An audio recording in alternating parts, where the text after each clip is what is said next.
In the city of Milan, 1972, the moonlight was thick, and the cicadas sang softly in the night.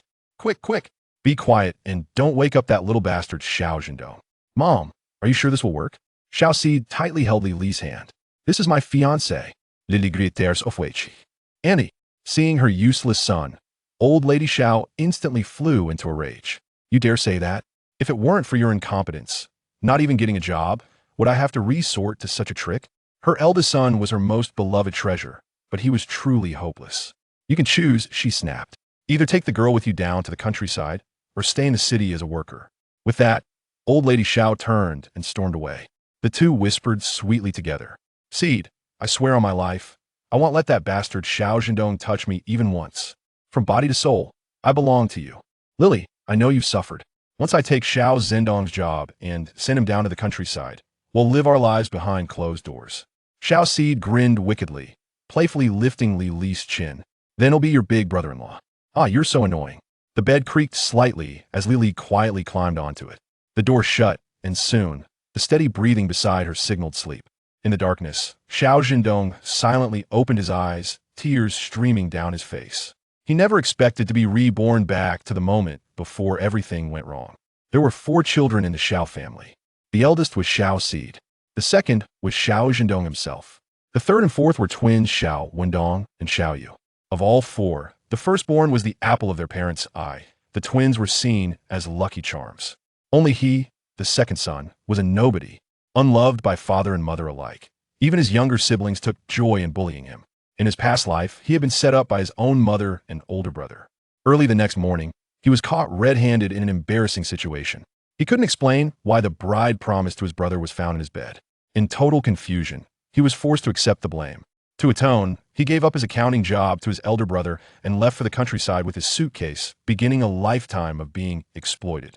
Even worse, his older brother made him a cuckold. No more than 3 months after going down to the countryside, a letter came from home saying that Li was pregnant, demanding that Xiao Zhendong, who barely scraped by in the fields, send supplements back. The letters manipulated him emotionally, claiming that this was all his fault. If he hadn't messed things up with his foolishness, Li and Xiao Seed wouldn't have ended up like this. He had to atone.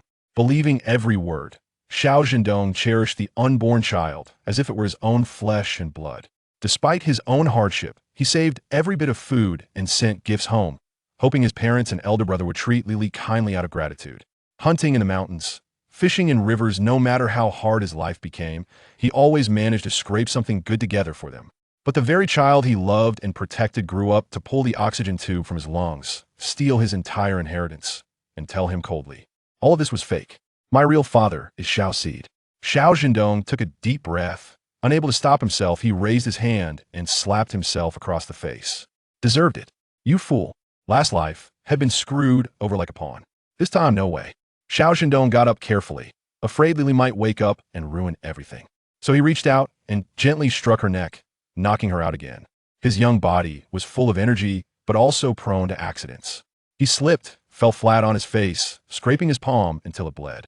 As the blood touched the bracelet on his wrist, it flickered with a faint glow. Xiao Zhendong's eyes lit up. Could this mean he had a cheat ability? Excitedly, he smeared the rest of the blood onto the bracelet. The glow intensified, and in an instant, Xiao Zhendong vanished. Before him stood a spring, clear and pure. He instinctively dipped his hand in and tasted the water, cool, sweet, refreshing. Most importantly, his wound was gone. Xiao Zhendong thought deeply. It seemed the spring had healing properties. The space was about 5 mu in size. At its center stood a towering peach tree, over 10 meters high, with sprawling branches and falling petals. After mastering the rules of entering and exiting the space, Xiao Zhendong quickly returned to reality. Now wasn't the time to test the space's powers. He opened the door, boldly walked into Xiao Wendong's room, knocked him out, carried him to his own room, then returned to Xiao Wendong's room to sleep. Time to rest well tomorrow. Head deal with whatever came his way. The next morning, Xiao Zhendong was woken by the theatrical sobbing of his mother. Xiao Zhendong, how could you do such a despicable thing? Madame Qin threw herself on the floor of the living room, wailing dramatically. You beast! Back then, catching Lomong lectures was taken seriously. One misstep, and both man and woman could end up reincarnated early. Madame Qin didn't dare say too much. Her goal wasn't to destroy Xiao Zhendong. She only wanted his job and his guilt. Ideally, she wanted him to work like an ox for the family forever. Some vague rumors and pressure would be enough to control him. And in his previous life, Madame Qin had succeeded. The XIO family drained Xiao Zhendong's lifeblood like parasites, even crushing his bones to suck the marrow. Neighbors gathered outside, gossiping. Goodness, what drama is the Xiao family stirring up now? It sounds like they're scolding Zhendong. What did he do? Looks like adultery? No way. Who does that inside their own house? Well, you never know. A young guy with a stable job, of course, he's thinking about that stuff. He'll end up eating iron peanuts one day. That last remark dripped with jealousy. After all, Xiao Er's luck was enviable. While everyone else graduated and went down to the countryside, he landed an accounting job, a golden rice bowl. Madame Qin didn't enter the room yet, choosing instead to perform her grief loudly outside. From her perspective, she could only see Lili hugging the blanket and crying, and the man in bed, pants off, motionless like a corpse. Xiao Seed was already furious. Damn that Xiao Zhendong, he actually dared to undress and take advantage. He'll go in and check, Xiao Seed said. Madame Qin nodded. If Xiao Zhendong still hadn't reacted, her act wouldn't hold up much longer. Pushing aside the blanket, he revealed the sleeping Xiao Zhendong. For a split second, Xiao Seed's angry face froze. His mind exploded with shock. Eyes wide, he turned red with fury and slapped Lili across the face. You slut. Did you cheat on me? Lili hadn't expected Xiao Seed to turn violent, so suddenly she took the slap full force. What? She clutched her cheek, stared at Xiao Zhendong in bed, and screamed. Ah! Madame Qin stood confused. What the hell was happening? Why were they fighting among themselves? Enraged, Xiao Seed grabbed Xiao Zhendong by the collar and yanked him up. Mother and son stared at each other, in complete bewilderment. What the hell was going on? Hearing the commotion, Xiao Zhendong knew it was time to make his entrance. Otherwise, that heartless old woman would dump all the blame on him in seconds. Rubbing his eyes, he leapt energetically from the bed. His clothes were disheveled, shoes half on, playing the part of a confused idiot perfectly. He pushed open the door. What's all this noise? Are you holding a funeral this early in the morning? The crowd blinked in confusion. The neighbors were stunned. If the Xiao Zhendong standing here was real, then what was the wailing Madame Qin doing inside? Acting? In an instant, everyone's expressions changed. Madame Qin nearly lost her mind. Staring at the Xiao Zhendong right in front of her, she asked in disbelief, "How come you're sleeping in Zhendong's room?" Xiao Zhendong looked equally puzzled. "I don't know either. I clearly went to bed in my own room." Here we go, time for a showdown of acting skills. Chapter 2. Perhaps it's time to sever ties. Qin Shulian's heart was in turmoil, though she was unaware of which obstacle had gone awry. She sensed that it was nearing a breaking point. She scrambled to her feet, hastily moving to close the door. "I apologize for the spectacle this morning. It was all a misunderstanding." Qin Shulian vowed. She exerted all her strength, yet the door remained obstinately ajar. Looking up, she saw Xiao Zhendong firmly holding the door, gazing down at her. "Mother, what on earth is happening? I heard rumors that I am to eat iron-flavored peanuts." Qin Shulian chuckled awkwardly. Perhaps it was merely a jest. "Please, let go for a moment. We can discuss this privately with the family." Closing the door would be quite inappropriate. If you do that, the performance loses its charm. Do you not relish the drama? He intended to strip away the facades of those gathered, exposing their true selves for all to see. "Please, let us clarify matters openly." Xiao Zhendong replied earnestly. "I have secured a formal job now, and soon I shall be an accountant. Reputation holds great significance." With Xiao Zhendong's leniency, Qin Shulian found herself defenseless. The neighbors, reveling in the commotion, flocked together, pressing into the Xiao household, their eyes keenly fixed on the occupants within. Lili, frequently seen in the vicinity, was easily recognized. "Isn't that the girl named Lili?" someone remarked. "Indeed, I heard she was involved with the eldest son. How did the rumors shift to the second?" "Huh. The most audacious part is that the one in bed is the third. Goodness, one girl with 3 boys?" Excitement glimmered in their eyes, a true spectacle of gossip. Qin Shulian sank helplessly to the ground, realizing all their schemes had unraveled. Xiao Zhendong felt a similar frustration. This situation could have passed without a ripple had he simply obtained the job, allowing life to proceed as usual. Yet Xiao Zhendong was utterly bewildered. At merely 16, he was frail, pitiful, and helpless, curling up on the bed. "Brother? Don't call me brother." Xiao Zhendong was left with no illusions. Observing Xiao Zhendong in his own room, he felt a profound sorrow. "Mother, do you have anything else to say?" Qin Shulian hesitated, her gaze flickering as she struggled to find the words. Xiao Zhendong had already been pushed to the brink, slamming the door shut and striding toward him. "Was it you? You didn't sleep at all last night, did you? Xiao Zhendong smiled faintly.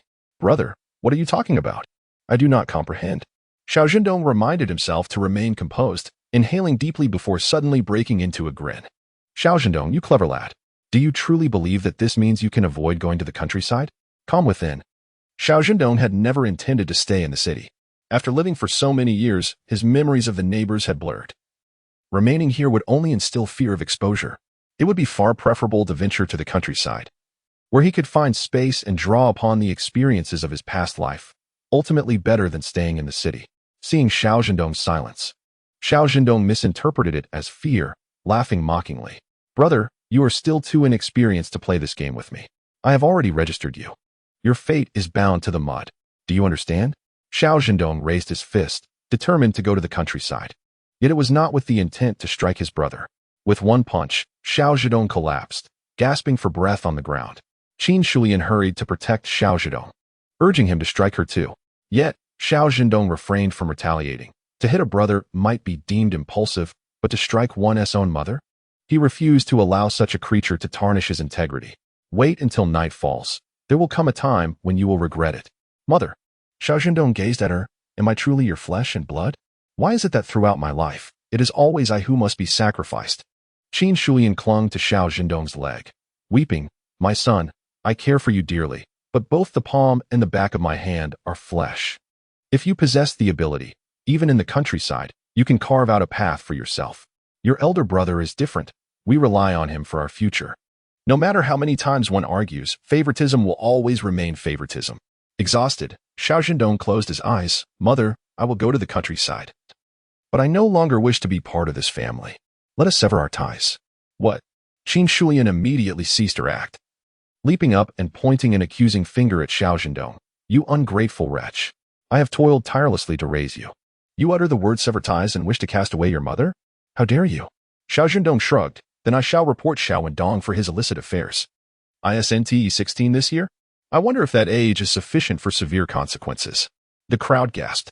Xiao Zhendong panicked. Mother, can't you speak reasonably with my second brother? He felt the weight of their conflict. Why should he be ensnared in their feud? Yao's mother was heartbroken. Are you threatening me? Xiao Zhendong rolled his eyes, realizing his mother was quite the dramatist, her theatrics surpassing even the finest Sichuan opera. He had no intention of further entangling himself. His words had been spoken, and it was up to her to decide. With that, he tidied himself briefly, gathered his savings, and stepped out the door.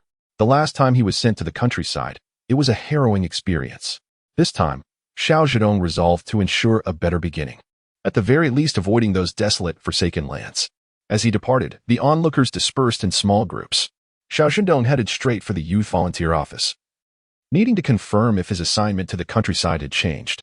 Mother, I do not wish to go to the countryside, he lamented. Just as he rounded a corner towards the youth volunteer office, he was unexpectedly met with the sound of crying. Pausing, he recognized the voice. Xiao Yun. There is no escaping the countryside now. Your father is being closely monitored. If he is caught, our entire family will be doomed. Xiao Yun, Zhang Maolin sighed. I understand you are suffering, but rest assured, once you are in the countryside, I will ensure you have favorable connections with the local team. You will not have to worry about food and drink. He felt for his daughter, yet he bore the weight of an entire family on his shoulders. He could not jeopardize the family's well-being for one child. Zhang Yun bit her lip in silence, while Zhang's mother comprehended the truth. The situation was far more complex than it appeared. Once one ventures into the countryside, returning becomes a formidable challenge. She is engulfed in despair. Must her heart truly remain ensnared in rural confines for eternity?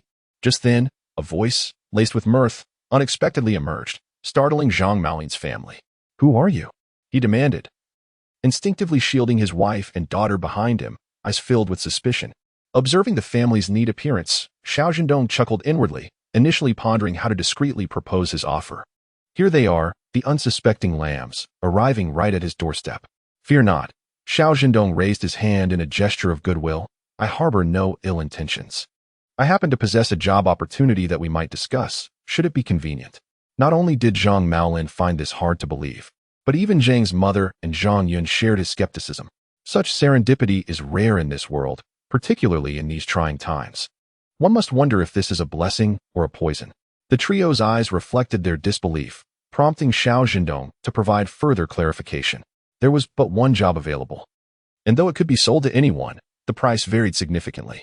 Just back from the countryside, he possessed a mere 13 yuan and 78 cents, along with a tattered set of clothes.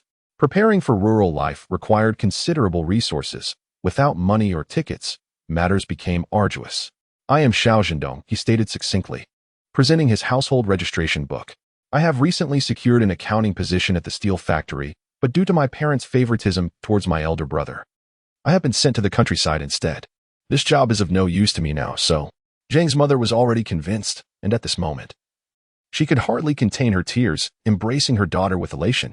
Xiaoan, my child, you are saved. Zhang Maolin, too, was thrilled. Yet he felt the need to ascertain the truth of the matter. Do you mind if I verify the details of this situation? Not at all, Xiao Zhendong replied amiably, though I would appreciate a swift resolution, as I have pressing matters to attend to.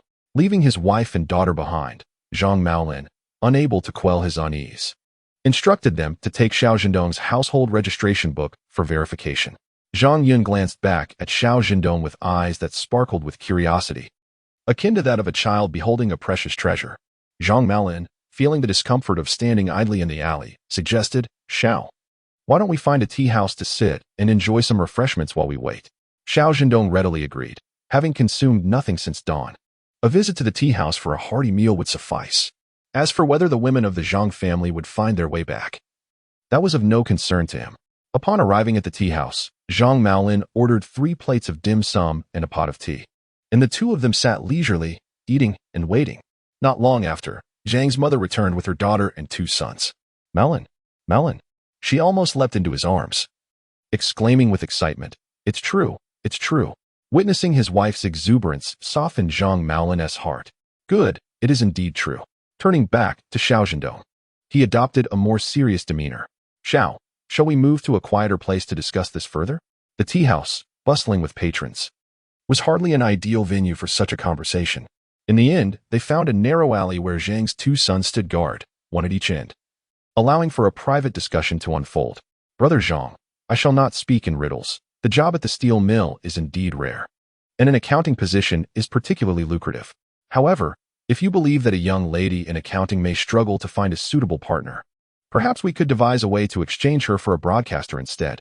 Xiao Zhendong's face bore a smile. His demeanor relaxed. The young woman's voice was crisp and delightful, making for an appealing broadcast. Zhang Maolin, feeling no offense, returned the smile, stating, As my younger brother is straightforward, I shall be direct. For this position, our family will contribute 1,000, 10 industrial coupons, and 50 local food stamps. Additionally, I heard you mention going to the countryside. My wife has also prepared an extra 50 national food stamps. This generosity struck Xiao Zhendong as fair, especially considering he had previously left a job for his elder brother, who had left him in a dire predicament. Very well. The group hurried to the steel mill, eager to finalize matters before the night drew on.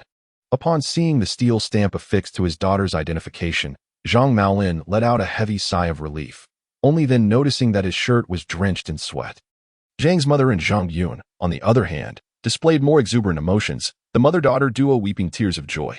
Zhang Yun approached Xiao Zhendong, her cheeks flushed, and softly expressed her gratitude. Thank you, brother Xiao. Xiao Zhendong smiled in return, but inwardly mused that the girl was quite beautiful, albeit somewhat lacking in common sense. While her father called him younger brother, this spirited girl addressed him as brother right away. The Zhang family invited Xiao Zhendong to join them for a meal, which he politely declined. This is not the time for dining. With the news that her daughter would not be going to the countryside, Zhang's mother finally found a moment of calm. Do you have a preferred location for your assignment? Not yet. My requirements are modest. As long as it's not a remote and impoverished area, I would be content. Allow me to find a suitable place for you. This was initially intended for my daughter, but it seems she will not need it after all. Instead, this young man could benefit from it. Zhang's mother assured him with a pat on her chest. I will make sure to find you a good spot. I thank you, sister-in-law. The group parted ways at the steel mill entrance, with the evening still young. Xiao Zhendong made minor adjustments to his appearance before wandering around the black market. Having money at hand made transactions exceedingly convenient. He procured 10 pounds of fine flour and 5 pounds of rice, as well as some cotton. Though not newly produced, it was well preserved and appeared warm. Remembering the hunger and cold from his previous life, the frostbite on his hands and feet, Xiao Zhendong's resentment towards the Xiao family deepened. Since they refused to act like decent human beings, he would not hesitate to be ruthless in return. Anything that caught his eye, he collected to some degree. He even spotted a brand new thermos, labeled as a defective item, which merely had a tiny burr at the handle. A little sanding would render it as good as new. Lacking coupons, Xiao Zhendong paid double to acquire the thermos. With his basket now full, he considered it time to leave, only to discover that he was being followed. Initially intending to shake off his tail, he paused, thinking, damn it. Upon his return, his financial situation remained tenuous. He pondered. Why could he not rob the very person who had robbed him? In the realm of underhanded dealings, it all came down to who possessed the greater skill. With determination, Xiao Zhendong quickened his pace, navigating the serpentine alleyways. After years apart, these unfamiliar passages had transformed in his mind into a vivid map. At last, rounding a corner, his pursuer realized, to their bewilderment, that they had lost sight of him. The leader, thin as a rat and resembling one as well, with furtive eyes, exclaimed, "Where is that scoundrel? Are you blind, brother? How could you lose him?" The younger accomplice, chastised, felt a surge of indignation, thinking, as if you were ever following him. "Hey, where are you?" Xiao Zhendong appeared like a specter, brandishing a brick, and with 2 swift strikes, incapacitated 3 of the lackeys. Only the rat-like figure remained, frozen in place. Glancing at his fallen companions and then at the grinning, predatory Xiao Zhendong, his knees suddenly felt weak. With a thud, the rat knelt with remarkable swiftness, calling out, "Father." Chapter 4. If you're a brother, you must pack up and go to the countryside. Robbery has always favored the capable. If one is outmatched and suffers a counterattack, they can blame no one but themselves. Now you wish to call for help? Where was that sentiment before? The brick felt comfortable in Xiao Zhendong's hands. He chose not to discard it, casually placing it into his backpack, which left the rat trembling with fear. However, seeing Xiao Zhendong's empty hands, the rat suddenly surged forward, hoping to catch Xiao Zhendong off guard. Until the final moment, the question of who truly held the power remained uncertain. Xiao Zhendong reacted instinctively, sweeping his leg with a forceful arc, creating a gust of wind. After all, having spent ample time traversing the mountains, if he lacked any agility, he would have long since become a mere snack in the jaws of a predator. With a crash, the rat was sent sprawling 5 meters away, convulsing upon landing. Xiao Zhendong stood perplexed, contemplating whether the rat was merely performing for effect, as he had not exerted much force. Yet, upon closer inspection, he realized the truth. This fool was indeed spitting blood. Xiao Zhendong maintained his composure, looking down from his advantageous position at the rat.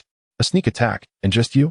Wiping blood from his mouth, the rat trembled as he struggled to rise, acknowledging, "I failed to recognize your might. Brother, my eyes were indeed blind." Xiao Zhendong let out a cold laugh, proceeding to search the pockets of the 3 fallen lackeys. The haul was meager, 23 yuan and 66 cents. Nevertheless, he pocketed it without disdain for its modesty. With his backpack slung over his shoulder, he began to walk away. The rat, now on the ground, wiped the blood from his face, collapsing in exhaustion. With a malevolent glare directed at Xiao Zhendong's departing figure, he clenched his teeth, vowing, "You wait for me." Instead of returning home, Xiao Zhendong headed to the youth cadre office. "Hello, I am here to register for the countryside program." His simple declaration instantly brightened the face of the office lady, who exclaimed, "Oh, you young man are quite remarkable. Most people flee at the mention of going to the countryside, but your enthusiasm is truly rare." With a warm demeanor, she inquired, "Which street are you from? What is your name?" Xiao Zhendong scratched his head, revealing a simple smile. "I am called Xiao Zhendong. By the way, I also handed over the household registration book, which I had stealthily taken from home last night." The ant promptly took out the registration ledger and began to write rapidly. The ledger appeared unremarkable. Yet to a young person of 17 or 18, it resembled a register of life and death. Once inscribed, one could not dissent from it. Akin to the Grim Reaper marking attendance, Xiao Zhendong leaned closer to inspect but failed to find his name. "Sister, could you help me locate where Xiao Zhendong is?" At this, the ant became immediately cautious. "What do you need him for?" "He's my younger brother. I was hoping to see where he went, so I could reach out to him later." "You go your way, and he goes his. Why concern yourself with such matters? Besides, you are all family. If you wish to know, ask him when you return." Humph. This young man would find it impossible to extract even a morsel of information from her lips. "That is not how it is." Xiao Zhendong bellowed with fervor, "My brother secured a job through his own merit. Yet he has chosen to take root in the countryside to contribute his strength. His outburst startled everyone present. The ant was momentarily taken aback, regaining her composure. "Ah, you. Please don't be so agitated." "How can I not be agitated?"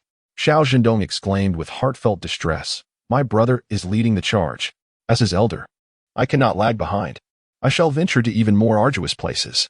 The ant was moved, exclaiming, "Oh, this is truly a fine young man of Huaxia." She grasped Xiao Zhendong's hand tightly. "With youths like you, how can our nation not rise? Wait a moment, I shall find it for you." As she flipped through 2 pages of the ledger, the ant exclaimed with delight, "Oh, your brother has been fortunate. He has been assigned to the northeast. It is the Hongqi Brigade of the Hongqi Commune in Heilongjiang province, a place of splendid mountains and waters. He shall certainly not go hungry." Xiao Zhendong raised an eyebrow. "With the shelter of those mysterious mountains, he certainly shan't starve." "Good, if he has gone there, I can rest easy." With resolute determination, he declared, "Please assign me to the most challenging location available." "Well, that may not be necessary. I wish to go to the northern frontier," Xiao Zhendong quickly pondered. "For that region offers delicious beef and mutton, as well as the freshest milk. Look at the bond of brotherhood." With that, he presented 2 more pages of the household registration. "These are my younger siblings, Xiao Zhendong and Xiao Yu. We have made a pact to contribute our modest strength to Huaxia together." Receiving another 2 pages, the ant seemed at a loss. "Are they all going?" "No. The northern frontier is too arduous. I shall bear this hardship alone." The ant was touched. "What a wonderful child you are. Please send my younger siblings to the northwest for afforestation.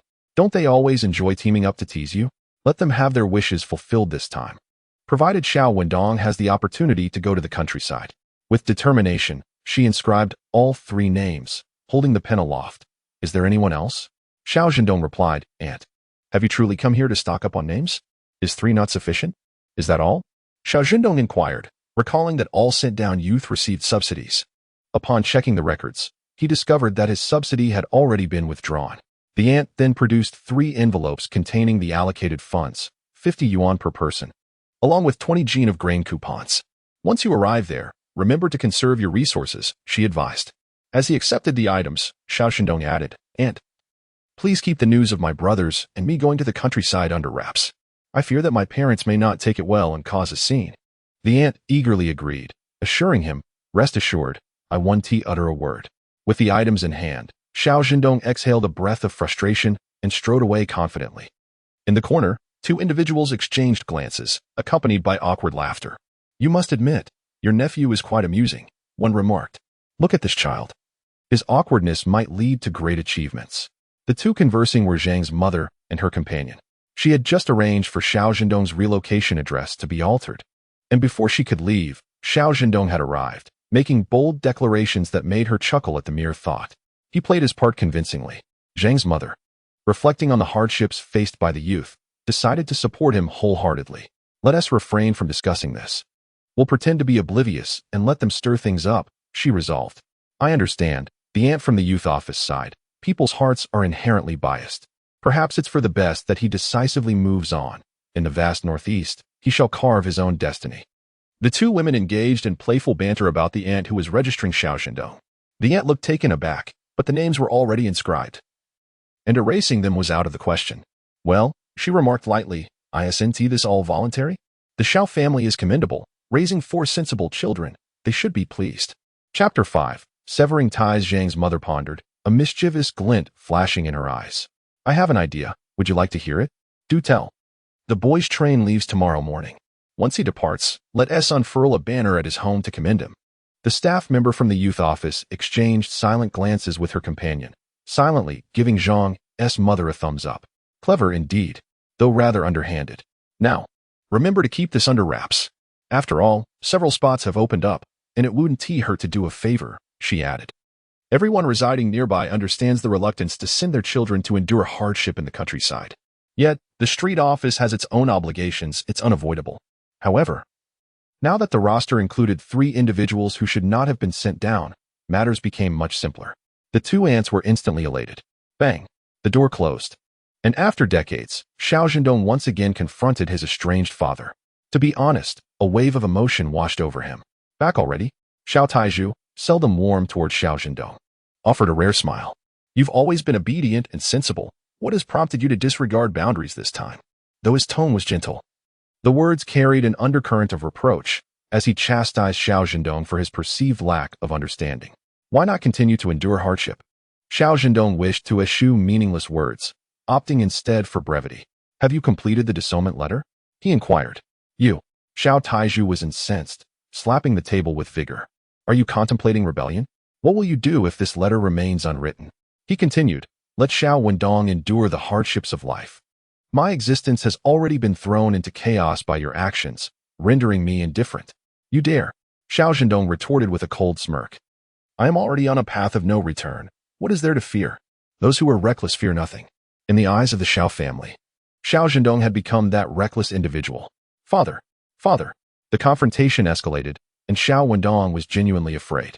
Is it merely a dissolution? So be it.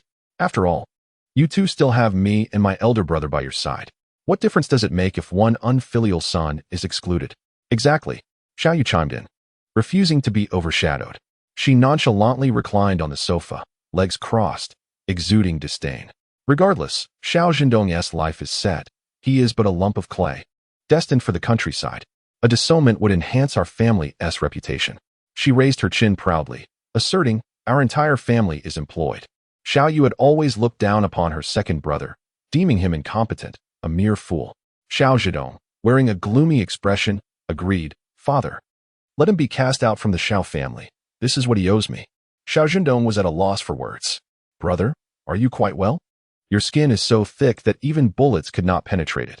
The three siblings volleyed words back and forth, effectively casting Xiao Zhendong out of the family. Xiao Taizhu gazed at Xiao Zhendong. Do you have anything else to say? What is there to say? That I would welcome this? Just be swift about it. This is of your own making. Xiao Taizhu produced a pre-written dissolution letter, snorted disdainfully, and tossed it to the ground.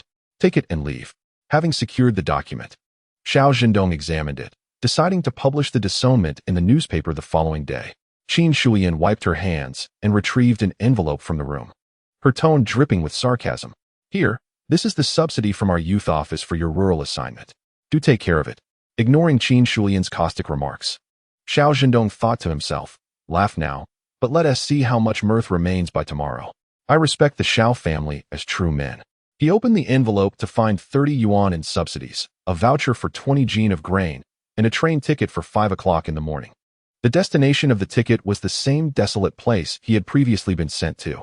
Xiao Zhendong had no desire to return to such a forsaken land. It appeared he would have to purchase a ticket to the Black Province with his own funds. Contemplating a final blow to the Xiao family, Xiao Zhendong returned to his room, retrieved paper and pen from his space, and began to compose a letter. Was it peculiar for someone returning from the future to know of Xiao Fu's nefarious secrets? Not at all. In the future, such matters would be mere anecdotes or jesting, reflecting on his youthful prowess. Yet, in the present, hey, whoever stirs this up will face dire consequences. In that modest room, Xiao Zhendong had resided for over a decade. He simply organized his belongings and lay on his bed, closing his eyes while his thoughts wandered into the depths of his space. Today, the items procured were piled beneath the peach blossom tree. He contemplated that, when time permitted in the future, he could construct a simple wooden shelter there. Should misfortune strike, it would serve as a refuge. Furthermore, it was imperative to build a storage facility. Leaving these items strewn about on the ground was unsettling. After pondering the concept of remote retrieval, he heard laughter and merriment outside, as if his presence made no difference. Oh no. Rather, it seemed that his absence brought even greater joy. Feeling hungry, Xiao Zhendong retrieved a steaming bun from his space. As soon as he grasped the bun, he was taken aback. How could it still be warm, as if just freshly baked, after purchasing it this afternoon? It appeared that the items within could be preserved indefinitely. Xiao Zhendong felt a pang of regret. Had he known this, he would have prepared a few more to enjoy on his way back. After devouring the bun in a few bites, he heard from outside, Father, Mother, I'm going out for a while. The exuberant atmosphere outside suddenly turned somber. Qin Shulian placed the dishes down on the table, declaring, You must not go. Mother, Xiao Zhendong replied, feeling dejected, Do you know what I am going out for? Why won't you let me go? What else could it be? That little minx called for you, didn't she? The mention of Li Li made Xiao Zhendong's heart sour. Everything had been meticulously planned, yet Xiao Zhendong, that rascal, deviated from the scheme. Now, whenever he thought of Li Li, his mind was flooded with unwelcome images, for she was his younger brothers. Xiao Zhendong withdrew slightly, muttering, I too am a victim here. This has nothing to do with me. Qin Shulian hurriedly shoved a wild vegetable bun toward him, insisting, "Eat this, it will keep your mouth busy." Xiao Taizhu perceived Qin Shulian's intentions. She was dissatisfied with her daughter-in-law and intended to replace her once the work was secured. Slurping a mouthful of thin porridge, Xiao Taizhu smacked his lips, saying, "Go on. Head of the family."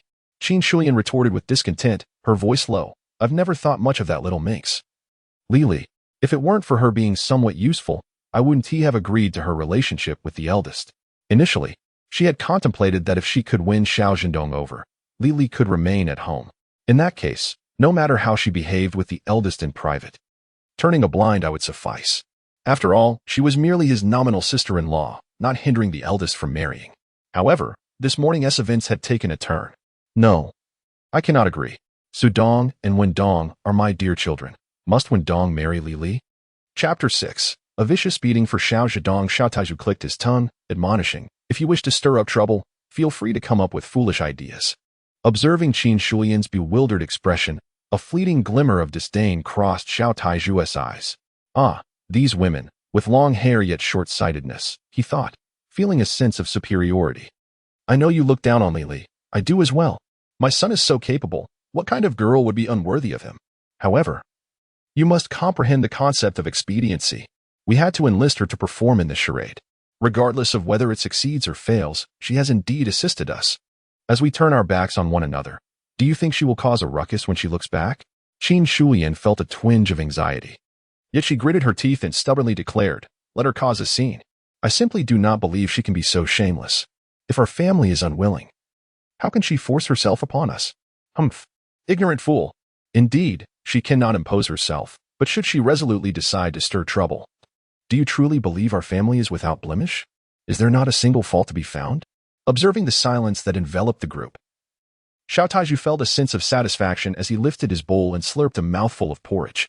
Calmly, he intended to placate them for the time being, waiting for the arrangements regarding Sudong's work to solidify. After Xiao Zhendong, that good-for-nothing, was sent to the countryside, they would devise a plan. Qin Shulian could only acquiesce. After all, this job had been something she had tirelessly endeavored to secure. Gazing at the tightly shut door of Xiao Zhendong, she still felt a pang of resentment. In the past, he would have easily soothed her. What has changed today? Why has he turned his back? Based on her understanding of Xiao Zhendong, there was a 90% chance this matter would succeed. If so, all the crises within the family would be effortlessly resolved. With him dispatched to the countryside, given his physique, if he was diligent, he could even catch some wild chickens or rabbits up in the mountains. Sending them back home would allow the family to share in the feast. Humph, a cornered rabbit will bite. Xiao Taizhu looked at Qin Shulian with disdain, wondering what else she could possibly accomplish. Foolish woman. Qin Shulian, feeling indignant yet too timid to retort, could only mumble a few words while eating her meal in silence. Xiao Zhendong had already drifted off in thought, believing his father to be correct. In the past, he and Lili were indeed a well-matched pair, but times had changed. He now had a job, a stable position, while Lili's reputation had tarnished, rendering her unworthy. Unable to eat any longer, Xiao Zhendong grasped a corn bun and stood up. "Father, mother, I will go take a look." "Go on," Xiao Taizhu advised. "First, when Lili over. Once you have something on her, our family need not fear." "Understood." The door clicked shut, and just a wall away, Xiao Zhendong nearly laughed his teeth out. He had thought their bond was profound, but it turned out to be so superficial. With hardly any provocation, they had begun to turn on each other. Realizing there was little to occupy his time, Xiao Zhendong contemplated briefly before locking the door from the inside, then climbing out the window to follow Xiao Zhendong along the wall. As Xiao Zhendong walked, he pondered many things. Ultimately, he concluded that his father was right. Lili no longer deserved him. In early summer, with a lingering chill in the evening air, Lili waited in the small grove beside the apartment building for what felt like an eternity.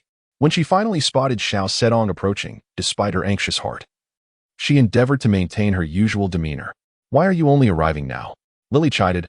"I've been waiting forever." Xiao Zhendong pursed his lips, failing to respond immediately. Lili's heart sank.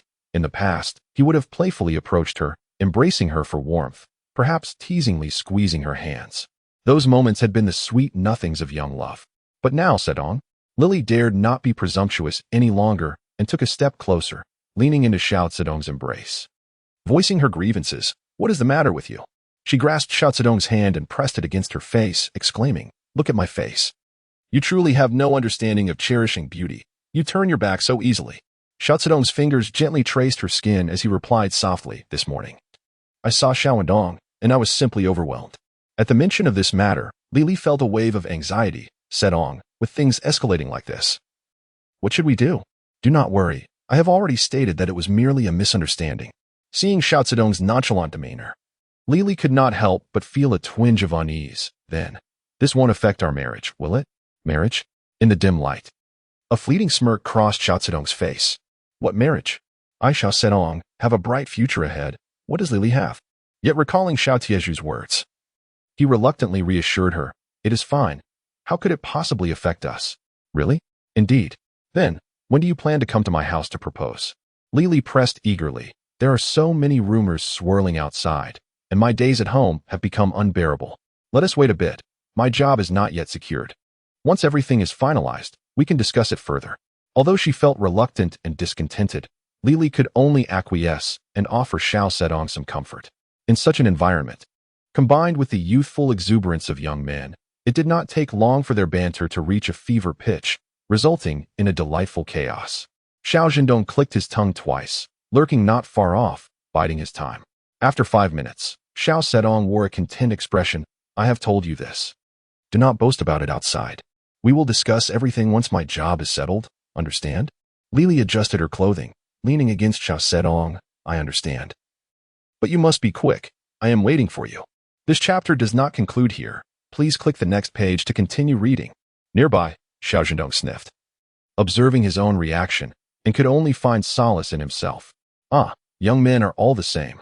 As they parted ways and passed through the alley, Xiao Zhendong pulled out a burlap sack from his pocket and, taking advantage of Xiao Zhendong's inattention, swiftly placed it over his head and commenced a thorough beating. Damn it! I have tolerated him for far too long. Finally, an opportunity has presented itself. Initially, Xiao Zhendong cursed vehemently, but soon began to plead, Hero, good man, please stop. If you continue, I truly might perish. Xiao Zhendong uttered not a word, focusing solely on his relentless assault. Money. I have money. Please, cease the beating. Huh? Xiao Zhendong, estimating that the commotion had attracted attention, followed Xiao Zhendong's instructions and relieved him of a roll of cash, simultaneously breaking his arm with a satisfying crack. With a calm expression, Xiao Zhendong heard the distant sound of approaching footsteps. He delivered one final blow to ensure Xiao Zhendong was incapacitated, then swiftly made his escape. He took a circuitous route back to the tenement, scaling the outer walls unnoticed, wedging his hands into the brick crevices until he returned to his room. Now, all was well. He unlocked the door and returned to his bed, contemplating the cheerful laughter outside. Xiao Zhendong felt a surge of delight, wondering if they would still find joy after the calamity that had befallen their elder brother. Oh dear, they are still laughing. Your elder brother is in trouble. Chapter 7. The money rolling to the countryside. The news was brought by a woman who hurriedly pushed the door open, perspiration drenching her face. Xiao Tiju was momentarily taken aback, while Qin Shulian stood in a daze, bewildered by the assertion that their eldest brother was in trouble. Recalling the events of that morning, Qin Shulian instinctively began to doubt the woman's intentions, suspecting she was deliberately spinning tales out of malice. You wretched woman, she thought, is your heart so twisted? Is it merely envy that drives you to curse our eldest brother, who has found work while your family has not? The woman delivering the news, feeling as if she had been bitten by a dog, retorted vehemently, curse him? Nonsense. Do you not know how he secured that job? At your age, you should have more sense than to lose your dignity. Speaking with you makes me feel sullied. Regardless, your unfortunate brother has been robbed, and I dare say his arm is likely broken. I've delivered the message. Believe it or not, it's up to you. At that moment, Xiao Zhendong opened the door, his expression almost radiating schadenfreude. Oh, he has been robbed? Truly, he deserves it. The woman glanced at him, a tinge of pity crossing her face, before exhaling deeply and turning to leave. The Xiao household was indeed steeped in turmoil. Qin Shulian erupted in anger. You worthless scoundrel. As a man, how can you lack even a modicum of compassion? That is your own brother. Are you truly pleased to see him in misfortune? Am I not showing enough delight? Xiao Zhendong grinned, leaning casually against the doorframe. Xiao could no longer contain her frustration. She rose and pointed an accusatory finger at Xiao Zhendong. What exactly are you gloating about? He is merely a country bumpkin.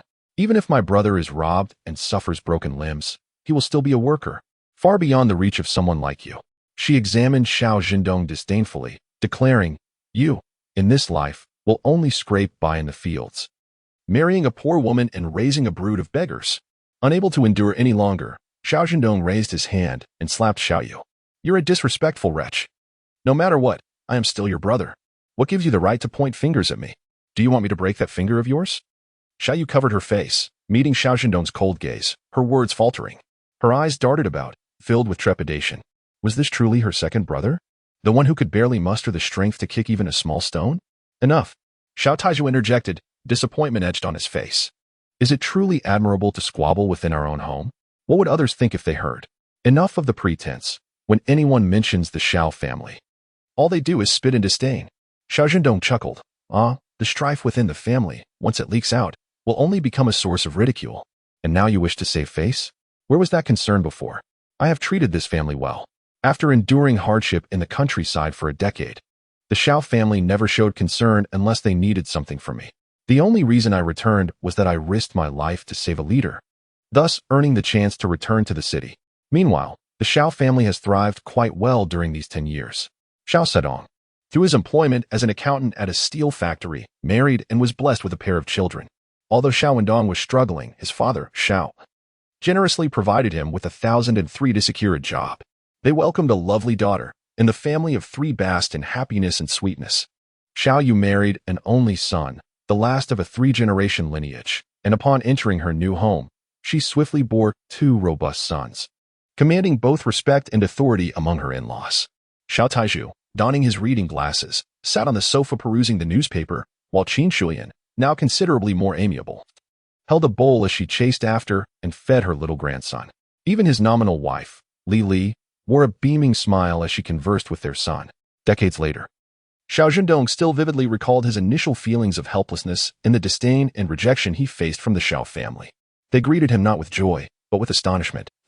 As if unable to comprehend how a man once cast aside could return, he felt like a beggar amidst this picture of familial bliss, utterly out of place. It was the year 1982, a time that coincided with a burgeoning era. Fortuitously, he received the favor of his superiors, and, alongside a stroke of good luck, his business began to flourish within a year. It quickly grew in strength and scale.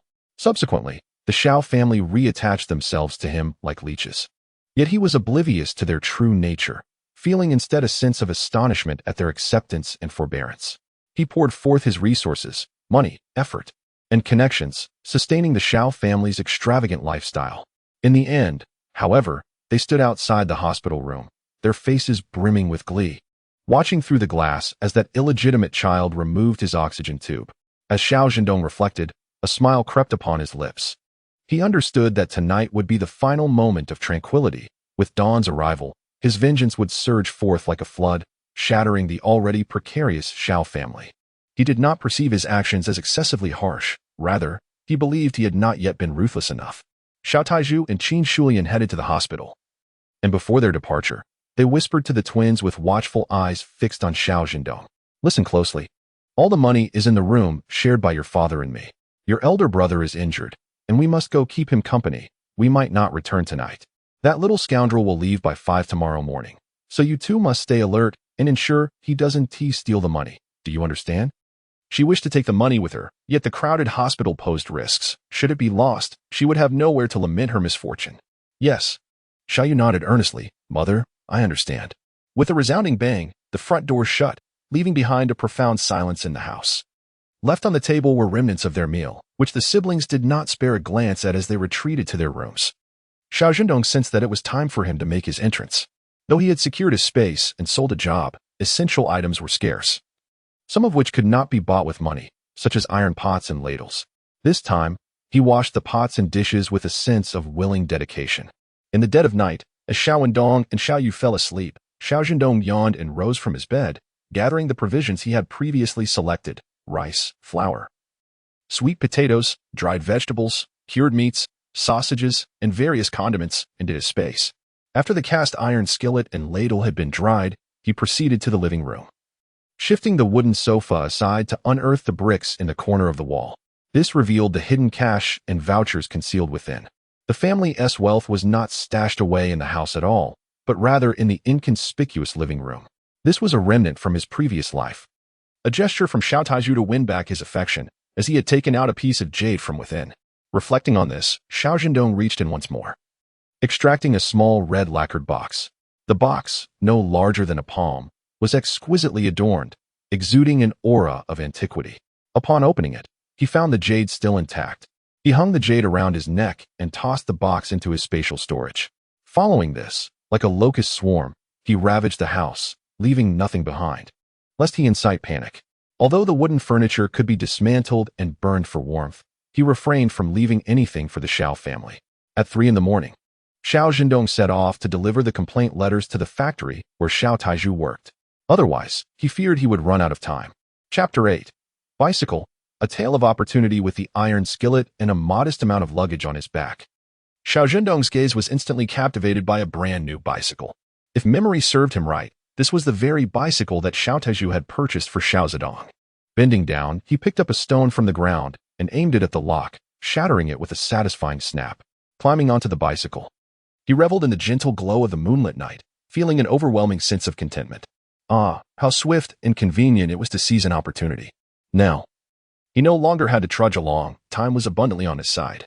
There were 2 letters in total, one reported Xiao Taizhu's illicit affair with a widow, and the other implicated Xiao Zhendong and Li Li. This served as indirect evidence of Xiao Zhendong's parentage, as he bore a striking resemblance to his biological father. The submission of these letters would only worsen the already precarious situation of the Xiao family. Naturally, he also made sure to send a letter to the newspaper, enclosing $1 and requesting the publication of a declaration severing ties with the Xiao family. Carrying the bicycle into the countryside felt rather unique, and the sight of the iron skillet and ladle elicited astonished glances that seemed to pierce through him. "Hello, this is the youth train," the conductor remarked apologetically. "Unfortunately, due to your last-minute ticket purchase, there are no available seats. You may have to stand or find a place to sit at random." "No matter," Xiao Zhendong replied, unperturbed. The hardships he endured in his previous life far surpassed this. At present, everything was off to a promising start. Once the conductor departed, a young man emerged not far from him, flashing a broad grin and waving enthusiastically. "Brother, where are you headed to in the countryside?" "To the Xiangyang Commune in Dan County." "Goodness, what a coincidence. We're also from the Xiangyang Commune." His excitement was palpable as he warmly welcomed Xiao Zhendong. "Come over here, there is plenty of space." The spaciousness was understandable, as the 2 young men seated nearby appeared notably lean, suggesting they would face numerous hardships in the countryside and struggle with physical labor. "Thank you."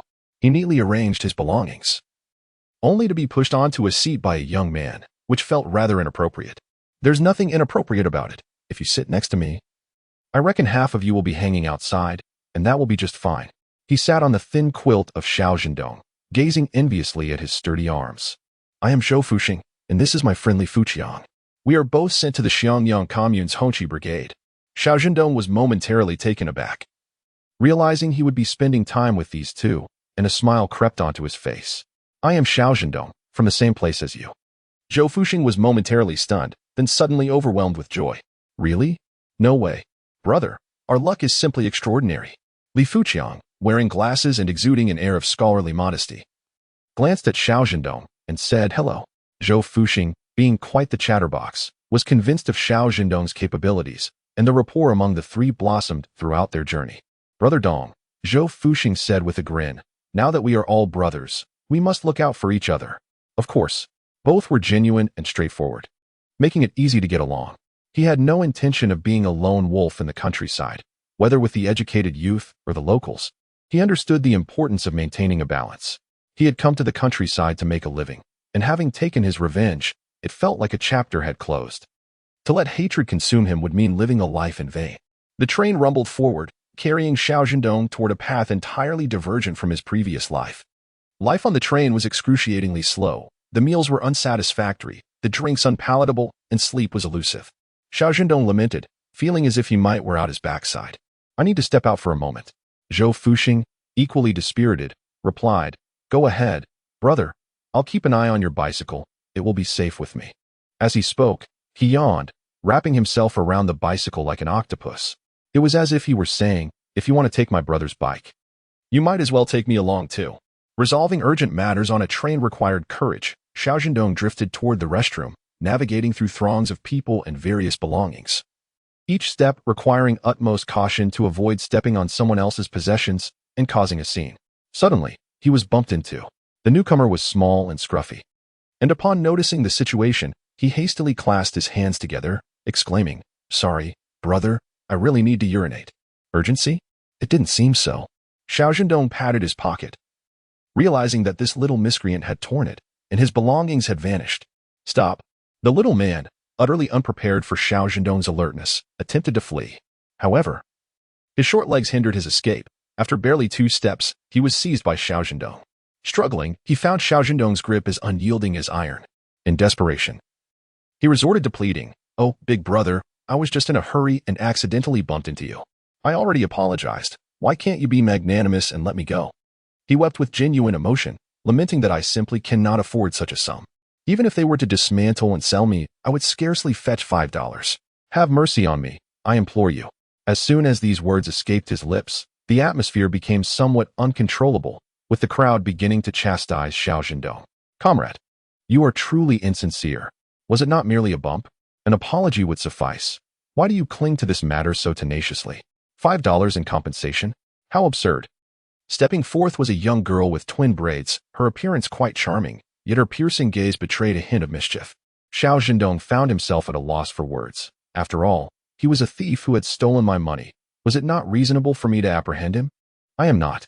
The thief, growing increasingly agitated, shed tears in torrents, claiming he was wronged. "Even if I were a thief, I would not dare to steal from someone so imposing. What if I failed? Wouldn't that invite a beating?"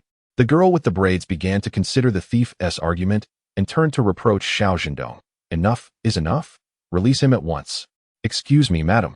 Are you quite all right?" With someone pointing fingers at him, even Xiao Zhendong, usually temperate, could not help but turn cold. "What does my affair with him have to do with you? I have stated it clearly. He stole from me and even tore my clothing." In a fit of frustration, Xiao Zhendong tugged at his garment, nearly thrusting it before the girl. "Do you see this?" The girl, confronted with the torn pocket mere inches away, felt a moment of doubt. Could it be that she had indeed misjudged the situation? Instantly, she turned her gaze menacingly toward the thief. "No, dear lady. You are being rather fickle," he protested. Chapter 9. The Thief and My Encounter with Li. Seeing the girl on the verge of betrayal, the thief hastily exclaimed, "This is slander. How could that torn pocket possibly concern me? It is evident he is simply venting his frustrations upon me after suffering a theft." As he spoke with fervor, the girl began to waver in her stance, swayed by his emotional display. He sobbed pitifully. "I have been small in stature since childhood, bullied throughout my schooling years, and now as an adult, struggling to make a living, I am met with this."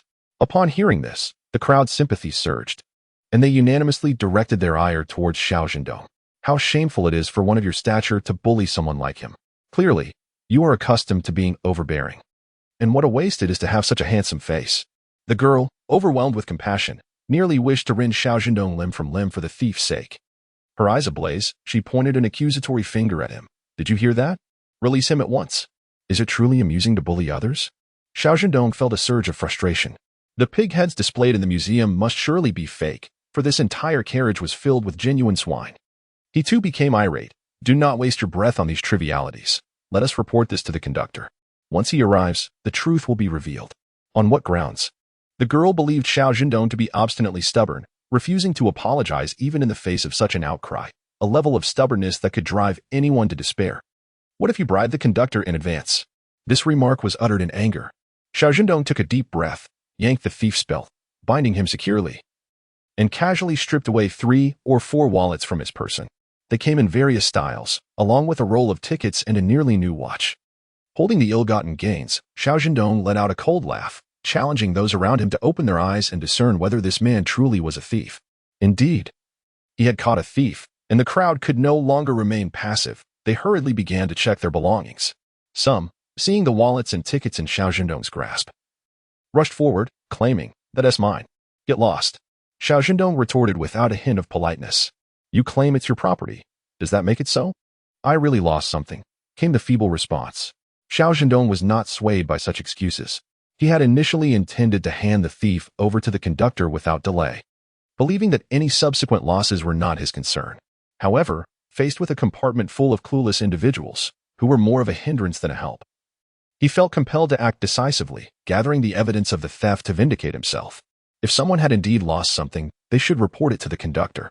Until then, anyone who approached him would be considered an accomplice of the thief. The crowd clamored to summon the conductor. In their embarrassment, the onlookers shifted their blame from Xiao Zhendong to the thief. Xiao Zhendong, having located his own belongings among the recovered items, chose not to touch them further. He merely restrained the thief, awaiting the conductor to take over and collect the evidence. A voice broke through the tension. "I'm sorry," stammered a girl with braided hair, who had inadvertently stepped in front of Xiao Zhendong. "I didn't know he was really a thief." Xiao Zhendong glanced at her, noting that she possessed a certain charm. Standing around 165 meters tall, her round face was adorned with large, expressive eyes, which were now flushed with embarrassment. He silently critiqued that although her eyes were captivating, they served merely as decoration. Desiring no engagement with the one who had caused the most commotion, he curtly replied, "Stay away from me. If you come closer, you'll be seen as an accomplice." The girl, taken aback, stomped her foot in frustration, muttering, "I've already apologized. What more do you want? A real man shouldn't be so petty, especially not against a young girl. Aren't you afraid of being laughed at?" Winley, her companion, chimed in, her cheeks flushed with embarrassment. "Perhaps you should refrain from speaking so much." Xiao Zhendong caught every word clearly. Winley, his expression turned peculiar. It seemed that those with the namely were destined to cross paths with him unfavorably. "Why should that be?" He Weili retorted, pouting, visibly displeased. "I may have been mistaken, but can you truly say he bears no fault?" He Weili argued passionately. "If he had presented the evidence of this thief sooner, would I have needed to oppose him? The more I speak, the more convinced I am that he did it on purpose, trying to attract my attention." Xiao Zhendong and her companion exchanged glances, both astonished. The girl, wide-eyed, stared at He Weili for a moment before suddenly standing up, bowing to Xiao Zhendong. "I'm sorry." With that, she hung her head, covering her face as she fled. He Weili watched her retreating figure, bewildered.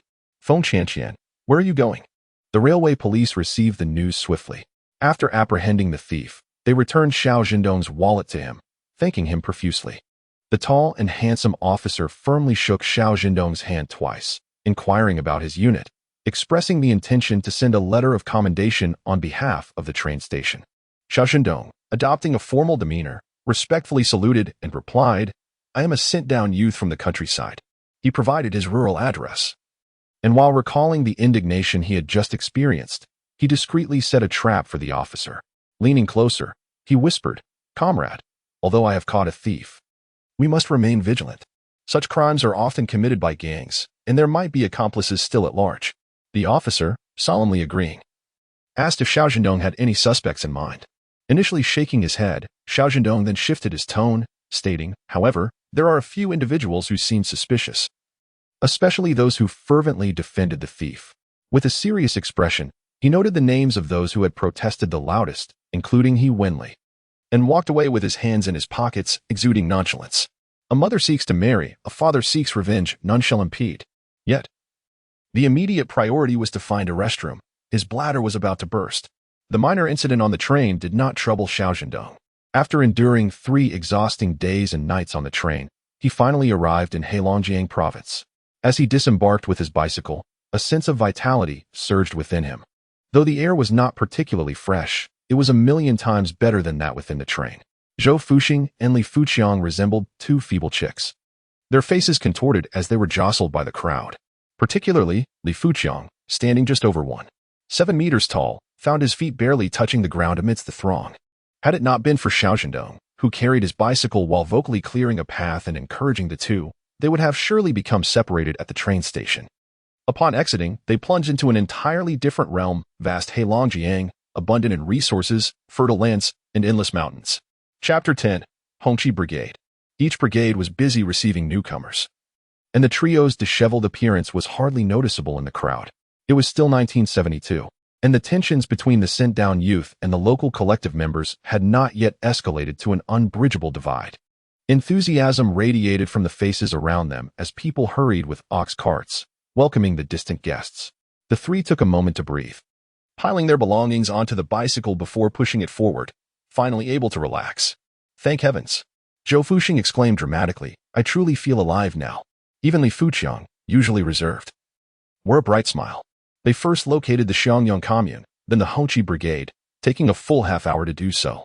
The brigade leader, upon seeing Xiao Zhendong's sturdy physique, was visibly excited, exclaiming, "You lad, you look fit. Have you trained before? Look at those robust muscles."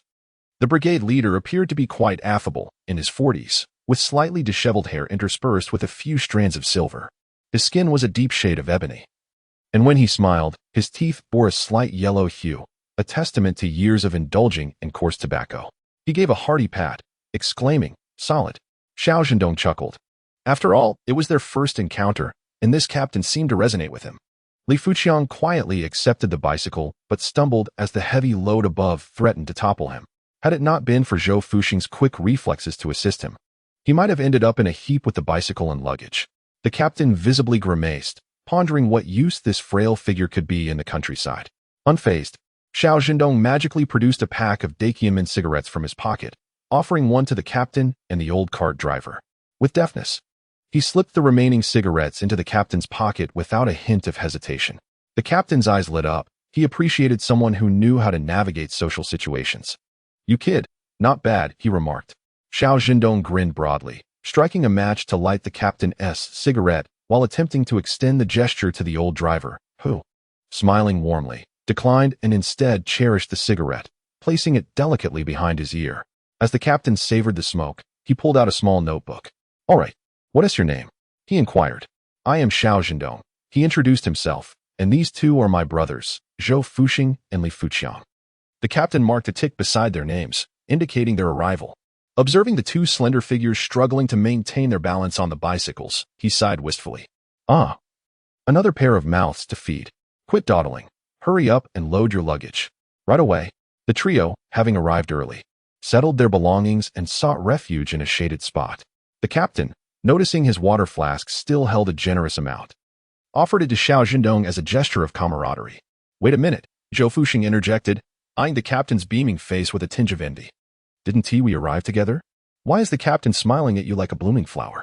Upon encountering me in Xiangzi, his expression was far less warm. Xiao Zhendong remained composed, a subtle smile on his lips. Li Fuqiang took a sip of water, recovering as he spoke slowly.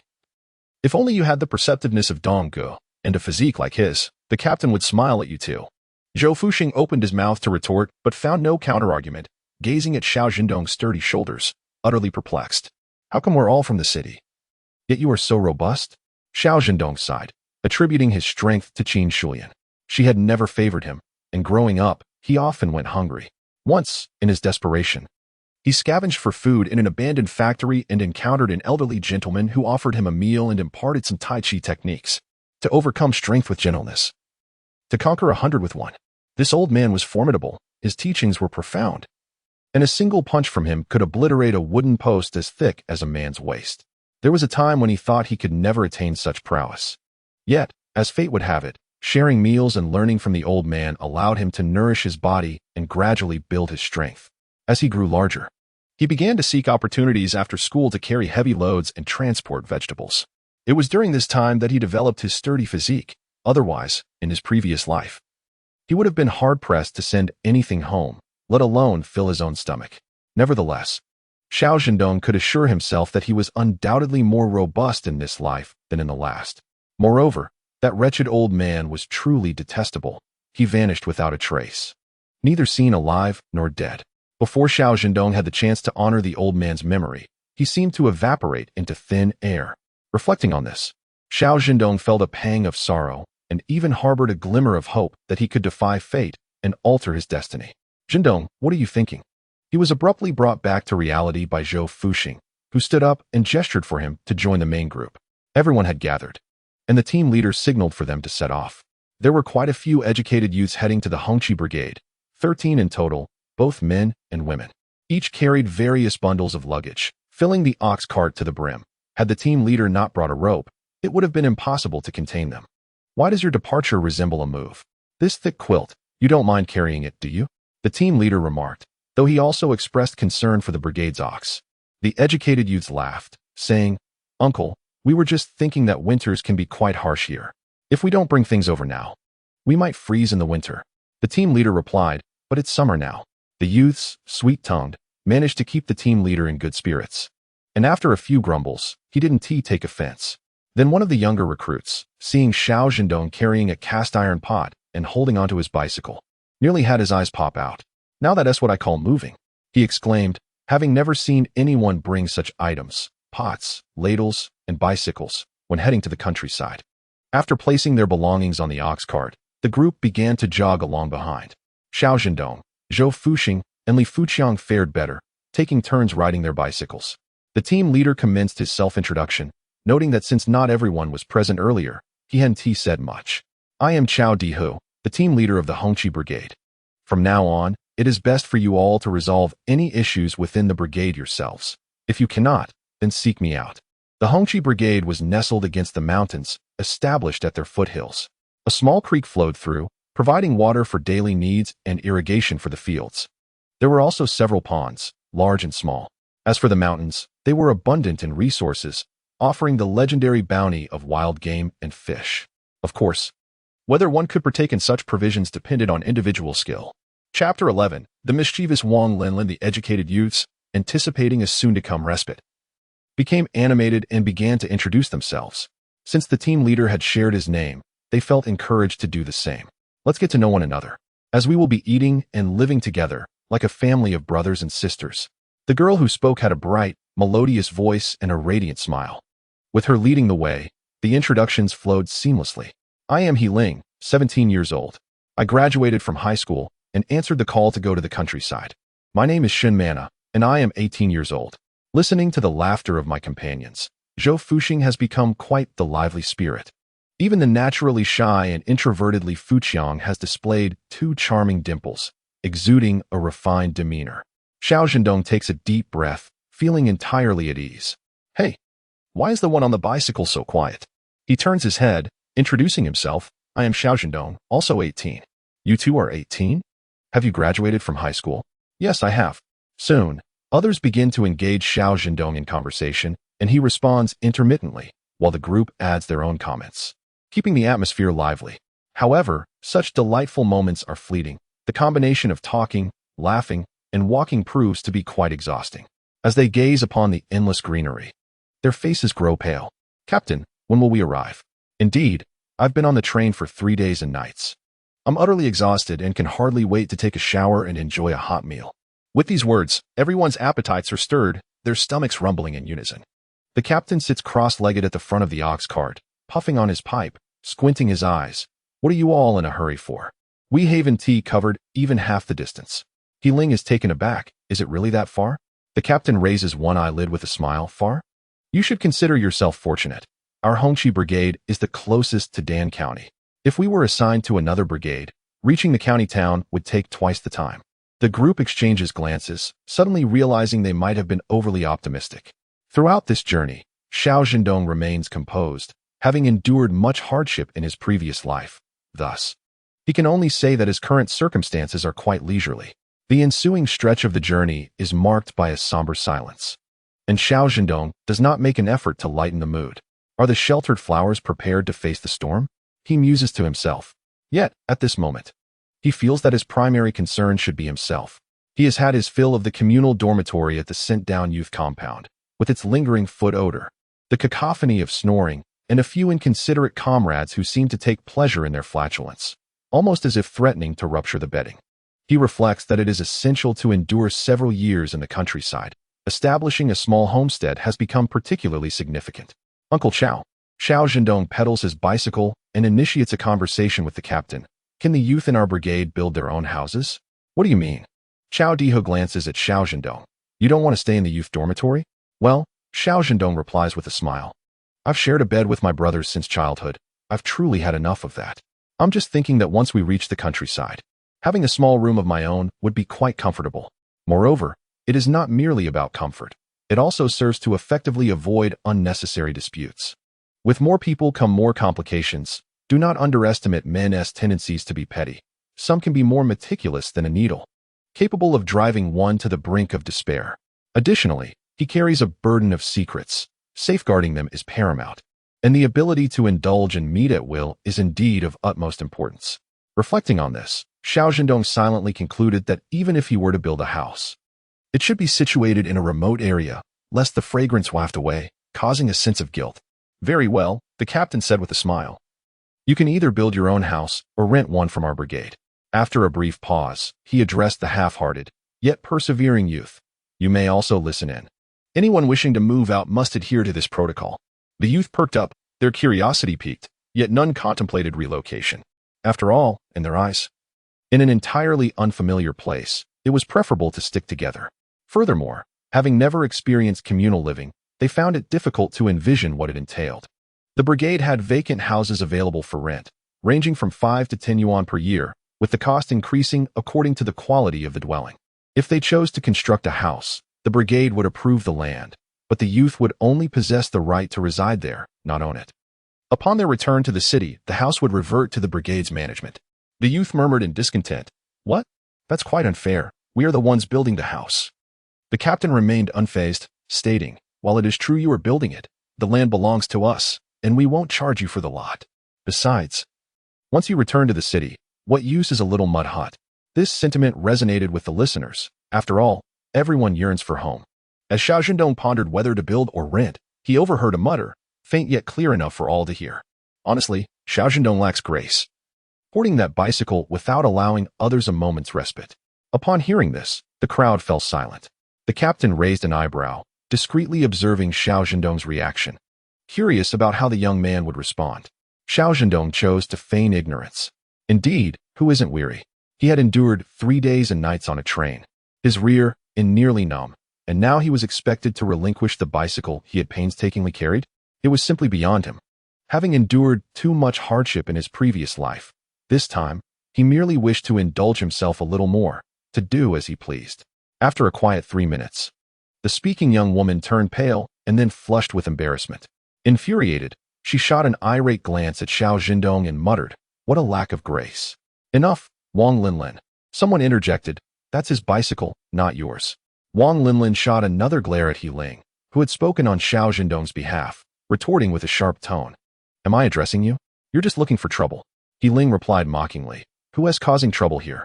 Everyone else can walk. Why can't you? Wang Linlin huffed disdainfully, rolling her eyes. Right, everyone can walk except him, who insists on riding that old bicycle. Xiao Zhendong clicked his tongue. Are you envious or jealous? No one is stopping you from riding. If you want it, just take it. A spark lit in Wang Linlin's eyes. She felt victorious. Striding over to Xiao Zhendong, she commanded, What are you waiting for? Hand over the bicycle. Chapter 12. The so-called killing the chicken to scare the monkey. Xiao Zhendong was astonished. Are you a female bandit? Are you attempting to rob me? Wang Linlin was momentarily taken aback. What do you mean? Rob? Didn't you say I could ride the bicycle?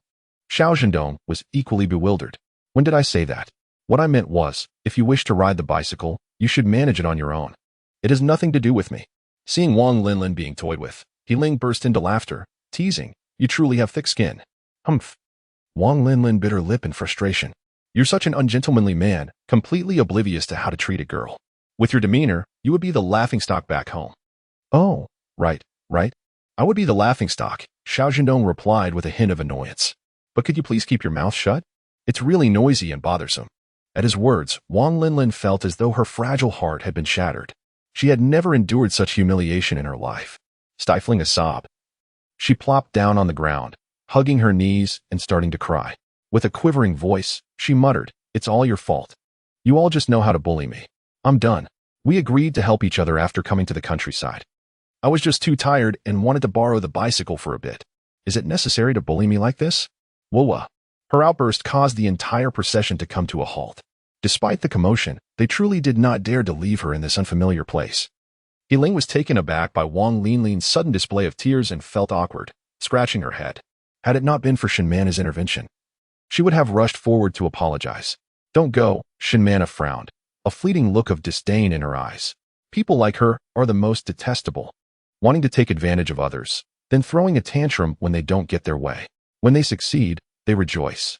When refused, they begin to whine and play the victim. It's a sort of relentless pursuit of their desires, which is quite disgusting. Clearly in the wrong. Yet they act as if they are the ones being wronged. As for Xiao Zhendong, he remained composed. Isn't this merely moral coercion? Who's afraid of whom? I can throw a tantrum too. The team leader jumped down from the ox cart, observing the pitiful sight of Wang Linlin crying. and remained silent. Anyone who attempted to speak up was silenced by the leader. After 3 minutes of faint crying, Wang Linlin could no longer contain herself. She lifted her head and looked at the team leader with a pitiful gaze. The leader frowned. "Are you done crying?" Wang Linlin bit her lip and remained silent, deliberately refusing to cooperate. "If you've cried enough, then stand up and continue walking. If you haven't tea, feel free. I suppose you remember the way from when you arrived. A troublesome youth like you is not something our Red Flag Brigade can accommodate. You will need to find your own commune and go wherever you please." Receiving no words of comfort, she was instead met with a scolding. Wang Linlin was stunned, and the other youths exchanged cautious glances, aware that the leader's attitude demanded respect. "This is no longer home. No one will indulge your bad temper here. You must devise ways to sustain yourselves, and also temper your haughty dispositions." The captain, with hands clasped behind his back, issued a warning. "Speak plainly, and do not engage in the absurdity of bickering, lest you invite reprimand. The villagers are remarkably straightforward. What is good is unequivocally good, and what is bad, distinctly bad. Should you exhibit foolishness and malice in the countryside, the local matriarchs will instruct you in humility, yanking your hair and delivering sharp slaps, one after another." Echoing in the air, sensing that his display of authority had achieved its aim, he surveyed the faces of the youth, snorted, and departed. No one reached out to Wang Linlin. She could only sit upon the ground, watching the group recede further into the distance. Stunned, she hesitated, glancing back towards the path they had traveled. Fearful of returning, she understood that being assigned to this location was a result of her parents' arduous efforts. If she were to be reassigned, she might find herself in an even more desolate place. In that moment, the choice between momentary embarrassment and impending hardship became clear, and Wang Linlin, being astute, opted for the former. Silently trailing at the back of the group, she wiped away her tears, her gaze fixated on the back of Xiao Zhendong. In that instant, she found herself harboring resentment towards him. It was all his fault. Had it not been for him, she would not be experiencing such humiliation. Initially, she had no intention of causing trouble. She merely wished to hint to Xiao Zhendong that he should be more attentive to her. After all, among all the youth, she was the most stylish and attractive, possessing a beauty that surpassed the ordinary. She was well aware that several male peers had been covertly admiring her. She refused to believe that Xiao Zhendong had not stolen glances at her. Ultimately, she blamed her own kindness for wanting to provide Xiao Zhendong with an opportunity to shine. "Xiao Zhendong, achoo!" He sneezed, a shiver coursing through his body. Zhou Fuxing, seated behind him, nearly tumbled out, hastily clutching Xiao Zhendong's waist, exclaiming, "Brother, what are you doing? If I fall, I shall hold you accountable for life." Feeling the unseemly movement at his waist, Xiao Zhendong was overcome with goosebumps and swiftly brushed Zhou Fuxing away. "What are you doing?" "Goodness!" Zhou Fuxing exclaimed. "Brother, your stomach is solid." Xiao Zhendong replied, "That is abdominal muscle." "Thank you." He braced himself against the ground, showing no mercy as he dismounted. Zhou Fuxing exclaimed, "What? Let me feel it again." Scram! Zhou Fuxing, with a pained expression, ran off, while Li Fuqiang took his place, obediently fiddling with the bicycle's base, not daring to overstep his bounds. The journey proceeded without incident, smoothly arriving at Hongqi Brigade. To be frank, it was quite picturesque, exuding a rustic charm. The low cottages were staggered in height, evenly distributed, and a magnificent ginkgo tree stood prominently, its lush green leaves swaying gracefully in the summer breeze, a sight to behold. "Behold!" The captain dismounted from the ox cart, smiling broadly. "This is Hongqi Brigade." In accordance with tradition, the first meal for the arriving youth was provided by the brigade. The captain led the throng of people directly to his home. The first order of business upon arriving was to rescue the large yellow bull, tenderly patting its head before leading it to water. At last, the arrival has come. The captain's wife, of modest stature and with a pleasantly rounded face, beams with warmth, her smile radiating kindness. "You must be tired. There's a basin of water by the well. Wash your hands, and we can soon enjoy our meal." The captain gestured toward his wife, offering a brief introduction. "This is my wife, Shufan, surnamed Tian. You may call her Aunt Tian or Aunt Shufan." "Thank you, Aunt Tian." "Thank you, Aunt Shufan," the chorus of gratitude echoed, invigorating everyone. After all, the prospect of a hot meal is enough to brighten anyone's spirits. Chapter 13. The fiery little sweetheart as everyone queued to wash their hands. A melodious voice, distinctly sweet and youthful, reached Xiao Zhendong's ears. "Mama, I've got the rice. I've served it." "All right. Be careful not to burn yourself. Got it. Instinctively, he glanced up to behold a petite girl, approximately 1 meter 60 in height, her complexion a delicate shade of pinkish white, brimming with vitality. Xiao Zhendong raised an eyebrow, astonished that Captain Xiao Diho could father such a radiant daughter. 2 tables had been pushed together, and the educated youth took their seats one by one. Zhou Fuxing, being quite gregarious, had already begun addressing everyone as aunt and uncle while eagerly assisting with bowls and chopsticks. Aunt Tian was all smiles, pleased with this year's batch of educated youth. At least they weren't unreasonable. As the rice was placed on the table, steaming dishes soon followed. 3 dishes were divided into 2 portions. Evenly arranged on the table, though lacking in oil, they were generous in quantity. There was a dish of braised cabbage with vermicelli, a stir-fried potato matchstick dish, and a refreshing, smashed cucumber salad. Eat up, Aunt Tian urged. You've all worked hard coming down here. Fill your bellies so we can relieve our fatigue. A loud clatter echoed as Wang Linlin slammed her chopsticks onto the table, irate. All they know is how to sweet talk. How are we supposed to eat this? There's hardly any oil. The group fell silent, and Xiao Zhendong cast a sidelong glance at Wang Linlin. One could only describe her as audacious. Offending the captain's family so soon after arriving in the countryside could lead to a colorful and tumultuous experience. If someone wished to make life difficult for you, it could be as simple as eating, drinking, or even picking your teeth. Noticing Xiao Zhendong's gaze, Wang Linlin felt a surge of pride. Humph. Now you're realizing my beauty, aren't you? Too late. She shot a glare back at him, following his line of sight. Xiao Zhendong remained unfazed, accepting the situation with composure. As a rational individual, he found it hard to comprehend the actions of the unreasonable. With such a hindrance residing at the educated youth center, he sensed that a move away from the place was becoming increasingly urgent. In the midst of the tense atmosphere, the captain had already devoured half of his cornmeal bun, while Zhou Fuxing, even more audacious, let out a resounding belch, raising his empty bowl. Aunt Tian, your cooking is truly delectable. May I have another bowl? The stifling tension dissipated as Aunt Tian accepted the bowl, regaining a bit of her dignity. All right, if you enjoy it, then go ahead. With a vibrant and melodious voice, the sweet girl began. For heaven's sake, the meal is right in front of you, yet you are still dissatisfied?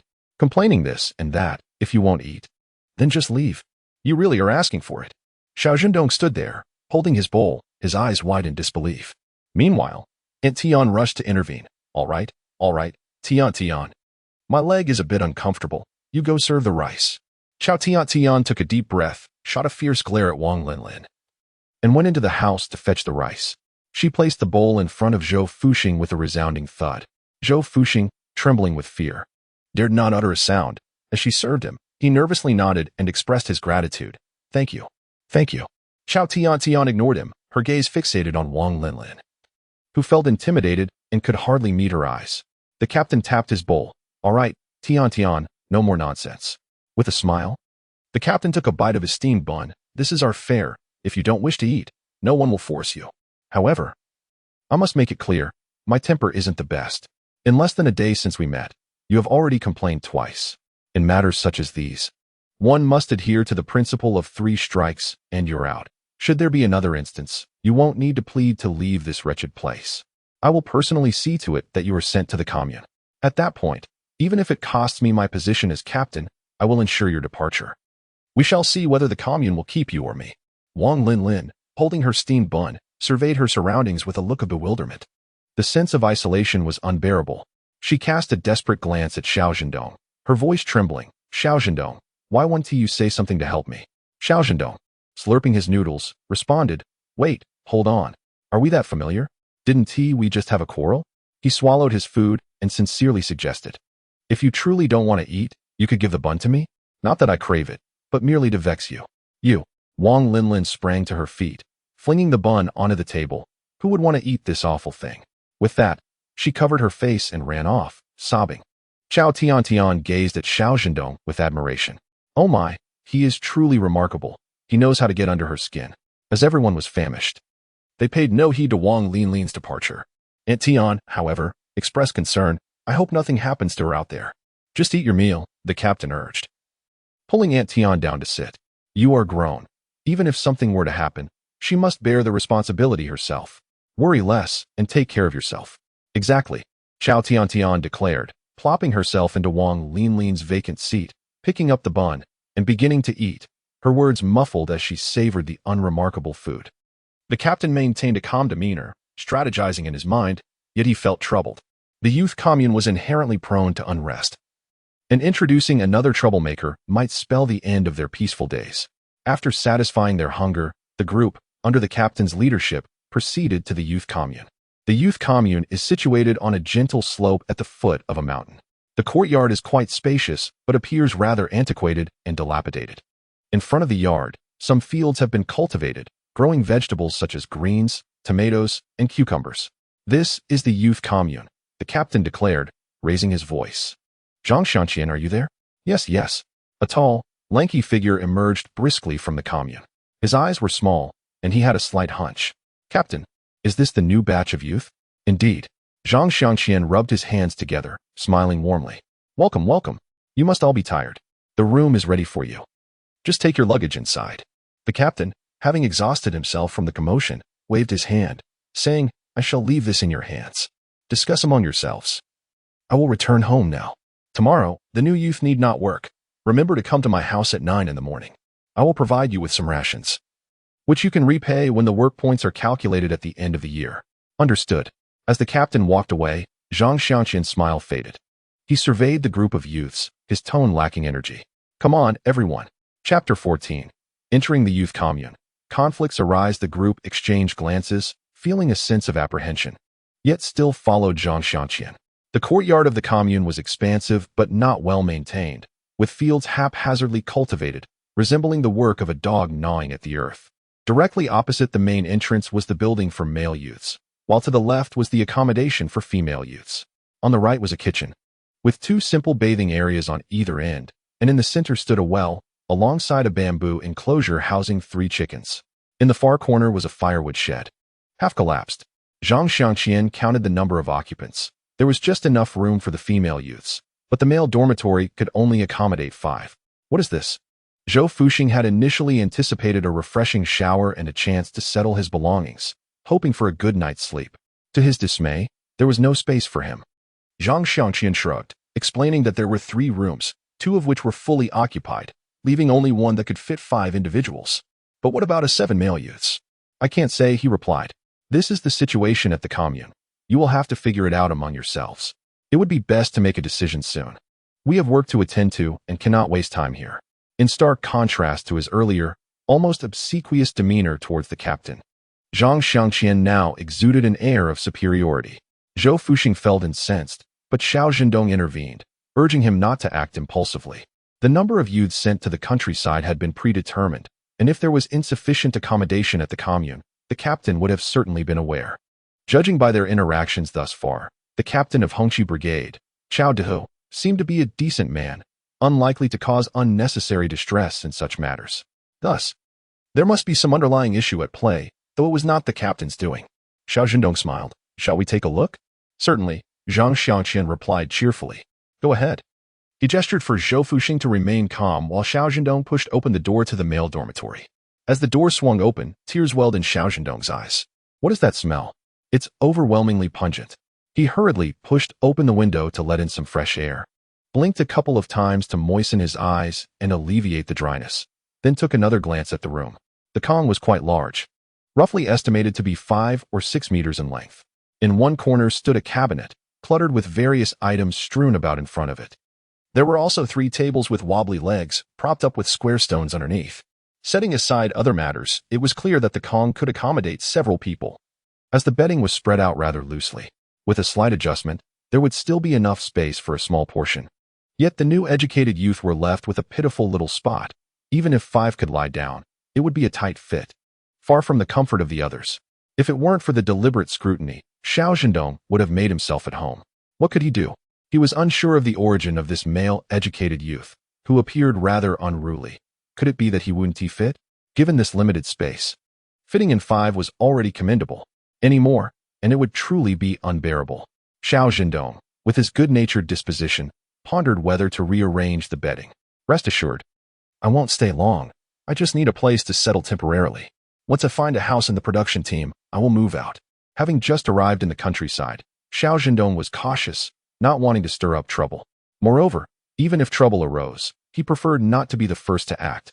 With this thought, a glimmer of mischief flickered in his eyes. No way. The male-educated youth shook his head vigorously, laughing heartily as if he were having a fit. We've all grown accustomed to sleeping here. Besides, you just arrived. You still need to rely on us.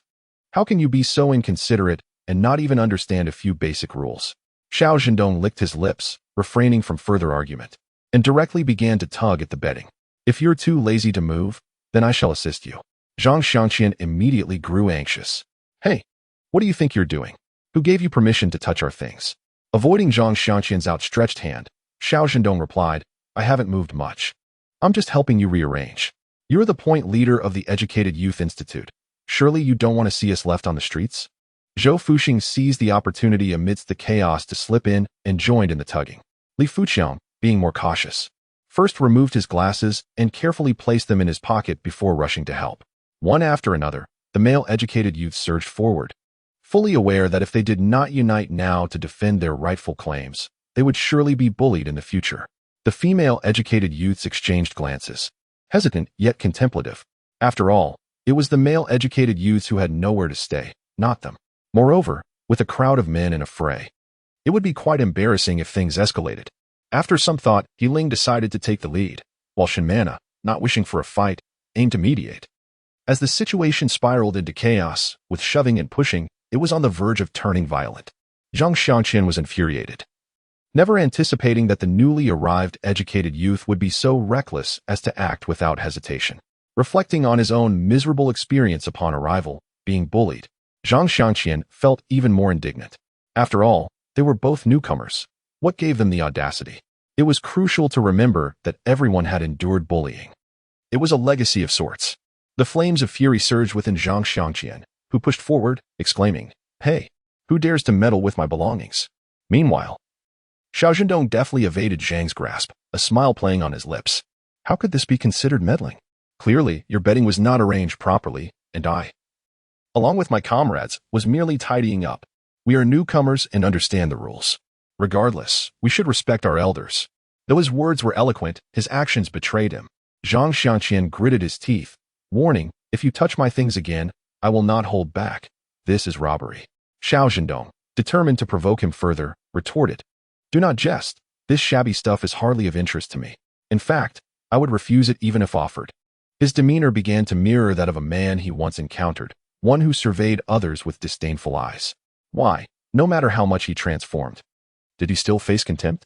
Infuriated, Zhang Xiangqian lost all reason, raising his fist and unleashing a thunderous roar. I swear. Xiao Zhendong, exhilarated, felt on the verge of bursting. He had awaited this moment for far too long. Just as he returned home, barely having settled into a chair, he heard a youth rushing towards him, shouting, Captain, come quickly. Someone has died. The captain, bewildered, followed the youth back. Chapter 15. The captain, that Xiao Zhendong truly plays dirty. The nature of the brawl was exceedingly severe. Upon the captain's arrival, he wasted no time and reprimanded anyone who had raised a hand, leaving them thoroughly chastised. Zhang Xiangqian wore a defiant expression, while Xiao Zhendong appeared obedient, feigning remorse. Once the captain's ire had slightly abated, he asked, Now, let us discuss what transpired. Xiao Zhendong raised his hand and spoke rapidly. Captain, the situation is as follows. Comrade Zhang Xiangqian has monopolized the communal bedding, imposing a class system within our shared warm family of youth. I felt it necessary to voice my dissent, and upon doing so, he became enraged and resorted to violence. Without further ado, the captain assigned blame, declaring Zhang guilty. Zhang Xiangqian, infuriated, protested, You are wronging me. He then turned to the captain, lamenting, You must deliver justice. This fellow is insufferable and has been seeking trouble. Moreover, you have no idea how brutally he struck me. Brutal? Xiao Zhendong gestured toward the cut at the corner of his mouth, speaking softly. Perhaps you should examine my injury instead. What injury? Zhang Xiangqian scoffed. It is evident that I have suffered more. That scoundrel indeed strikes with malice, Xiao Zhendong mused. Oh, how can you assert I harmed you without evidence? Your claims are baseless. As the words escaped Zhang Xiangqian's lips, he faltered. How could he present evidence? Xiao Zhendong's tactics were too insidious. He had either aimed for Zhang's posterior or grasped his thigh. Evidence. Was he to strip down for the captain to inspect? Zhang Xiangqian's face fluctuated between hues of blue and white, at a loss for words to argue, overwhelmed by a sense of pride. Xiao Zhendong reveled in this effect, letting out a disdainful snort as he turned to the captain to voice his grievances. Uncle Xiao, our interactions today have been quite agreeable. Although our acquaintance is brief, one cannot overlook my integrity. Were it not for his outrageous behavior, I would never have resorted to violence. Moreover, he has already struck me, if I do not retaliate. Am I still a man? Zhang Xiangqian managed to squeeze out a few words through clenched teeth, but Xiao Zhendong was unfazed. He continued, furthermore, I suspect Comrade Zhang Xiangqian's ideological standards are lacking. He flatters and appeases you, yet bullies us new intellectual youth. I personally harbor serious doubts regarding his motives, which seem aimed at inciting class antagonism among us. The captain glanced at Xiao Zhendong, feeling speechless, thinking to himself how this young man had truly taken advantage while feigning innocence. Yet, it was evident that Zhang Xiangqian had issues, and this was a prime opportunity to address them. He wished for a harmonious environment, where everyone could coexist peacefully without conflict. Zhou Fuxing appeared bewildered, pondering whether the recent altercation was indeed over this matter. Li Fuqiang, grasping Xiao Zhendong's intent, retrieved his glasses and spoke gently, Uncle Xiao. The situation is as follows. Comrade Zhang Xiangqian informed us after your departure that the male intellectual youth's quarters can only accommodate 5 individuals, not the 7 he had initially mentioned. The captain retorted incredulously, impossible. When I reviewed the list, I visited the quarters and saw that not only could 7 fit, but even 8 would have ample space. Indeed, Xiao Zhendong interjected smoothly, we all recognize your methodical approach, Uncle Xiao. You would never simply toss us in here without supervision. It is unfortunate that Zhang Xiangqian has exploited this oversight, claiming that only 5 could stay, leaving the remaining 2 as if they were inconsequential. Upon inspecting, I found that the bedding was arranged for 10, while only 5 were designated. Xiao Zhendong's accusations were astute, combining flattery with a clever critique of Zhang Xiangqian. After listening to the account, the captain's expression darkened as he waved the intellectual youth away to settle in, subsequently dragging Zhang Xiangqian aside for a 10-minute reprimand. Zhang Xiangqian, indignant, protested that regardless of the circumstances, he had been the one assaulted. If you do not provoke, will they resort to violence? Zhang Xiangqian felt a fleeting sense of guilt, insisting, but I did not intend to, and besides, I was merely jesting with him. Enough, the captain replied, visibly exasperated. Do you think they are unaware of who you are? Joking around? I have never played with you in such a manner. Do you truly have nothing better to do? Zhang Xiangqian, let me enlighten you. My intention in appointing you as the leader is to balance relationships and foster self-governance among you intellectual youth. The captain's understanding of the youth's dynamics was as clear as day. The children from the city hold a disdainful view of those who toil in the fields, reluctant to engage with them, and the team leader finds solace in this dynamic. It is as if the presence of the educated youth is of no consequence. They are incapable of performing labor in the fields yet are never short of complaints. However, if the educated youth institute another disturbance, particularly if you, the team leader, are at the forefront, it would be best for you to resign. Zhang Xiangqian felt a deep sense of grievance upon witnessing the team leader's cold demeanor and nodded in acquiescence.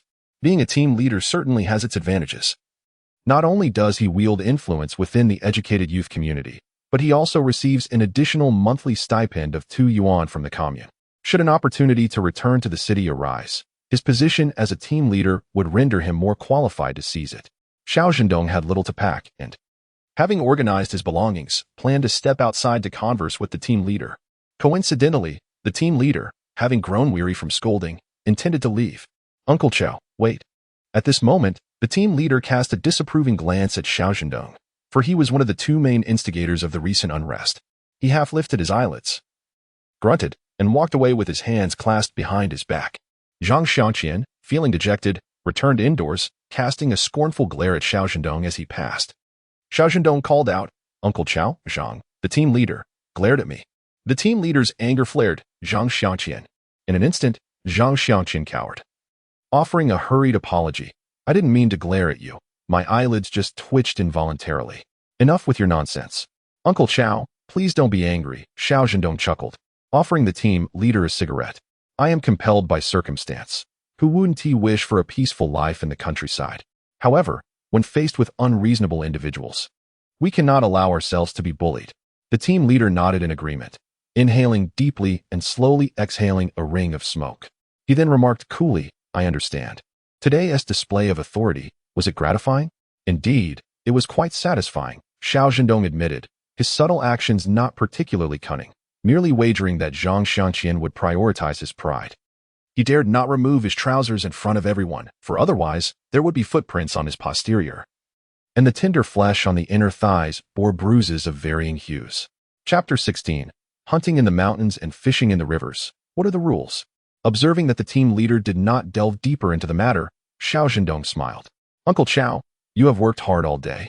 I shall refrain from beating around the bush. Let us speak plainly. What do you wish to say? I want to build a house. Very well. The team leader replied casually, I will approve a plot of land for you. Uncle Xiao, this matter cannot be delayed. The sooner, the better. The individuals at the educated youth station are not easy to deal with, and I wish to avoid entanglement with such people. As he spoke, Xiao Zhendong expressed his earnest intentions. I came to the countryside to contribute, not to engage in daily quarrels with the educated youth. The team leader found this reasoning valid. Constant bickering would inevitably fracture even the strongest of bonds, which was ultimately unwise. I will come by tomorrow morning to assist you in selecting the site for your homestead. I'll arrange for construction to commence on my end. The team leader paused, adding, however, I must forewarn you, building a house is not inexpensive. Understood. Thank you, uncle. I am well aware, Xiao Zhendong replied. After bidding farewell to the captain, Xiao Zhendong intended to return and tidy up a bit, preparing for the next meal. Upon arriving, he had already engaged with the veteran youth. It was indeed a rarity not to be put to the test during mealtime. Lost in thought, Xiao Zhendong hurriedly approached the captain, inquiring, Uncle. The captain was startled, exclaiming, What do you want again? Xiao Zhendong, undeterred, acted as if he were oblivious to the captain's displeasure, stating, We don't have much to eat tonight either, and I've already had a falling out with the veterans. I truly owe you a debt. The captain, grumbling, replied, I have some vegetables in my garden.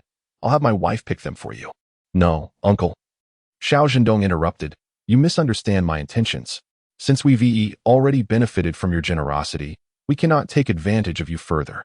Now that we are in the countryside, we must rely on our own efforts. I was merely pondering, given that we are backed by the mountains, the resources must surely be abundant. However, what are the regulations for hunting in the mountains and fishing in the rivers? The captain glanced at Xiao Zhendong and remarked, Kid, it's not that I wish to dampen your spirits, but the mountains do have plenty of wild chickens and rabbits, and the rivers are teeming with fish and shrimp. Yet, you must possess the skill to catch them, otherwise, you can only gaze longingly. Xiao Zhendong retorted, Uncle, you did not say that while we were on the road. Back then, you boasted about the abundant resources of the Hongqi Brigade. Now that we've arrived, it seems we can only look and not aspire? The captain responded, If you can catch it, I want to say a word. Xiao Zhendong thought to himself, this was indeed his forte from his previous life. Merely gazing longingly was out of the question. If he saw something, it would undoubtedly end up in the pot, sautéed with ginger and garlic to satisfy his cravings. Ha ha ha, Uncle Xiao, just tell me what to do, he said. This matter cannot be resolved in just a few words. You are newcomers without food. Today, I will take charge. As long as you have the skill to catch from the river or hunt in the mountains, all of it is yours to do with as you please. Really? The captain scoffed. A man's word is his bond. Xiao Zhendong flattered him verbally, while inwardly reflecting on the captain's rugged exterior concealing a tender heart, resembling a mother pig who had just given birth, grunting for food. On the way back, Xiao Zhendong walked with an air of confidence. Upon reaching the youth dormitory, he noticed Zhou Fuxing wore a troubled expression, and Li Fuqiang frowned. It was evident that during his brief absence, the new and old youths had clashed once again, and the newcomers had not gained any advantage. What happened? Zhou Fuxing sighed. It's truly unfortunate. We just had another argument. While it's quite satisfying to quarrel now, we still need to eat after going to the countryside. What are you afraid of? Xiao Zhendong raised an eyebrow. You haven't forgotten the ladle and iron pot I brought, have you? We still have cooking tools, even without them. I'm not worried. As long as there is fire, I can find a way to cook the food. Zhou Fuxing was filled with delight, and he exclaimed, Ah, how could I have forgotten this matter? He approached with warmth, saying, Donggu, you truly are like a brother to me. If little brother finds himself hungry, it will be up to you. Li Fuqiang's eyes sparkled with excitement, while the other educated youth gazed at Xiao Zhendong with a hint of expectation, subtly regarding him as the leader. Let us do this. Xiao Zhendong pondered for a moment. We shall divide our tasks. Some will gather firewood, some will construct the stove, others will cook, and a few will hunt. Li Fuqiang raised his hand, declaring, I shall build the stove. I often did this while playing with my cousin as a child, I am quite skilled at it. Very well. Zhou Fuxing chimed in, Dong Go. I will accompany you on the hunt. I used to trap rabbits as a child, and I was always successful.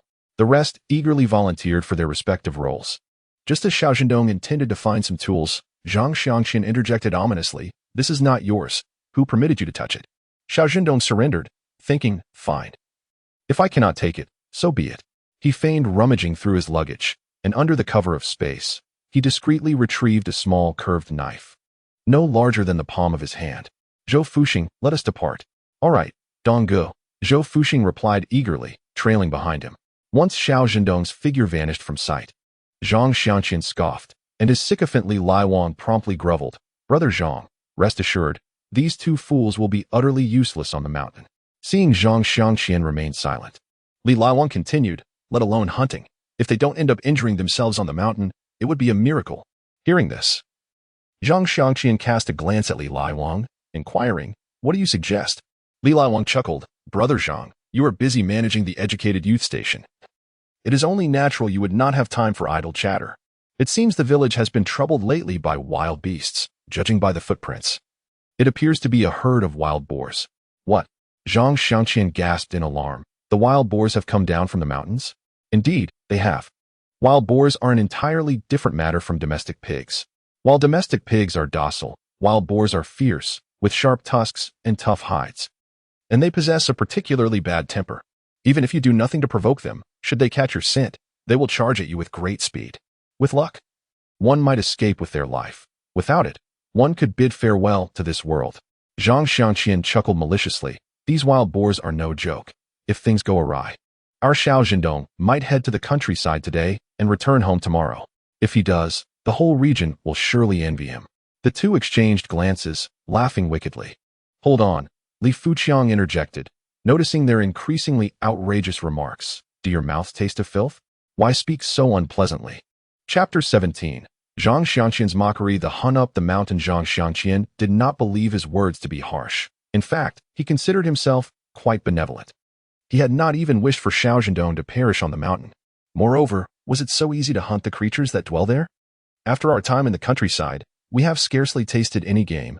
Can Xiao Zhendong truly expect to find success on his own? How naive. Ha ha ha, when he descends empty-handed. It will certainly be a spectacle to behold. The sounds of schadenfreude echoed in succession. Although the new educated youth felt anger, a tinge of anxiety lingered within. What if Xiao Zhendong truly did not return? Would that not be a source of embarrassment? Instantly, their initial enthusiasm waned, and they exchanged silent glances, falling into quietude. Witnessing Zhang Xiangqian's increasingly arrogant demeanor, morale on their side began to falter, igniting Li Fuqiang's ire. Let us wait and see, he declared. What if Xiao Zhendong brings something back? What then? Zhang Xiangqian, slippery as an eel, seemed to revel in his perceived superiority over Xiao Zhendong. After saying this, he observed the dissipating morale of the educated youth and felt a sense of vindication as he strutted away. Li Fuqiang, suppressing his frustration, urged everyone to disregard Zhang. Let us focus on our own tasks, he insisted. Indeed, He Ling chimed in, adding, no matter what they say, they are simply wishing for our failure. Let us act first. If Xiao Zhendong returns with a catch and we lack the means to prepare, we will be in dire straits. She attempted a quip to uplift their spirits, yet regrettably, it fell flat. Shinmana, not one for words, shared a resolute gaze, affirming, indeed. However, many were already retreating into doubt. Perhaps it would be best to let it go, someone whispered. Oh dear, we should never have crossed Zhang Xiangqian. They are seasoned, educated youth, having been here longer than us. Why provoke him unnecessarily? Exactly. This is a matter for the male educated youth. It has little to do with us. Regret flooded their hearts, but it was useless now. I brought half a pound of cured meat. Perhaps I could offer it as an apology to Zhang? Unbeknownst to Xiao Zhendong, chaos reigned among the educated youth. He was currently making his way with Zhou Fuxing. Zhou, full of bravado with his slogans, found himself deflated when faced with the reality of climbing the mountain. Didong, wait for me. I'm about to collapse. Observing Xiao Zhendong's agile strides ahead, Zhou was perplexed. Having spent 3 days on the train, why did Xiao still possess such vigor? Xiao Zhendong, noticing Zhou's fatigue, could only respond, why don't you wait here for me? Zhou, utterly exhausted, plopped down on the ground, gasping for breath. You, wait for me to catch my breath. Fine. You rest here and gather some firewood, Xiao Zhendong suggested, scanning the surroundings. Be cautious of insects and snakes. I'll check the area and return in half an hour. That sounds reasonable. No longer accompanied by Zhou Fuxing, Xiao Zhendong pushed his pace to the limit, soon arriving at a secluded spot. The area was remote, alive with the crisp sounds of birds and the various chirps of insects. Taking a deep breath, he felt every pore in his body unfurl. As a seasoned hunter who had roamed the woods for nearly a decade, Xiao Zhendong was confident that today would bring a promising start. A rustle in the grass caught his keen eye. He discerned a tuft of white fur, estimating it to belong to a wild hare. He mused to himself. As wild hares were typically a dull gray, adept at concealing themselves, this one must either be a genetic anomaly or perhaps had mingled with domesticated rabbits, resulting in its unusual white coat. He was not one to hesitate. Drawing his dagger, he hurled it with great force. A muffled thud resonated from the thicket, and as Xiao Zhendong approached, he felt a surge of delight upon discovering his aim had not dulled in the slightest. The rabbit lay lifeless, struck down by his blade. After retrieving the rabbit and wiping the bloodied knife, he cast the creature into his spatial storage and turned his attention to seeking other quarry.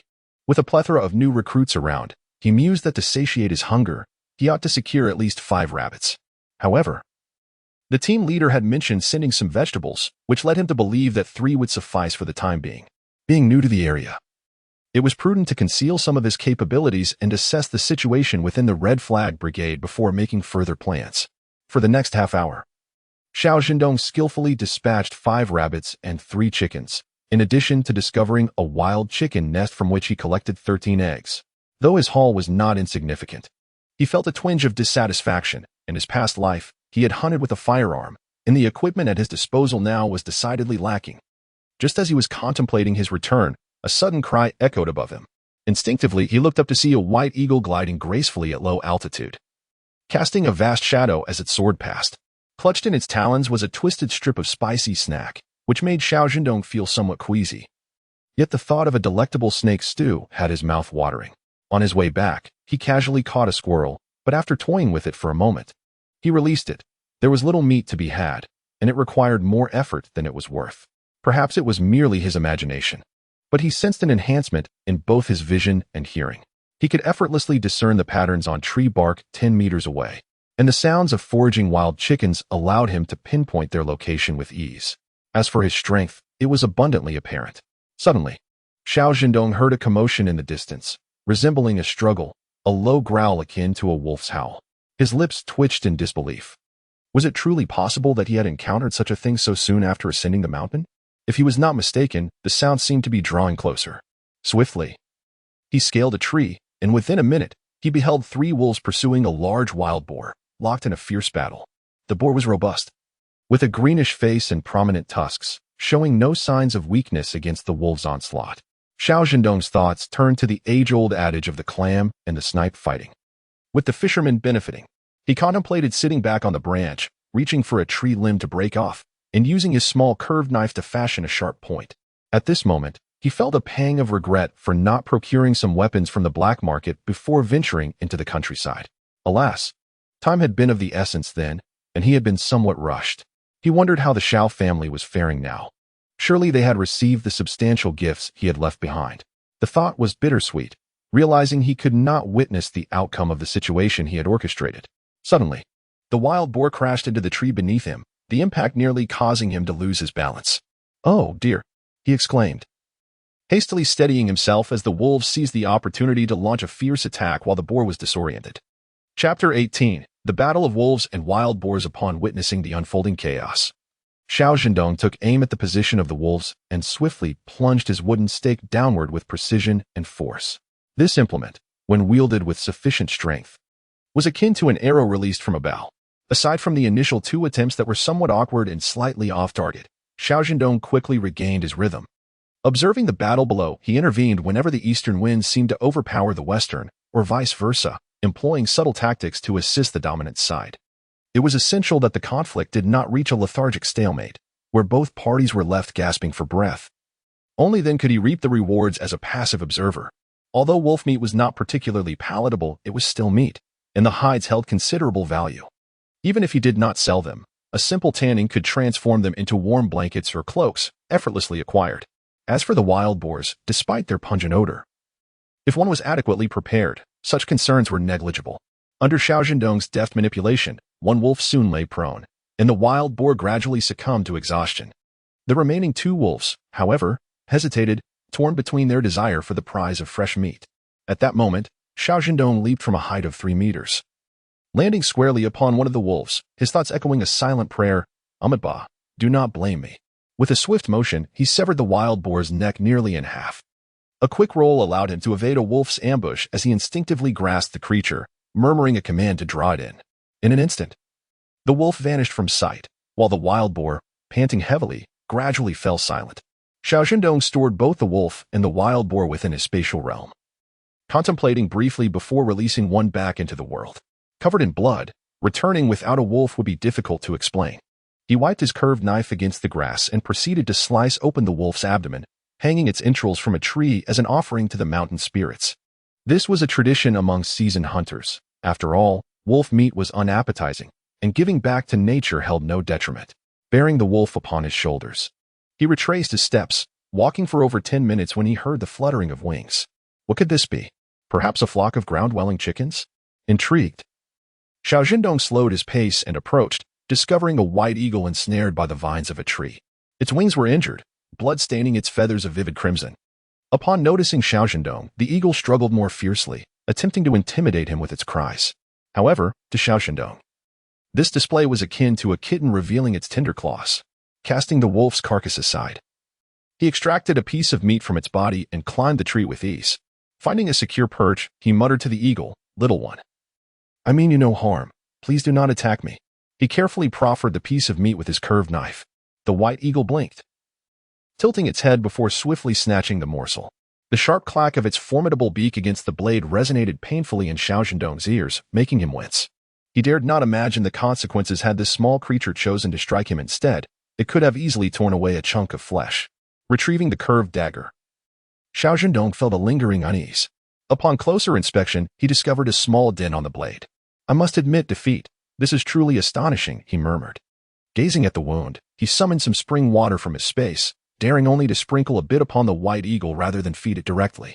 To his astonishment, he watched as the injury on the creature's wing healed at an observable rate. Not only was Xiao Zhendong taken aback, but even the white eagle appeared bewildered. Could it be? The pain in my wings seems to have vanished. Not only was the pain gone, but it felt invigorated. The vines that had previously ensnared it could now be easily shaken off. With a few swift movements, it freed itself and took to the skies, its wings brushing against Xiao Zhendong's face without a hint of caution. Damn it, he thought bitterly as he watched the eagle soar away. How ungrateful of that creature towards its savior.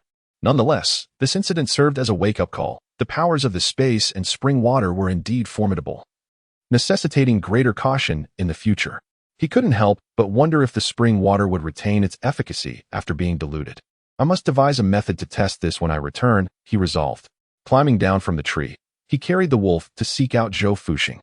This fellow was no less formidable. Once he regained his composure, he fashioned a spear from the materials at hand and rolled up his pant legs, preparing to catch fish.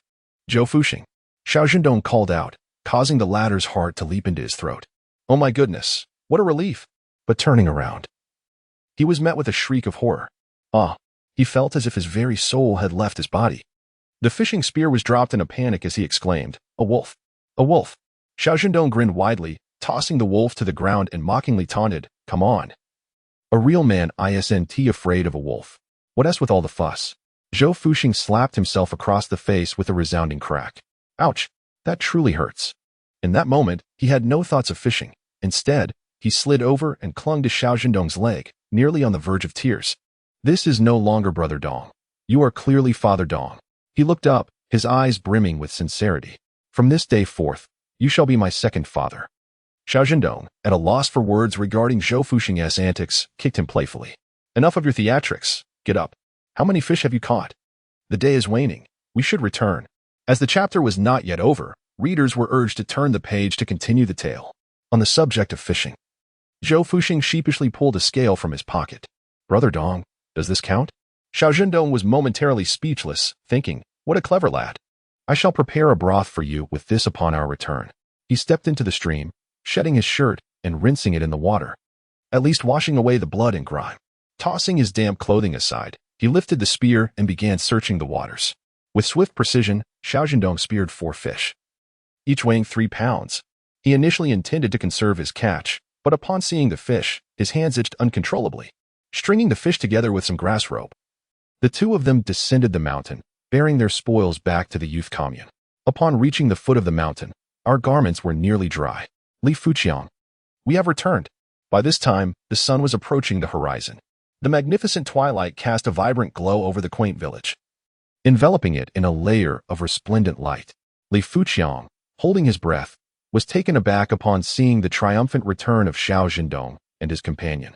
Nearly wide-eyed in disbelief, he'd almost forgotten his bashful demeanor, rising to leap in front of Xiao Zhendong. Did you truly bring back so many things? Indeed, Xiao Zhendong replied.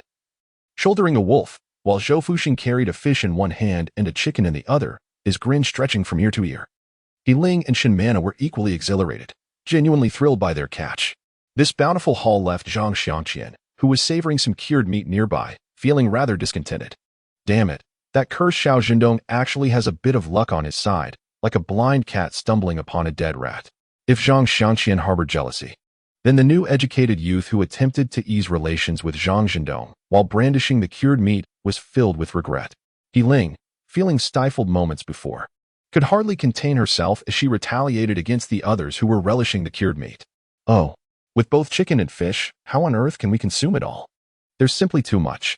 She pointedly addressed Xinyan. Have you had your fill of cured meat? Would you like some fish as well? It may not compare to the cured meat, but it excels in making a savory broth. With such a sardonic tone, Xinyan clasped her hands, looking utterly helpless, unsure of how to respond. Zhang Xianyang wiped his mouth and, feeling guilty for partaking in their feast, decided to support Xinyan, chiding He Ling. Please refrain from your snarky remarks. We are all in this together, united in our rural endeavors. Can we not learn to be harmonious? Oh my, esteemed elder. Do not preach to me.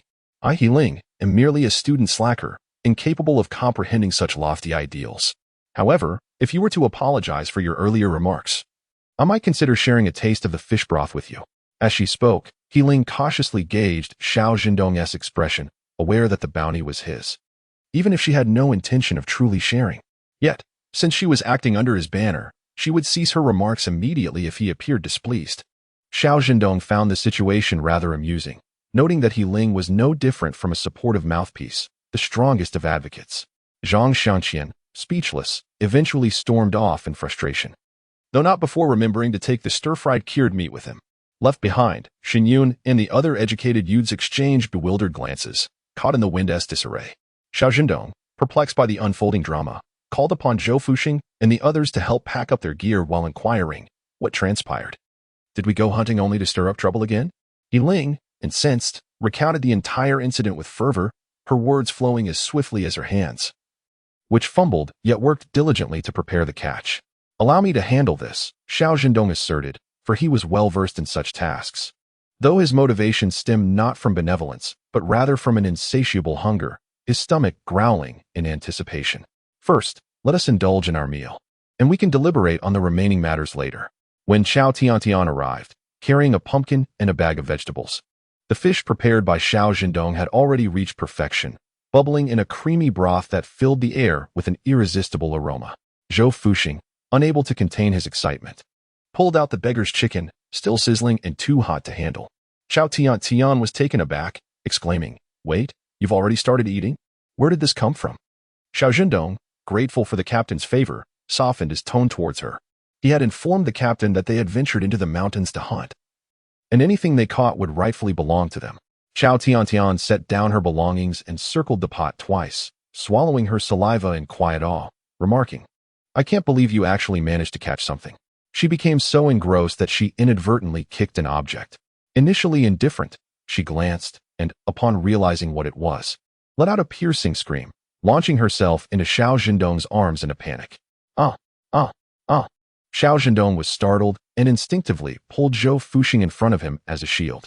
Zhou Fuxing, frightened, raised his hands in surrender. "I didn't do anything. I haven't moved at all. Wolf. There's a wolf," she exclaimed, her composure shattered. Xiao Zhendong, raising his voice above hers, declared, "It's dead. A dead wolf." As Xiao Tiantian regained her senses, She stood awkwardly, her expression still tinged with fear, muttering in discontent. Why is there a dead wolf here? Isn't that frightening enough? Xiao Zhendong rolled his eyes discreetly, contemplating that nothing could be as alarming as her sudden leap into his embrace. How did this wolf come to be? At that moment, Xiao Tiantian genuinely began to question her life choices. Was he not from the city? It was a miracle she hadn't fainted at the sight of a wolf. Yet here he was, having hunted one down. I picked it up, he replied. To be precise, I stumbled upon it.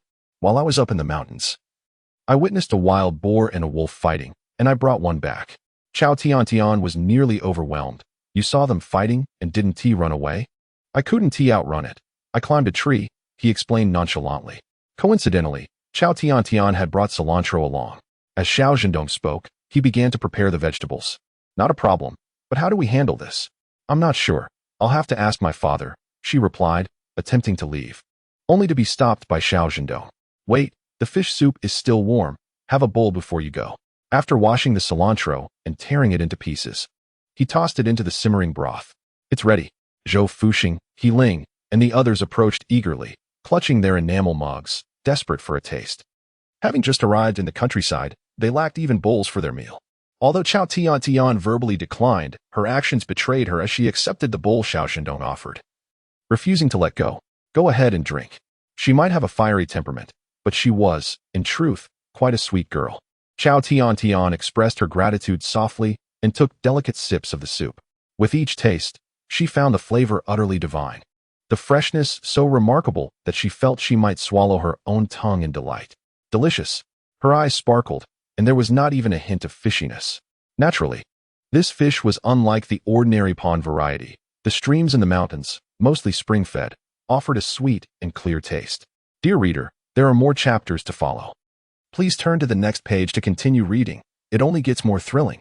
The fish, raised in the heart of this place, possesses exquisite flesh, which is beyond dispute. Most notably, Xiao Zhendong has added a drop of spring water, imparting a delightful fragrance. Another bite of meat, please. Everyone has received their share when suddenly an enameled teacup appears before me. A young male intellectual, with a face full of audacity, exclaims, "Come now, Xiao intellectual, this is rather unfair. We are all in this together. How can you indulge in fish and soup while we merely watch?" Yuqing erupted in indignation. Have you no shame? Just moments ago, you were groveling before Zhang Xianqian, and now you dare to sip our fish soup? Moreover, we have all contributed our fair share of labor. Indeed, Li Fuqiang chimed in. I built the stove, while He Yuqing and Xin Mana gathered firewood and cleaned up. What did you do? Nearby, Zhou Fuxing, holding a bowl, pondered his existence, realizing he had not contributed much either. Oh dear, this wave of confrontation seems to be directed at me. Faced with such undeniable truth, their pride faltered. Yet, as they sought favor from Xiao Zhendong, they dared not retaliate but instead muttered, "Don't be so stingy. Besides, we hardly know you. How are we to know you could actually bring back game from the mountains?" Though Xiao Zhendong initially entertained their reasoning, he no longer felt the need to share in their fortune. He detested opportunists, those who sway with the prevailing winds of interest. Reflecting on the turmoil of their first day in the countryside, he found it quite displeasing. However, from a long-term perspective, it proved to be remarkably advantageous. By dismissing the opportunists on the very first day, he safeguarded himself from potential betrayal in the future. Chapter 20. Xiao Tiantian. Bah. They are insatiable in their greed. Really? Is it necessary? He retorted in frustration. We are all intellectual youths, and besides, if you refuse to feed us, are you not afraid I will report you to the team leader? The male intellectual, Zhao Feng, who had been rather quiet throughout the journey, unexpectedly chose this moment to stir trouble. Xiao Zhendong responded with a shrug. Well, go ahead and report me. Xiao Tiantian appeared utterly bewildered, while He Yuqing, with a glint in her eye, swiftly pulled Xiao Tiantian aside for a whispered conversation. After hearing the backstory, Xiao Tiantian too became incensed. Bah! They are truly greedy beyond measure. Holding the fish soup that Xiao Zhendong had handed her, she naturally aligned herself with him. Besides, those who work deserve to eat, while those who did not had no right to partake in the meal. Xiao Tiantian loathed the lazy more than anything. She set down her bowl and divided the provisions she had brought, and as for the large pumpkin, she lifted it, smashing it against a rock to create several portions. Handing one over, she declared, "Here, this is yours. Were you not just lamenting the lack of food? Well, now you have it. Go ahead and eat." The group of intellectuals led by Zhao Feng stood in stunned silence. But how are we to eat this? Xiao Tiantian rolled her eyes and retorted. How to eat? With your mouth, of course. Why should I, your esteemed lady, feed you? No. Xin Yun was well aware of Xiao Tiantian's irritable temperament just this afternoon. She had unleashed a torrent of unrefined curses. Xin Yun felt a sense of disdain but dared not offend her, instead opting for a gentle and soft-spoken explanation. Sweetheart, please do not take offense. We mean no harm. We truly appreciate the items you have brought, but we lack the necessary cookware, making it difficult to prepare the food. Moreover, as we are all in this together, it feels inappropriate to eat separately. Shinmana took a bite of fish, her eyes gleaming with bliss, and chimed in softly. When we were working, you were watching us with eager eyes, yet you never voiced any objections. Isn't that rather inconsiderate? Her stammering words struck Xin Yun like a slap across the face. Shinmana lifted her head, unabashedly declaring, if I were in your position, I would feel too ashamed to accept such gifts. Xin Yun's composure shattered, her stuttering response betraying her disbelief. What are you saying? Are you looking for trouble? Try laying a finger on her. He Ling, with a mischievous smile, possessed a sharp tongue but an equally fiery temper. Others might bluff, but He Ling's threats were tangible, and her confrontations were real. And you, with your stammering, how dare you speak? Just moments ago, you were groveling at Zhang Xianqian's feet, acting like a true sycophant. Bah! He Ling directed her scorn at everyone present. Zhao Feng, suppressing his fury, remained silent as Xiao Zhendong, that unscrupulous scoundrel, brazenly toyed with his curved dagger while dining. The glimmer of the blade was unmistakably menacing. Xin Yun could not contend with He Ling's verbal onslaught. Tears of frustration welled in her eyes. Zhao Feng, too, fell silent, eyeing the bowl of milky broth and timidly inquiring, with so much soup, wouldn't it be a waste to discard it? Why not share some with us? We could use it to enhance the flavor of our vegetables. In response to Zhao Feng's plea, Xiao Zhendong tossed his dagger at Zhao Feng's feet, the blade humming ominously. He merely said, "Get lost." Zhao Feng's face drained of color as he clutched his belongings and hastily departed. This display was enough to draw glances not only from Zhou Fuxing, but even from Xiao Tiantian, who couldn't help but be taken aback. Zhou Fuxing gave Xiao Zhendong a thumbs up, exclaiming, "Brother Dong, that was quite impressive." Xiao Zhendong raised an eyebrow, fully aware that his act had been convincingly executed. However, this was not an intentional performance. In truth, he was genuinely famished and lacked the leisure to engage in petty disputes with Zhao Feng. The impact of his assertiveness was the most effective means of resolution. Let us eat quickly. If we continue to chatter, I shall finish before you know it. A fish weighing approximately 3 kilograms, 3 of them totaling nearly 10 kilograms, once scaled and gutted, would yield a substantial amount of flesh.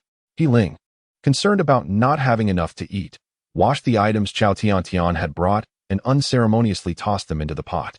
The beggar's chicken was now cool enough to handle. And Zhou Fuxing, with a flattering demeanor, offered the entire chicken to Xiao Zhendong, saying, "Brother Dong, you choose first." Xiao Zhendong did not hesitate, swiftly tearing off a large drumstick. "You all dig in," he said, directing his words slightly towards Xiao Tiantian, who mistakenly believed he was addressing her.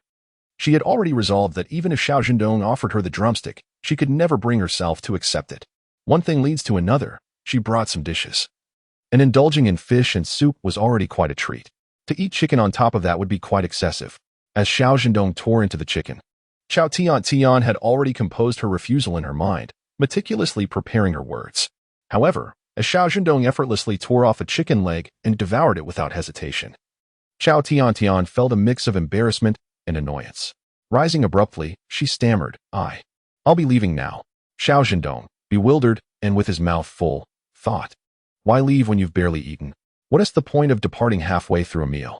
Ignoring him completely, Xiao Tiantian grabbed her small backpack and sprinted away. Xiao Zhendong harbored no anger.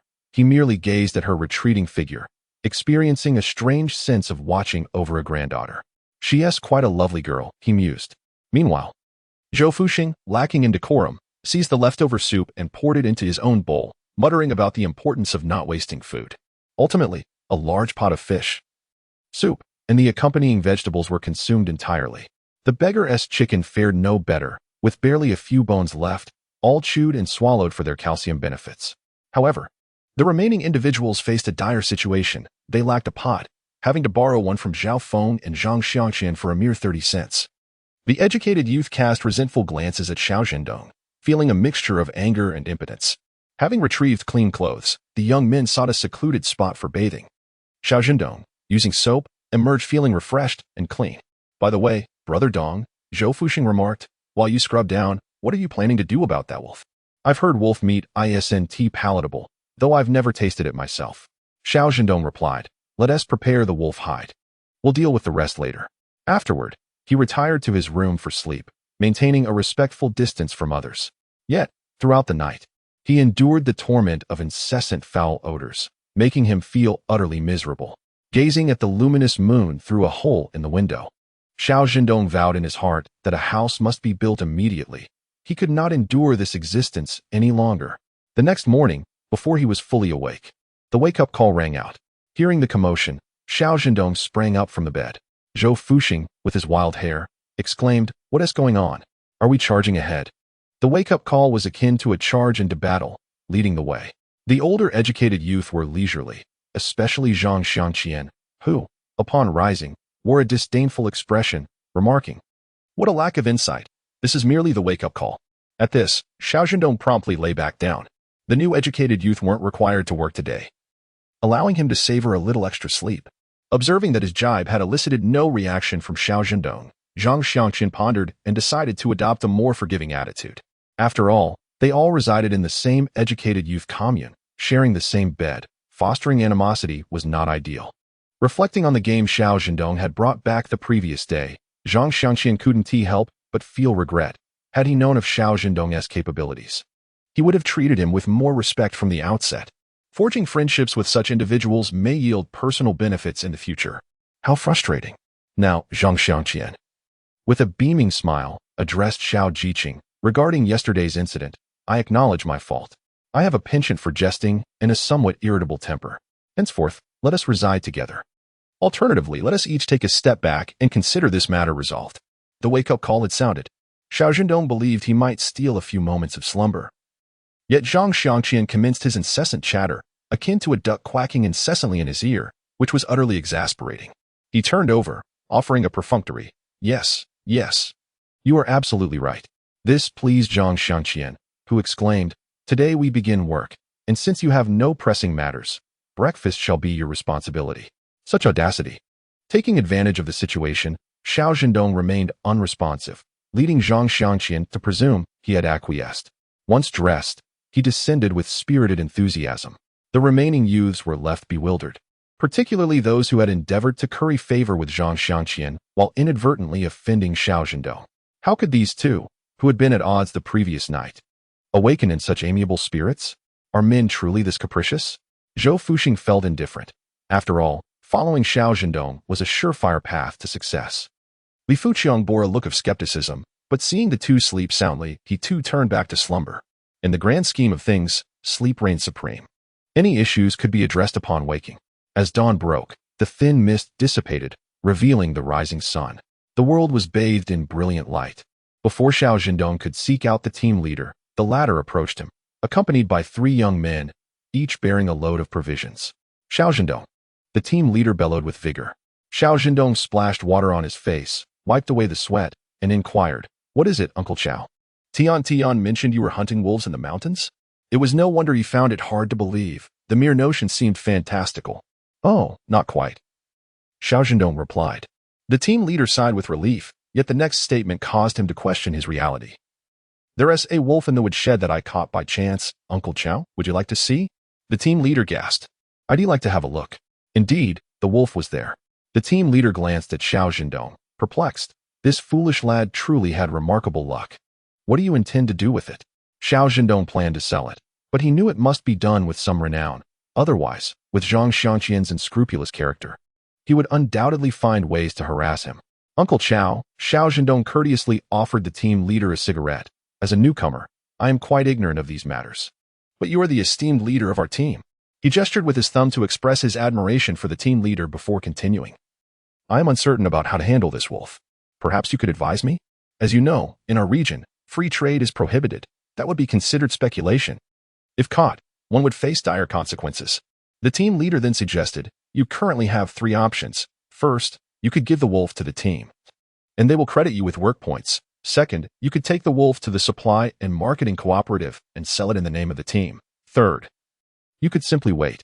In his previous life, Xiao Zhendong had considerable experience with the concept of waiting.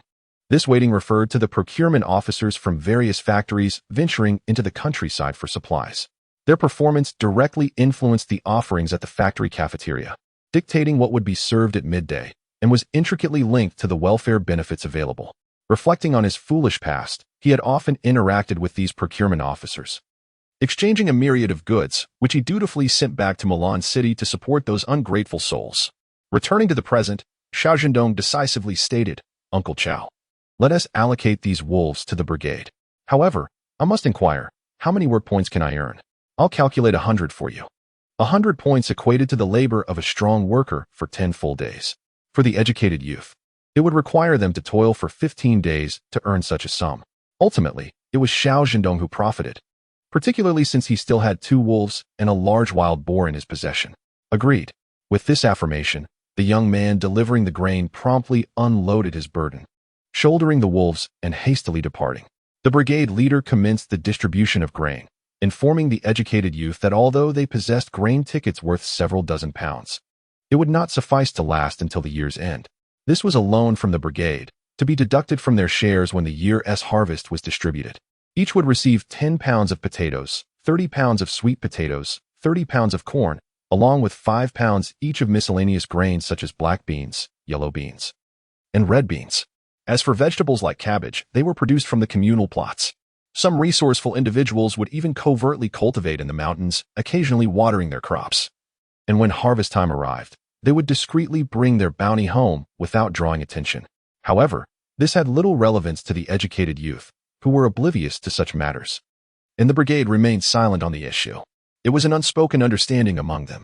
To the educated youth, this situation felt like an impending catastrophe. Not only the male youth felt the pinch, even the female youth found the rations insufficient. Wang Linlin, having returned at an indeterminate time, immediately voiced her grievances. "Is this all we have? This is barely enough to feed a beggar. Who can survive on this? Whether you like it or not, it's quite evident." The brigade leader, exasperated, retorted, "I brought the scales. You all can portion it out yourselves. Whether you choose to eat together or keep it separate is entirely up to you." Xiao Zhendong preferred to keep his rations for personal use, taking out only what was needed for daily meals, especially since he planned to live alone later on. Mixing them would complicate matters. After the grain distribution, the educated youth dispersed to attend to their individual tasks. Xiao Zhendong followed closely behind the brigade leader. "Uncle Xiao, regarding my homestead, right. Shall we go select a location?" "That sounds good. I tend to have a peculiar temperament. I prefer a more secluded spot." The brigade leader shot a sidelong glance at Xiao Zhendong and remarked, "The boy is young, yet has an abundance of requests." Chapter 22. Initial decisions and familiar faces. They had barely walked 10 meters when Zhou Fuxing and Li Fuqiang caught up with them. "Uncle Xiao, we also wish to build a house." "You too?" "Indeed. After a day in the educated youth dormitory, we felt as if we were dying. Upon seeing Xiao Zhendong emerge, we decided to come out as well." Zhou Fuxing explained, "Would it be feasible for the 2 of us to share a residence? Building a house not only provides shelter, but also fosters mutual support." Indeed, the captain spent the entire morning leading Xiao Zhendong and the others around the Hongqi brigade, scouting potential locations. At that time, the famished Zhang Xiangqian and his companions returned to the youth station, only to find the hearth cold and the kitchen empty, which infuriated him to the point that he could have chewed Xiao Zhendong's heart out. "If you were unwilling to work, why did you agree to it in the first place? How could someone be so utterly detestable?" "Very well, these are the spots. You all deliberate and choose." After a brief pause, the captain glanced at Xiao Zhendong, hinting that the area at the foot of the mountain was suitable. Yet it was also a favored haunt for wild boars and bears. This did not frighten Xiao Zhendong. Rather, it terrified Zhou Fuxing and Li Fuqiang immensely. They decisively opted to build the house within the brigade. "I still prefer that spot," Xiao Zhendong declared. The captain retorted, "You stubborn fool." Zhou Fuxing added his own counsel. "Indeed, Donggu, it is quite perilous. Those wild boars and bears are frightening. Just imagine, while you are sleeping soundly, a big bear could rudely awaken you." The mere thought sent shivers down their spines. Xiao Zhendong chuckled, "Uncle, it all depends on your skills. The walls must be thick. We wouldn't want a bear to knock them down with a mere slap. If word gets out, it would tarnish our brigade's reputation." Go on, go on. The captain grumbled. You're just full of talk. Strangely enough, the captain did not seem overly annoyed. This lad was a bit of a firebrand. Yet he did not actively seek trouble, which was quite commendable. Unable to sway Xiao Zhendong, his chosen plot indeed lay at the mountain's foot. The captain even encouraged Xiao Zhendong to construct a grand brick-roofed house, clearly hoping to take advantage of a good deal without being too obvious about it. After some contemplation, Xiao Zhendong declined. I've just arrived in the countryside. I should focus on gradual development. Once I truly earn some wealth from the mountains. Building a house won't cost much. No need for that. Let us go with earthen bricks. They keep warm in winter and cool in summer, which is quite suitable. All right then, the captain said, smacking his lips. What about the roof? Let us use tiles. There's no need to skimp on that. Tiles are practical. We'll inspect it twice a year and regularly replace a few. That should suffice. Once the essential matters were settled, the captain intended to leave, but Xiao Zhendong stopped him, saying, Uncle, if I can continue hunting and exchanging for work points, may I not have to work the fields? At this, the captain was taken aback. What nonsense is this? You think you can make a living that way? Confidently, Xiao Zhendong replied, if I possess that ability, why not? I genuinely cannot work the fields at all. He boldly began to ramble. My back isn't good. I can't bend down. The captain, with a stern expression, warned him, try spouting more nonsense and see what happens. Xiao Zhendong, I do not deny that you managed to catch something on your very first day in the countryside. But that is hardly a solid foundation for boasting. A fleeting stroke of luck is entirely different from a means of survival. His smile vanished. The old man grew serious. His demeanor quite grave. Being a hunter is arduous. Not only do you face the elements, but you often return empty-handed. The seasoned hunter, burdened by years of experience, treads cautiously into the mountains, knowing that for a young novice like you, it would be akin to courting death. In his lifetime, Chowdy Hu has committed no grave transgressions, save for a minor and scrupulous act in his youth when he employed a trivial underhanded tactic to displace a rival suitor for Shufan's affection. He dares to claim that he has always acted with integrity and sits upright in his conscience. The educated youth, hailing from distant corners of the country, were of little concern to him, yet he felt an obligation to ensure their safety. After all, with life intact, certain pursuits hold meaning. Seeing that the team leader was impervious to reason, Xiao Zhendong could only manage a wry smile, contemplating that it would be prudent to wait a while before acquiring more suitable weapons and devising further plans. All right, Uncle Xiao, I understand, he replied. The team leader, dismissive of Xiao Zhendong, thought to himself that the young man hardly grasped the gravity of the situation, treating his words as mere background noise. Unbeknownst to Xiao Zhendong, the team leader had seen through his current attitude. Just then, he caught sight of a figure, glancing at the dilapidated hut not far from him. Coincidentally, the team leader also noticed where Xiao Zhendong's gaze had landed. A jolt of warning surged through him. Those residing within were not to be trifled with. Whether you have business or not, avoid wandering there aimlessly, he admonished. Who is it that cannot be provoked? Xiao Zhendong inquired casually. The one living in the cattle shed. Do you understand? The young man feigned enlightenment, but internally he felt a weight pressing down.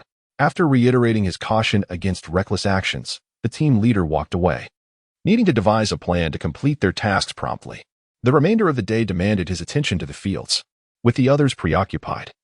Xiao Zhendong resolved to venture out alone. Donggu, where are you headed? Just to explore the mountains. Are you coming along? Zhou Fuxing genuinely considered it, but, reflecting on his own pace, declined. Never mind, I shall wait for another opportunity to explore the mountains. This chapter is not yet concluded. Please turn to the next page to continue reading. Tomorrow we must return to the fields, so I need to rest well today. I shall take my leave then. As Xiao Zhendong entered the mountains, he walked while skillfully crafting wooden stakes with his small curved knife, its edge remarkably sharp, striking true with every thrust. In just 3 short hours, he had caught 8 wild rabbits, 7 pheasants, and even a non-venomous snake, all neatly stowed away in his spatial pouch. Feeling famished, he followed the sound of rushing water to a stream where he set a fire and prepared to roast the rabbits. As he deftly worked, he pondered the necessity of acquiring an iron pot for his spatial collection, along with a large bowl for convenience in the field. After roasting 3 rabbits and 2 pheasants, he finally ceased his endeavors. As the sun descended slowly, Xiao Zhendong fashioned a simple backpack from willow branches, gathering his belongings to set off. Across the stream, hidden within the dense thicket, a pair of dark, unblinking eyes fixated on his retreating figure until he vanished from sight. A snake hung motionless from a nearby tree. having remained still for an extended period. In the next instant, the fierce predator devoured it like a mere morsel, tearing it into shreds and swallowing it whole. Xiao Zhendong descended the mountain with great urgency. Guided by memory, he arrived at the small wooden cabin, inhaled deeply, and pushed open the door. The wooden door creaked ominously, hanging precariously on its hinges. The sight that met his eyes was one of dilapidation. The unexpected visitor stirred a tremor among the diners gathered around the table. At the forefront was an elderly man with graying hair, who, upon seeing Xiao Zhendong, rose to his feet and, maintaining a semblance of politeness, inquired, "Do we need to engage in self-reflection?" The identities of these individuals were unmistakable. Xiao Zhendong swallowed the bitterness rising in his throat, biting down on his cheek. "No, I am a newly arrived educated youth from the brigade, just descended from the mountain. I am rather parched and seek a drink of water." Upon hearing this, the tension in the room dissipated as everyone collectively exhaled in relief. Chapter 23. Yin Yushu, kid, stay away from me. It's for your own good. "Ah. So you are an educated youth," remarked a frail old woman with wispy gray hair, who coughed twice. Old Shin quickly fetched the child some water, and then let him be on his way.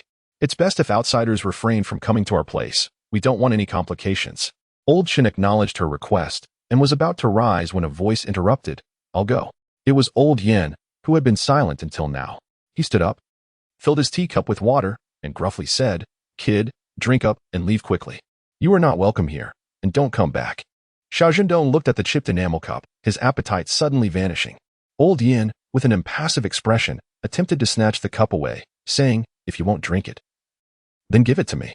The people in the small, dilapidated cabin exchanged glances, bewildered by Old Yan's sudden display of uncharacteristic harshness. Avoiding Old Yan's outstretched hand, Xiao Zhendong took a sip of water and remarked, "Sir, your temper is truly foul. I can only imagine how much your son must be exasperated with you." The words, laced with a hint of vehemence, made the others uneasy. They feared that Xiao Zhendong's anger might provoke Old Yan, leading to an unfortunate altercation that would leave them at a disadvantage. One by one, they could no longer remain seated, hastily rising to intervene. "Oh, dear educated youth, please don't take offense. Old Yin is not normally like this. He's been suffering from severe leg pain these past few days, which has made him a bit irritable. Yes, please don't take it to heart." Their chorus of pleas rendered Xiao Zhendong momentarily speechless. He never anticipated that this old man would be here. He thought he would never encounter him again in this lifetime. Suppressing the tears that threatened to surface, Xiao Zhendong let out a cold laugh, thinking, "He's grown old and decrepit. Why should I concern myself with him?" His gaze drifted past the old man to the table, where a bowl of insipid boiled sweet potatoes sat. Those were the old man's favorite. He used to take Xiao Zhendong to cook special dishes like braised pork, fatty goose, and beggar's chicken. Now, all he could eat was this, and even that was a rare treat. Xiao Zhendong felt a lump in his throat. Reaching into his simple backpack, he pulled out a leaf-wrapped roasted chicken and said, "Thank you for the water. I am not well acquainted with the path, so could this old man show me the way?" The crowd exchanged glances, suppressing their saliva. "We cannot delay any longer. Xiao Zhendong has a plethora of matters to discuss with the old man, and I am eager to return." The old man sighed and followed him out. "Old Yin, it's nothing." Old Yin waved his hand at his brothers, urging them to continue eating. "You all carry on. I will escort him back and return shortly." As the two men exited the dilapidated little house, the remaining onlookers grew anxious. What on earth is happening? This young intellectual isn't planning to confront Old Yin, is he? Surely not. The boy appears quite respectable. Respectable? What good does that do us? What shall we do now? If that roast chicken is a prelude to something dreadful, the atmosphere turned somber. An elderly woman with gray hair began to weep openly, lamenting when this life would ever reach its conclusion. Xiao Zhendong paused, but the old man feigned ignorance. His head bowed as he continued walking, appearing somewhat haggard. "Why have you stopped?" At last, the old man spoke to Xiao Zhendong. "This is not a place for conversations. Follow me." Xiao Zhendong remained silent, trailing the old man to a secluded spot. As soon as the old man turned around, Xiao Zhendong knelt down, respectfully bowing 3 times. "Under heaven and on this earth, I, Xiao Zhendong, today acknowledge Yin Yushu as my father. From this day forth, I shall care for you in your old age and serve you faithfully. Should I violate this oath, may heaven strike me down." Upon hearing these words, tears streamed down Old Yan's face. "Good lad, I have not wronged you." Yin Yushu helped Xiao Zhendong to his feet. "Rise now. There is no need for such perilous declarations in the future. My current situation is precarious, and getting too close to me could be detrimental to you. What is truly happening? Xiao Zhendong yearned to unravel the confusion that had plagued him through 2 lifetimes. Shouldn't you be in Mulan City? How did you end up here? It is a complex tale. Yin Yushu was reluctant to elaborate, merely cautioning, today is not opportune for discussions. You have only just arrived in the countryside. First, establish your footing. Do not concern yourself with my affairs. Old man, I am now orphaned, utterly alone. If you disregard me as well, I will have no kin left in this world. Yin Yushu was well aware of Xiao Zhendong's family circumstances and was taken aback. How could this be? Are they all gone? Xiao Zhendong chuckled heartily, not deceased. Yin Yushu, rarely seeing him so animated, replied, You rascal, at such a time, you still jest. I am not joking. Xiao Zhendong removed a chicken leg from his small backpack and offered it. You eat first. Let us converse while we dine. Yin Yushu, not recalling the last time he had savored a chicken leg, graciously accepted the offering and began to eat. Xiao Zhendong succinctly recounted the events of recent times, affirming that the ties to his family had been severed and their future was of no concern to him. Yin Yushu chuckled. You, my boy, have been rather ruthless. After such a turn of events, even if your scoundrel of a father were to survive, his days would be akin to a living hell. No worries. Let them all suffer. Observing Yin Yushu devour the chicken leg, Xiao Zhendong seized the opportunity to assess his condition. Truth be told, it was quite poor. The once chubby visage had vanished, leaving a frail garment that hung loosely upon him. Xiao Zhendong felt a pang of sorrow in his heart as he gazed at the old man. From now on, I shall look after you. You? Yin Yushu did not regard him with disdain. Ah, young man, when I first laid eyes on you today, I knew you would come seeking me. Now that you have arrived, I shall see you. But when you return next time, I may not. He understood that his own life had reached its conclusion. Yet Xiao Zhendong was different. He was still young. Although he was a sent-down youth, with diligence and perseverance, he could establish a home in the Hongqi Brigade, marry, and live a fulfilling life with a warm hearth and family. It was not that Xiao Zhendong possessed extraordinary talents, rather. It was his appealing appearance that drew the blind eyes of those who could see his worth. Are you certain? Yin Yushu asked, his conviction unwavering. I am certain. He replied. Xiao Zhendong, maintaining a calm demeanor, responded, If you refuse to see me, I shall go to your dilapidated abode and proclaim that you are my godfather. Yin Yushu retorted, Where did you learn such rogue behavior? It matters not, Xiao Zhendong mused, feeling that the time was ripe. Prolonging the conversation might arouse suspicion. As long as it serves you well, I have built a house in the countryside, not far from you. I shall keep an eye on you. Yin Yushu clenched his fists. Young man, you owe me nothing. Keep your distance for your own good. If you truly wish to be kind to me, then speak less to provoke me. Xiao Zhendong waved his hand dismissively, shouldering his basket as he headed towards the youth point. It's urgent now. Once I have decided on a meeting place, we can discuss further. As Xiao Zhendong's figure receded into the distance, Yin Yushu wiped his hands on the grass, plucked a handful of it, and chewed thoughtfully. Ensuring that he bore no unpleasant scent, he turned back. On his return, he felt invigorated. He had not anticipated encountering Xiao Zhendong here, nor that he would kneel and acknowledge him as a father figure. Yin Yushu felt a surge of bitterness. Why was it not during his glorious days? Had it been then, he would have elevated the sun to the heavens, granting him anything he desired. The atmosphere at the youth point remained grim. Zhang Xiaoqian cast a shadowy gaze at Xiao Zhendong. Brother Dong, why have you only just arrived? Dinner is ready. The meal was rather simple today, boiled potatoes. He Ling pulled out some chili sauce from her belongings, having been preoccupied with packing. Dinner is a bit modest. The potatoes lack flavor, but with some sauce, it's quite acceptable. Just sauce will suffice. Xiao Zhendong accepted the chili sauce gratefully, pondering how to procure some condiments for the old man. Caring for the elder could not be delayed, yet it required a careful approach. Should he err in haste, the consequences would be dire. By the way, do you truly intend to move out? Yes, Xiao Zhendong nodded and proposed. However, regarding the female youths, it would be prudent to refrain from making any bold moves for now. Let us observe the local customs for a while before making decisions. In his previous life, he had been sent to a desolate place where not only were resources scarce, but the social customs were utterly unreasonable. A naive young female sent-down youth had arrived there and proceeded to squander her wealth, building houses and purchasing meat at will. Through a series of misfortunes, she found herself becoming the target of scorn. After only a brief period of joy, the young female educated youth was soon under scrutiny. On the third night in her new home, tragedy struck. She was violated, and those responsible audaciously claimed her house as well. Overwhelmed by despair, she, under the relentless indoctrination of the women in the commune, reluctantly came to terms with her grim reality, living each day with her eyes shut. The following year, she gave birth to a daughter, but tragically, the child did not survive. As soon as the umbilical cord was severed, her mother-in-law callously tossed the infant into the frigid wilderness. With the loss of her child, the spirit of the young woman also vanished. On the very day she completed her confinement, a packet of rat poison sent her entire family to their demise. Revenge was achieved, but her own life lay in ruins. Healing nodded, reassuringly stating that they were aware of the situation.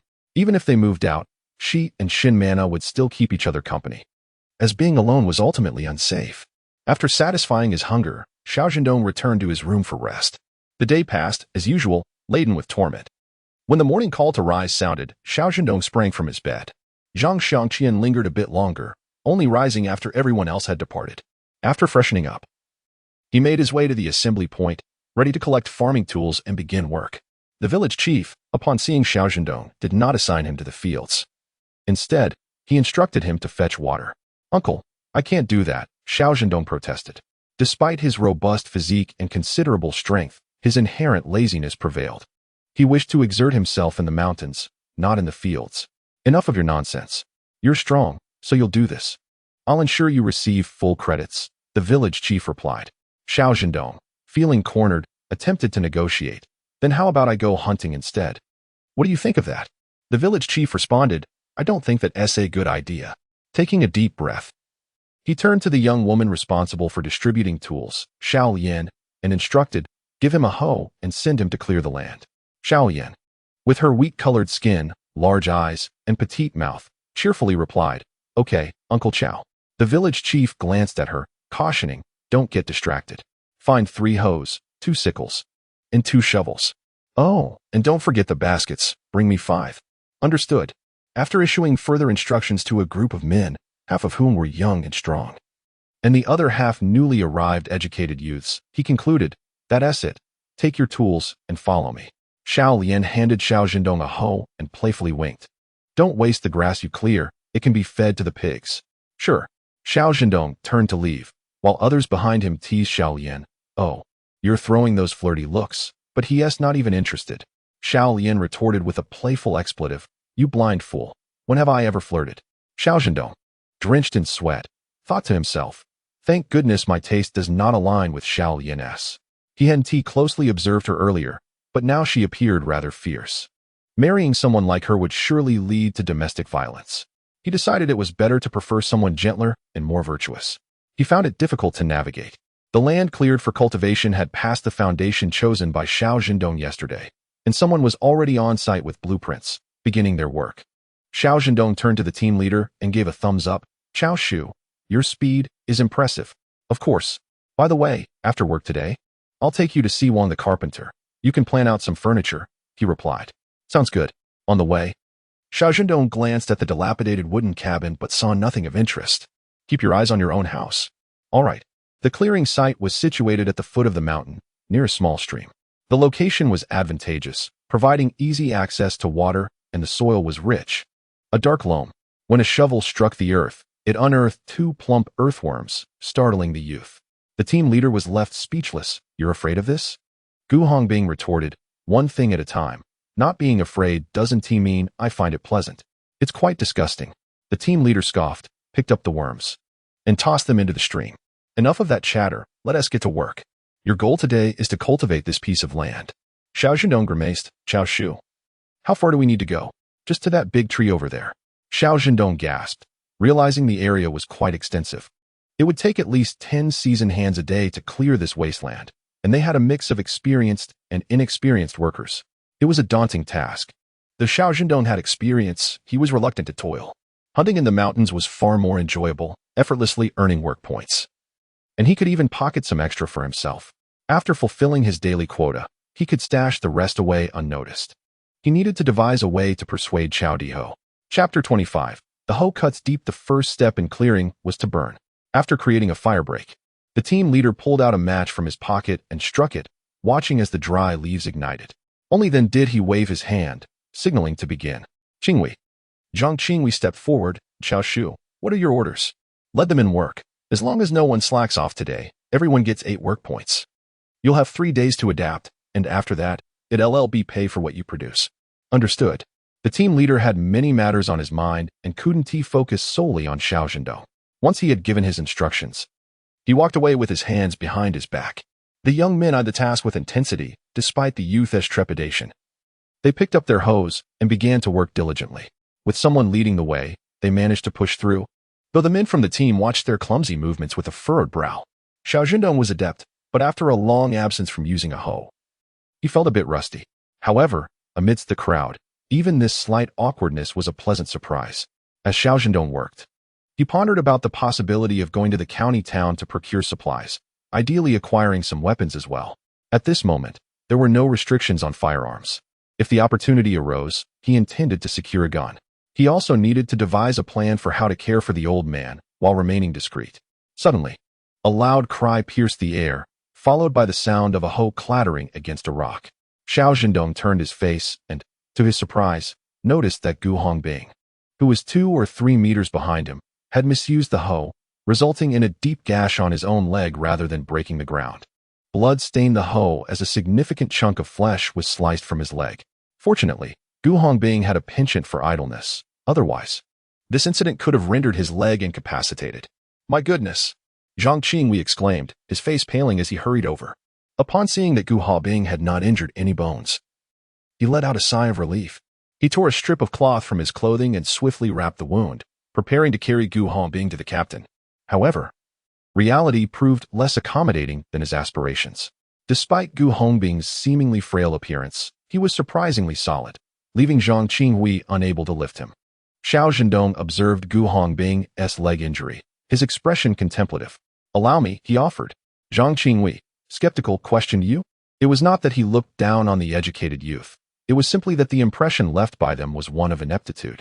Although Xiao Zhendong appeared robust, there was no guarantee he was merely a fade.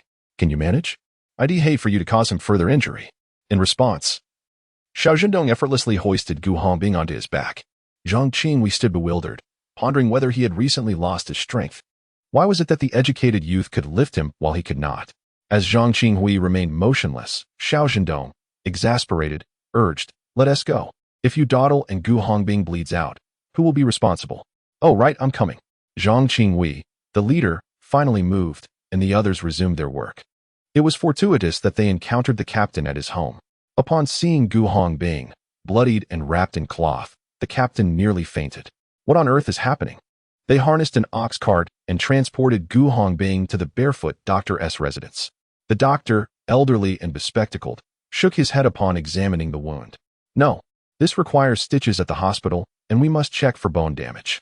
Well then, there's nothing more to discuss. The captain thought about sending Xiao Zhendong back, but he certainly would not agree. He found it easier to forage in the field than to carry someone all the way.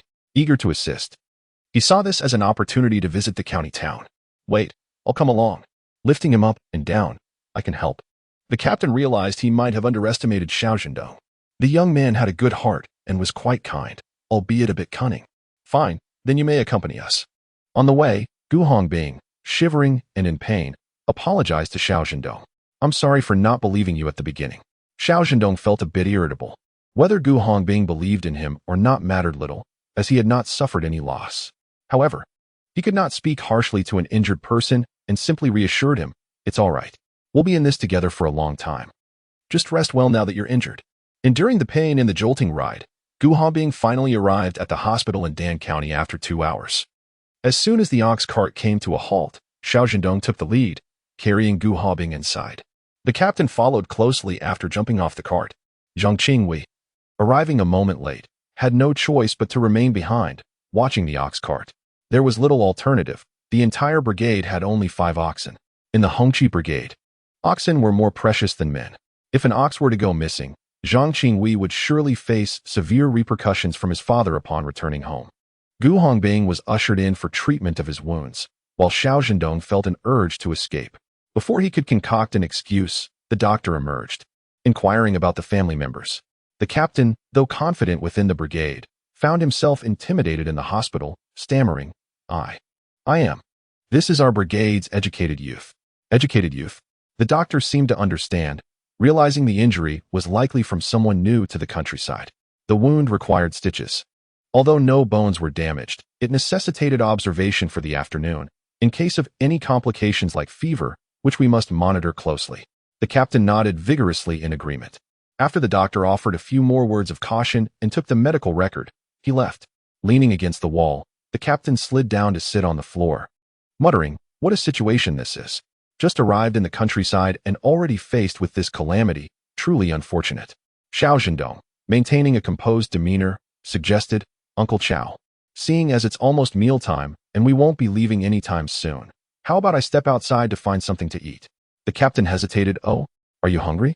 I was thinking we could eat once we return." "Well, what can we eat upon our return? Let us eat here instead." With that, Xiao Zhendong strode off, saying, "Uncle Xiao, wait for me. I will fetch some food." However, it was too late for Xiao Zhendong to hear Zhang Qinghui's call. Upon reaching the entrance, Zhang Qinghui leaped up. "So, what did the doctor say?" "He said it's not serious, just needs stitches." "Are the bones all right?" "It's a soft tissue injury. It should heal in about a month. But if there were damage to the bones, that would take at least 3 months to heal properly. Nothing to worry about." Zhang Qinghui let out a deep sigh of relief. That's good. That's good." Watching Xiao Zhendong head outside, Zhang Qinghui was puzzled. "What are you going to do?" With a steady heart and a calm face, Xiao Zhendong replied, "Uncle Qiao mentioned we wouldn't be leaving for a while, so I'm going to find something to eat." Zhang Qinghui scratched his head, bemused. This truly is a first for a young girl in a bridal sedan. Even my Uncle Qiao, so frugal, is willing to eat out. Chapter 26. Selling wild boar meat. Seeking information, avoiding the two. Xiao Zhendong found a secluded alleyway and retrieved a set of clothes from his space. With keen observation and acute awareness, he swiftly changed outfits while the coast was clear. He then extracted a sizable piece of wild boar meat from his space and placed it in the small, tattered basket he had woven the previous day. Using a piece of candy, he coaxed the location of the nearest black market out of a child before stealthily making his way inside. No money for buying, but money is required for selling. After paying 2 coins, Xiao Zhendong found a spot, unloaded the basket, and began selling his goods. In this locale, meat was a rarity, and as soon as the wild boar meat was displayed, customers quickly approached, asking, "How did you acquire this?" Farm-raised pork costs 8 dimes per pound, but requires a ticket. Although Xiao Zhendong's wild boar meat did not require a ticket, its flavor was not as delightful as that of domestic pork. Hence he priced it at 8 dimes per pound. "That's rather expensive," a customer remarked. "Wild boar meat isn't particularly palatable. I suspect this is a male boar. Reeking and pungent. It will require quite a bit of seasoning to make it edible. Lower the price, and I'll take 2 pounds. Xiao Zhendong pondered. Why not just reach for the heavens? Did he not know that wild boar meat was unappetizing? If it were delectable, it would fetch the same price as regular pork on the black market. 80 cents a pound, no negotiation. Although my wild boar meat may be unappealing, I will not require a ticket." After much deliberation, the customer, seeing Xiao Zhendong's silence, reluctantly paid for 3 pounds and departed. He fell silent thereafter, eavesdropping on the hushed conversations within, gathering a wealth of information. He swiftly identified several vendors and procured various seasonings, earthenware bowls, and even a nearly new clay pot. While lacking an iron pan, the clay pot would suffice. The wild boar meat was consumed rapidly, initially over 30 pounds. It dwindled quickly as everyone took their share. With news in hand, Xiao Zhendong decided it was time to leave, for his stomach had begun to grumble. Just then, an elderly man hurried over, grasping Xiao Zhendong's arm and inquiring, "Is there any wild boar meat left?" Xiao Zhendong discreetly shook him off. "It's all gone." "I have money," the old man insisted. "Just sell me the wild boar. I will pay any price." A glance at the man revealed his attire, nearly new and devoid of patches. Seeing Xiao Zhendong's silence, the old man believed he still had a chance. "My father is on his deathbed, and he longs for a taste of braised meat." Xiao Zhendong could not comprehend why this wild boar meat could not compare to domesticated pork. With cash in hand and the option for pork, why settle for this? "There is but a small piece left, meant for my own meal, but you may take it." The final piece was merely palm-sized, just over a pound. Without hesitation, Xiao Zhendong handed the meat to the old man. The man's eyes welled with tears as he pulled out a handful of crumpled bills, not bothering to count, and shoved them into Xiao Zhendong's hands. Then, with a surprising agility unbefitting his age, he turned and dashed away, clearly in a desperate hurry. Xiao Zhendong collected the items in his palm, feeling a twinge of sympathy. In my previous life, as I approached my end, all I desired was a dish of spicy stir-fried meat. Alas, not only was I ignored, but my oxygen was also removed, hastening my demise. As he departed, he noted the absence of any followers. Reflecting on it, he felt a pang of regret. After all, illicit dealings could yield swift profits. Why were the people here so honorable? He could not fathom. Exiting the alley, he meandered through several turns before entering a dilapidated side street. There, he changed his clothes and promptly stored his collected items in his spatial compartment. With cash in hand, he made his way to the state-run restaurant, where he purchased a series of large meat buns, 3 servings of rice, a dish of spicy stir-fried meat, and a portion of stir-fried mung bean sprouts. Naturally, the large meat buns were meant for storage. The space could not accommodate living things, but time stood still. Whatever was placed inside would remain unchanged upon retrieval. In the future, whenever hunger struck in the mountains, he could simply pull one out to enjoy. However, this time, when Xiao Zhendong's consciousness delved deeper, he suddenly noticed something rather unusual. The 10-meter-high peach tree exhibited a peculiar duality. The left side was adorned with a cascade of falling blossoms, while the right side bore an abundance of ripe fruit. The peach blossoms were resplendent, and the peaches themselves were tantalizingly enticing. Yet, the stark contrast in their arrangement on a single tree evoked a sense of unease. Nevertheless, upon reflection, considering that even space, a rare phenomenon, had manifested, it seemed rather acceptable for a peach tree to bloom on one side, while bearing fruit on the other. Xiao Zhendong was astonished, but dared not linger, fearing that someone might discern the oddity, and hastily made his way to the hospital with his provisions. Zhang Qinghui, displaying considerable perceptiveness, promptly paid for the meal upon seeing Xiao Zhendong arrive with food, expressing his gratitude courteously. Xiao Zhendong reciprocated without hesitation, accepted the payment, and exchanged a brief greeting. "Brother Zhang, please enjoy your meal. I will check in on Uncle Xiao." After taking a mouthful of rice and savoring it, Zhang Qinghui called out, "Xiao Laodi, please ask Uncle Xiao when we can return." Got it. Gu Hongbing's injury had been stitched up, and he was currently in pain, tears welling in his eyes. Not forgetting to greet Xiao Zhendong, he managed a polite, "Brother Dong." Xiao Zhendong glanced at Gu Hongbing, somewhat puzzled. Just yesterday, he had been indifferent. Yet today he was addressing him as brother. "Uncle Xiao," Xiao Zhendong placed the food on the table. "I brought some rice. Let us make do with it for now. When will Gu Hongbing be able to return?"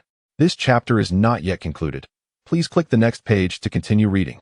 The captain, observing the delectable spread of food, felt a pang of sympathy. The doctor had advised him to rest in bed, while Gu Hongbing expressed a desire to stay in the hospital for a week to assess his condition. Hospitalization indeed had its advantages, as arriving at the youth commune would undoubtedly bring about complications. However, the concern remained. Who would look after him? He had injured his leg, and during urgent moments, he couldn't possibly hobble to the restroom. Imagining the scenario was far from pleasant. "Indeed, Brother Dong, my presence at home would be a burden. It's better to recuperate here in the hospital," the captain said, opening the meal and serving Gu Hongbing a portion to eat. "I will return to the brigade and find someone meticulous to assist you. In return, a little something from Xiao Gu would suffice, essentially as companionship." Xiao Zhendong had no objections. "Uncle, you decide.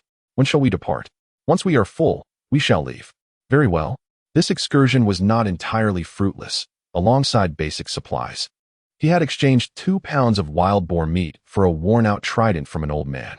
After some polishing and refurbishment, it would be ready for use in the mountains to hunt wild boar. At least it would spare him from laboriously whittling a wooden stake with a curved knife.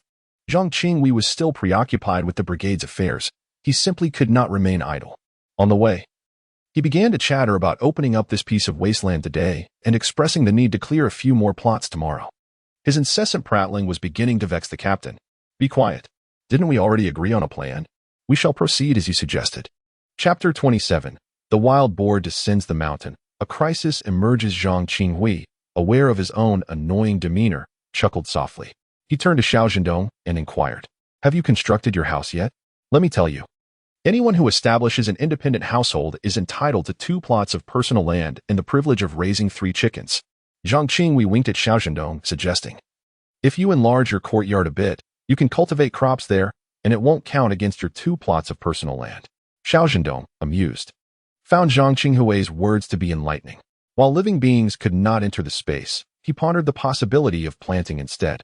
If peach trees could blossom and bear fruit, perhaps he could plant some fruit trees or medicinal herbs, which would not only grant him the freedom of fresh produce, but could also yield some extra income. Brother Zhang, thank you. I'm new to the countryside and know little. I truly appreciate your guidance. Zhang Qinghui waved his hand dismissively. No need for thanks. I see you are diligent and capable, and quite presentable as well. You will surely attract a lovely partner in the brigade and settle down with a family.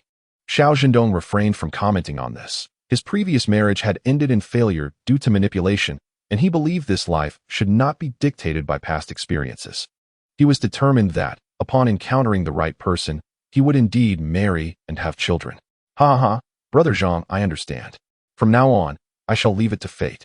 The brigade leader interjected at an opportune moment. Ahem, if you wish to marry and have children, stability is essential. Venturing into the mountains for hunting is not advisable. Xiao Zhendong mused that avoiding the mountains to scrape by on meager farming would only lead to a life of hardship. The mountains were filled with treasures. He chose not to argue, maintaining a smile, and the brigade leader felt it unnecessary to elaborate further. Upon arriving at the brigade, the leader had just dispatched personnel to the county hospital to attend to Gu Hongbing when someone rushed in, flustered. My throat is dry. Uncle Xiao. We have a serious situation. A wild boar has descended from the mountain. The brigade leader was taken aback. What? A wild boar? At this time? The messenger's face turned pale. He could barely muster the strength to deliver the news. It weighs over 300 pounds. Xiao Zhendong's expression grew serious. It was summer, and the grass in the mountains was lush. Typically, wild boars would not descend due to a lack of food. Thus, only two reasons remained. Either there was an overpopulation of wild boars forced down from the mountain, or the boar simply stumbled down by accident. Xiao Zhendong leaned towards the latter. If it were the former, the implications would be dire. With favorable weather and abundant grass, wild boars would only proliferate wildly. By winter, when heavy snow blanketed the mountains and food became scarce, the descent of wild boars would become inevitable, whether they injured people or damaged property. It would result in economic loss for the brigade. The brigade leader took a deep breath. Has anyone been harmed by the wild boar? Not yet, the messenger replied. Still seated on the ground to catch his breath. From across a small creek, it charged at us, but we were numerous, armed with tools, and managed to scare it off. The captain of the brigade experienced a headache, relieved that no one had been injured. He murmured to himself, contemplating a solution, instructing the others to descend and attend to their tasks. Frustrated, he dismissed everyone. Zhang Qinghui appeared even more agitated, exclaiming, Uncle Xiao, this wild boar is a menace. Grant me permission to procure a batch of hunting rifles from the commune, and I shall ascend the mountain to eliminate them all. Get lost, Zhang Qinghui. If you dare to act recklessly, I will break your legs. Uncle Xiao. The busy Tian Shufan rushed out, exclaiming, What are you all arguing about now? Is there no way to discuss matters amicably? She scolded the brigade captain. At your age, why are you squabbling like a child? And you, she chastised Zhang Qinghui, maintaining her fairness in reprimanding both sides. Your uncle is already troubled. Can't you allow him some peace? Is it so easy to hunt wild boars? After all this time, they are finally growing up and about to marry. If they perish on the mountain, who will your parents and sister rely on? Though Tian Shufan's words were scathing, each statement struck a chord. Zhang Qinghui fell silent, his eyes slightly reddened. He pressed his lips together and left without a word. Xiao Zhendong remained, sensing there was more to the situation than met the eye, though he had yet to formulate his questions. The brigade captain spoke. Are you perplexed as to why Zhang Qinghui becomes agitated at the mention of wild boars? It's as if he transforms into a different person. What is the matter? The entire brigade was aware of the Zhang family's plight. The brigade captain's remarks were merely intended to tighten the reins on the Navi Xiao Zhendong.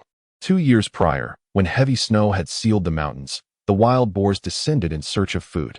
One fateful afternoon, while Qing Yun was delivering a meal to Qing Wei, the boar devoured the food and was about to taste what Zhang Qing Yun was made of when help arrived, wielding torches and shouting to scare the boar back to the mountains. Although Zhang Qing emerged with his life intact, he suffered lasting consequences, a limp. It was fortunate to have survived the encounter with a wild boar, yet the brigade captain was equally troubled. The consensus was that had Qing Yun not been delivering food, his sister would not have suffered such a fate. From that day forward, Zhang Qinghui matured overnight, becoming a pillar of support for his family. However, there was one taboo, the mention of wild boars. The moment they were brought up, he would become disturbed.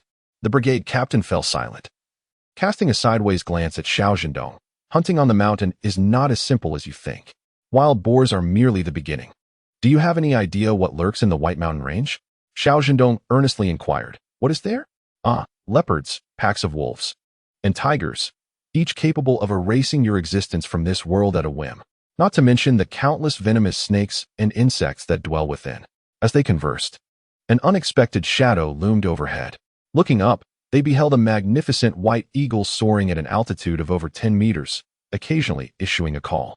The brigade captain's complexion paled at the sight of the eagle's talons. Do you see that? Just one strike from those claws could cost you half your life. Xiao Zhendong raised his head, having spotted it as well. It is indeed the familiar eagle, presumed to be the one previously rescued from the forest. Xiao Zhendong sought to demonstrate his prowess, yet mere words lacked credibility. After a moment of contemplation, he stepped forward, seizing the captain's waistband, and with a single hand, effortlessly lifted the captain into the air. Tian Shufan, witnessing her husband ascend so abruptly, felt a wave of dizziness wash over her. What are you doing? She exclaimed, as the captain's head began to spin from the dizzying height of over 2 meters. Quick, put me down. Xiao Zhendong asked, Uncle Xiao, do you think I possess strength? Chapter 28. Can you handle a gun? Indeed, he possessed undeniable strength, as well as the ability to attract criticism. Following Xiao Zhendong's playful antics, the captain temporarily cast aside his worries. Once Xiao Zhendong had made his hasty retreat, the captain realized that this young intellectual might indeed be quite different from the average person. While others ventured into the mountains to face peril, he might genuinely possess the skills of a hunter. After mulling it over, Tian Shufan suggested, in fact, having more hunters in our brigade could be beneficial. When Yuqing was in good health, our brigade had an ample supply of wild chickens and hares. However, since his leg injury, not only have those hunters dwindled, but our family's meat supply has also diminished. The game brought in by hunters is processed by the brigade, and credit is given for it. The brigade operated a small supply and marketing cooperative, a tofu workshop, a carpentry shop, and a mountain goods shop. The so-called mountain goods shop served as a minor transit hub arranged by the county, where the game brought in by hunters was processed and sold to the brigade's members. Likewise, the shop also collected walnuts, dried mushrooms, and other products from the villagers, which were then unified for delivery to the cooperative. This arrangement was quite convenient for the brigade, although the mountain goods shop often offered lower prices than the cooperative, prompting many to endure a lengthy trek to Dan County for a meager profit. Consequently, the shop's functions became rather singular, focusing solely on the sale of mountain game. The captain sighed, expressing concern that Xiao Zhendong may regret his decision. Once someone becomes a hunter, unless severely injured and unable to venture into the mountains, they are bound to that life indefinitely. While hunters may enjoy an abundance of meat, their existence is fraught with peril. Hunting in the mountains is akin to living with one's life hanging by a thread, should they unwittingly provoke wolves or snakes. Even a single misstep could lead to retaliation. A decade ago, a hunter, having heard of bears in the mountains, detonated explosives at a bear den. Unfortunately, while the adult bear survived, a cub was killed. He narrowly escaped the wrath of the enraged mother bear and returned home, only to find his entire family perished at her hands that night, their deaths gruesome and instilling terror in the hearts of many. Tian Shufan scoffed. Why concern yourself with those old matters? They are not your children. Even if they were, they wouldn't heed your words. Mentioning their unfilial son ignited the captain's ire. Why do you bring him up? Just to remind you, Tian Shufan replied, as she prepared to hang up the freshly washed clothes. You are the captain, not their parent. People are free to pursue their desires. If one wishes to be a hunter, adhering to the law and regulations, what grounds do you have to prevent them? According to Tian Shufan, it seems that Xiao Zhendong might have some connection to the mountains. She heard from Tian that on his first day in the countryside, he returned with a wolf he had found in the hills. How many people possess such fortune? The village leader, recalling the effortless strength with which Xiao Zhendong had lifted him, couldn't he help but feel a twinge of doubt. Could it be that he is indeed destined to be a hunter? That night, wild boars descended from the mountains, wreaking havoc in the fields that had been cleared and seeded, now sprouting with seedlings. The village leader's face turned ashen with concern. Xiao Zhendong too felt a pang of fear. If the wild boar were not dealt with, they might soon infiltrate further. The dilapidated wooden shack was merely a mile away. Should they enter there, the elderly residents would be unable to escape. They would be left to face their fate. Uncle Xiao Zhendong approached with a furrowed brow, his expression grave. We cannot delay any longer. This time it's our crops at stake. What about next time? He gestured towards the nearby cattle shed, deliberately omitting mention of the rickety shack. Look how close it is. The cattle residing there belong to our village. If anything were to happen, who would haul the grain during the autumn harvest?" Upon hearing Xiao Zhendong's words, agreement erupted among the others. "Indeed, village leader, we cannot afford to wait any longer. If the cattle are harmed, it would be a grave sin." Taking a deep breath, the village leader declared, "I will go to the commune and request authorization." He beckoned Zhang Qinghui and Xiao Zhendong to accompany him. "Am I going too?" Xiao Zhendong raised an eyebrow. The village leader shot him a sidelong glance. "Aren't you aspiring to be a hunter? You must report to the commune. Let us go together and make haste." That's settled. Xiao Zhendong had only worked a few hours the previous day, and today, before even stepping into the fields, he found himself following the village leader, inciting envy in Zhou Fuxing. "Donggu, stay safe." The cracking of the whip and the jingling of the cow bells filled the air. Zhang Qinghui, perched on a jolting cart, trembled with excitement, thinking that he finally had the opportunity to avenge his sister. What? A newly settled youth wants to be a hunter? The commune leaders believed Xiao Zhendong was somewhat unhinged, while Chao Dihu appeared completely deranged. The commune leader, Chen Xingli, contemplated whether to question why someone like Xiao Zhendong would venture into the mountains to serve as a snack for tigers and leopards. However, upon noticing Xiao Zhendong's impressive height and well-developed physique, he was momentarily taken aback. Very well, he does not have a frail frame, he conceded. Yet he also thought, this city-raised lad cannot possibly comprehend the dangers of the mountains. "Leader, I believe I am capable," Xiao Zhendong asserted. Chen Xingli waved his hand dismissively. "Do you know how to use a gun?" Xiao Zhendong, of course he did, but at that moment, he could not disclose it. He had no father from a hunting background to teach him the art of marksmanship. Revealing his ignorance would be disastrous. "No," Chen Xingli responded. "If you cannot even use a gun, what business do you have going to the mountains? To gather fodder for the pigs?" His words were harsh. "I may not know how to use a gun, but I can learn. Moreover, I do not intend to use a gun, I wield a knife." With that, he produced his small curved blade, and the commune office fell silent. The crowd exchanged glances, stifling laughter to the point of discomfort. Good heavens, with such a feeble blade. If one were to encounter a bear, it would merely serve to tickle it, wouldn't it? Laughter erupted amongst them. "Not impressive at all, it hasn't even pierced the skin." Chen Xingli, having witnessed much over the years, looked at the youthful face of Xiao Zhendong, shaking his head with a chuckle. "Young man, it's not my intention to put you in a difficult position. Our decisions are made solely with your safety in mind. If you truly possess extraordinary abilities, I would certainly grant you permission to ascend the mountain." He hoped to see an increase in hunters within each brigade, with the White Mountain Range at their backs. The resources within the mountains were abundant yet underutilized. He often found himself roused from sleep at night, troubled by the thought. Families were subsisting on meager rations, while the wild chickens, hares, and foolish roe deer overran the area, yet no one could catch them.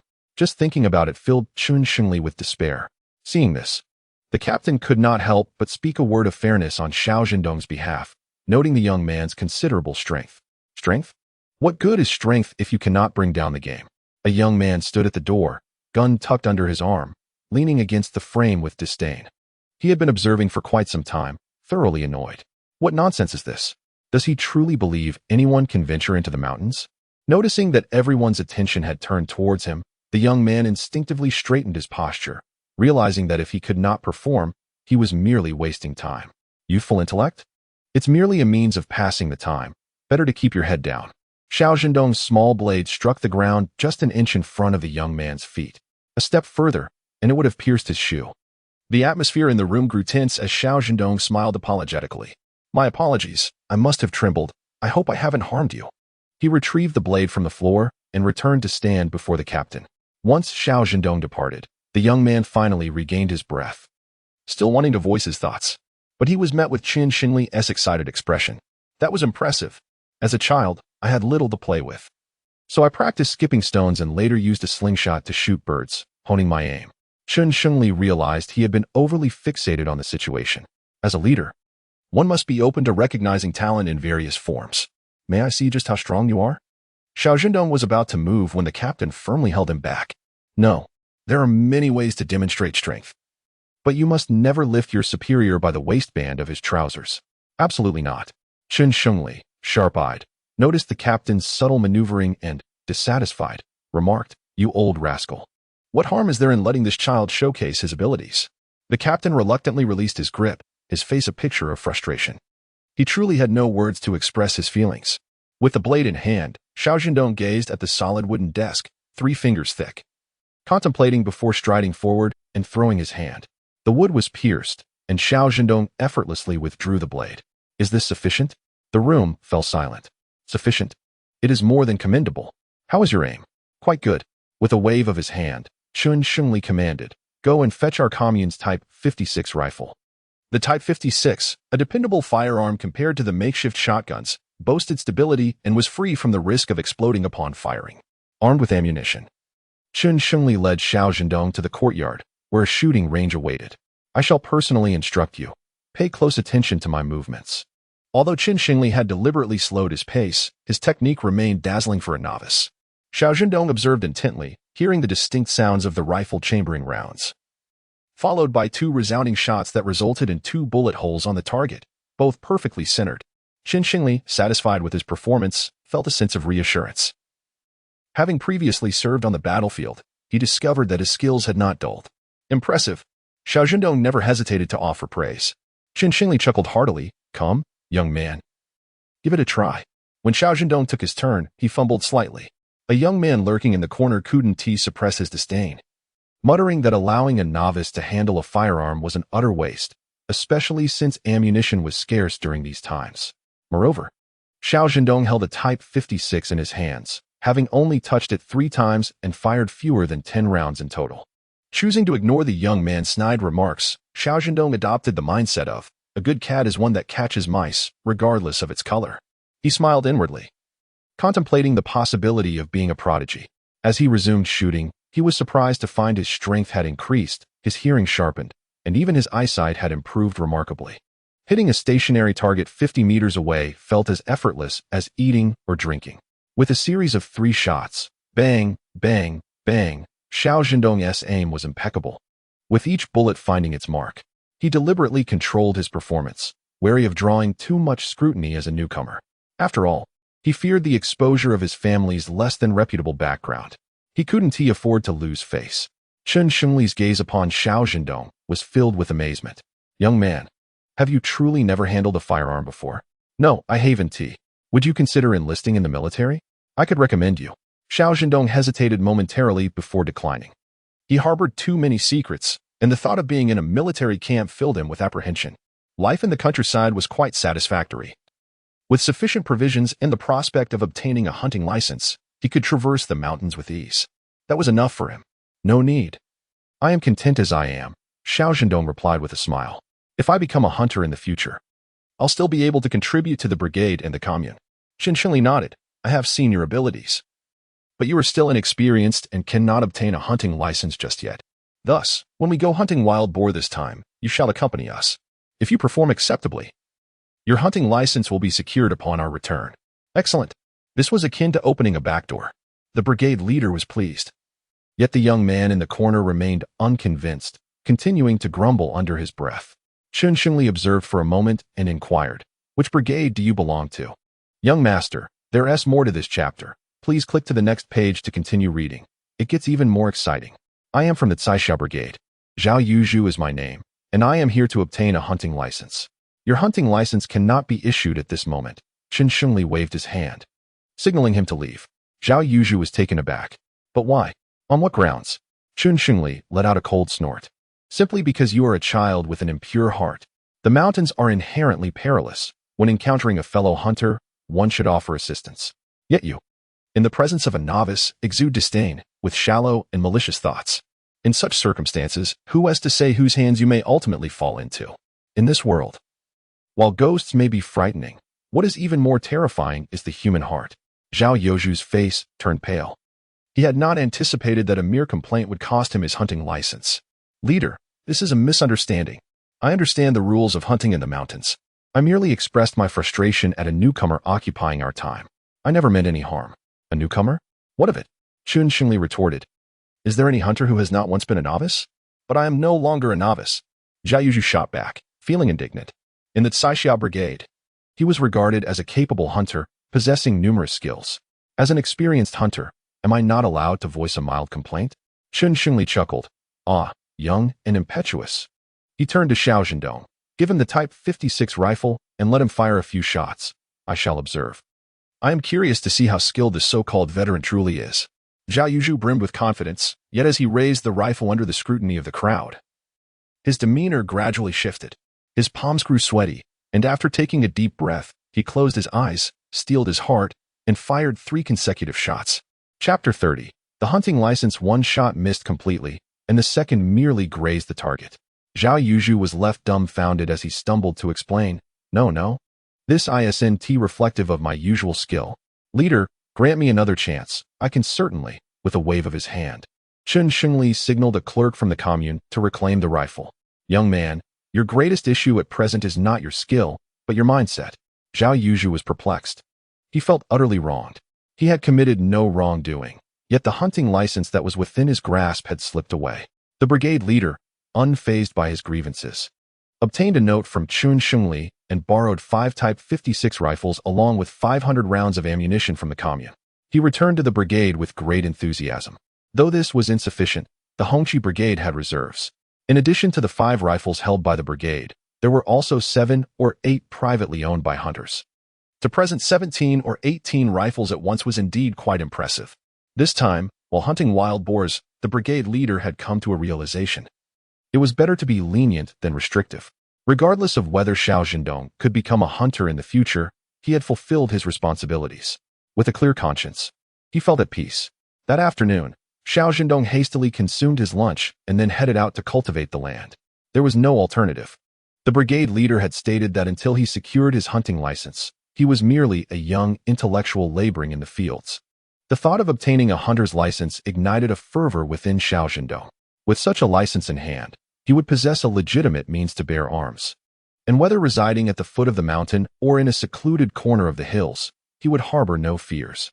The sensation of holding a firearm was indeed exquisite, and he contemplated acquiring one for himself when the opportunity arose.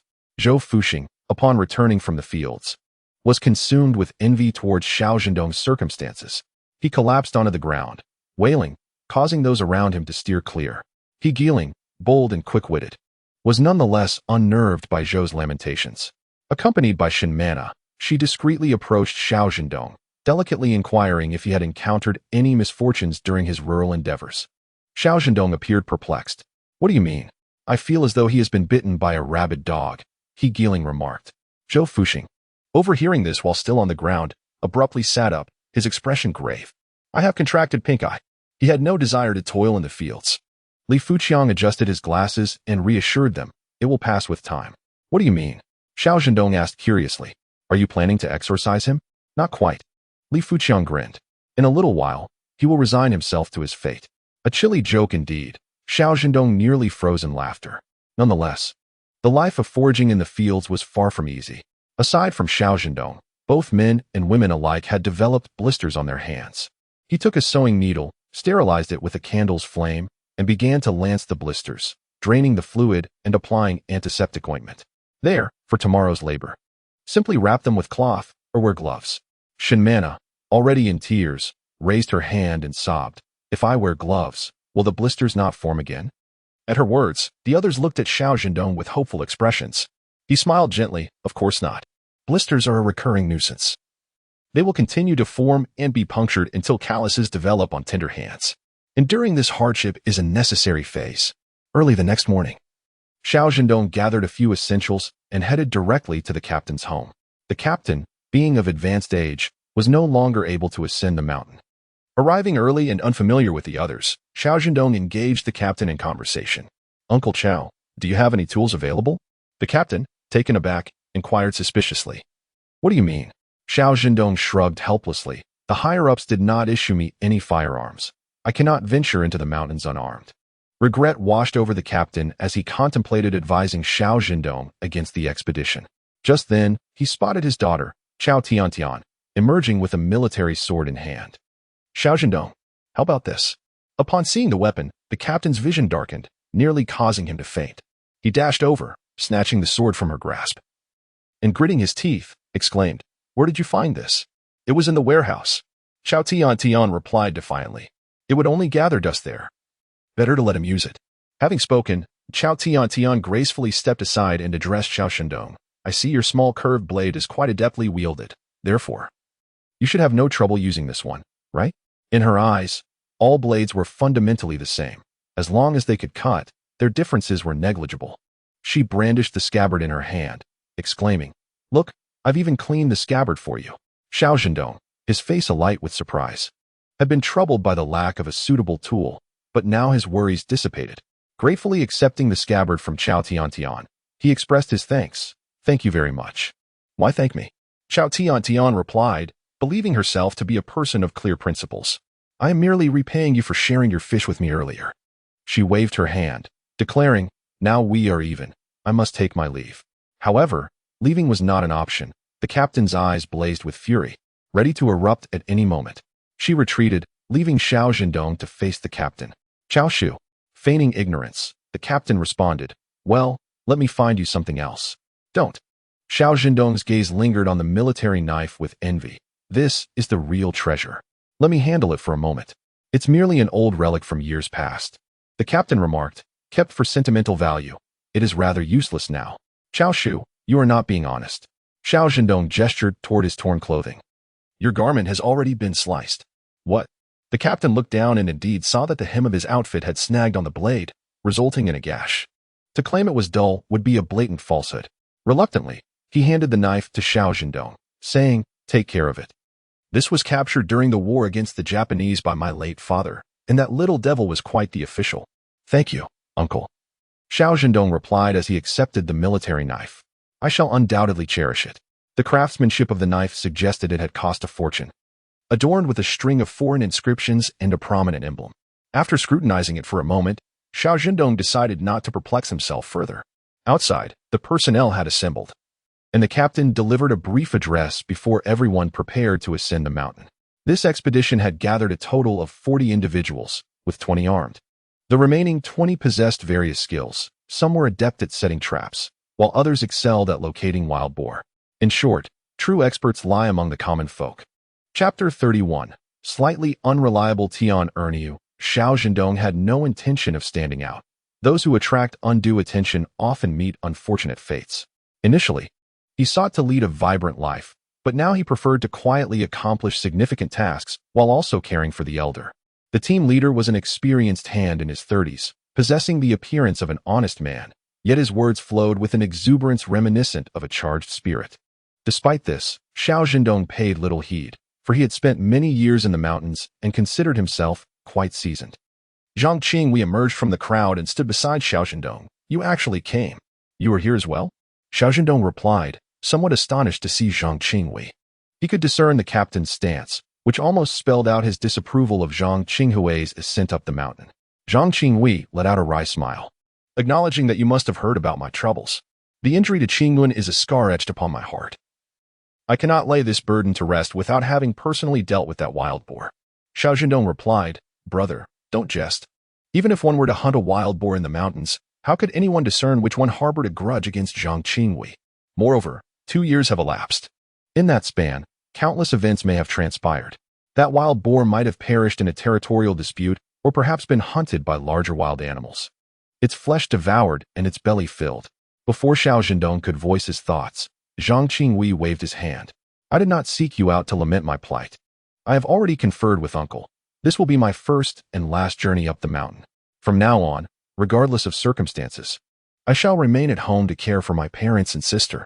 Xiao Zhendong nodded, quietly affirming, "Brother Zhang is an adult.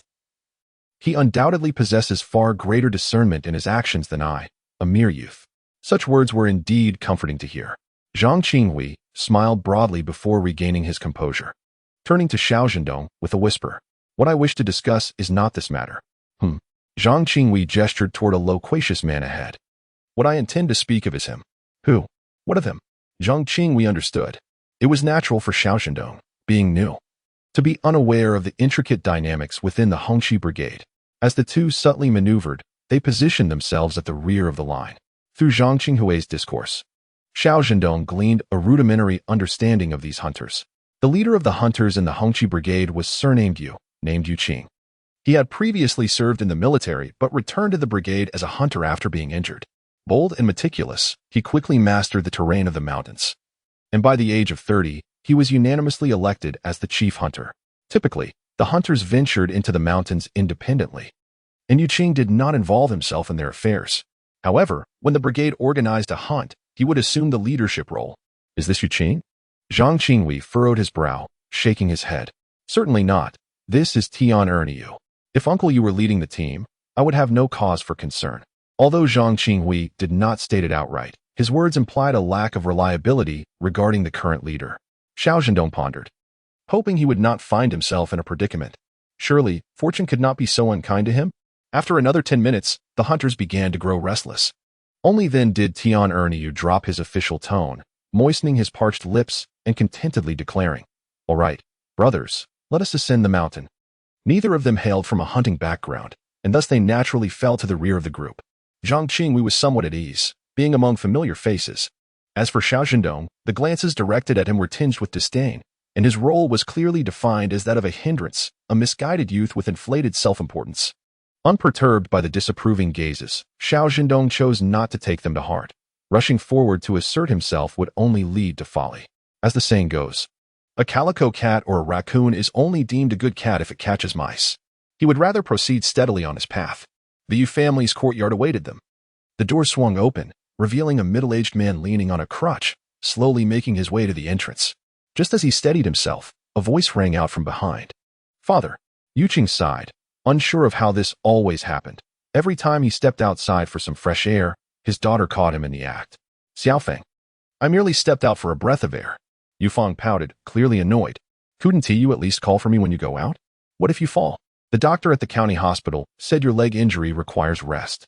All right, I will rest." Yuqing chuckled, his eyes crinkling with amusement at his radiant daughter. And he couldn't help but gently inquire, "Where is your mother?" "She has gone to work in the fields." Yuqing's smile faded, his brow furrowing in concern. "What fields? She hardly knows how to wield a hoe. Can she really handle the work?" Yufeng fell silent, moving aside to sort through some herbs. "Xiaofeng, you need to go fetch your mother right now." Yufeng, feeling exasperated, replied, "I told you, she doesn't listen to me." "Then I shall go." Yufeng's frustration mounted.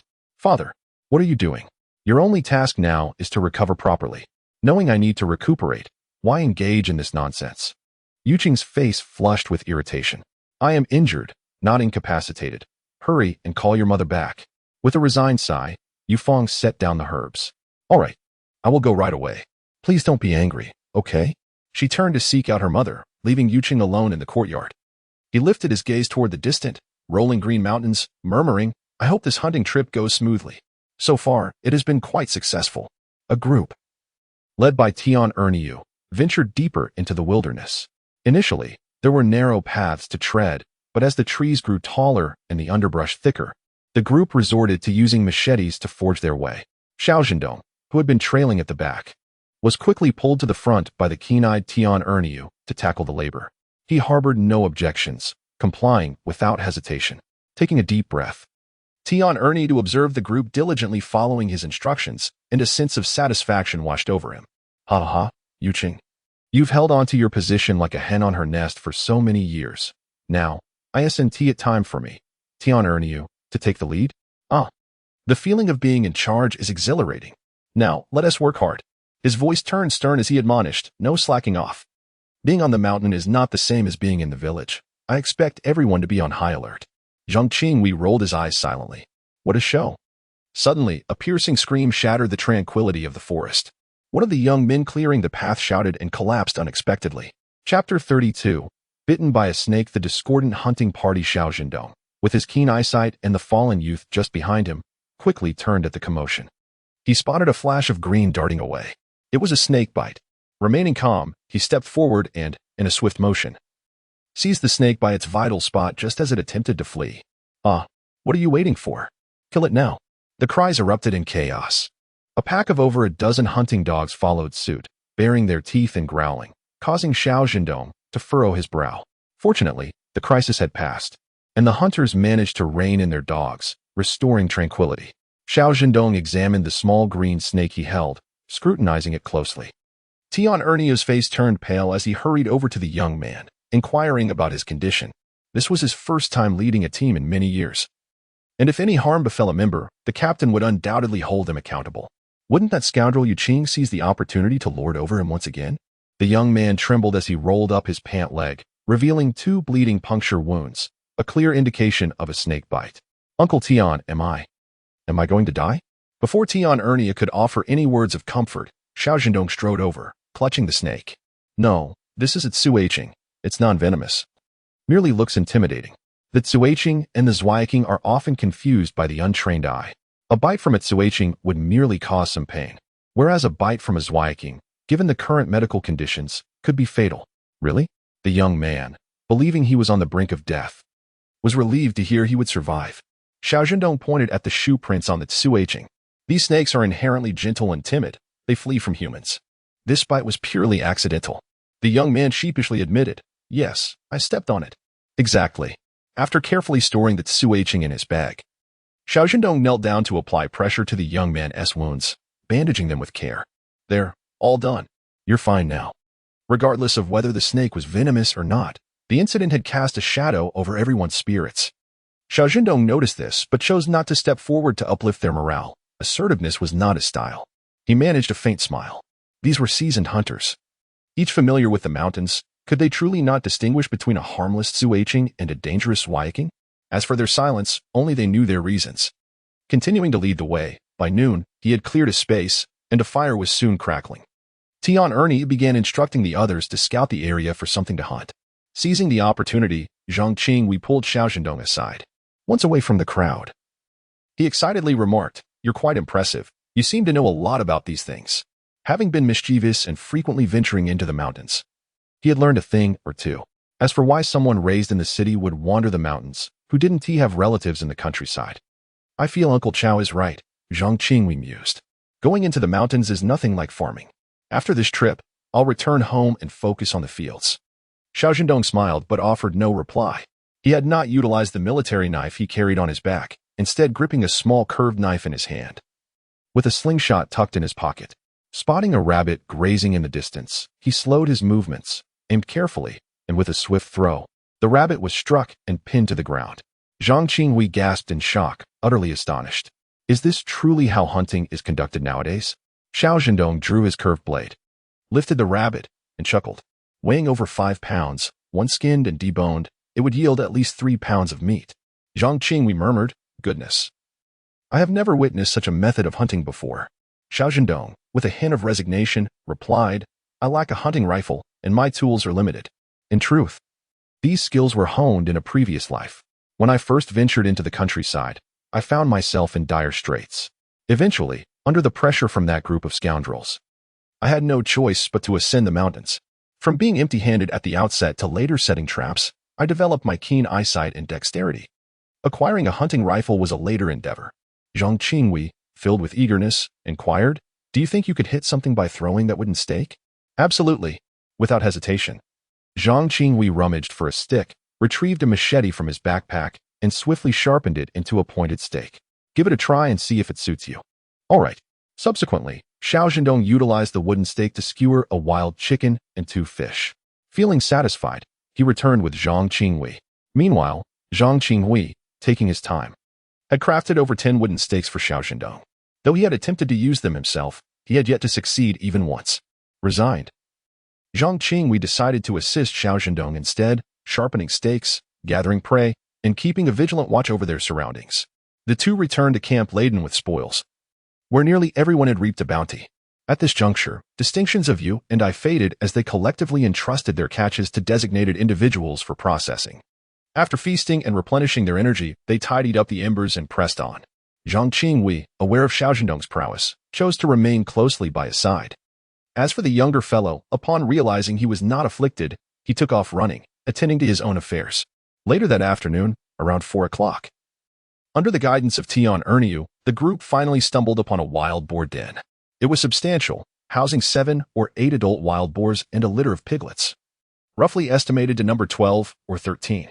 After a brief tactical discussion, the hunters raised their rifles, and the sound of gunfire echoed through the woods. Even those few who escaped the bullets were swiftly brought down by the oncoming hunting dogs. The den of wild boars was quickly decimated. The hunters eviscerated the boars, hanging the entrails from the trees. Some, feeling a pang of sympathy for the dogs, seized the opportunity to cut off a piece to feed them. The remaining carcasses were dispatched down the mountain by a group of volunteers. This resulted in nearly half the party departing. Li Songqing wiped the blood from his face and asked, "Erniu, where shall we head next?" Tian Erniu frowned, feeling displeased. Erniu is not a name you can casually call out, he thought. Let us seek out another den of wild boars. However, Li Songqing, astonished, retorted, "It is nearly dark. Shouldn't we find a place to set up camp? The forest during daylight is perilous. At night, the dangers multiply exponentially. Fortunately, there were many of them. Had there been fewer, aside from the seasoned hunters, few would dare to traverse the forest alone. What time is it?" Tian Erniu's stubbornness surfaced. He thought, "Since you do not respect me, do not expect me to show you any courtesy." He cast a disdainful glance at Li Songqing and remarked, "Are you afraid?" Li Songqing took a deep breath and explained, "It's not about fear, it's a matter of safety. We've gathered quite a bit today, and now we need to set up camp. Let us prepare a meal, kindle a fire, and have a warm meal so we can rest well and resume hunting tomorrow." Tian Erniu, however, paid him no heed. He felt that Li Songqing was merely seeking trouble out of boredom. Looking at Li Songqing, he suddenly blurted out, "Old Li, you don't really think that Yu Qing is still leading us, do you?"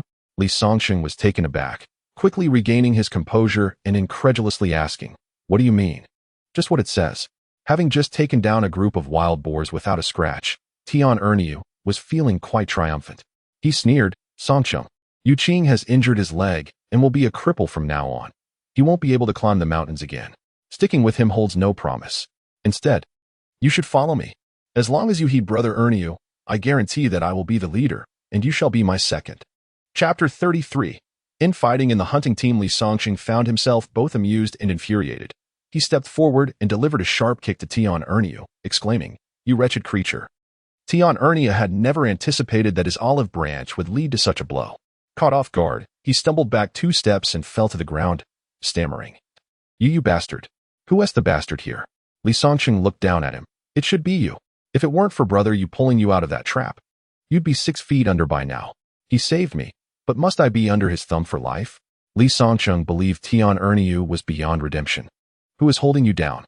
When it comes to hunting, Brother Yu has never once stifled you. He has always lent a helping hand when needed." "Yes." Tian Erniu finally erupted. "I admit that Yu Qing is more capable. He has returned from the battlefield. But so what? This is a hunting team, not a battlefield.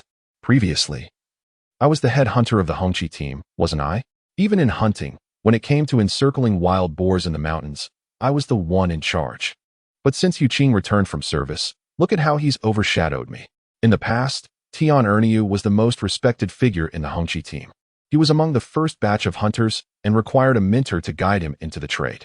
Otherwise, he would have been utterly unprepared, recklessly venturing into the mountains. To say he was hunting would be akin to an old man hanging himself, tempting fate. He was essentially delivering takeout to the tigers, leopards, and wolves of the mountains. Ever since the old hunters of the Hongqi team departed, Tian Erniu had reigned supreme for a time.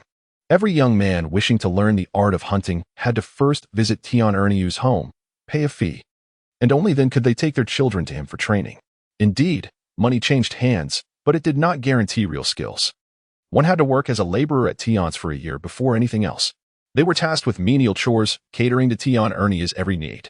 If not for Tian Erniu's desire to keep his apprentices from getting too close to his women, one might assume that the apprentices would have to attend to his wife as well.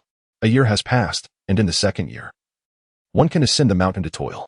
Subsequently, the apprentice began to engage in the work, while Tian Erniu shamelessly extracted half of the earnings from his apprentice, justifying this act as a demonstration of respect for his teacher and filial piety.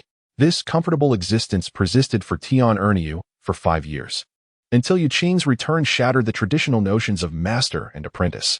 Yu Qing, with a genuine desire to teach, demanded not a single coin in return. Originally an outsider, detached from the Hongqi brigade, his status within the group inadvertently rose upon taking on apprentices. Eventually, through the support of the community, he became the head of the hunters, a position that Tian Erniu begrudgingly labeled as having usurped his role. Li Songqing was the first to align with Yu Qing. Now, through hunting, he had married, raised children, and occasionally honored his mother. His gratitude towards Yu Qing was heartfelt. Tian Erniu fell to the ground, assisted by several individuals. "Master, are you all right?" Tian Erniu was indeed unscathed, aside from a slight pain in his chest. Clutching his heart, he gritted his teeth and warned, "Li Songqing, Do not be ungrateful. Apologize to me now if you wish to continue in the hunting circle. Otherwise, he sneered, you cannot expect a cripple to protect you forever. Li Songqing, incensed, retorted. What nonsense are you spouting? How's my elder brother a cripple? Were it not for someone holding him back, he would have gladly torn Tian Ernie to apart. The once unified team was now in disarray. Zhang Qingwei, reveling in the chaos, whispered to Xiao Zhendong, Tian Ernie truly cannot maintain his composure, this time. Song Gu will not indulge him. Xiao Zhendong appeared contemplative. Li Songqing wished to avoid entanglement with Tian Ernie and to refrain from conflict amongst his own. Taking a deep breath, he declared firmly, let us part ways. Those who wish to follow me, stand on my side. Those who prefer to side with that scoundrel Tian Ernie, go over there. Tian Ernie scoffed. Ha, Li Songqing, who are you trying to intimidate? If we are to separate, so be it. He turned, his eyes ablaze, shouting to the crowd, are you all deaf? Can't you hear? Hurry up and come over here. The remaining 20 or so individuals exchanged glances, and Zhang Qingwei, lacking prowess in hunting but eager to join the fray, stepped forward. I'll go with Song Gu. Instantly, all eyes converged on Zhang Qingwei, who directly approached Li Songqing, setting an example for the others. Observing this, Xiao Zhendong also moved closer. Tian Ernie's demeanor left much to be desired. Indeed, finding a secure location to regroup was the prudent course of action. In the darkness, wandering in an unfamiliar territory was akin to courting death. At least Li Songqing remained composed. Consequently, everyone aligned themselves into factions, the formation now balanced. Lu Zhong. What are you doing? Tian Ernie was taken aback as Lu Zhong approached Li Songqing. You are my apprentice. Lu Zhong stood firm, 5 years ago. Did you not expel me from your ranks? Who is your apprentice now? After exchanging a few sharp words with Tian Ernie, Lu Zhong stood in front of Li Songqing and said, Uncle Li, it's getting late. We can no longer afford to waste time like this. We must find a safe place to recuperate. Very well, Li Songqing replied briskly as he led the group away, while Tian Ernie continued to curse behind them, lamenting that Lu Zhong had tarnished his name and betrayed his teachings. He claimed that in the past, such treachery would have warranted a death sentence. Li Songqing glanced at Lu Zhong and said, Zhangzi, are you all right? Lu Zhong forced a smile. Recalling the harsh words he had endured during the 2 years he had been Li's disciple, this was merely a trifle in comparison, as he had long since grown accustomed to it. Had it not been for Uncle Yu's assistance during his most challenging times, he might not have survived to see this day. With a sigh, Li Songqing patted Lu Zhong on the shoulder and reassured him, it's all in the past. Xiao Zhendong, with keen eyes, spotted a cave before darkness enveloped the land. It appeared ominous and foreboding. Is it safe? Lu Zhong inquired, stepping forward to enter, only to be halted by Li Songqing. No worries, I'll send the hunting dog in to check. The hunting dog emerged within 2 minutes, signaling safety to Li Songqing. Excellent, he exclaimed. Tonight, we have a place to rest. The cave was spacious enough to comfortably accommodate 10 people. Those who had accompanied them were all trained by Yu Qing, except for one who had escaped from Tian Ernie's grasp, owing his freedom to Yu Qing's favor. Each of these individuals possessed their own unique skills and, liberated from Tian Ernie's control, felt an overwhelming sense of relief. Chapter 34. A night in the cave. As the wind and rain arise soon enough, a fire was lit. With an experienced hunter among them, Li Songqing assigned Xiao Zhendong and Zhang Qingwei, who had little mountain experience, to perform menial tasks. They were not mistreated. Once their chores were completed, they were allowed to rest. In the intervals of work, Li Songqing took the opportunity to observe Xiao Zhendong discreetly. The more he watched, the more he appreciated the young man's diligence. Xiao Zhendong, is it? He asked as Xiao Zhendong returned with firewood. Nodding, he replied, yes, brotherly. Ha, at my age. You should call me Uncle Li. You are about the same age as my second son, Li Songqing chuckled, waving his hand. Uncle Li, Xiao Zhendong naturally adjusted his address. He had no intention of going solo. Information circulated among hunters. Since he had severed ties with Tian Ernie's group, it was only natural to align himself with Li Songqing's party, or rather, with Yu Qing. Do you truly intend to become a hunter? Li Songqing probed.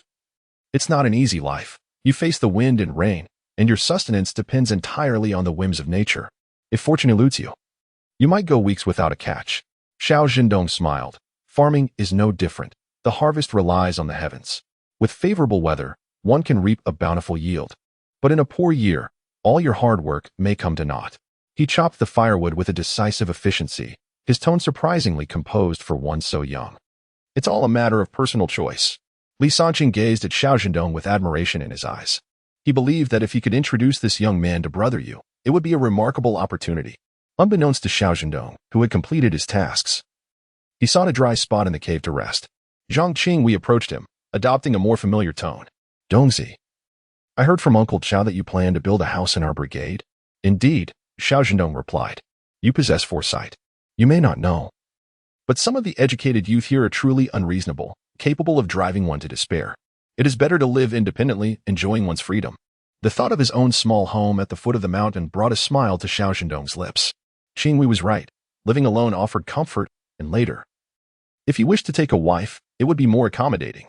Hey, you've only been in our Hongqi brigade for a few days, and you're already thinking about a wife, Zhang Qingwei remarked, considering how busy Xiao Zhendong was and how little opportunity he had to meet anyone. Suddenly, he recalled the brigade leader's daughter, Tian. If Xiao Zhendong had interacted with any of the girls in the brigade, it would certainly be with Qiao Tian. Moreover, aside from everything else, Qiao Tian's appearance was indeed captivating. Beautiful. No matter how much Zhang Qingwei might begrudge Qiao Tian, he could not deny the stark reality. This bold girl was undeniably striking. Zhang Qinghui's gaze shifted to Xiao Zhendong, a hint of suspicion in his eyes. You wouldn't have taken a liking to Qiao Tian, would you? Xiao Zhendong, bewildered, responded. What nonsense is this? I have not. Zhang Qingwei, with a tone of earnest counsel, warned. Oh. Do not be deceived by her charming face. Her temperament is that of a fierce tigress. If a mountain tiger were to take form, it would resemble Qiao Tian. Hearing this, Xiao Zhendong could only laugh in disbelief. Yet, one must admit that Zhang Qinghui was not exaggerating. Qiao Tian was indeed quite the spirited girl. After explaining that he held no romantic feelings towards Qiao Tian, Zhang Qinghui reluctantly accepted this and, rubbing his hands together, shyly added, You'll need to furnish that house of yours, right? Yes, Xiao Zhendong replied, nearly forgetting this crucial detail. Then you should come to me. Zhang Qinghui enthusiastically promoted his family's services. My father is a well-known carpenter in the Hongqi brigade, and his materials are of the highest quality. That sounds good, Xiao Zhendong said, looking at Zhang Qinghui. I prefer something sturdy and simple. The ornate styles of the time, often painted with garish red paint, did not appeal to him. We have a ready-made set at home, made of beechwood, with only a clear varnish on the outside, no color. Zhang Qinghui explained it was initially ordered by someone, but it has been 3 months past the deadline, and they have not collected it. If you're interested, I'll speak to my father and negotiate a better price for you. Beechwood is excellent, sturdy and durable, with beautiful grain. Agreed, Zhang Qinghui said, pleased at the prospect of selling the unwanted furniture. Soon, the meal was prepared, and everyone feasted until they were full, before tidying up the area where they would stay. Li Sanqing, an experienced hunter, lit 2 campfires at the cave's entrance, a precautionary measure to deter any unwary poachers. Most creatures of the jungle harbor a deep-seated fear of fire. As midnight approached, the sound of snoring emanated from within the cave. Suddenly, a gust of wind swept through, and ominous clouds began to gather. The rain soon followed, cascading down in torrents. Xiao Zhendong was roused by the sound of the rain and stepped to the cave's mouth. Li Sanqing, keeping watch, noticed him and chuckled lightly. Awake, young man? Yes, replied Xiao Zhendong, gazing at the curtain of rain. Will it hinder our movements tomorrow? Not at all, Li Sanqing assessed. I suspect this rainfall will cease before dawn.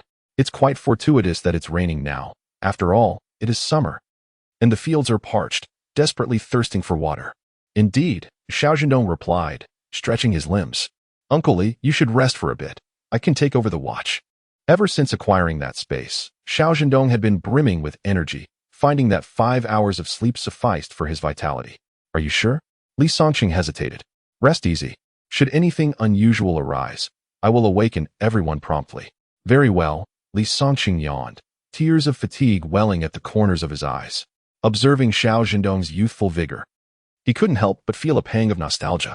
Ah, I am indeed growing old, unable to keep pace with the young. As Li Sanqing settled down to sleep, Xiao Zhendong remained at the cave's entrance, where he heard a distinct call overhead. Looking up, he spotted a white eagle circling above the cave. It was undoubtedly the very bird he had rescued. However, he pondered whether the creature was somewhat foolish for not seeking shelter from the rain, as its feathers were now drenched. The white eagle soared for a while before suddenly ascending with remarkable speed, vanishing from sight in the blink of an eye. Within 10 minutes, the eagle returned, this time clutching something in its talons. A plump rabbit was dropped from the sky, landing squarely in the puddle before Xiao Zhendong, splattering him with mud. Really? Xiao Zhendong exclaimed. Is this a gesture of gratitude or revenge? He decided to reserve judgment for the moment. After tossing the rabbit aside, he accepted it with a smile, although he couldn't help but contemplate the white eagle, beginning to calculate his next move. In his previous life as a hunter, he had kept a dog. In this life, he envisioned utilizing the waters of his spatial fountain to acquire something else, much like the formidable white eagle before him. Fierce, intelligent, and most importantly, capable of soaring high to gather information. Regrettably, the language barrier stood in their way. Otherwise, he would truly reign supreme in these mountains. Chapter 35. Disturbing the wild boar den. The more he contemplated it, the more restless he became. Yet, with sleep eluding him and no other tasks at hand, Xiao Zhendong decided to meticulously clean his military knife. It was a fine piece. Even a single strand of hair would snap under its edge. As moments ticked by, the rain not only persisted but intensified, showing no signs of abating. Everyone possesses a biological clock, awakening promptly at 5:30 in the morning. As they open their eyes to the fog-laden sky and the persistent curtain of rain, they are left in a state of bewilderment. What hunting can be done in such weather? Indeed, the young hunters, armed with their rifles, voice their frustrations. Even if the temperature is warm, the dampness will inevitably lead to illness over time. Fortunately, during the night, Xiao Zhendong collected a good amount of semi-dry firewood, which is now perfectly ready for cooking after being dried by the fire. Once they have satisfied their hunger and thirst, the rain lightens slightly, allowing the group to press on through the downpour. The heavy rains have washed away most of the signs left by wild boars. However, Li Songcheng, after some contemplation, leads the 10-member team to the spot he had previously scouted. There, they discover a small wild boar den, housing 3 boars. Let us assess the situation. Li Songcheng furrows his brow. And if the circumstances prove unfavorable, we must return early. The group expresses no dissent. Hunting wild boars is thrilling. Yet one must possess the means to return safely with their catch. The good news is that the small wild boar den is indeed still present. The bad news is that what was once small has now grown large. These boars are rather unappealing in appearance, yet they possess a surprising vigor, with one male having taken 5 mates and sired numerous litters. In total, the number exceeds that of the previous day's hunt, amounting to nearly 30. Among them, 3 sows are accompanied by their piglets, and a mother boar with young is fearsome indeed. The group exchanges glances, clutching their rifles and retreating cautiously. It seems they are not in a position to confront this challenge. What is happening here? Li Songcheng frowns, expressing his confusion. The last time he visited, there were merely 3 wild boars, and with 10 men, they could share the spoils, with even one left over. Zhang Qinghui is overwhelmed with trepidation, realizing that hunting in the mountains is not for the faint-hearted. After this experience, he vows to remain grounded, content with foraging in the fields instead of enduring such perils. Xiao Zhendong, however, is invigorated by the prospect of 30 wild boars. If managed properly, capturing them could yield substantial profit. He resolves that if they choose to abandon the hunt, he will remember this location and return secretly to claim the bounty. Meanwhile, the rain begins to fall more steadily once again, prompting Li Songcheng to consider their early return, regardless of the outcome of this hunt. After much deliberation, Li Songcheng grits his teeth and declares, "Let us move." He cannot risk the lives of his companions. Suddenly, a yellow-haired boar emerges from its den, inexplicably finding its way into the thicket where the group is concealed. Its gaze is innocent, tilting its head in curiosity. Li Songcheng has never encountered such an audacious wild boar before. As the sow catches wind of their presence, its footsteps grow nearer. Taking a deep breath, Xiao Zhendong urges, "Fire. If we do not act now, we shall face dire consequences." The hunting rifles are meant for long-range shooting. Once the creatures draw close, they would be rendered as useless as scrap metal. Xiao Zhendong unsheaths a curved knife to swiftly dispatch the yellow-haired boar, while Li Songcheng signals for everyone to climb the nearest trees. Once aloft, they raise their rifles and begin to fire. Although Xiao Zhendong is unarmed, he readies a wooden stake to thrust at any approaching wild boar, relying on his strength and accuracy. The wild boars below were on the verge of being pierced like hedgehogs, but this creature was exceedingly venomous. The more they were stabbed and struck, the more intense the frenzy became, with adrenaline likely surging to its zenith. In their final moments, they struggled desperately, some in a wild rage, crashing against trees in a reckless abandon. One unfortunate lad lost his balance and tumbled down. Had he not reacted swiftly to drop his hunting rifle and cling to the trunk, he would have fallen and been trampled into a puddle of mud. As for the rifle, it lay in ruins beneath the hooves of the boars. Li Songcheng was nearly beside himself, exclaiming, "Hold on tight, you." Li Jianya, oblivious to all else, clung instinctively to the tree trunk, precariously dangling, swaying precariously. The hunting dogs were unrelenting, unable to overpower the larger beasts. They turned their attention to the smaller ones. A yellow-haired piglet, weighing around 10 pounds, was surrounded and brutally mauled, with one being dragged back as a trophy. The sight of their companion's demise only incited the wild boars further. The dogs were fleet-footed. Once they sensed aggression from the larger boars, they would flee, leaving the hunters in the treetops to face the wrath.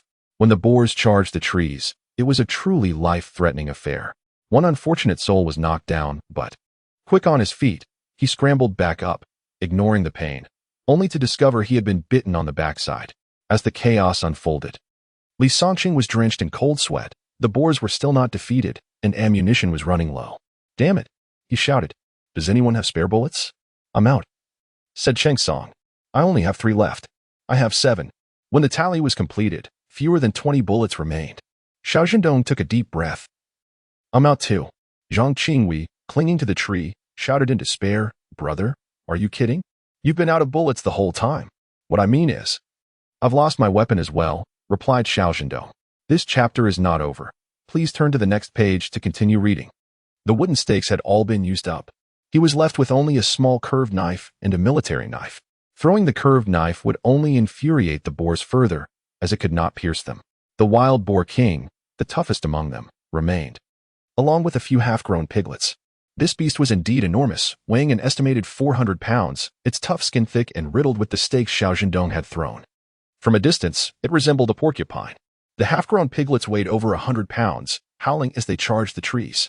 But if they waited any longer, someone would surely perish. Gritting his teeth, Xiao Zhendong drew his military knife and leaped down from the tree. Li Songqing stood bewildered, while Zhang Qingwei was left dumbfounded. His eyes widened in horror. "Dongzi, watch your back." In a swift motion, Xiao Zhendong turned and slashed with his knife. The force sufficient and the blade sharp enough to eviscerate a half-grown wild boar in an instant. Within 10 seconds, he had turned the tide, eliminating 3 beasts, leaving those still in the trees in astonishment. Good grief. This unassuming lad is truly remarkable. Xiao Zhendong was drenched in blood, his face splattered, warm, sticky, and foul. He felt invigorated, a long-lost sensation that was utterly intoxicating. Amidst the chaos, Xiao Zhendong picked up stones from the ground and tucked them into his pocket. When utilized properly, these stones could prove to be remarkably useful. In confronting the wild boar king, he refrained from a direct assault, opting instead for a rather unsavory guerrilla warfare tactic: strike and retreat, strike and retreat. Eventually, when the wild boar king was exhausted, Xiao Zhendong seized the opportunity to blind the beast with a stone and delivered a decisive blow. The colossal creature fell with a thunderous crash. Chapter 36, A Resounding Victory. Xiao Zhendong begins to shine as everyone descended from the trees. One by one, they collapsed to the ground, feeling as though they had been granted a second chance at life. Li Jianya, still clinging to the tree, was in despair, crying out, "Don't just stand there. Is anyone able to rescue me?" Laughter erupted as they passed the perilous threshold of life and death, and after a moment, seeing Li Jianya's pitiable state, they finally helped him down from the tree. Li Songqing took a deep breath and patted Xiao Zhendong on the shoulder, exclaiming, "You, young lad, possess quite the skill." Xiao Zhendong scratched his head and chuckled innocently. "What skill are you talking about? I've always been strong." "By the way, Dongzi," Zhang Qingwei interjected, puzzled. "How is it that a high school student from the city possesses such strength? I've observed you working, and you're remarkably agile." He noted that the only time Xiao Zhendong struggled was when he first grasped the hoe. Thereafter, everything flowed effortlessly. "Ah, every family has its own struggles," Xiao Zhendong revealed. "I've been finding ways to earn money since I was around 13 or 14. I've carried loads for the supply and marketing cooperative and delivered coal, cabbage, and large radishes to households." In his previous life, he had truly emerged from the depths of hardship. Xiao Zhendong's words left everyone astounded. They never imagined that life in the city was not as comfortable as they had envisioned. "But don't you receive ration food?" Xiao Zhendong could understand this sentiment to some extent and candidly replied, "While ration food is indeed available, it must be sufficient." "Dual-income families? Quite formidable. Just having one working member is enough to evoke envy, let alone two. As they engaged in conversation, regaining their composure, their hands were not idle. They busied themselves with the task of cleaning up the wild boar. Xiao Zhendong also began to polish his military knife when a hunting dog approached him, its tongue lolling and drool cascading down like rain. Amused, he casually opened the belly of a wild boar and tossed the heart to the dog. Watching it relish the treat before he spoke again, a dual-income family may very well be supporting 3 households, one's own, plus both sets of parents. With so many mouths to feed, even ample grain might not suffice, not to mention the occasional uninvited guests who come to take advantage. Life becomes quite tight. Furthermore, living in a tube-shaped building means narrow corridors and shared faucets. You can practically hear a neighbor's slightest indiscretion, having money and food in hand. Life in the countryside is far more comfortable. A small courtyard allows for the cultivation of a private vegetable garden where one can grow whatever one desires. Upon hearing Xiao Zhendong's words, the group felt a profound sense of melancholy. After a brief cleansing of the battlefield, Li Songqing gazed at the hunted creatures, his heart heavy with sorrow. It was laughable, as they could hardly carry anything away. They could only select a few that were convenient to transport, leaving the rest piled together with a mark, hoping to return for them if the opportunity arose. If fortune favored them, the prey would remain undisturbed. If misfortune struck, they might encounter wolves or bears, and the outcome would be uncertain. Xiao Zhendong, possessing great strength, fashioned a rope from grass and strung together 5 yellow-haired creatures, resting them upon his shoulder while holding another in his hand. Let us depart. They set off early in the morning, and by the time they reached the red flag team, it was already 2 in the afternoon. Exhaustion weighed heavily on everyone. Li Jianye grumbled that he would never venture such a distance for hunting again. It was utterly taxing. As the 10 descended the mountain, they were immediately spotted by the team, and the captain, Chao Dihu, rushed over. Upon seeing that none were missing limbs, he sighed in relief. However, he soon realized that the numbers did not add up. There should have been at least 20 people on the mountain, yet only 10 had returned. Indeed, a stout and imposing woman pushed her way through the crowd, her ample figure and fierce countenance commanding attention. Step aside. She stood at the forefront, hands on her hips, exuding authority.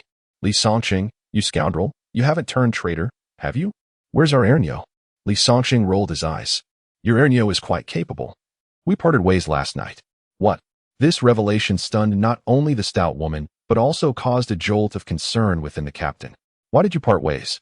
When it came time to set up camp, Tian Ernyo refused, stating our paths diverged, so we simply separated. Pausing for effect, Li Songqing continued, as for being traitors, we are not. We successfully hunted and sent some down early. There are still more on the mountain. We brought down every single yellow-haired creature and even a female wild boar. The captain felt a flicker of happiness at the sight of their bounty, but was soon overshadowed by worry for the missing half of their team. Where had they gone? That remained a mystery. The stout woman attempted to cause a scene, but a mere glance from the captain quelled her. Not daring to confront him openly, she muttered. Our men ought to be in charge. Those who disobey orders deserve to be dealt with severely. The captain turned to her, warningly. If you keep this up, I might just have your man return to deal with you first. Seeing her rendered speechless, the captain ordered his men to boil water and prepare a yellow-haired creature for the group to replenish their strength. Li Songqing, still preoccupied with the game left on the mountain, took the opportunity to extol Xiao Zhendong's virtues to the captain. The captain, taken aback, asked in bewilderment, the person you just mentioned, is it him? Indeed, replied Li Songqing, reluctantly acknowledging, Xiao Zhendong does possess remarkable skills. Yes, he is strong and agile. It is a pity he is wasted on farming. He should be hunting in the mountains, as we have not sold any game from our gathering place in quite some time. According to Li Songqing's perspective, it would be best for someone as skilled as Xiao Zhendong to enlist in the military, serving the nation with valor and sacrifice. The mere thought of it is invigorating. However, the captain was bewildered, unable to believe the suggestion. Uncle Chao, when have I ever jested with you? This young man is destined to become a hunter. Without a doubt. The captain nodded, acknowledging the idea, and promised to arrange for Zhao's hunting license. It's settled. Li Songqing chuckled, having already envisioned presenting Xiao Zhendong to Brother Yu, eager to showcase the remarkable hunter he had discovered. After a hearty meal, as everyone prepared to ascend the mountain once more, the rain intensified, pouring down relentlessly. Observing the torrential downpour outside, Chao Dihu furrowed his brow, deeming it too dangerous to venture out at that moment. Li Songqing lamented the fate of the game, muttering regretfully, "Alas, those wild boars are at risk tonight. Who knows how many will be hunted?" Yet, despite his concerns, they could not proceed. Chapter 37. Ascending the mountain again. A minor landslide. Xiao Zhendong felt a twinge of anxiety. With the rain continuing, their stay in the youth commune would be prolonged. He would have to endure another day of idleness. After 2 hours of relentless rain, it was clear that entering the mountains was impossible. The captain waved his hand, signaling everyone to disperse, and before they left, he made sure to inform Xiao Zhendong, "I will guarantee your hunting license to the authorities." It's settled. If he could obtain a hunting license, acquiring a shotgun would become essential. "Uncle Xiao, if I wish to procure a shotgun, who should I approach?" "Who to approach? It all depends on luck," the captain replied, not wishing to elaborate further. He gestured for Xiao to return and rest. "Very well." Although the captain was reticent, Xiao Zhendong was determined to inquire further. It was not a significant issue. Returning to the youth commune amidst the rain, Zhou Fuxing was exuberant. "So, young man, will you truly become a hunter?" Xiao Zhendong humbly replied, "Perhaps 8 or 9 out of 10. "Bravo." Zhou Fuxing clapped a hand on Xiao Zhendong's shoulder. "Dongzi, what's the difference between this and certain success?" Li Fuqiang expressed his envy. Yet he understood that he lacked the capability to achieve such a feat and could only admire from afar. Zhang Xiangqian, lying on the Kong, rolled his eyes at this exchange and muttered under his breath, "Humph, I thought it was a prestigious opportunity. Becoming a hunter could very well mean risking one's life on the mountain." The others were not deaf and clearly caught Zhang Xiangqian's sour remarks. "Huh," Zhou Fuxing, known for his rebellious spirit, retorted, "You're just bitter because you can't reach the grapes." "Who are you talking about?" Zhang Xiangqian, unable to contain his irritation, sat up abruptly, glaring defiantly. "Don't think I'm afraid of you. I'm the point head of the youth commune." "And what of being the point head? Isn't that a role meant to serve the youth? Are you planning to use your position to bully me?" Zhou Fuxing responded mockingly. "Oh, I'm so terrified. Do go ahead and take advantage of me. Please don't let me escape." If there was any bullying, Zhou Fuxing would not hesitate to report it. What was the issue? They both had nothing to fear. After all, the barefooted need not fear the shod. He could endure the reprimands, but for Zhang Xiangqian, this position of point head was likely as high as he could aspire. A mere subsidy of 2 yuan per month is nothing but a distant dream. It must be said, the audacious Zhou Fuxing has indeed managed to get the upper hand over Zhang Xiangqian. Gritting his teeth, a grown man finds himself incessantly nagged by his wife. "Ugh, I truly cannot be bothered to argue with you." Zhang Xiangqian muttered a few self-reassuring words before lying down and drifting off to sleep. Zhou Fuxing shrugged his shoulders. "Is this it?" Xiao Zhendong observed with a stoic demeanor, silently praying for the rain to cease. He had no desire to linger in this place reeking of foul odors. The rain drizzled relentlessly throughout the day. But amidst the sound of the raindrops, Xiao Zhendong managed to enjoy a rare good night's sleep. In the dead of night, the rain finally stopped. The following morning, Xiao Zhendong prepared himself and accompanied Li Songqing back up the mountain. This time, Zhang Qingwei did not join them. After this journey, he had come to terms with his own insignificance and resolved to follow the captain earnestly, aspiring to succeed him in the future. His family was overjoyed. Zhang Qingwei had realized that no matter how much regret he felt about the past, it was now merely behind him. Life must continue. Henceforth, all he needed was to treat his sister with genuine care, and that would suffice. If she was unwilling to marry due to her disability, then so be it. He would support her. "Hey, kid," Li Songqing nudged Xiao Zhendong. "Care for one?" What was presented before Xiao Zhendong was a freshly steamed bun still emanating warmth. He hesitated. "No thanks, Uncle Li. I'm full." "Ah, you're still young. You'll never be full," Li chuckled, recalling his own teenage years when his thoughts were consumed by hunger. Given Xiao Zhendong's physique, one bun would hardly suffice. He could easily devour 3 or 5 without issue. "Come on, we'll be hunting together from now on. Let us look out for each other up in the mountains." With a hearty smile, Li Songqing continued, "You're quite talented. I, old Li, am just being shameless, trying to build a rapport with you. Once you truly grow, don't forget about me." With the conversation reaching this point, Xiao Zhendong felt a twinge of embarrassment. "Thank you, Uncle Li." The bun was indeed delectable, bursting with savory juices with each bite. "So, how does it taste?" "Delicious." Li Songqing raised an eyebrow, grinning mischievously. "This is my wife's specialty. Your aunt's cooking, simply superb. I'll tell you, she used to work in the commune cafeteria when we had communal meals." "Indeed." During their conversation, Xiao Zhendong discovered that Li Songqing was not only chatty, but also seemed to be under the thumb of his wife. Fortunately, Li was a genuinely good person, forthcoming with knowledge and information. Upon inquiring about hunting rifles, Li shared what he knew. The shotgun I have was purchased with 5 years of my savings. As for the process, it's quite straightforward. Just take the money, bring your hunting license, and apply for a permit at the commune. Xiao Zhendong was incredulous. Is that really all? What else did you expect? He had assumed that acquiring a shotgun would be far more complicated given the captain's evasiveness. Of course. Recalling the 5.6 model at the commune made Xiao Zhendong's hands itch. Shotguns can be rather unpredictable. They are prone to misfires. There is an opportunity to procure a 5.6 caliber weapon. Upon mentioning the shotgun, Li Songqing grimaced in pain. Ah, young lad, you speak lightly. But do you have any idea how much the shotgun costs? How much? Mine was over 300. Xiao Zhendong nodded, acknowledging the significant sum for an ordinary worker. It would take a year of abstaining from food and drink to save such an amount. And the 5.6 caliber? Around 500. Li Songqing regarded Xiao Zhendong with a smile. You sharp-eyed fellow, you know what constitutes quality. The journey progressed swiftly as they engaged in casual conversation. And with the benefit of a good rest the previous day, their pace was commendable. By 10 o'clock, they arrived at their destination, fortunate to find the prey untouched. However, they soon discovered a minor landslide nearby. Li Songqing furrowed his brow. Oh no, I hope Tian Ernie's gang hasn't encountered any trouble. The group exchanged uncertain glances. Could it be mere coincidence? Yet, along the way, aside from the traces they left the previous day, there were no signs of any other activity.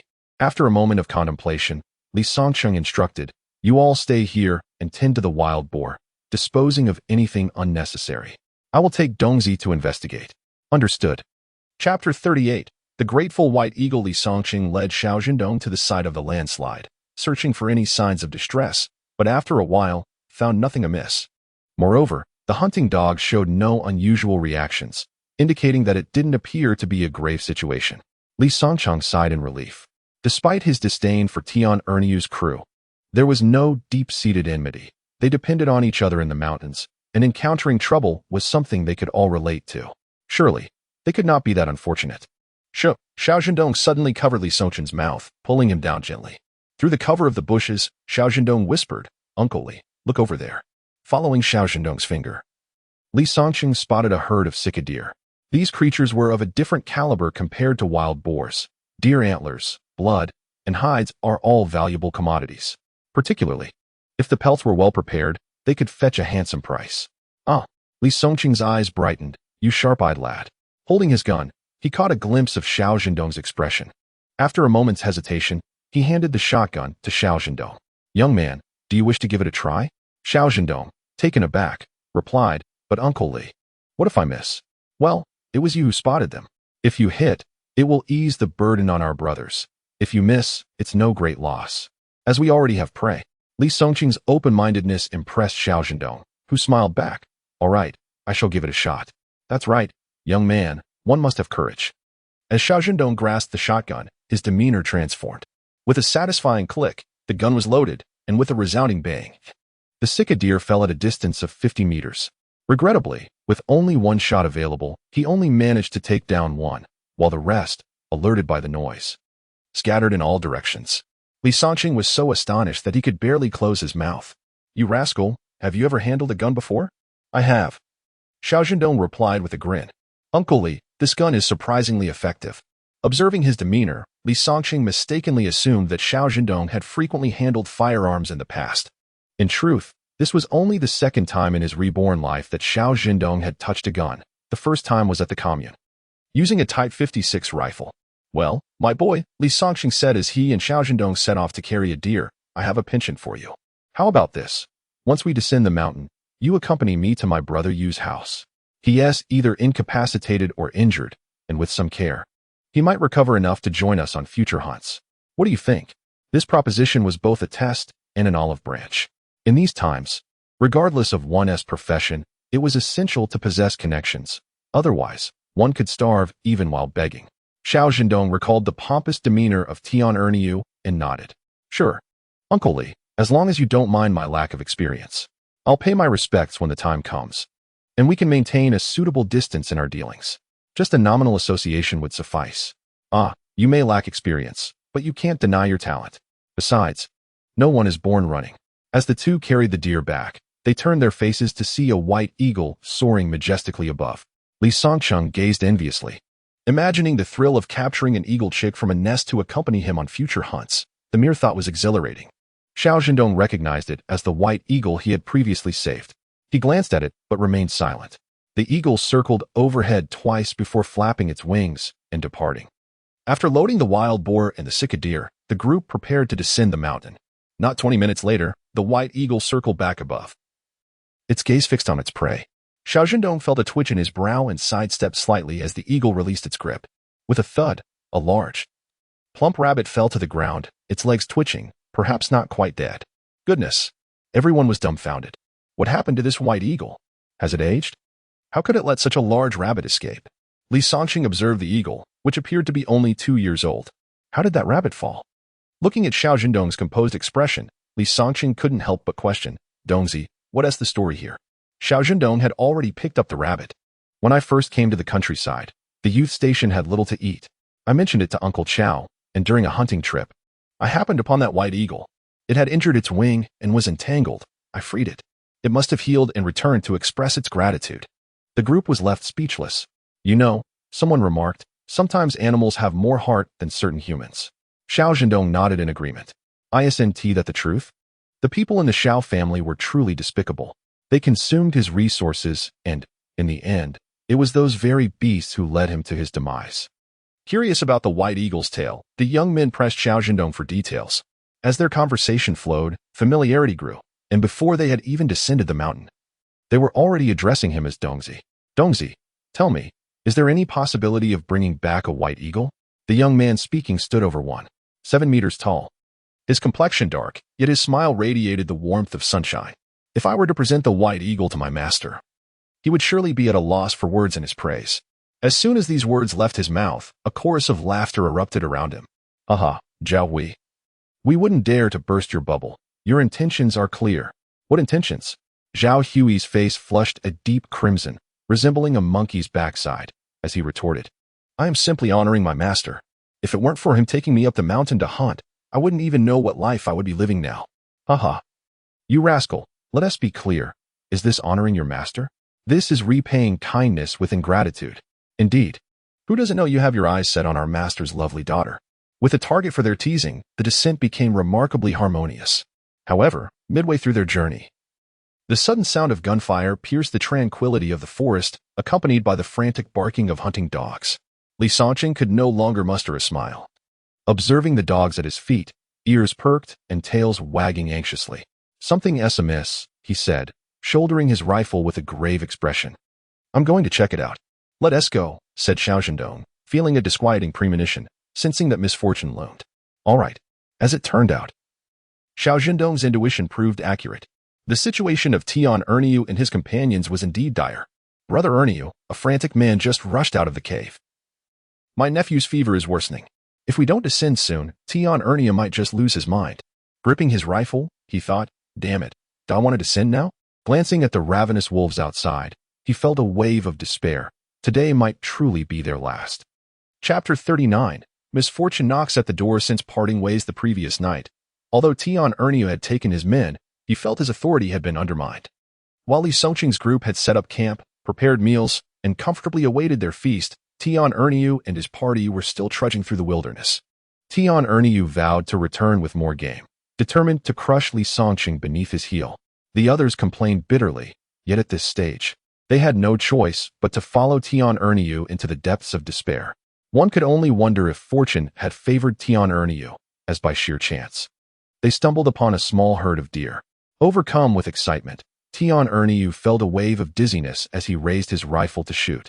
However, some fool inadvertently snapped a dry branch underfoot, startling the resting deer into flight. Instantly, one by one, they scattered. The night was already shrouded in darkness, and visibility was severely hindered. As the deer dispersed, they vanished like fish into the vast sea. Enraged, Tian Erniu fired twice in frustration, wasting precious ammunition and hitting nothing. Then, turning around, he indiscriminately began to curse, his language shockingly crude, centered around the most vulgar of themes. The group was filled with discontent. Yet no one dared to voice their grievances.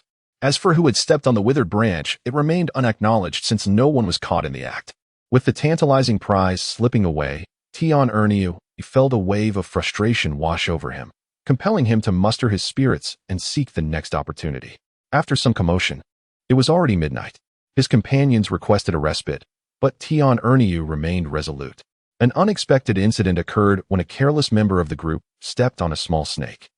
The unfortunate news, it was a venomous one. The silver lining, it was not lethal. Injuries to the party naturally halted their progress, prompting them to make a fire on the ground. They retrieved the remnants of their earlier meal, hastily roasting it before tearing it apart and consuming it.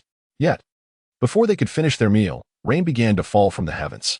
Meanwhile, Li Song and his group had already feasted and were now lost in slumber. Had Tian Erniu known this, it would have surely driven him to despair. On this side, their meal had only left them partially satisfied, and they hurriedly packed their belongings, intent on finding a cave for shelter. The night was inherently colder than the day, and coupled with their hasty meal, they had expended considerable energy.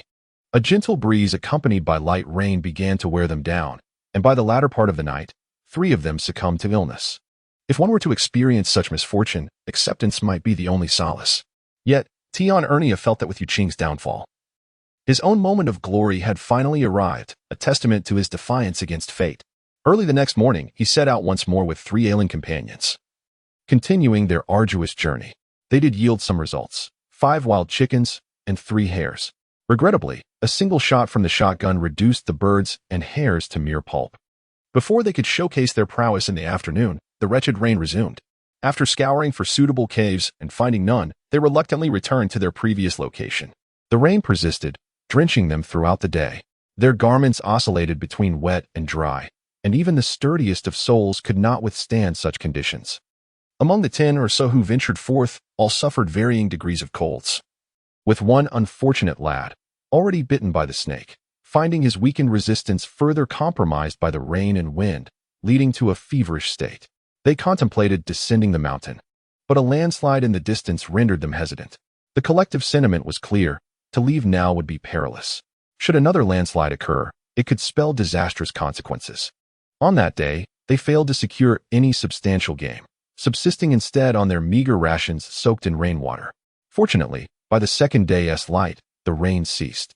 Tian Erniu, accompanied by his ailing companions, resumed their expedition, only to encounter 2 unsuspecting roe deer. Upon sighting the deer, Tian Erniu's eyes sparkled with excitement.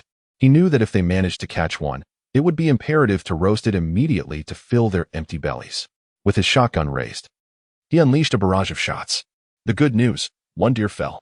However, just as they rejoiced and prepared to retrieve their prize, bad news struck unexpectedly. It seemed that a clever soul among them had fired indiscriminately, not only hitting the deer, but also wounding a wolf that had been lurking in the grass. The wolf yelped in pain as its hind leg was struck and fled the scene. Before making his escape, he turned his head and scrutinized Tian Erniu and his companions with utmost seriousness. Wolves, as creatures of instinct, possess the capacity to remember both kindness and grievances. When they turn back, it is either to repay a debt of gratitude or to exact vengeance.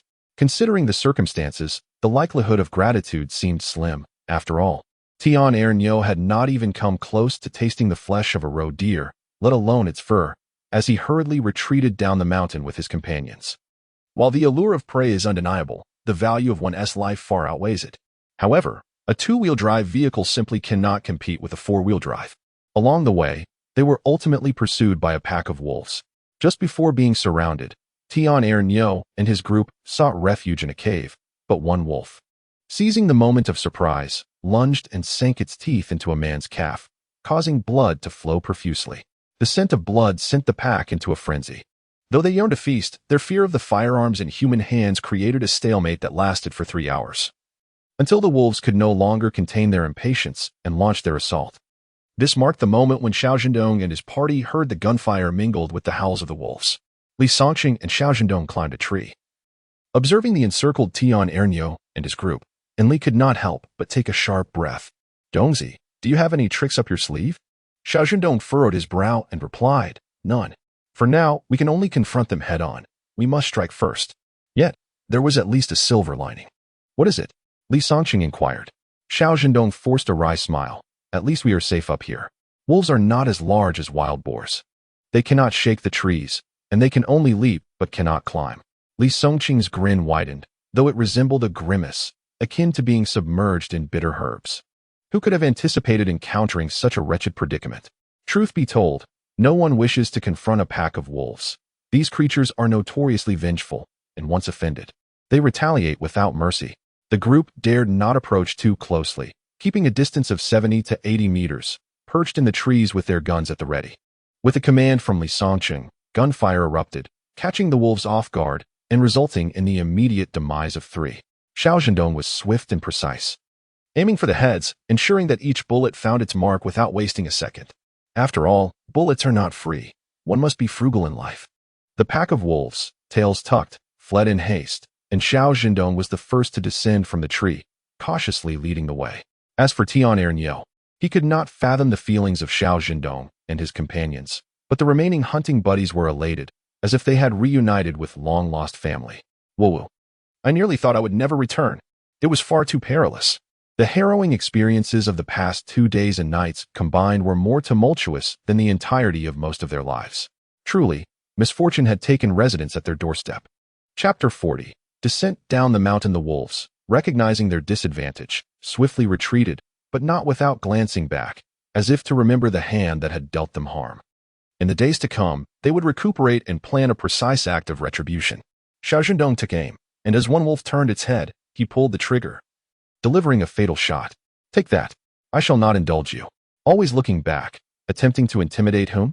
With one unfortunate creature serving as a grim example, the remaining wolves, one and all, fled with remarkable speed. Xiao Zhendong had no intention of pursuing. The mountains were the wolves' domain. Unfamiliar with this terrain, he feared being outwitted by the cunning beasts. Li Songqing was the first to descend from the tree. Tian Erniu, standing at the cave's entrance, gazed at him, his thoughts a mystery. He raised his hand, trembling, to point at Li Songqing, but after a moment, his eyes rolled back, and he collapsed. Xiao Zhendong perceived that this uncle had a fiery temper and a considerable lack of courtesy. After all, they had come to rescue him. If he were to faint, could he not utter a simple thank you first? Suddenly, a disheveled uncle burst from the cave. As he passed Tian Erniu, whether intentional or not, he stepped on him. Help! Quick! The man's eyes were red-rimmed. Li Yinzong had been bitten by a venomous snake, drenched in rain and buffeted by the wind, now burning with fever. Li Songqing was taken aback. What on earth happened to you all? Li Maqing averted his gaze, reluctant to recount the miserable days they had endured in the mountains. When Yuqing had led the hunt, they had never found themselves in such a dire state, always returning well-fed with ample game. But now, resources were squandered, and people had fallen ill, with no game to show for it. What a colossal loss. Gurgling, his stomach began to voice its grievances. Embarrassed, Li Maqing said, Songqing, let us not dwell on that. Do you have any food? I need something to eat. I'm absolutely famished. Li Songqing nodded, instructing the team to bring back their catch, and then to rest briefly, ensuring they had something to fill their stomachs. As for Li Yinzong, Li Songqing felt his forehead burning with fever and sighed in dismay. How did it come to this? Li Yinzong, resembling a feverish monkey, managed to crack his eyes open slightly. Uncle, am I going to die? Shut up, Li Songqing scolded. The boy had no sense of propriety. Such words should not be uttered lightly. From his pocket, he retrieved a small porcelain vial, carefully pouring out 2 pills. He fed them to Li Yinzong, along with a few sips of water. This robust young man, even with a fever, would, with the medicine and sufficient sustenance, simply need to rest under a blanket, and upon awakening the next day, he would be well again. The others in the cave were equally ailing. Li Songqing dared not linger in the mountains, hastily providing everyone with something to eat before preparing to descend. Uncle Li, Xiao Zhendong raised an eyebrow. There's still one more person. What shall we do? Li Songqing sneered. Let him be. He seized his water pouch and poured it over his head. This jolted Tian Erniu awake, and he sat up abruptly, looking at Li Songqing with confusion. Songqing. Li Songqing replied with a mocking tone. Don't be so familiar. We're not close. Now that you're awake, let us go. Tian Erniu stood up, dejected, and silently fell to the back of the group. The team reassembled, but their pace had slowed, with the young men carrying the game moving faster than those burdened by illness. The return journey was marked by a profound silence, each individual lost in their own thoughts. As for Tian Erniu, he was in a state of utter panic. never having anticipated that he would lead the group to such disarray. Should they descend now? That scoundrel Xiao Diho would surely flay him alive. Xiao Zhendong lowered his gaze, refraining from further contemplation and choosing not to involve himself in the intricate affairs of the group. His primary goal was to obtain the Hunter S license and then return with a respectable haul of 5 or 6. Upon descending the mountain, the captain, Xiao Diho, nearly rolled his eyes at the sight of Tian Erniu and his ragtag crew, almost fainting from disbelief. His anger erupted, and he began to scold them vehemently. Tian Erniu was no longer the arrogant figure he had been on the mountain. He could barely lift his head under the captain's reprimands. Li Songqing found great amusement in the scene, but suggested, "Let us save the scolding for later. There are wolf carcasses up on the mountain. If you gather a few strong lads, we could retrieve the wolves and perhaps earn some money." At the foot of the mountain, there was quite a commotion for a time, and noticing that no one paid him any mind, Xiao Zhendong seized the opportunity to slip away with ease. Descending was out of the question. He preferred to take advantage of the situation to indulge in a bit of laziness. As he passed a dilapidated wooden cabin, he noticed that everyone had gathered at the foot of the mountain to witness the spectacle, prompting him to quietly seek out the old man. He did not make his presence known immediately. Instead, he began to practice his vocal mimicry near the cabin. Indeed, he possessed a remarkable talent for imitating bird calls. After a prolonged session of chirping, his head buzzed from the exertion, and his cheeks ached from the effort, leading him to finally pause and reflect. To his surprise, he realized it was barely past 3 o'clock, neither meal time nor the end of the workday. The absence of the old man seemed quite reasonable. Reflecting on this, Xiao Zhendong felt a twinge of disappointment, realizing that his earlier efforts had been in vain. Suddenly, the old man appeared, startling Xiao Zhendong nearly out of his wits. "Where did you come from?" he exclaimed. "Didn't you call for me?" Yin Yushu retorted, rolling his eyes in frustration. "I told you before, keep your distance. Stay away. Why are you so stubborn, child? You never listen." Xiao Zhendong chuckled and produced a mud lump from behind him. It was the beggar's chicken he had prepared previously, still warm from being stored in his space. "Enough with the chatter. It's quite common for a son to disregard his father's words," Xiao Zhendong quipped, his expression one of playful disbelief, urging him to hasten as time was of the essence. He unveiled the mud lump to reveal a fragrant roast chicken, insisting, "Eat quickly. I have matters to discuss with you." Yin Yushu scrutinized Xiao Zhendong, hesitating for a moment before finally taking the meat and devouring it ravenously. Observing the old man in such a state stirred a sense of sorrow within Xiao Zhendong. Taking a deep breath to steady his emotions, he began to address the serious matter at hand. "From now on, let us meet once every 7 days. I will devise a way to construct a small cabin on the mountainside where I can set up a mechanism. Should you need anything, I will hide it there for you. When you find the opportunity, simply visit. If you require something, leave me a note, and I shall find a way to provide it for you." Currently, the paramount concern lies in the deficiency of nutrition. As long as one gradually replenishes the body, enduring a few more years should pose no significant issue. I have stated before, I am not. With a decisive gesture, Xiao Zhendong succinctly interjected, urging to refrain from excessive chatter and to diligently heed his guidance, assuring that his son would safeguard him in the future. Gazing at Xiao Zhendong's vibrant visage, Yin Yushu felt a momentary daze. It seemed as though she beheld that child once more, tall and slender, with a pair of eyes that shone with an intense brilliance. He had indeed grown into a figure capable of shielding her from life's tempests. Chapter 41. Harvesting honeycomb. Acquiring furniture, Yin Yushu dared not linger outdoors for long. After consuming a modest meal of chicken, she hastily soiled herself and, stooping, made her way to the cow shed to tend to the cattle. Xiao Zhendong surveyed his surroundings, ensuring no one had observed anything amiss before sauntering back to the youth station with his hands clasped behind his back. After fetching a change of clothes, Xiao Zhendong ascended the mountain once more, his purpose being to bathe.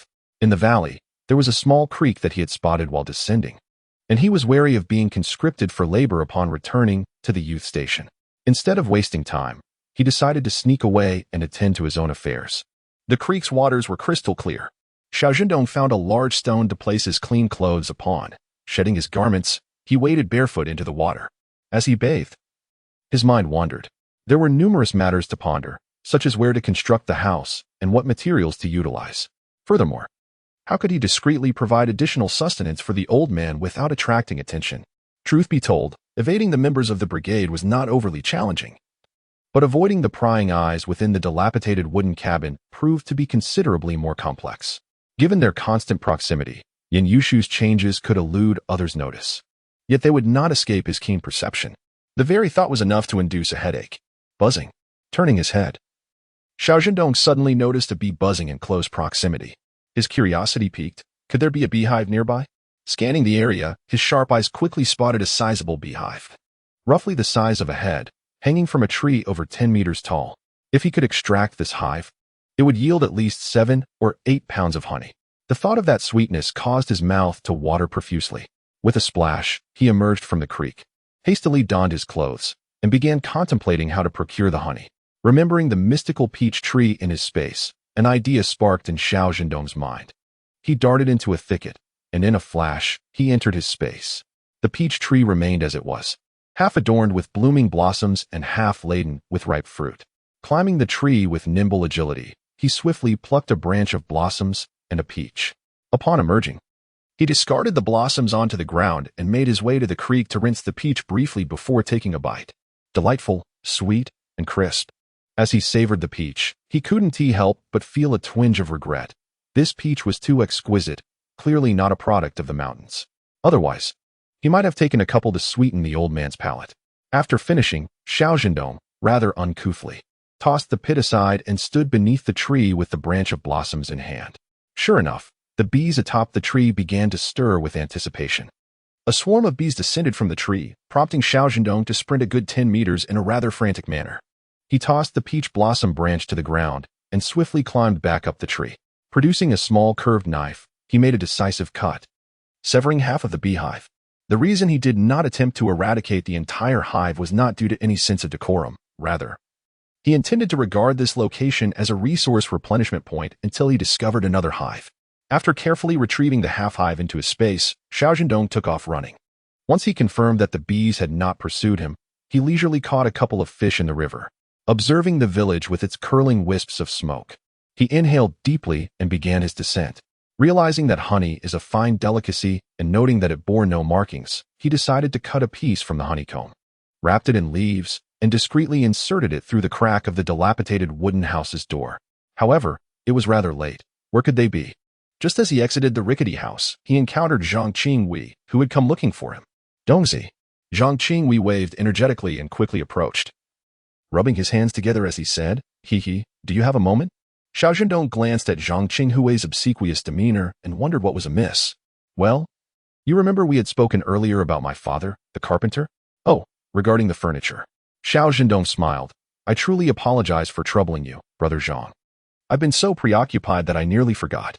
"No worries at all," he replied. "I'm not hungry, so how about we go take a look now?" "Sounds good." Zhang Qinghui agreed. The Zhang family's courtyard was quite secluded. As soon as they entered, the fragrant aroma of the wood became apparent.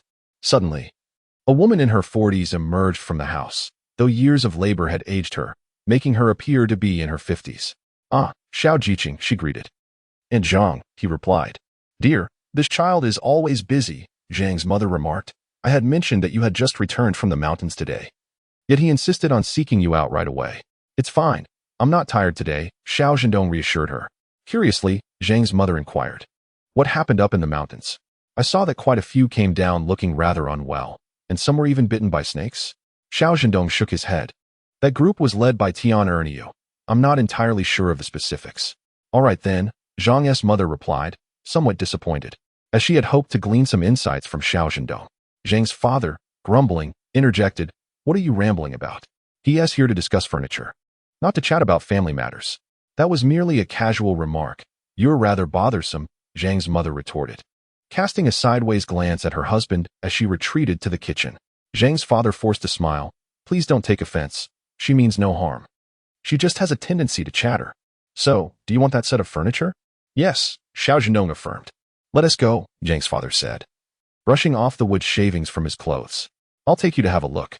Since it was crafted from beech wood, he had not carelessly discarded the items in the yard.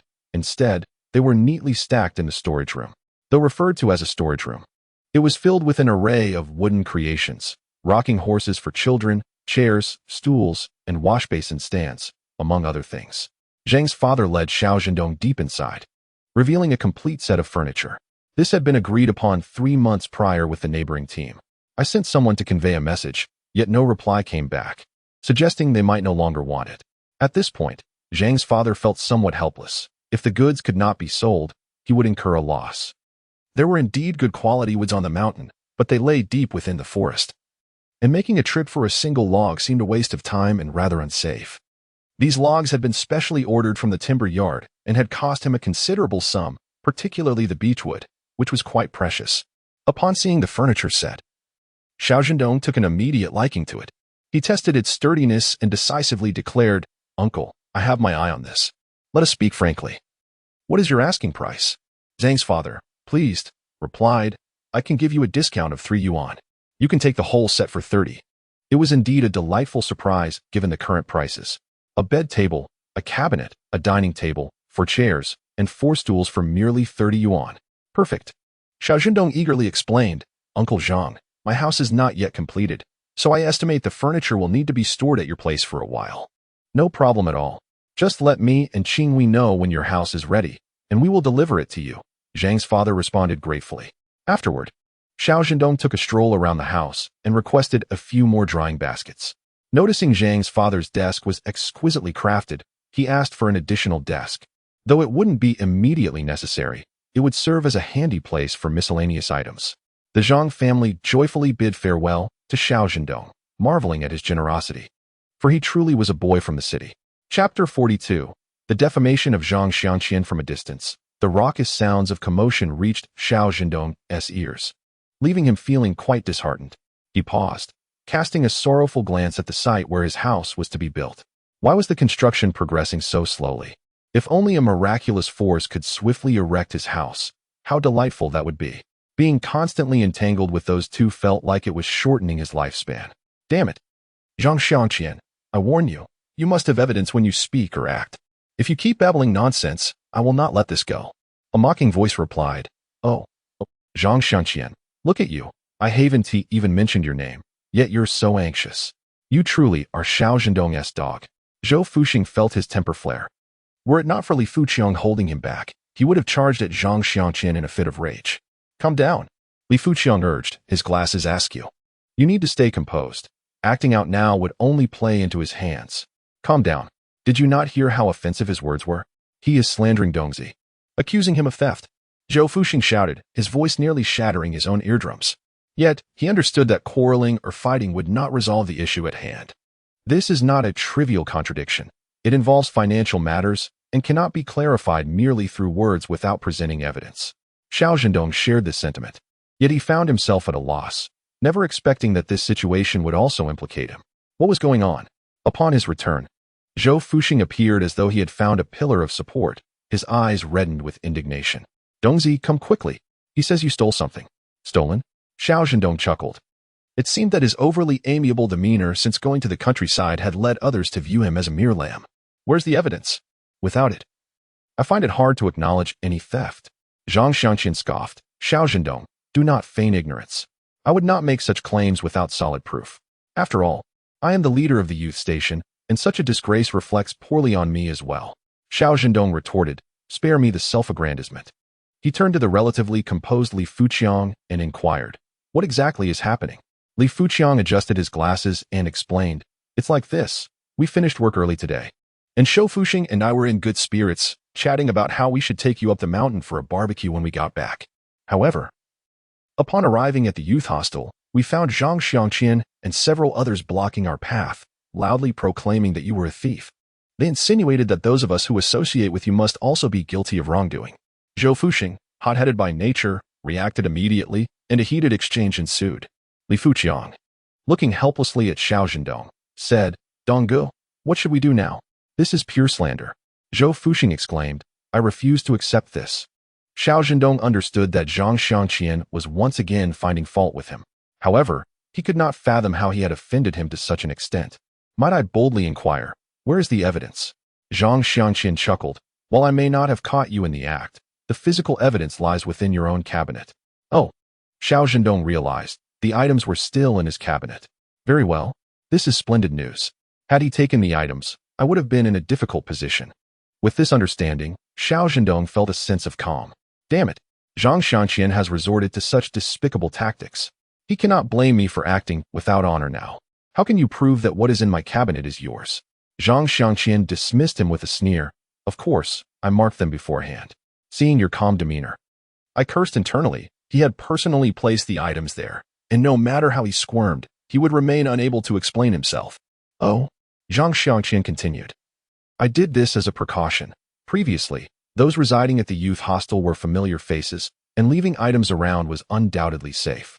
At this moment, although words were few, anyone with discernment could perceive the veiled mockery directed at the newly arrived sent-down youth. Who prompted you to rummage through my cabinet? If money has gone missing, I must certainly seek it. Zhang Xianqian regarded Xiao Zhendong with disdain, asserting, moreover, is there any fault in searching for your belongings? You possess little money and your attire is tattered. Upon arriving in the countryside to build a house, yet lacking funds, it is not difficult to understand your dubious intentions. Zhang Xianqian likely believed that subduing Xiao Zhendong was a surefire endeavor. He promptly expressed his disdain, revealing, to be candid, this tactic was devised with you in mind. I never anticipated you would succumb to temptation so easily. Xiao Zhendong chuckled, realizing that he had indeed been too complacent, having overlooked the fact that someone had previously invaded his cabinet. In truth, Xiao Zhendong had never stored money or tickets in the cabinet. He had thrown them into a spatial realm instead. This inadvertently misled Zhang Xianqian, who was secretly engaged in wrongdoing. Dear reader, this chapter holds more to unravel. Please turn the page to continue. The subsequent narrative is even more thrilling. Thus, Xiao Zhendong had no money to pin on him, allowing for potential framing. He inhaled deeply, stating, your grandiose claims are of no consequence. Come, unless you can present tangible evidence, I shall not concede. Then let us proceed. Zhang Xianqian led the way, with Xiao Zhendong closely following. Zhou Fuxing swallowed hard, exclaiming, no, this is an attempt at framing. He grasped Xiao Zhendong's arm, his heart racing. Dongzi, do not worry. Patting Zhou Fuxing's arm, Xiao Zhendong followed Zhang Xianqian into the room. Upon opening the cabinet, a stack of money was revealed, haphazardly assembled, amounting to at least 40 or 50 pieces. Zhang Xianqian, brimming with pride, proclaimed, see that top bill? I folded a corner, and on the bottom, I even marked it with ink. Xiao Zhendong, what do you have to say now? Xiao Zhendong turned, regarding Zhang Xianqian as though he were a fool. Are you jesting? Zhang Xianqian, bewildered by Xiao Zhendong's composure, stammered, huh?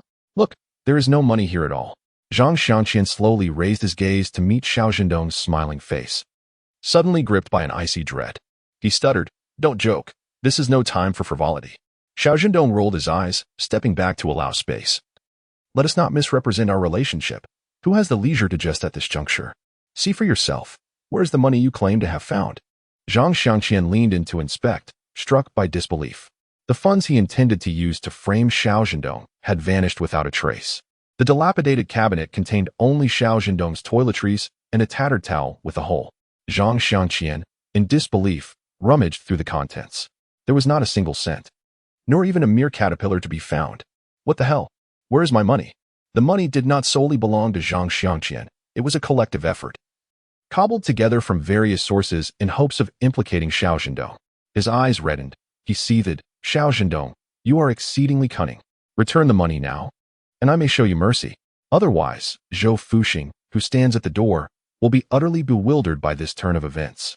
Regaining his composure, Zhang Xianqian grinned. You rascal, your thieving heart remains unrepentant. Where is the evidence of my alleged theft? Xiao Zhendong scoffed. Zhang Xianqian, I expect an explanation for this matter. If word of this spreads, it would tarnish my reputation. He spoke emphatically. I am still young. If such a rumor circulates, which respectable young lady would consider marrying me?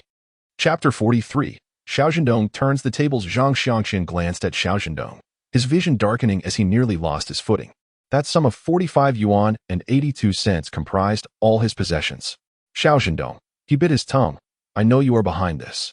Return my money, and I shall pretend as if nothing ever happened. Is that agreeable? Seeing Xiao Zhendong remain silent, Zhang Xianqian licked his parched lips. Truly. If you give me the money now, I will not pursue this matter further. What do you mean you won't pursue it? Xiao Zhendong laughed. It seems the tables have turned. You are the one accusing me of theft, yet the evidence lies within my cabinet. However, upon opening it, all that is found are my belongings. Are you defaming me? It is you who is scheming. Zhang Xianqian's eyes widened in fury, Give me the money. As Xiao Zhendong remained unyielding, Zhang Xianqian felt lost. With reddened eyes, he stepped forward and grasped Xiao Zhendong's collar. Hand it over. Xiao Zhendong would not indulge him. He brushed Zhang Xianqian's hand away and pinned him to the ground. What do you mean give? There is no witness or evidence. You are merely slandering me, he sneered. Lifting his chin, Zhou Fuxing, go find the captain and inform him that a serious incident has occurred at the youth station. Request his assistance. If this is not handled properly, he lowered his head, chuckling softly, then we shall have no choice but to involve the police. The police? Zhang Xianqian felt a sharp pain in his arm, beads of cold sweat cascading down his forehead. At this moment, he was consumed by one thought. He could not involve the police. Otherwise, everything would be over. This entire scenario was of his own orchestration. Yet he had underestimated Xiao Zhendong, inadvertently digging his own grave. Gritting his teeth, he muttered, "This is an internal matter of the youth station. Outsiders should not interfere. Internal or external, I care not. I only know that my reputation must remain unblemished." Zhou Fuxing turned and fled, colliding with the captain, who stumbled from the impact. The youth's charge was indeed forceful. Had it not been for Li Fuchang's instinctual grasp on the captain, he would have surely fallen hard. What chaos is brewing at your youth station? The captain was nearly exasperated. Must you all create such turmoil daily, leaving me with no peace of mind? Uncle Xiao. Xiao Zhendong stated plainly, Zhang Xianqian has maliciously accused me of theft, claiming I hid the money in my cabinet, which he has now found. However, when I went to check, I found that the cabinet contained nothing but my belongings. Zhang Dianchang accused me of foul play. I implore you to help resolve this case. I cannot bear such injustice. Zhang Xianqian trembled with his words, but we clearly witnessed it together. Money was indeed in Xiao Zhendong's cabinet. The captain, nearly exasperated, cursed as he squeezed in, peering into Xiao Zhendong's cabinet and confirming the absence of any valuable items. Turning to Dongzi, he inquired, "Shall I take action?" "Uncle, please proceed. I trust in your fairness and justice. You will surely restore my innocence." The captain meticulously inspected every nook and cranny of the cabinet, even scrutinizing a tattered towel, and found nothing. He looked down at Zhang Xianqian and asked, "Are you certain you aren't mistaken?" "I am not. This is outrageous." Zhang Xianqian racked his brain and suddenly recalled a detail. When he confronted Xiao Zhendong earlier, the cabinet door had swung open, obstructing his view. It was precisely at that moment that the money had vanished. "Captain, he is the one scheming. He feared being caught red-handed, and while I was showing him the evidence, he took the money and concealed it on his person." Xiao Zhendong raised an eyebrow, and one could not deny that Zhang Xianqian had stumbled upon the truth by sheer coincidence. Indeed, Xiao Zhendong had taken the money at that moment. But where was the evidence? To catch a thief with the stolen goods, one must catch them in the act. Merely relying on your words to invert right and wrong is unacceptable. Don't be so desperate. It's rather shameful. The captain, having seen all manner of creatures in his long life, could see through Zhang Xianqian's cunning. It was evident that Zhang Xianqian had fabricated this situation out of his disdain for Xiao Zhendong, but in his haste, he had made a blunder, allowing Xiao Zhendong to turn the tables on him. Alas, why can't things ever settle down? It's so frustrating. Observing the captain's demeanor, Zhang Xianqian felt his heart sink. You two aren't in collusion, are you? Faced with the captain's and Xiao Zhendong's incredulous expressions, Zhang Xianqian became increasingly convinced of his suspicions. No wonder Xiao Zhendong dared to brazenly swap out his money.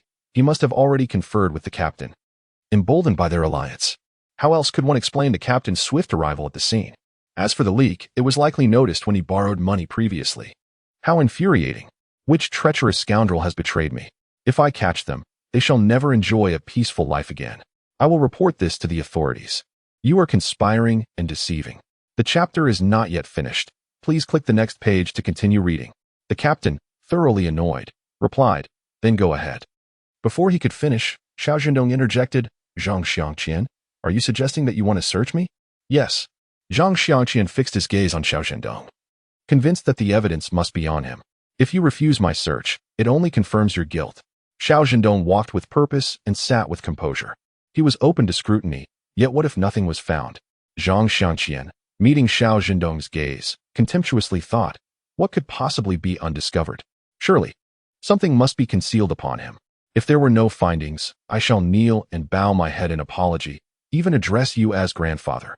Xiao Zhendong smiled, a mere jest. Zhang Xianqian, agitated, pressed, Then what must I do? The evening sky was tinged with a hint of orange, as families gathered to dine.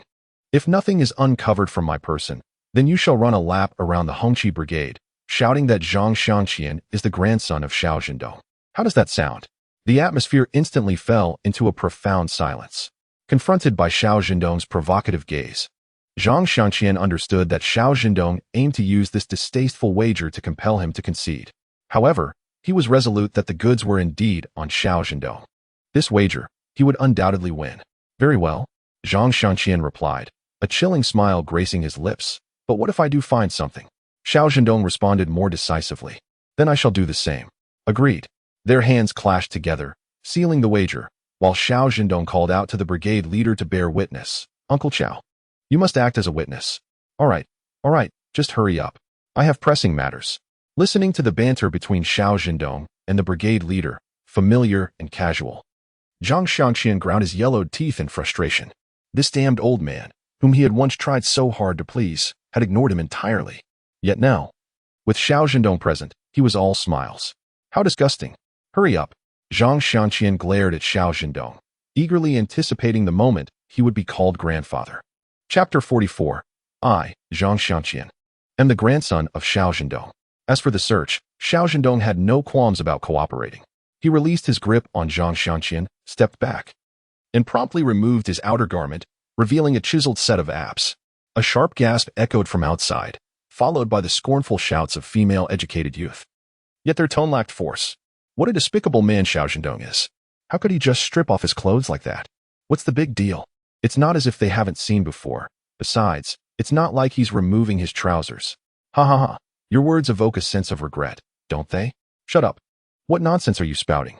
Xiao Zhendong, taken aback, thought to himself. It appears he has been learning from the women in the brigade, yet completely misinterpreted the lesson.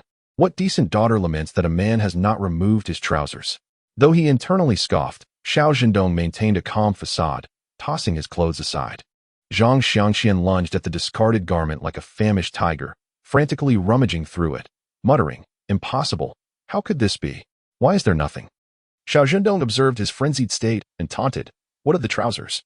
Should I remove those for you as well? Go to hell. Why don't you take them off?" Xiao Zhendong chuckled coldly, "You can rummage all you like. Just don't get too presumptuous." With a firm demeanor, Zhang Xianqian approached, albeit hesitantly, to search Xiao Zhendong's person. After a prolonged search, his heart sank at the realization that there was indeed nothing to be found. Where had his 40 yuan vanished? Could it truly be gone?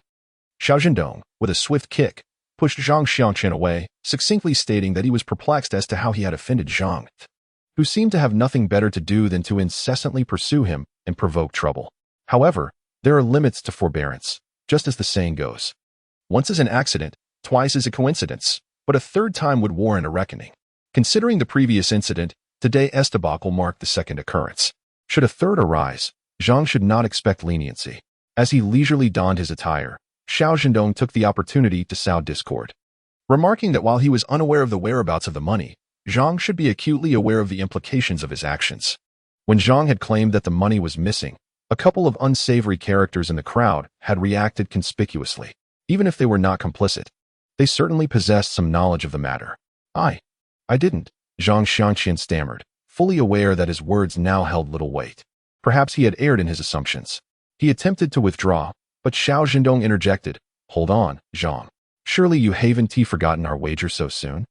Zhang clenched his fists, the knuckles cracking audibly. "Ah, what's this? Are you having second thoughts?" Zhou Fuxing observed Xiao Zhendong's upper hand with a sense of satisfaction.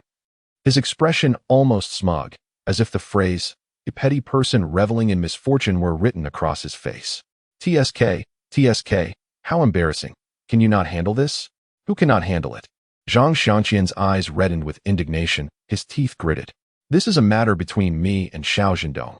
What right do you, an outsider, have to meddle? Oh please.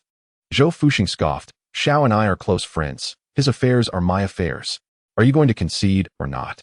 With that, he gleefully added, "Don't forget that you still owe respect."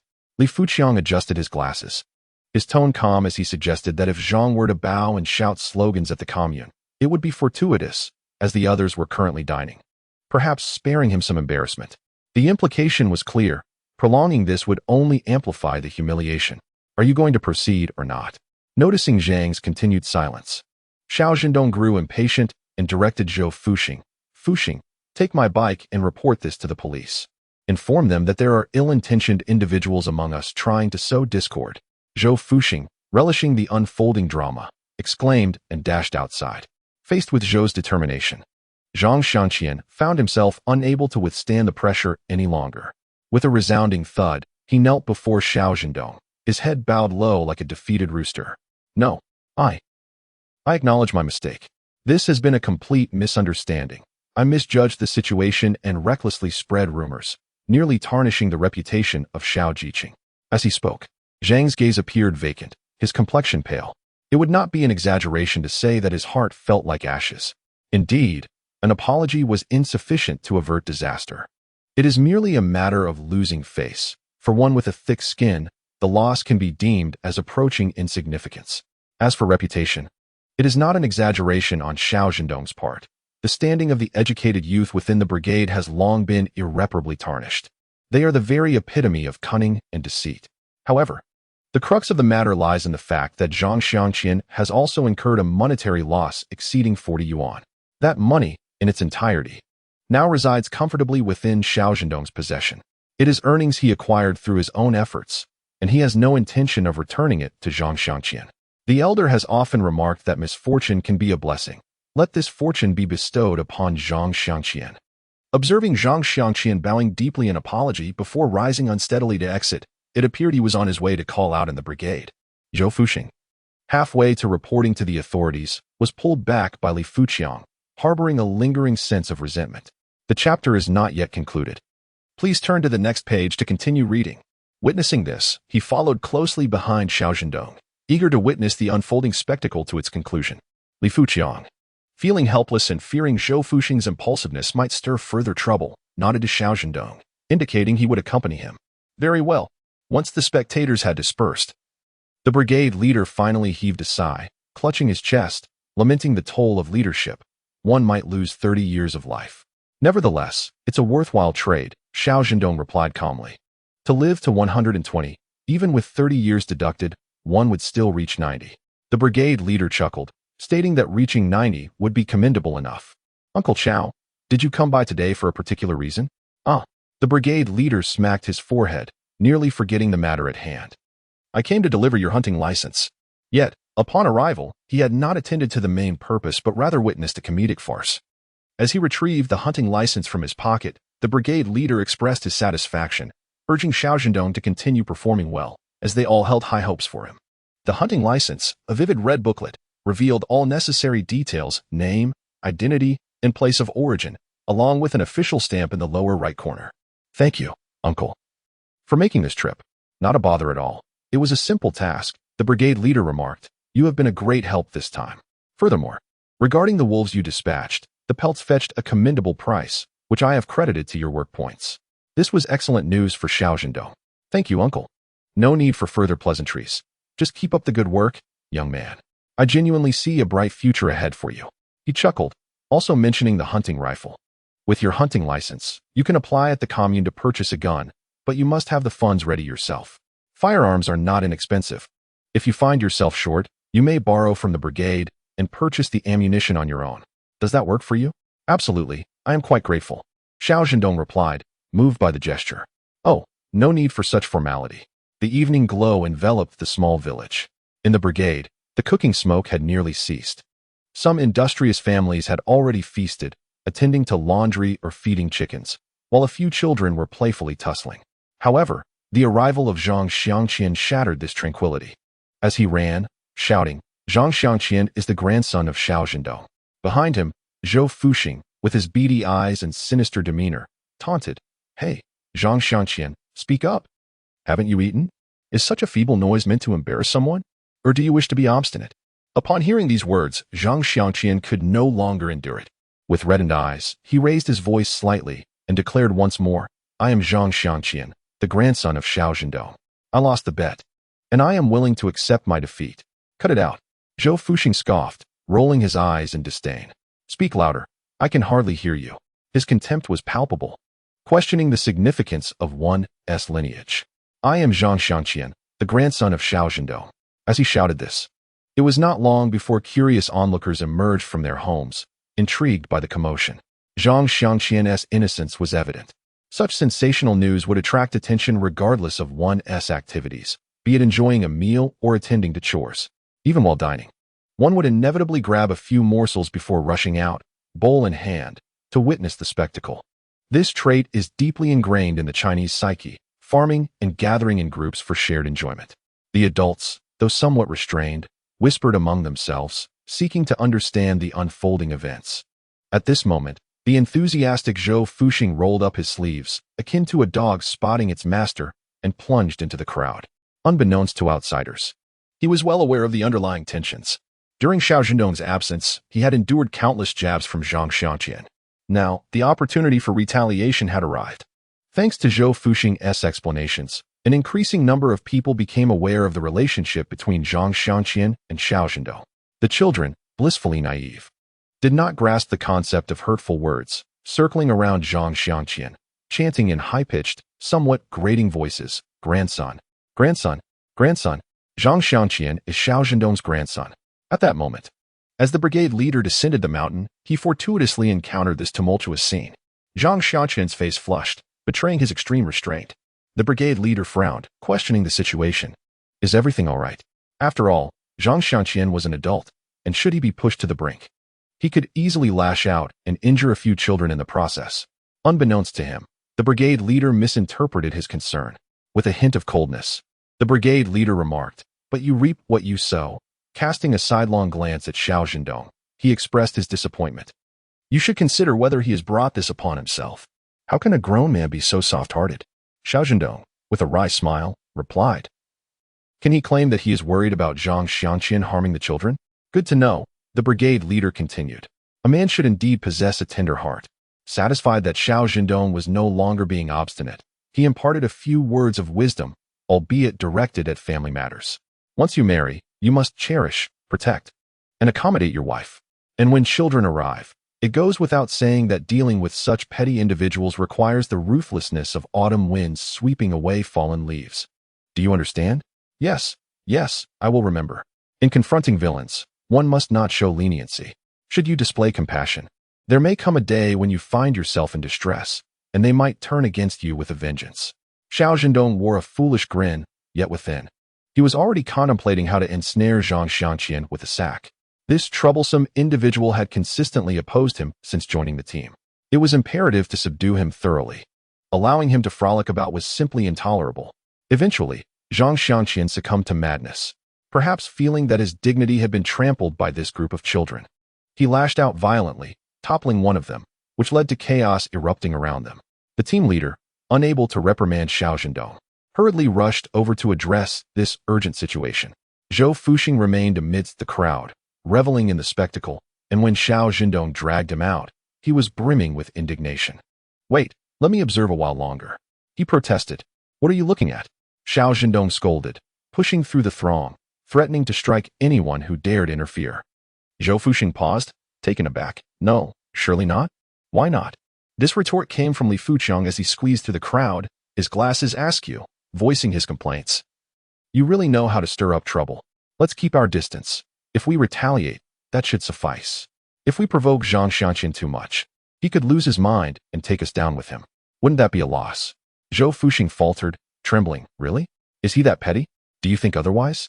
Xiao Zhendong chuckled. "It would be wise to temper our actions. If you can't hold your ground, a sudden blow could leave you with nowhere to seek redress." Zhou Fuxing appeared subdued, yet he continued to mutter in defiance. "This isn't my fault. It was Zhang Xianqian who instigated it first. In any case, they wouldn't be staying with the team for long. You should just keep your head down. Let's get through these few days, and then we can part ways without further interaction." Xiao Zhendong nodded in agreement. Indeed, it is better to offend a gentleman than to antagonize a scoundrel. Zhou Fuxing, now entirely compliant, looked at Xiao Zhendong and asked, "By the way, what did the team leader want with you just now?" "My hunter's license has been approved." Xiao Zhendong smiled. "I won't need to toil in the fields anymore." All thoughts of Zhang Xianqian and his provocations were cast aside by Zhou Fuxing as he suddenly lunged forward, tiptoeing to embrace Xiao Zhendong's neck, his eyes glistening with envy. "Damn, I'm so envious. I have no idea when my life will see an end to this struggle." This chapter is not yet concluded. Please turn to the next page to continue reading. In 77, the college entrance examination would resume, but it is only 72 now. There remain 5 years. Let us cherish the present days. Zhou Fuxing, wiping away the tears from the corner of his eyes, thought, Xiao Zhendong, in wealth and honor, do not forget me. In the future, if my friends wish to indulge, I shall rely on you. Fearing that Xiao Zhendong might misunderstand, Zhou Fuxing, thinking wisely, assured him, rest assured. My share will not be lacking. Certainly. Eventually, they would have to move out. Dining at the youth station was inconvenient.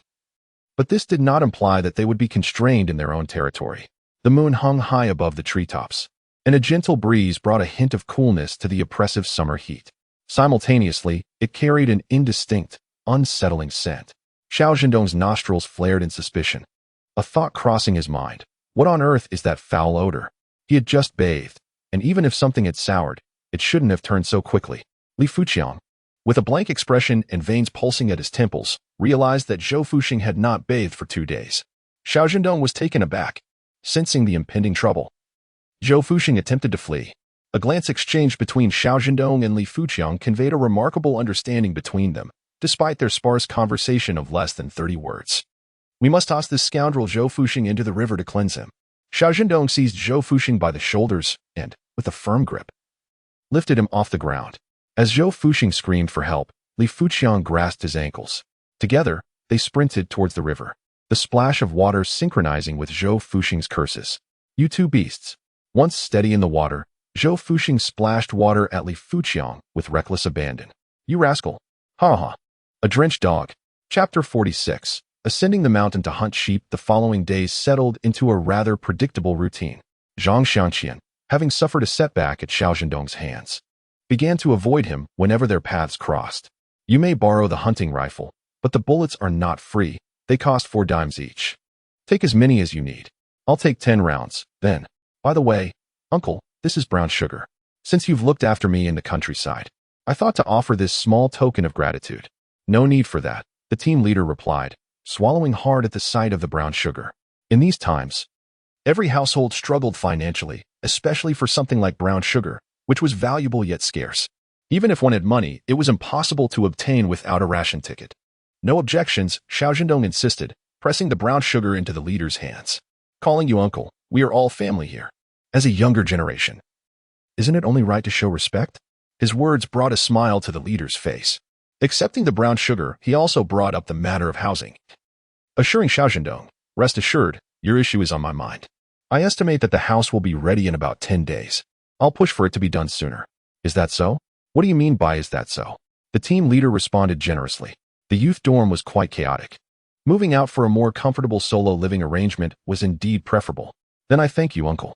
As Xiao Zhendong ascended the mountain with the hunting rifle, he had no intention of wasting bullets. They were simply unnecessary. The game of wild chickens and rabbits was minuscule. A single shot would obliterate both skin and flesh. To hunt larger prey would require venturing deep into the mountains, and he feared straying too far, as being alone in the mountains posed significant danger. Merely 20 minutes into the woods, an old acquaintance, the white eagle, made its appearance, circling above before landing on Xiao Zhendong's shoulder. Hiss! Remarkably, the white eagle's talons were sharp. Even without applying force, he felt a sharp pain in his shoulder. The white eagle perched on him, calling out twice before soaring into the sky once more. However, this creature was rather inconsiderate, taking off without a word, and as it lifted its wings, it delivered a hefty blow, filling his mouth with feathers. Ugh! Xiao Zhendong found himself in a comical predicament, unable to discern whether the white eagle had come to repay a kindness or seek revenge. As he walked, he reached a fork in the path, contemplating a turn to the left. The ever-loyal white eagle dashed ahead, calling out and gesturing for Xiao Zhendong to proceed to the right. When it became evident that Xiao Zhendong did not grasp its intention, the eagle seemed almost desperate to communicate in human speech. Xiao Zhendong tentatively asked, "Are you suggesting we go right?" The eagle eagerly nodded, unfurling its wings and charging forward. Now attuned to the eagle's cues, Xiao Zhendong swiftly sidestepped, narrowly avoiding another painful encounter. To the left lay a grove of jujube trees, a favored spot for many, where even in the mountains, a winding, narrow path had been trodden. The right side, however, was less frequented, devoid of any enticing harvest. As he continued, the path dwindled, forcing Xiao Zhendong to navigate with care, sometimes slipping down steep slopes. Just as doubts began to cloud his mind, he rounded a small earth mound, and before him unfolded a sight that invigorated his spirit: a multitude of sheep. Before him lay a natural valley formed by the undulations of the mountains, basking in sunlight, with a stream meandering through, abundant in water resources. The lush green grass provided an ideal habitat for the sheep to thrive and multiply. He even spotted fish, lively and vibrant. He could almost envision preparing a delectable fish soup after scaling and gutting them, heating a cast iron pot, and watching the small fish slide in, releasing their exquisite flavors. Have you truly become a spirit? Xiao Zhendong marveled at the sky's sovereign standing before him, incredulous that it could discern his intent to hunt. The white eagle tilted its head and strode forward with steady determination. Goodness, Xiao Zhendong exerted all his might to suppress a laugh. This creature, so majestic in flight, appeared utterly comical in its walk. He turned his gaze away, unable to hide his amusement. Indeed, there was a veritable flock of sheep, easily numbering over 50, large and small alike. One steamed, another braised, and yet another sliced for the pot. He could never consume them all. Before loading his hunting rifle, Xiao Zhendong retrieved his curved dagger. He stealthily approached from the narrow path, descending quietly into the valley. Aiming at a young lamb, he accurately hurled the dagger. With a swift strike, the lamb fell. The sudden collapse did not alarm the flock. They continued to graze undisturbed. Xiao Zhendong took aim and shot a larger sheep, prompting the flock to scatter in panic. He advanced like a brazen brigand invading the lamb's paradise, claiming his spoils. He would take the larger prize back to impress Chao Dihu, while the smaller one would be skinned and roasted on the spot. With some to spare for the old man. Upon reminiscing about the old man, Xiao Zhendong inevitably recalled those who dwelled alongside him in the dilapidated wooden cabin. What were those fantastical creatures? They were mere figments of imagination. Alas, in this era, he felt utterly powerless, overwhelmed instead by a sense of indifference. If given a second chance, he would simply wish to preserve his own safety. Casting a glance at the sun, Xiao Zhendong estimated it to be around 9:30 or 10 o'clock.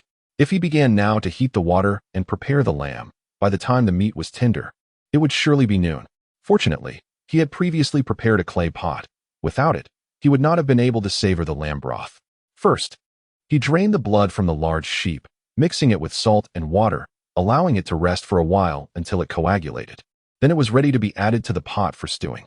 With the sheep set aside, Xiao Zhendong deftly wielded a small, curved knife to skin the lamb, simultaneously making an incision in its belly.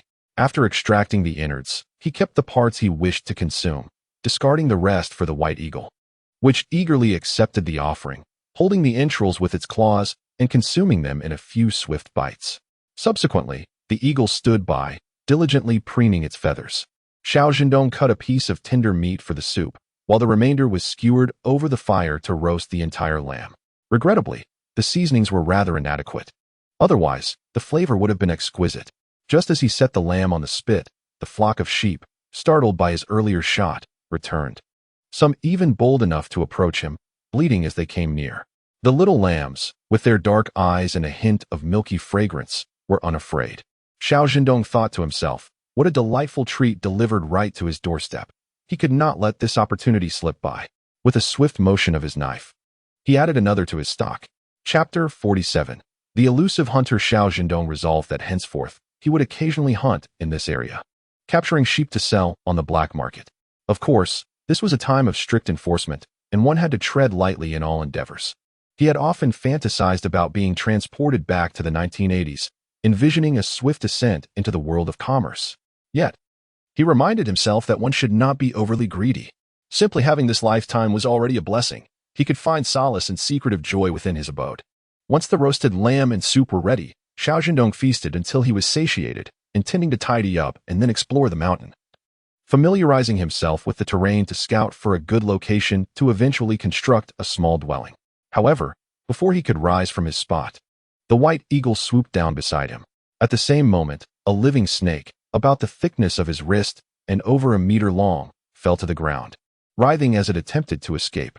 Although Xiao Zhendong was not particularly afraid of such creatures, the sudden appearance of the snake startled him. What audacity! He exclaimed. In response to his alarm, the white eagle appeared somewhat disdainful, stepping on the snake's midsection and pecking at its head with precision. The snake, under assault, twisted into a knot and soon succumbed entirely. The white eagle lifted its claw and deftly tossed a spicy strip to Xiao Zhendong before taking off into the air with a flutter of its wings. It appeared to be a gift for him. Upon inspection, he discovered it was a non-venomous king snake, its flesh firm and perfect for a delicious stew that could tantalize one's taste buds. He decided to take it with him for dinner that evening. Before departing, Xiao Zhendong could not resist grabbing another lamb from the flock. These innocent little lambs, curious by nature, were drawn to him, wandering curiously in front of him, tilting their heads and bleating. How naive they were. Today, he would impart a lesson to the lambs. At this rate, it wouldn't be long before he had captured the entire flock. With the lifeless spicy strip stowed away in his backpack and the lambs safely tucked in his spatial pocket, Xiao Zhendong set out on his mountain expedition. He had hoped that the first day would unfold smoothly, but soon realized, much to his dismay, that he had been overly optimistic. After wandering around the mountain for about 2 hours, still unfamiliar with the terrain, he managed to extinguish a fire that was on the verge of breaking out. When he discovered it, the flames were already beginning to spread. His heart raced as he quickly established a fire break, and, armed with a stick, he diligently beat down the flames until they were extinguished. Though the fire was out, his heart continued to pound. Standing still, gazing at the curling smoke, Xiao Zhendong sensed something was amiss. This was not a future where mountains had been developed into tourist attractions, with visitors carelessly discarding plastic water bottles.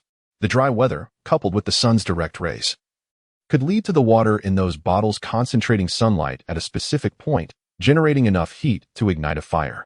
Thus, the fire was likely man-made. It could also be a cigarette, but Xiao Zhendong crouched down, searching through the ash-laden grass for any useful clues, but found none. Taking a deep breath, he scanned his surroundings and noticed signs of trampling leading deeper into the forest. After careful consideration, he stored his hunting rifle in his spatial pocket and followed the trail. The further he ventured, the more pronounced the signs became.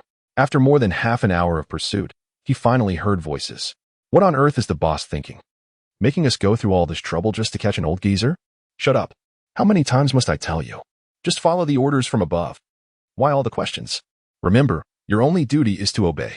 Xiao Zhendong's ears were now finally attuned. The voices reached him, leaving him somewhat numb. He had indeed guessed correctly. There was a task at hand. The experience of trekking through the forest was arduous, and the scrawny underlings under Cheng Er's command were beginning to falter.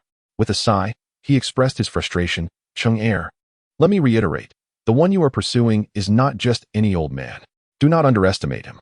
If you encounter any danger, remember that his safety is paramount above our own. Cheng Er's eyes widened in disbelief. Him? Just this old geezer? He is a physicist. Do you know what physics is? Cheng Lao Er, with an insatiable curiosity, foolishly inquired, what exactly is physics? The tall, lanky figure, overhearing their conversation, felt a hint of amusement. Yet he quickly recognized the gravity of the situation. If his suspicions were correct, these despicable individuals sought to abduct physicists from Huaxia for their own nefarious research purposes. Their actions were utterly ruthless, devoid of any moral boundaries. If they could take individuals away, that would be ideal. If not, they would resort to lethal measures on the spot. Their motto was clear: if I cannot possess it, neither shall anyone else. Xiao Zhendong contemplated capturing these two miscreants to claim a reward. Even if there was no monetary compensation, a certificate or recognition within the commune would bolster his standing. Once the era of reform and opening up commenced, holding such an identity would make business dealings significantly smoother. Just as he was about to rush forward, a cry of distress pierced the air. Oh no, old Yin, are you all right? Xiao Zhendong paused, astonished by the familiarity of that voice. His expression froze. Who was this old Yin? Finally, unable to contain himself, he sprinted a few paces forward to investigate. Among the 7 individuals, aside from the tall one and Cheng Lao Er, there were 3 emaciated figures. As they shifted their formation in shadowy obscurity, Xiao Zhendong discerned the situation. In addition to the so-called physicist, there was also the unfortunate Yin Yushu. Why was this old man everywhere? Xiao Zhendong felt a wave of dizziness from his mounting frustration. With Yin Yushu present, he couldn't afford to be careless. In fact, a dreadful suspicion loomed over him. No wonder, after achieving success in his previous life, he found no trace of the old man upon his return. Brother, are we going the right way? Cheng Lao Er, increasingly unsettled by the unfamiliar vegetation surrounding them, began to feel anxious. The deeper they ventured, the more perilous it seemed. There could be tigers or leopards lurking nearby. Just then, the tall figure, irked by the incessant chatter, snapped, "Shut up. Follow along quietly, or you'll regret it." Before he could continue his tirade, he noticed something amiss. There seemed to be rustling sounds ahead. His gaze sharpened. Wait, something was off. Chapter 48. Xiao Zhendong. Pretend to be mad and act foolishly, and everything will be fine. Nothing was wrong. Xiao Zhendong circled around, stealthily approaching the group. He disregarded their tense demeanor and cheerfully exclaimed, "At last, I've encountered some people. Who are you?" The tall figure inquired, maintaining a poker face. Xiao Zhendong glanced around, taking note of the group as configuration. The three scrawny individuals appeared armed with 2 handguns and a rifle. The rifle, meticulously wrapped in black cloth, was concealed in a backpack, its tip barely visible to the untrained eye. Cheng Lao Air, burly and bearded, looked anything but trustworthy. He chuckled, "I live at the foot of the mountain, accompanying our commune's barefoot doctor to gather herbs. But alas, it seems we've lost our way." Xiao Zhendong wore a naive smile as he inquired, "I simply wish to ask, on your journey here, did you encounter our brigade's barefoot doctor? Out for herbs, perhaps?" The lanky fellow, with an air of suspicion, seemed out of place in the depths of the forest. Furthermore, what manner of peasant family possessed such an aura? We did not see the barefoot doctor. In fact, we encountered not even a ghostly shadow along the way. But, young brother, are you from the brigade down the mountain? Indeed, Xiao Zhendong replied, casting a curious glance at the group. What brings you up the mountain? And you have brought along 2 elderly folks. It seems they would fare better chasing birds below. Taking them up here, they wouldn't even manage to gather mushrooms.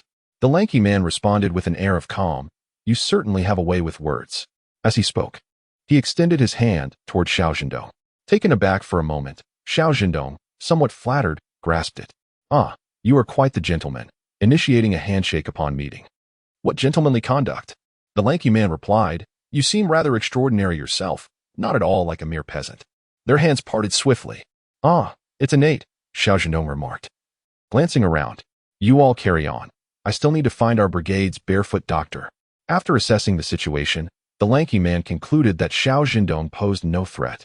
Although his hands bore calluses, they were clearly from years of labor, distinct from those formed by handling a weapon.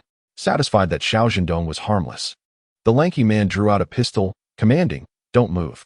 Xiao Zhendong, seemingly bewildered, stared at the dark muzzle and stammered, No.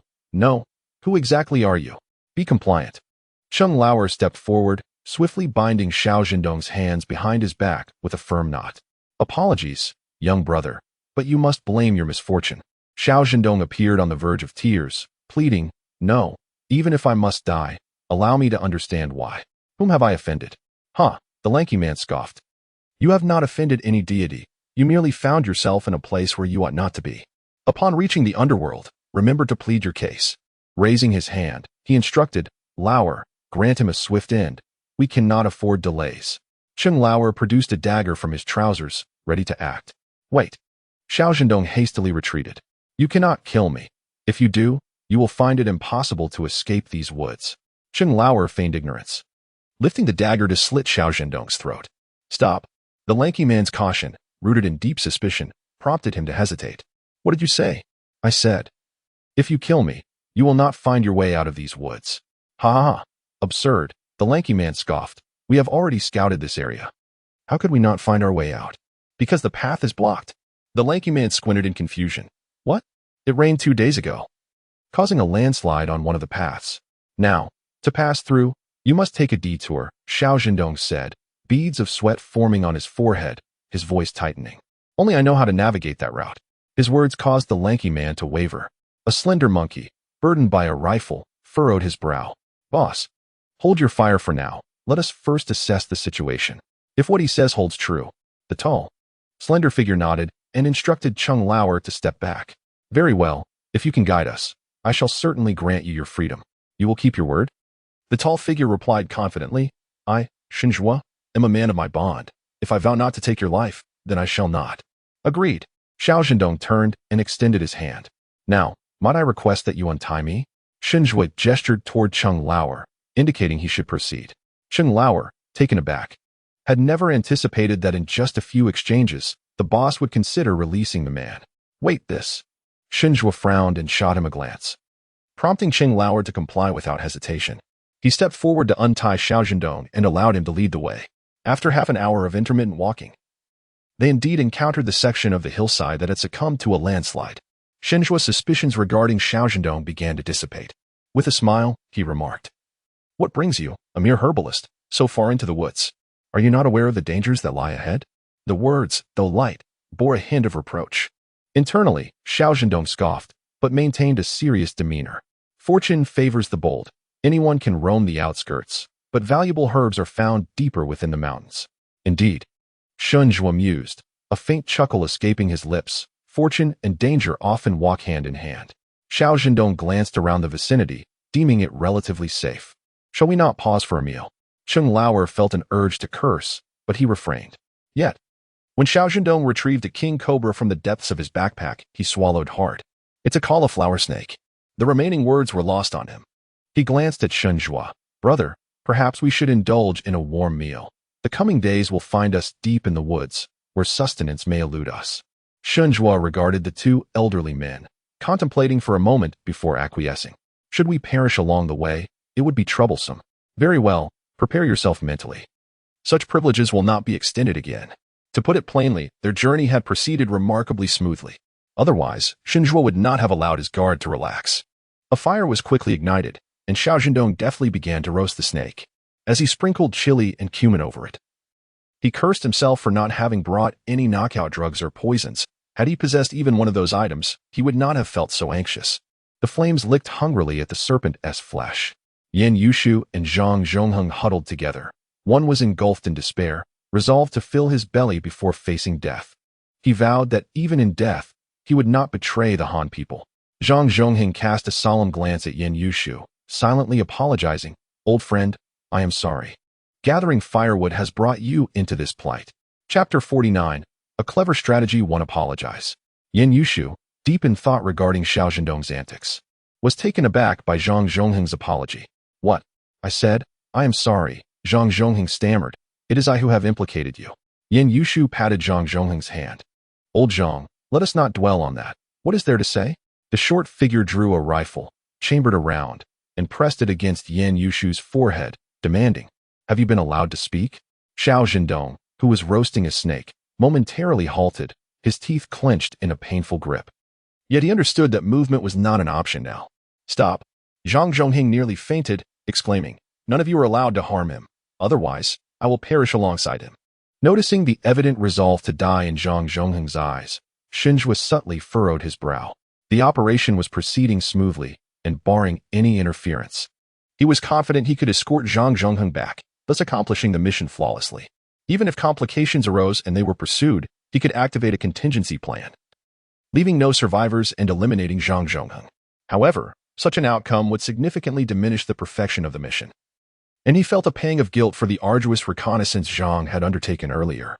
Casting a glance at the short figure, he signaled for him to refrain from rash actions. Shinjua then spoke slowly. "Old Zhang, I, Shun, have a profound appreciation for talent. Were I in your position, I would not contemplate mutual destruction." He chuckled lightly, polishing the dagger in his hand, pondering how to share a life of comfort with his old friend. Silence enveloped the surroundings, and Zhang Zhongheng felt as though he might shatter his own teeth from clenching them so tightly. Suddenly, a voice from the crowd broke the stillness. "Ah, actually, I think he has a point." It was Xiao Zhendong, who, with his head lowered and a sense of trepidation, added, "After all, as long as the green hills remain, one need not worry about firewood. Once a life is lost, everything is gone." Shinjua was taken aback by Xiao Zhendong's unexpected insight and shot him a sidelong glance. "You seem quite knowledgeable," he remarked. Xiao Zhendong appeared even more intimidated, muttering, "That's how it goes in the plays."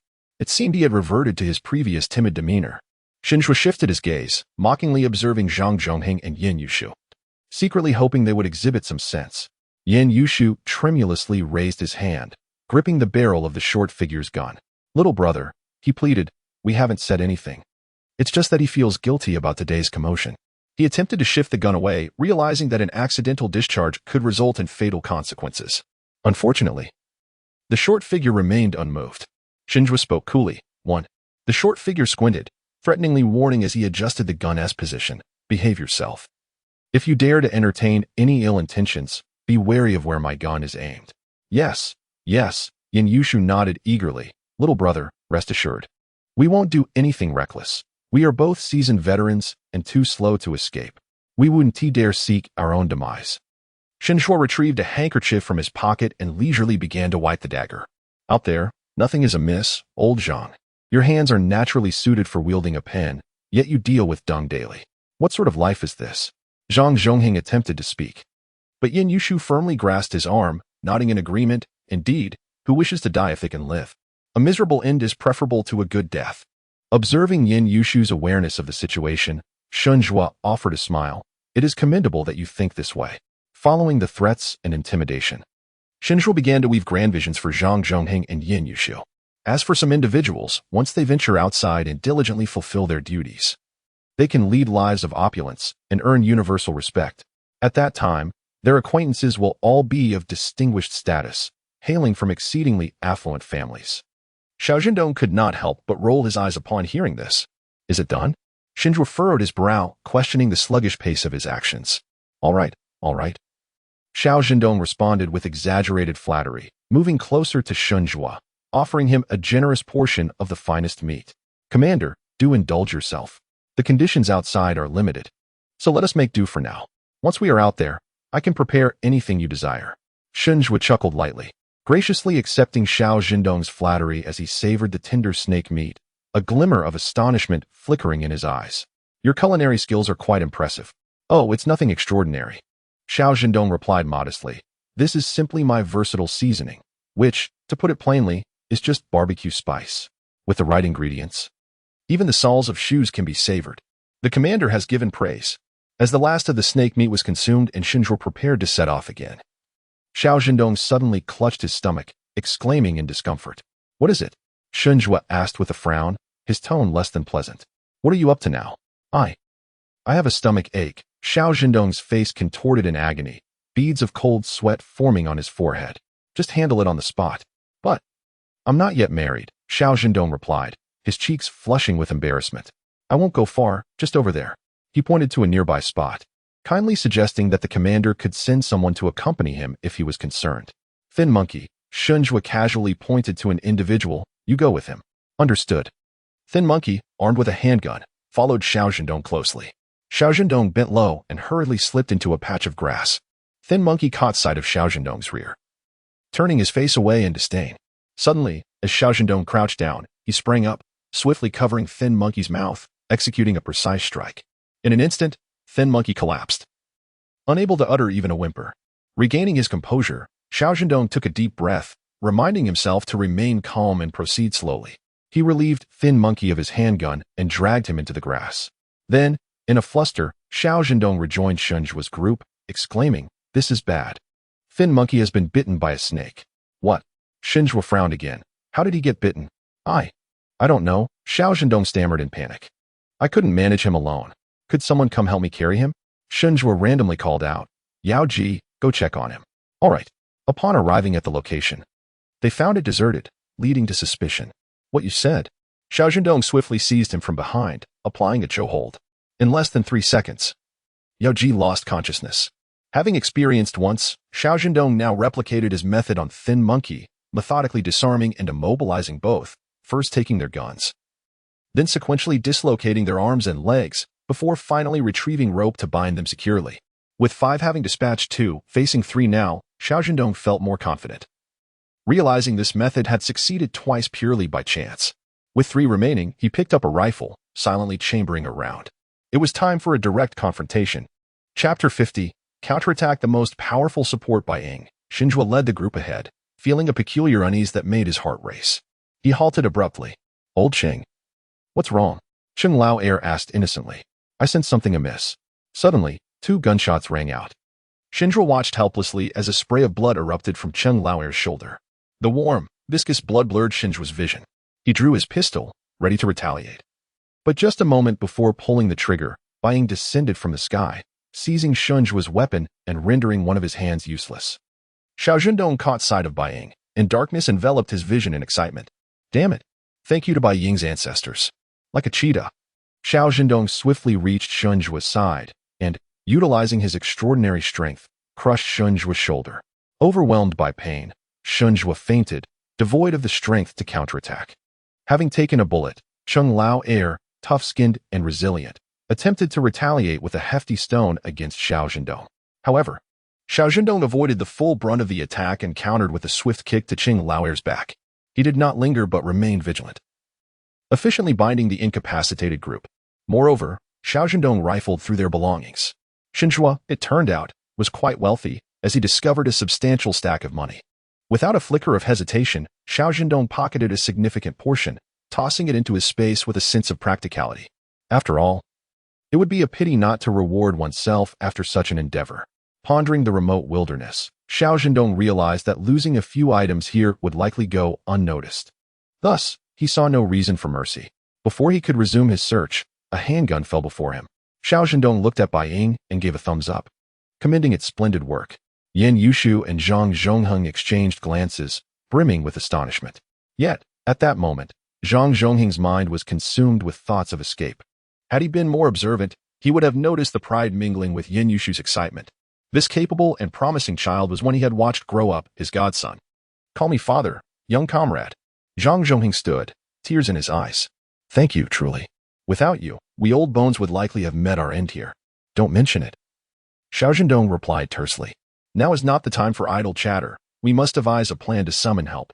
Yin Yushu and Zhang Zhongheng exchanged glances. "We can descend the mountain to relay the message." Xiao Zhendong chuckled softly.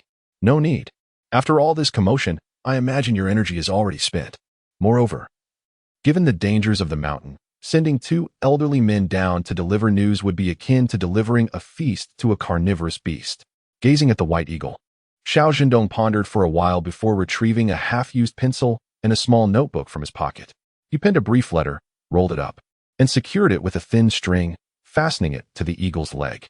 "Do you understand? Deliver this," he instructed. The white eagle tilted its head, its small, dark eyes reflecting a clear, yet bewildered ignorance. Xiao Zhendong sighed, exasperated. It was unreasonable to expect the eagle, despite its slightly sentient demeanor, to comprehend human speech effortlessly. "Fly down to the valley and drop this among the crowd. Then, return with someone to find me." The eagle remained in a state of semi-comprehension. Taking a deep breath, Xiao Zhendong reiterated his instructions several times, gesticulating animatedly like a clown, which seemed to momentarily sharpen the eagle's understanding. After securing the note, he watched as the eagle swiftly vanished from sight. Zhang Zhongheng and Yin Yushu exchanged bewildered glances, astonished by Xiao Zhendong's remarkable feat. "Is this eagle truly yours? Can it actually understand human language?" Xiao Zhendong harbored slight doubts about the eagle's comprehension. Whether it would succeed in delivering the message was left to fate. If it could indeed grasp the instructions, the eagle would effortlessly convey the letter. Assistance from the mountain would lighten his burden. Otherwise, he would have to exert considerable effort to shepherd the creature down the mountain with cunning and patience. "Stop dawdling. Look up at the sky," Xiao Zhendong urged, glancing toward a nearby cave. "Everyone, gather some firewood. We may need to spend the night on the mountain." "What?" Zhang Zhongheng responded, taken aback. "Can't we go back?" The daylight was waning, and even if they turned back, they would have to traverse the night road, fraught with danger from lurking beasts. It would be wiser to remain on the mountain for the night and recuperate. Xiao Zhendong handed Zhang Zhongheng a dagger he had taken from Xinjua and passed his own curved knife to Yin Yushu for self-defense. "If they make any sudden moves, aim for their legs." "What?" Xiao Zhendong replied earnestly. "Remember, if you don't strike them first, they will surely take your lives." He then ventured into the grass nest, hoisting the 2 scrawny figures over his shoulders before inspecting the cave. Finding it empty, he instructed Yin Yushu and Zhang Zhongheng to collect firewood, hoping they might stumble upon some dry grass as well. A well-prepared bedding will ensure a more comfortable rest tonight. The 2 elderly men worked with fervor, seemingly unwearied as they gathered firewood with enthusiasm. Noticing that no one was paying attention to him, Xiao Zhendong deftly searched the 5 individuals from head to toe. The more he searched, the broader his grin became. He had struck gold. Aside from the foolish Chung Lao heir, who was a veritable pauper, he had come across quite a few valuable items. In summary, there was a substantial stack of currency notes, at least 50 or 60 in total. As for food vouchers and other tickets, he had a sizable handful, the most valuable being a 50-kilogram national grain ticket. This particular item was a treasure, as it could be exchanged for oil. Initially troubled by the choice of cooking oil, fortune unexpectedly smiled upon me as resources were delivered. Additionally, there were 3 watches. 3 small yellow croakers, 5 large yellow croakers, and a small pouch of jewelry. He was capable of discerning the worth of gold necklaces and other gold adornments, though he struggled to accurately assess the jade. Nonetheless, anything that caught the eyes of such sycophants must undoubtedly be of great value, so it was wise to keep them. With all these items stored in my space, I also discreetly concealed a pistol. Among the 5 of us, there were 4 handguns and 1 rifle. If circumstances permitted, I would have preferred to smuggle away the rifle, but its conspicuousness made such an act unreasonable. I gathered the 5 individuals into the cave, armed myself with a gun, and announced, "I will venture out to procure some food. You all guard the home." Hunting was my forte. Within half an hour, I returned with a foolish roe deer slung over my shoulder.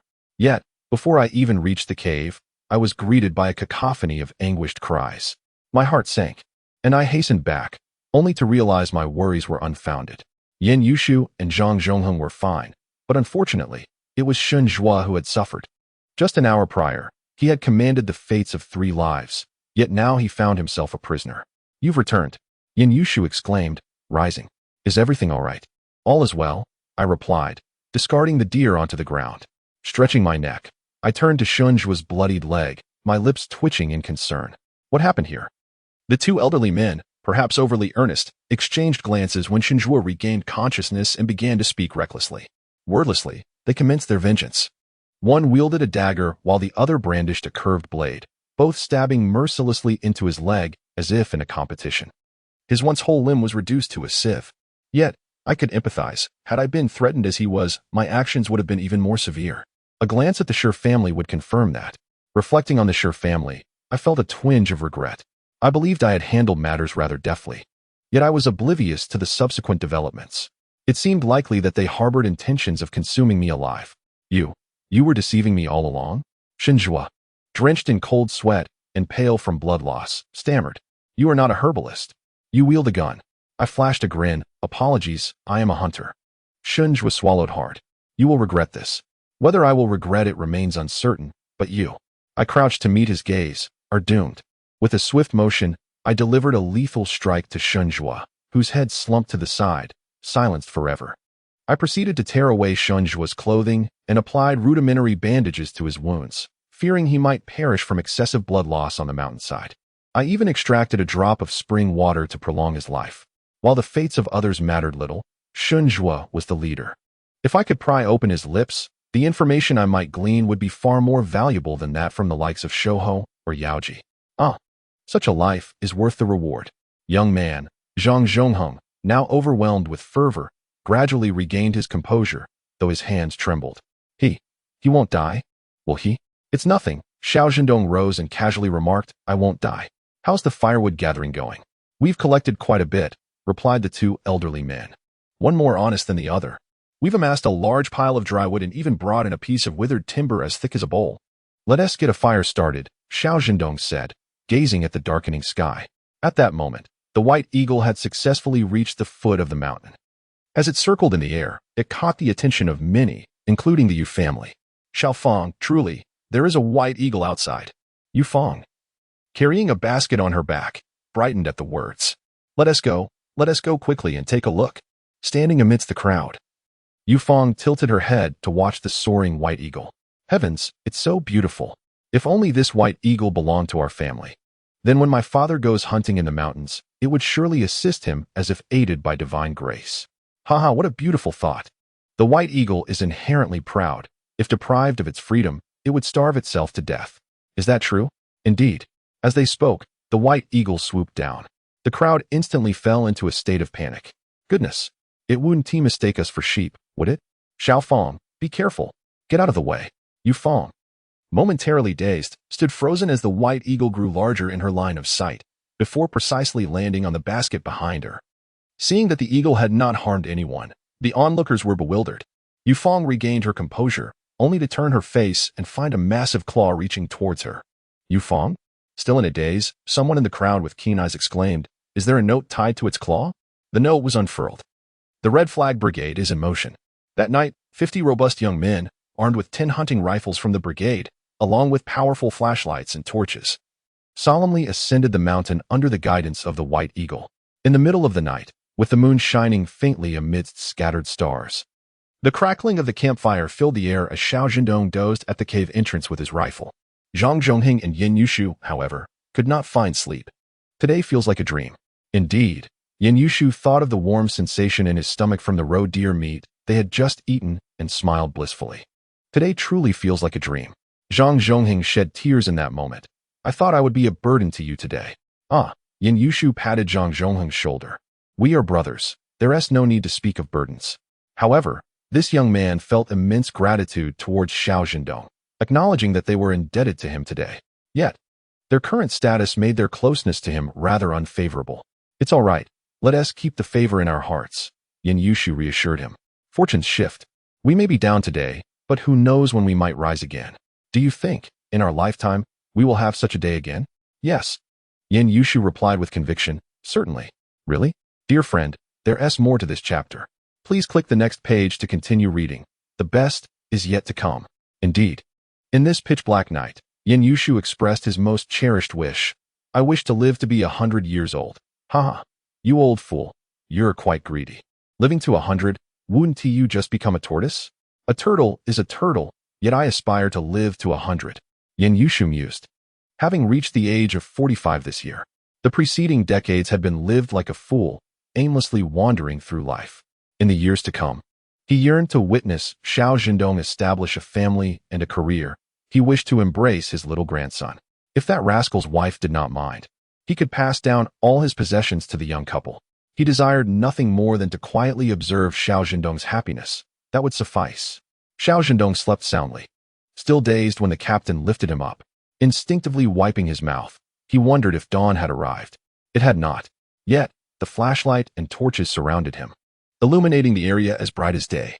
The sun had yet to rise, but the captain of the Hongqi Brigade, Xiao Dihe, was flushed with excitement as he enthusiastically patted Xiao Zhendong's arm. You lad. The words nearly escaped his lips but transformed into a mere what a man. Xiao Zhendong smiled broadly. Uncle Xiao, flatter me a bit more. I relish it. The captain chuckled. You truly know how to play along. Rest assured. I shall document every bit of your contribution. Gazing at the 5 figures, the captain felt as if he might faint from joy. My goodness, the advanced brigade is beckoning to him. Chapter 52. Gratitude and grudges. With a multitude gathered, the atmosphere was charged. The crowd faced the figures like wolves eyeing trembling lambs, their eyes gleaming with excitement. As for the fellow whose legs had been pierced like a sieve, he was not spared either, as they hoisted him up in unison. The captain conversed with Xiao Zhendong and turned to see 2 elderly men who seemed eager to hide their heads in their waists. A pang of sorrow welled up in his heart as he sighed. Dongzi, the captain's demeanor towards Xiao Zhendong was unusually warm. He patted Xiao Zhendong's shoulder, asking, Are these 2 all right? Xiao Zhendong was uncertain of the captain's feelings towards Yin Yushu and Zhang Zhongheng. After a moment's contemplation, he cautiously replied, They should be fine, I think. I'm not entirely sure. They merely expressed their gratitude and then fell silent. They seem a bit reserved, not fond of engaging with others. Seeing the captain furrow his brow, Xiao Zhendong added, Could it be that their son bullies them at home? What son? The captain, hearing Xiao Zhendong's fanciful musings, shook his head in exasperation and explained, You just arrived, so it's understandable that you're unaware of these 2 men's backgrounds. Really? Xiao Zhendong feigned attentiveness, curious about the implications. Was there truly a scoundrel son lurking at home? Do you remember the location of the land you chose for your house? Of course. Why? From your place. You can see a small wooden cabin. Xiao Zhendong pondered for a moment. Then his face displayed shock. What? It's actually them? Yes, the captain sighed, opening his mouth as if to say something, yet realized that any words at this moment would be futile. Alas, what a world we live in, he murmured. Why must we trample upon others? It was important to note that in the past, those who lived in that dilapidated house were untouchable to them. Seeing Xiao Zhendong still in shock, the captain patted his shoulder. Dongzi, while living there, at the very least, do not bully others. Upon hearing the captain's words, Xiao Zhendong felt a warmth in his heart. Uncle, I understand.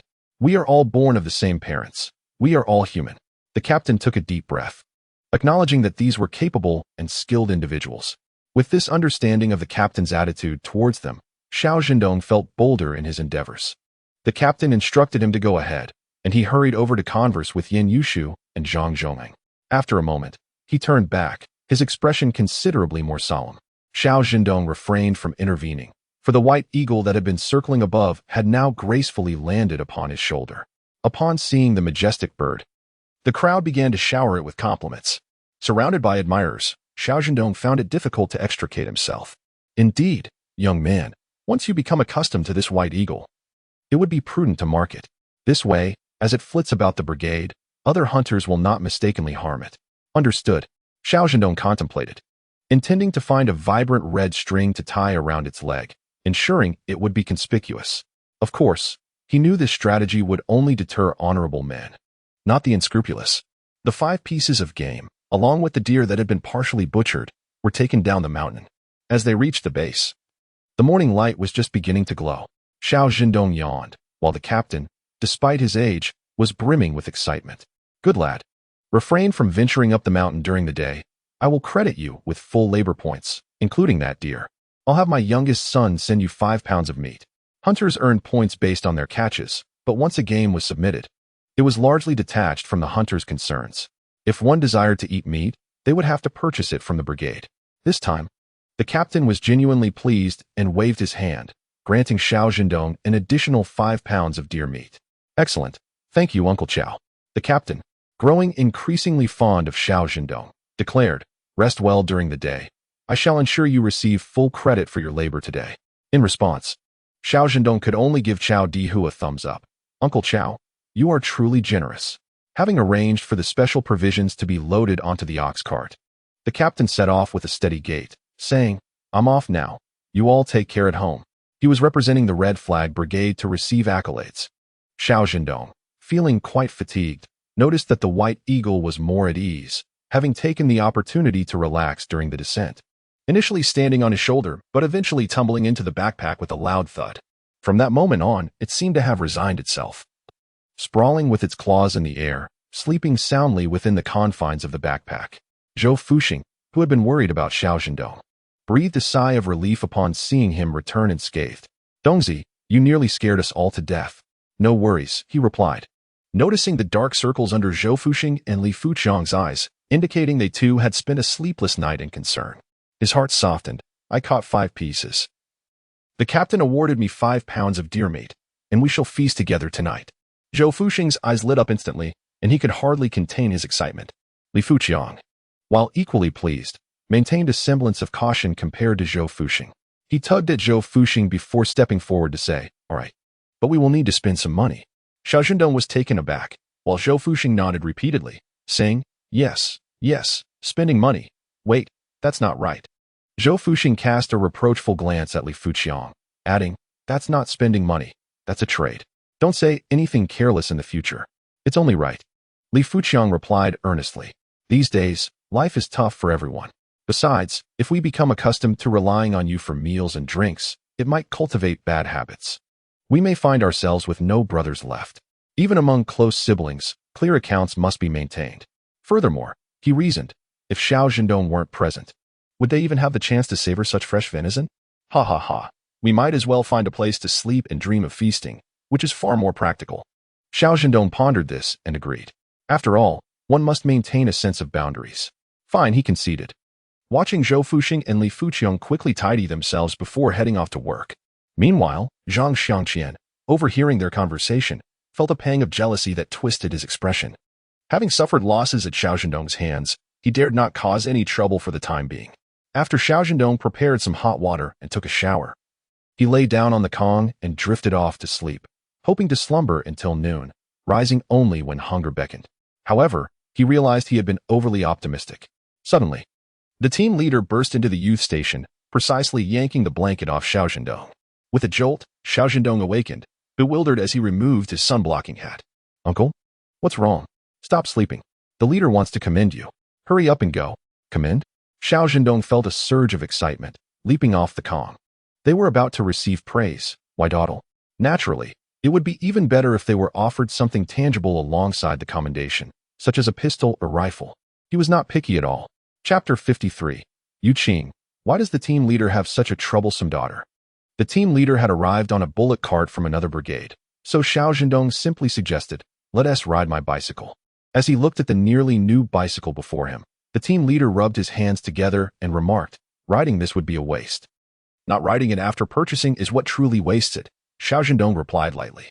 Besides, Uncle Qiao sitting on it is an honor. How could it be a waste? With a disapproving look, he added, if you keep speaking like that, I might just get upset. After a couple of flattering remarks, the team leader beamed with joy. Hee. This Xiao Zhendong truly knows how to please me. Even flattery from him is delightful. Unlike Zhang Xiangqian, who spoke in an ostentatious manner, twisting every sentence into convoluted expressions. Sometimes, when he praised himself, it sounded more like an insult. Let us go then. Wait a moment.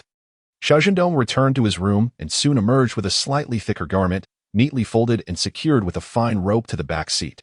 The mountain roads were not only winding but also bumpy. A piece of clothing as a cushion would spare his backside some discomfort. However, the sight of the makeshift cushion softened the team leader's heart.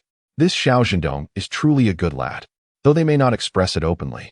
They are certainly aware of the situation. The moved captain would gladly bestow his beloved daughter upon Xiao Zhendong. However, as he mounted his bicycle and felt the bumps along the way, the captain regained his composure. Perhaps it is best to reconsider. Xiao Zhendong is a fine young man, and it would not be wise to allow his daughter to cause any distress. Reflecting on his troublesome daughter at home, Xiao Dihu felt a pang of frustration. It is indeed peculiar. His family, for 3 generations, has been known for their integrity, yet here arises Qiao Tiantan, a veritable firecracker. Perhaps it would be prudent to marry her off to someone far away. In this way, even if she causes a ruckus at her in-laws, they would not constantly come to him with grievances. Marrying her nearby would only lead to the couple's frequent disputes, and as an old man, he could hardly endure such turmoil. Speaking of which, since the 4th child is returning for a visit, why not have him seek out a comrade and find a suitable groom to marry off that little rascal, Qiao Tiantian? Unbeknownst to Qiao Tiantian, her father has already devised a plan to send her far away. After sneezing, she animatedly recounted the morning's events to Yufang. I tell you it's true. My father led a group to bring down that tree from the mountain. What a spectacle!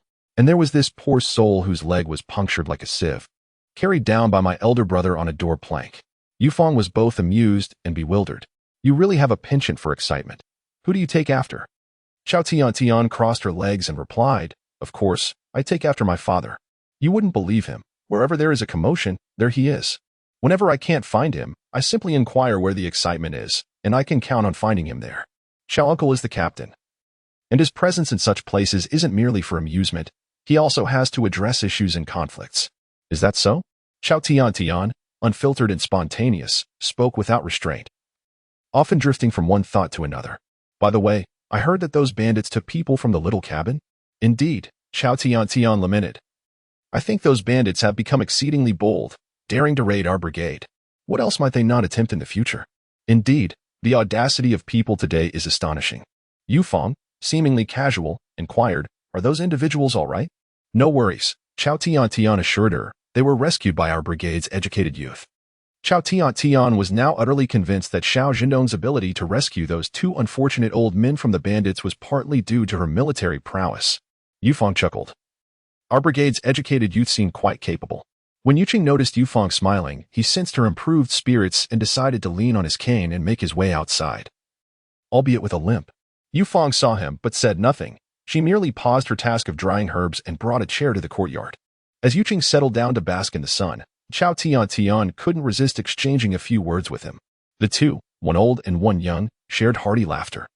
Yuqing then tentatively suggested, Tiantian, if you have some free time, do come and visit our home more often. Uncle, you don't mind my chatter? Yuqing replied, to be honest, I find it a bit bothersome. However, his little girl was inherently introverted, rarely indulging in laughter and quietly preoccupied with her tasks. He realized that only when the boisterous and chatty Qiao Tiantian came around could he see a smile grace his daughter's face. Despite his insincere demeanor, Yuqing warmly welcomed her, encouraging her to visit whenever she pleased. If you feel my presence hampers your conversations, why not take Fang out to play? Really? Indeed. Qiao Tiantian had long wished to whisk Yufang away, but out of consideration for Yuqing's limp and limited mobility, she hesitated to forcefully pull her along. Now that Yuqing had spoken, she promptly set her plan into motion. Within 5 minutes, both the chatterbox and his little girl had vanished from the courtyard, leaving behind 2 baskets of herbs yet to be dried and a fresh batch of long beans before the limping Yuqing. Qiao Tiantian's candid remark was, It's just a foot injury. It doesn't hinder my hands from working. Yuqing found this utterly perplexing. How could the captain have such a troublesome daughter? At the commune. Upon seeing Xiao Zhendong's arrival, Qin Shinli's joy was palpable, his mouth agape in delight. Young man, you possess remarkable talent. What an eye-opener, truly an eye-opener. It was indeed a coincidence. Xiao Zhendong had not overstepped his bounds this time. If he had engaged in armed conflict, he would have gained little advantage. Primarily because those 5 men did not regard him as a significant threat. His audacity and ability to feign competence allowed him to deceive them, leading to a successful counterattack. Nevertheless, this experience had imparted valuable lessons to Xiao Zhendong. He realized he had far too few resources at his disposal: itch powder, diarrhea medicine, and perhaps some knockout drugs for critical situations. Had he possessed such items during his escapade with Snake Meat the previous day, he could have subdued his adversaries without a trace. Keeping this in mind, Xiao Zhendong resolved to explore the black market in the county whenever an opportunity arose, to procure some medicine for peace of mind. Qin Shingli, appreciating Xiao Zhendong's modesty and composure, began to recognize his potential. Such skills were wasted in the countryside as a hunter. He belonged in the military, where he could truly excel. Chapter 54. Reward of 5 or 6, and re-entering the black market to sell the yellow goat. After a moment of contemplation, Qin Shingli spoke candidly. I am not one to beat around the bush. I will speak plainly. I think you are quite impressive, and if you do not mind, I can recommend you to the military. To the military? Xiao Zhendong smiled widely, expressing gratitude for the leader's favor. However, he was acutely aware of his own limitations. While he could employ a bit of cleverness, he feared that thrusting himself into such grand circumstances would lead to his downfall. He harbored too many secrets. Joining the military would be akin to courting disaster. Qin Shengli, momentarily taken aback, pressed on. You truly want to go? I want to. The captain's delight was evident, his smile almost rivaling the sun. This is a fine seedling, a true talent. We cannot allow Qin Shingli to lead him astray.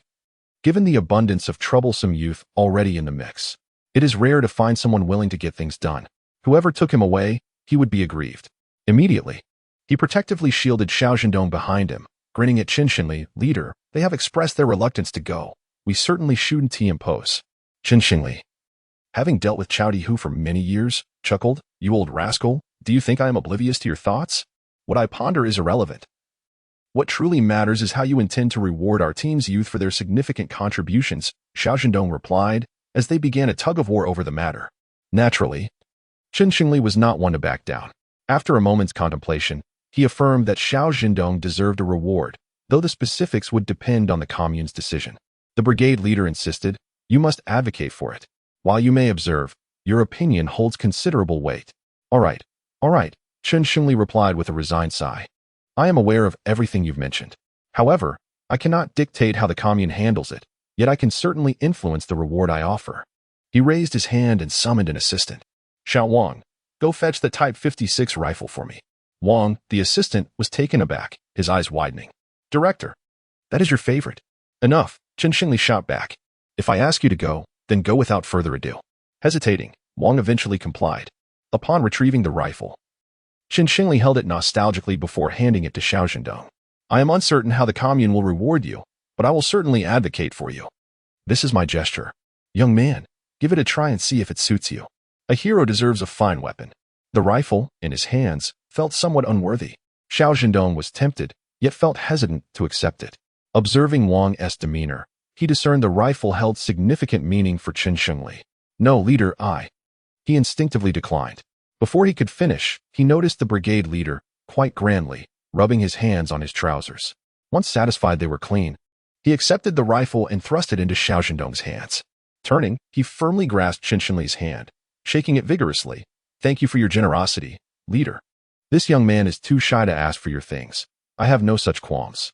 Qin Shingli, bemused, withdrew his now tingling hand, remarking, you young ones need to hone your boldness, or you will find yourself at a loss in the future. Indeed, Chao Dihu chimed in. Entirely oblivious to any underlying tone in Qin Shinli's words, his spirits lifted as he added, in my eyes, not seizing an opportunity is tantamount to losing.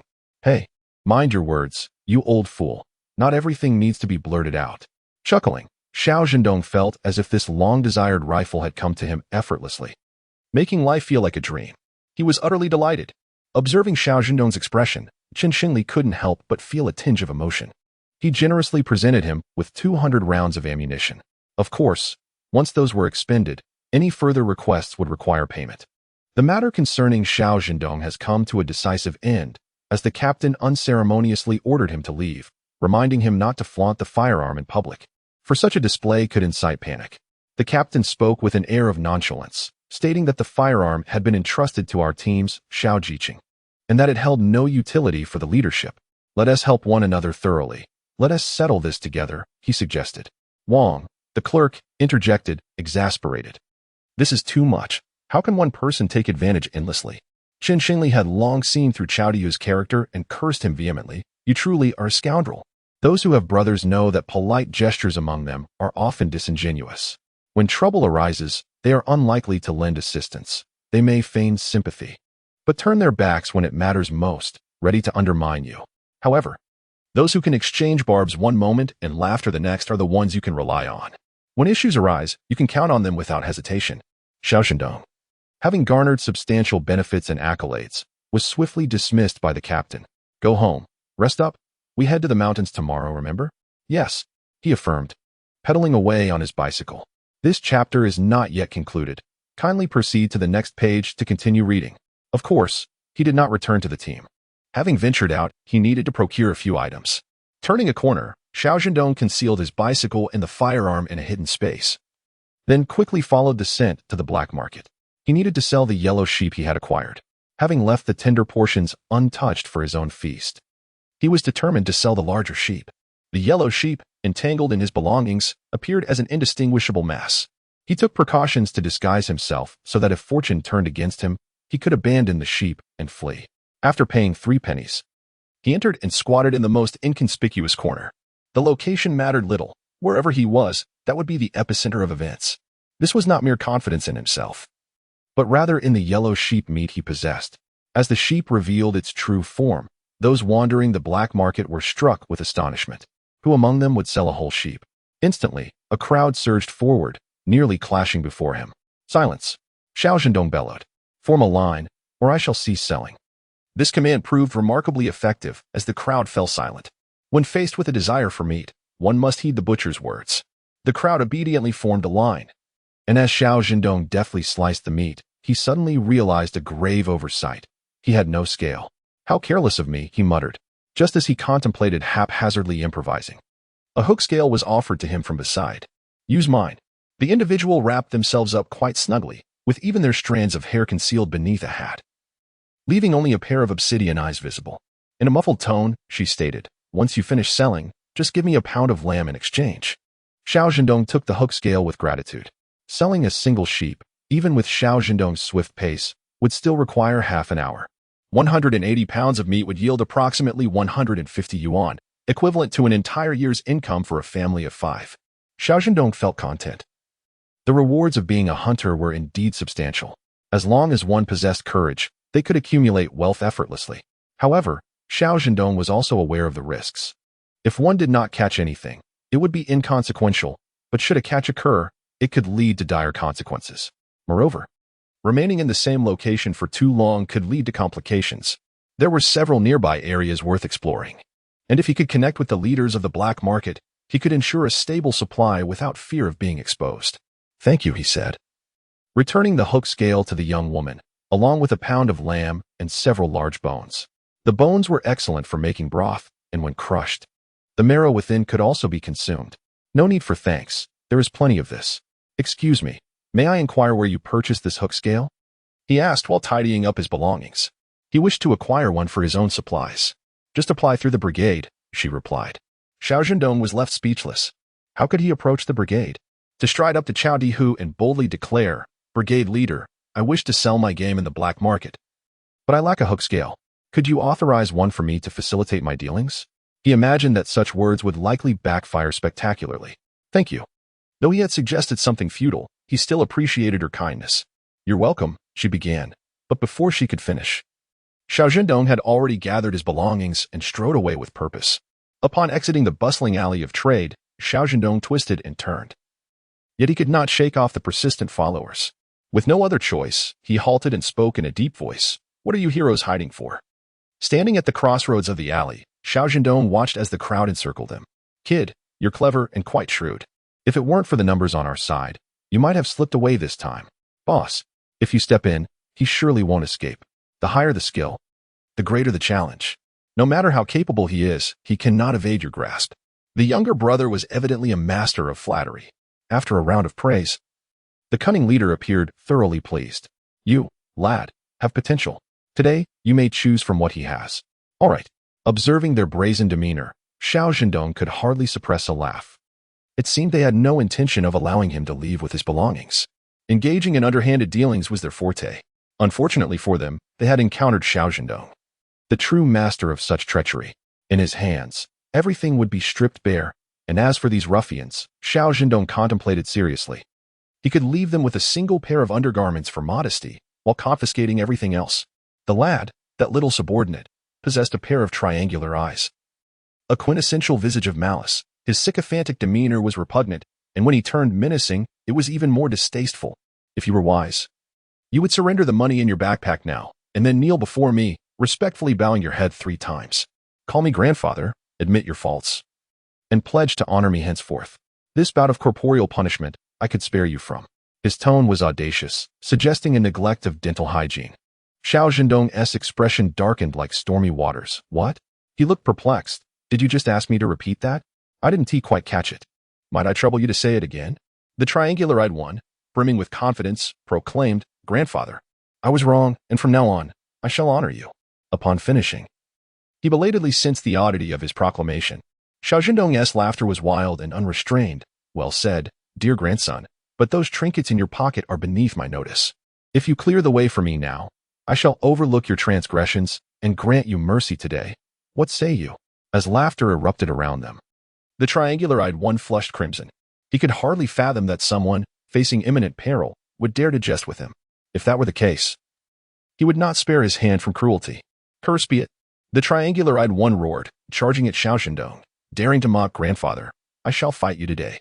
His stance was gallant, his battle cry resounding. Unfortunately, before he could close the distance, Xiao Zhendong executed a sweeping kick, sending him flying 3 meters away. Having lived thus far, the triangular-eyed one experienced what it meant to be forcibly airborne. It was not until he crashed against the alley wall that he fell, thudding to the ground. The wall, already in disrepair, shed its plaster with a cascade of debris. The scene fell into a profound silence, as palpable as a pin drop. Xiao Zhendong remained unfazed, breathing steadily. Was there anyone else willing to test their luck? The crowd exchanged glances, their earlier bravado extinguished significantly. It was evident that Xiao Zhendong was a seasoned fighter, while they were merely a ragtag bunch, aimlessly causing trouble without purpose. They had been gathered together by those with ulterior motives, easily swayed by a few words and trifling incentives, igniting their fervor to follow along. They spoke of righteousness, of sacrificing their lives and shedding blood for a cause.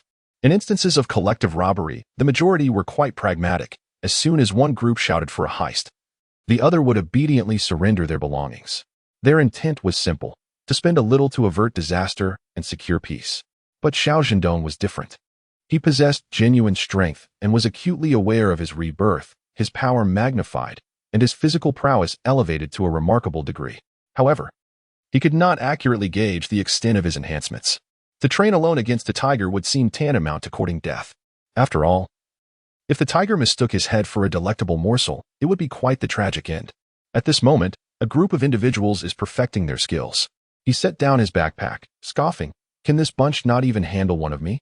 And they dare to roam the world? They ought to return home to nurse.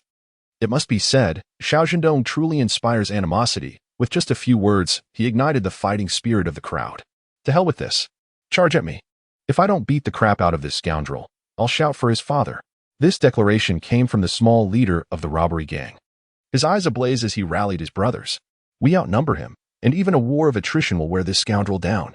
Onward. Let us fight for the honor of our flying dragon group.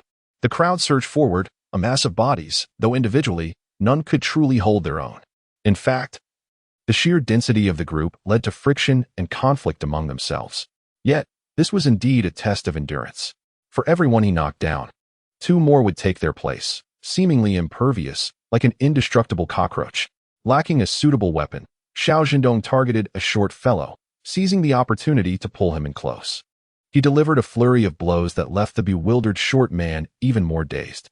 Xiao Zhendong grasped him by the armpit, apologizing, sorry about this. The short man could only respond with a confused expression. In the next instant, he felt himself lifted off the ground. Xiao Zhendong, disregarding all notions of fair play, wielded the short man as a weapon. Using himself as the pivot and the short man's height as the radius, he swung him with vigor, clearing a wide space around him. With a moment to breathe, Xiao Zhendong hurled the short man against the wall, letting him retch, before swiftly dispatching 3 or 4 more opponents. Initially, he might have taken a few sneaky hits, but as the skirmish progressed, he learned to evade such tactics and retaliate effectively. The short man, tortured to the brink of despair, served as both a tool for clearing obstacles and a projectile weapon. After 3 rounds, not only had the short man surrendered, but even the leader, cowering in the crowd, had capitulated. Please, no more. We were wrong. We will never do this again. You are the master.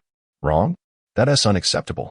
Xiao Zhendong, fully warmed up and in the throes of battle, was not one to relent without satisfying his thirst for combat. What a rare opportunity for practical experience. Half an hour later, the ground was littered with defeated foes, and one who had succumbed to nausea. Xiao Zhendong, swinging him about, had rendered him utterly disoriented. Lying on the ground, he would retch intermittently. Xiao Zhendong caught sight of this and turned away in disgust. Damn, how utterly uncouth. Having warmed up, beads of sweat glistening as a light breeze cooled him, Xiao Zhendong felt in high spirits and began to contemplate the outcome. The leader knew all too well that, as the head of the group, regardless of whether this martial hero would spare his subordinates, his own fate was all but sealed. Thus, at this moment, he exhibits no arrogance, resembling a docile old sheep. Oh no, gazing at his gleaming bald head, Xiao Zhendong reflects that he is more akin to a balding sheep. As the hero observes Xiao Zhendong approaching step by step, the leader kneels on the ground, crawling submissively, saying, Hero, we truly submit to you. This time, neither of us has suffered loss nor gained advantage. How about we part ways amicably? Once we exit this door, let us act as if we are strangers. To demonstrate his sincerity, the balding sheep painfully retrieves a watch from his pocket and respectfully hands it over, declaring it to be a fine piece, almost as good as new. Indeed, it appears remarkably pristine. Xiao Zhendong holds it in his hand, noting the absence of wear, and finds that it fits him perfectly. Although the balding sheep is not as tall or robust as Xiao Zhendong, he is sufficiently plump. Xiao Zhendong remarks with satisfaction, not bad. The balding sheep, elated, had not anticipated encountering someone so easily deceived. After all, it is merely a watch. If lost, it is lost. Once he recuperates his strength, he is certain to reclaim this loss with interest. At that time, having taken 10 yuan from him, he will ensure that the fellow must return 100. The balding sheep rises with a spring in his step, cheerfully exclaiming, Brother, this is truly a case of the flood washing away the Dragon King's temple. We are like strangers to one another now. Shall we meet again? Wait, Xiao Zhendong replies, wearing a look of disbelief. Who said we are family? The smile on the balding sheep's face falters. Having accepted this item, do you intend to renege? Is this person truly devoid of any sense of camaraderie? Xiao Zhendong, with utmost seriousness, states, renege on what? I have never made any promises to you. He merely complimented the watch as a fine item, and nothing more. Cold sweat trickles down the balding sheep's face. He realizes that a direct confrontation is futile. At this moment, regardless of how much grievance he endures, he can only swallow his pride. You. What? Xiao Zhendong smiles, and, without further ado, inquires. If I were to fall into your hands today and offered you 10 yuan, would you allow me to leave unscathed? The balding sheep falls into silence. It is impossible for them to let anyone go. They would never relinquish their grasp without extracting every last possession. This is different, the balding sheep stammers. We are rogues, but you are not. You are a good person. Shouldn't a good person show mercy and grant us a chance to escape? He even raises his hand in oath, declaring, as long as you can show magnanimity and spare us this once, we shall never engage in such activities again. Should we be caught again, and you decide to punish me, let it be that I bear a son without a rectum. Xiao Zhendong is not particularly concerned about whether the balding sheep's son has a rectum. He merely pulls out a kitchen knife, with a grin that borders on mischievous, and declares, well then, let's rob. Hunting on the mountain, there is nothing swifter than seizing a sheep at hand. The thrill of black on black is simply irresistible, truly delectable. Perhaps the blows he endured were too severe, leading him to hallucinate. I proclaimed, this is a robbery. 20 minutes later, Xiao Zhendong departed with a light step, leaving more than 20 bare men trembling in the alley. Indeed, Xiao Zhendong had plundered them ruthlessly, leaving no trace of resistance. Not only had he stripped them of their money, but he had also taken their garments, leaving them with naught but a single pair of underpants for modesty. This band of ruffians, who appeared well-dressed on the outside, wore a variety of tattered and drafty clothes underneath. Some covered their fronts while others shielded their backs, awkwardly trying to conceal their vulnerabilities. "Big brother? What should we do now, little brothers?" They shivered. Venturing onto the streets in such a state was no longer a matter of shame, but rather a question of whether they would be apprehended. Chapter 57. Concealing merit and fame. Glaring at the only orderly figure on the ground, Black Donkey Hoof gritted his teeth. "Wake up Li Samao and have him fetch some clothes from my home." In an instant, the others forgot their modesty and rushed to revive the unconscious Li Samao. Unfortunately, before their wishes could be fulfilled, a group of officers in white uniforms brandishing clubs stormed in. "Don't move. All of you, squatting against the wall. What are you wearing?" Xiao Zhendong, ever the benefactor, ensured that the authorities were informed of the chaos within. Black Donkey Hoof was at a loss for words. He could hardly confess that he and his minions had attempted a robbery, only to be outmaneuvered themselves. Swallowing his grievances, he noted that public order in Dan County had improved somewhat, thanks to Xiao Zhendong's discreet contributions. After all the commotion, Xiao Zhendong's stomach growled with hunger. He sought a secluded spot to change back into his original attire, retrieving his hunting rifle and bicycle, and made his way to the state-run restaurant. He ordered 3 dishes, a soup and 4 liang of rice, devouring everything in a single sitting, yet still felt unsatisfied. Wiping his mouth, he ordered a pound of pork dumplings with scallions. The dumplings, accompanied by garlic, were increasingly delectable. After consuming a portion of dumplings, he washed them down with 2 bowls of dumpling soup, finally feeling rejuvenated. The waitress at the state-run restaurant was left in awe by Xiao Zhendong's voracious appetite. The meal he consumed would last her 3 days. She muttered to herself, "No wonder people say that growing boys can impoverish their fathers. If someone had 2 sons at home, they would surely have to gnaw on the beams." Having satisfied his hunger, Xiao Zhendong leisurely returned to the brigade. He believed he had experienced enough excitement for the day and hoped that the youth in the commune would exercise some discretion and refrain from causing any further disturbances. His patience, after all, was not limitless.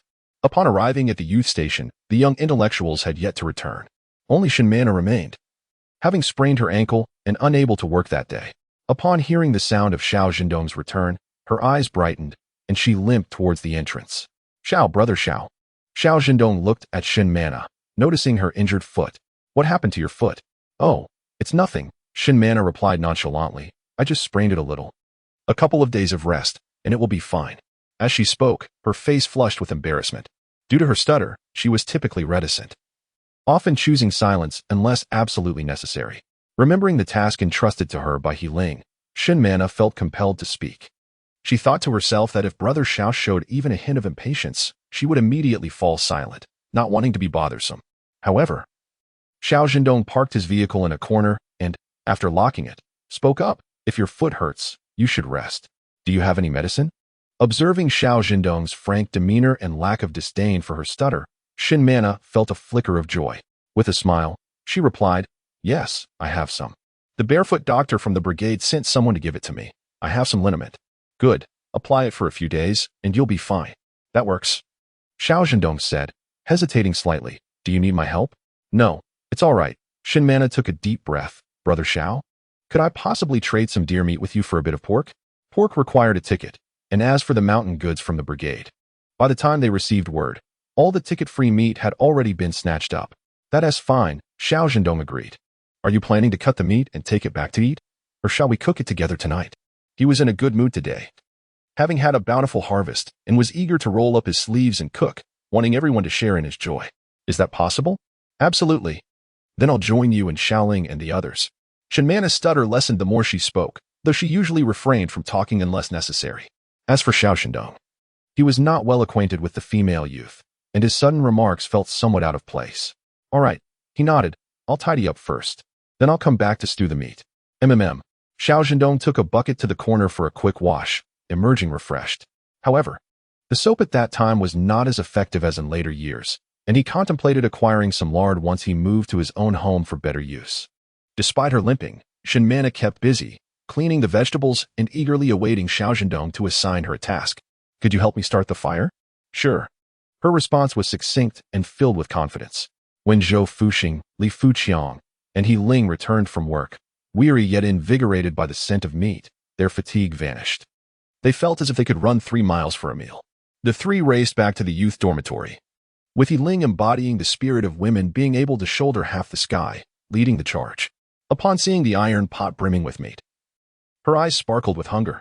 Had it not been for Xiao Zhendong's quick reflexes to stop her, Yiling would have eagerly plunged her head into the pot. Don't mind her. Let her have a taste. Yiling. Zhou Fuxing let out a mournful cry. What is it? Come at me. Leave that dish of meat alone. It was made for me by my father. Get lost.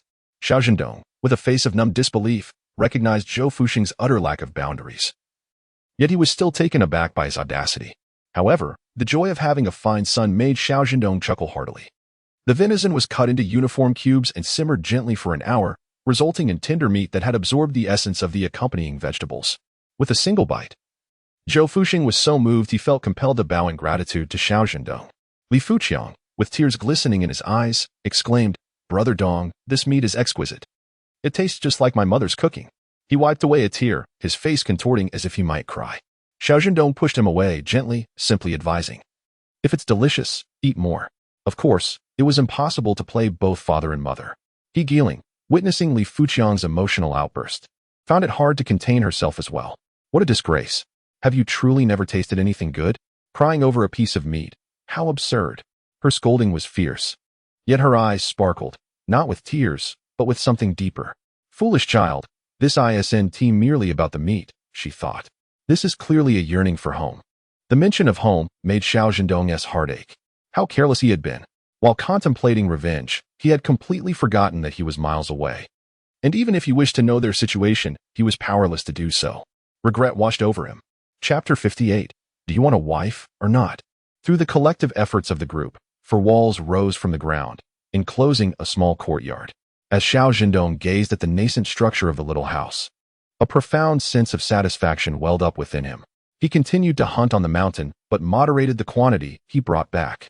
About once a week, he would return with a moderately sized game to appease the others.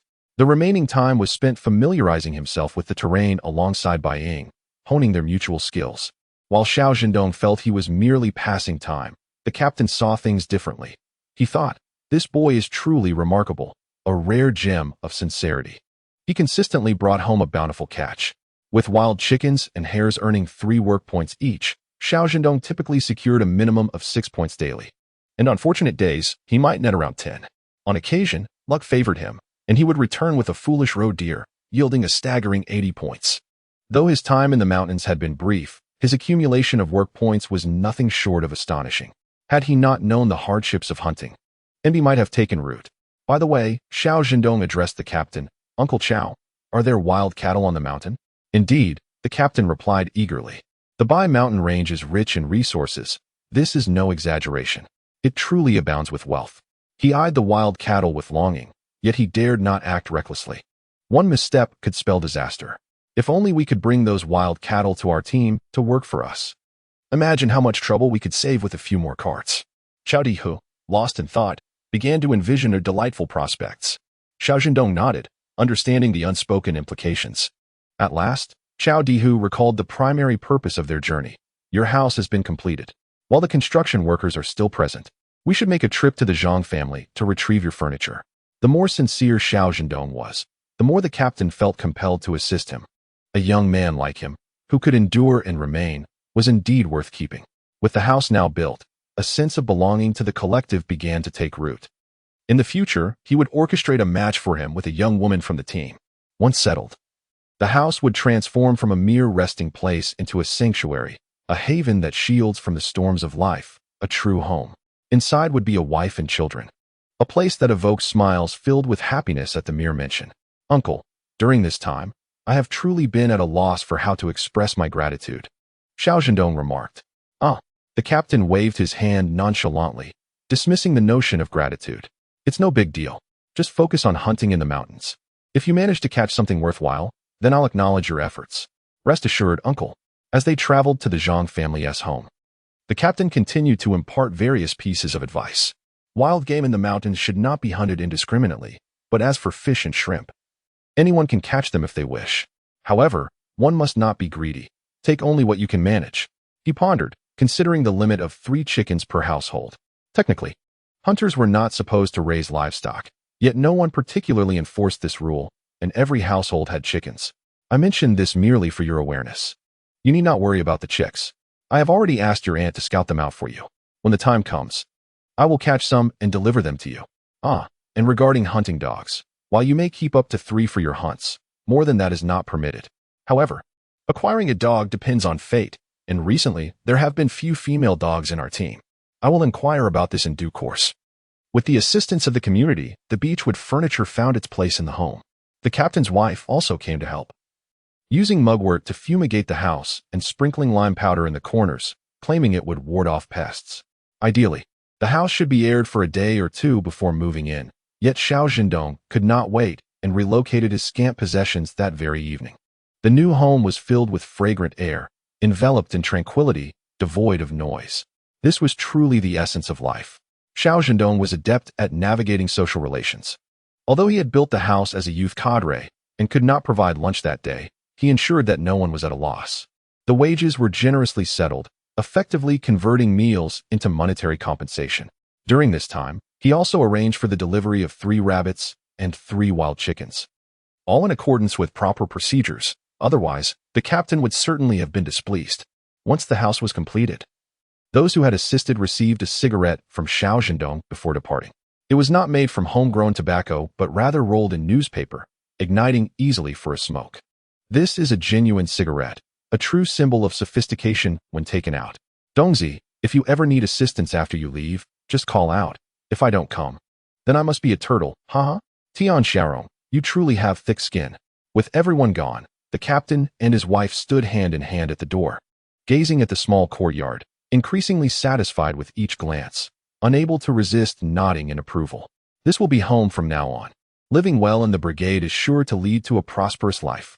Xiao Zhendong looked at the captain and said, Uncle, you have contributed greatly to this house. We have just moved in, and things are still not fully arranged. Once I gather everything and prepare warm meals, you and Aunt must come visit. This chapter is not finished. Please click the next page to continue reading. Whether it was a heartfelt invitation or mere words, at least it was pleasant to hear. However, Xiao Zhendong was genuine in his sentiment. He would be living in Hongqi Brigade for quite some time, and fostering a good relationship with the captain was clearly advantageous. Moreover, this old gentleman was quite interesting and agreeable. He felt that if this continued, they would surely become lifelong friends. But for now, as a bachelor, he was uncertain about his future. He cleared his throat and murmured, Life is best lived together. That's what gives it meaning. The captain, ever cunning, did not speak plainly, but the insinuation in his words was unmistakable. Do you want a wife? If so, I can arrange it. Xiao Zhendong smiled broadly, feigning ignorance. By the way, uncle, I won't be going up the mountain tomorrow. I'll head to the county to buy some supplies. All right, the captain replied with a wave of his hand, grandly acquiescing. Thank you, uncle. After the captain left, Xiao Zhendong tidied up briefly before quickly climbing into bed to sleep. The moonlight was bright, and the stars twinkled.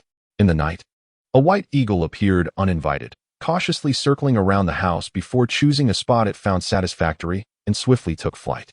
That night, Xiao Zhendong slept soundly. All that had come before would soon be past.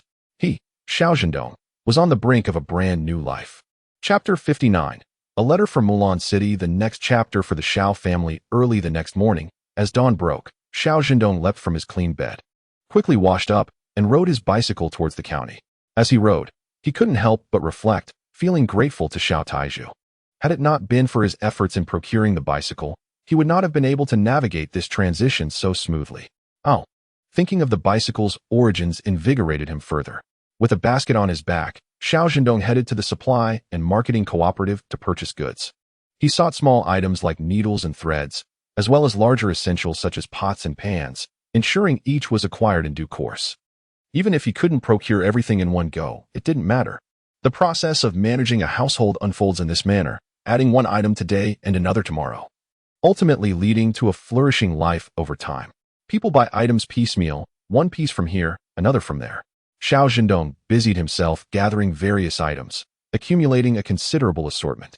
Fortunately, he had recently engaged in a series of clandestine dealings. Otherwise, he would have found it quite challenging to procure these trifling tickets.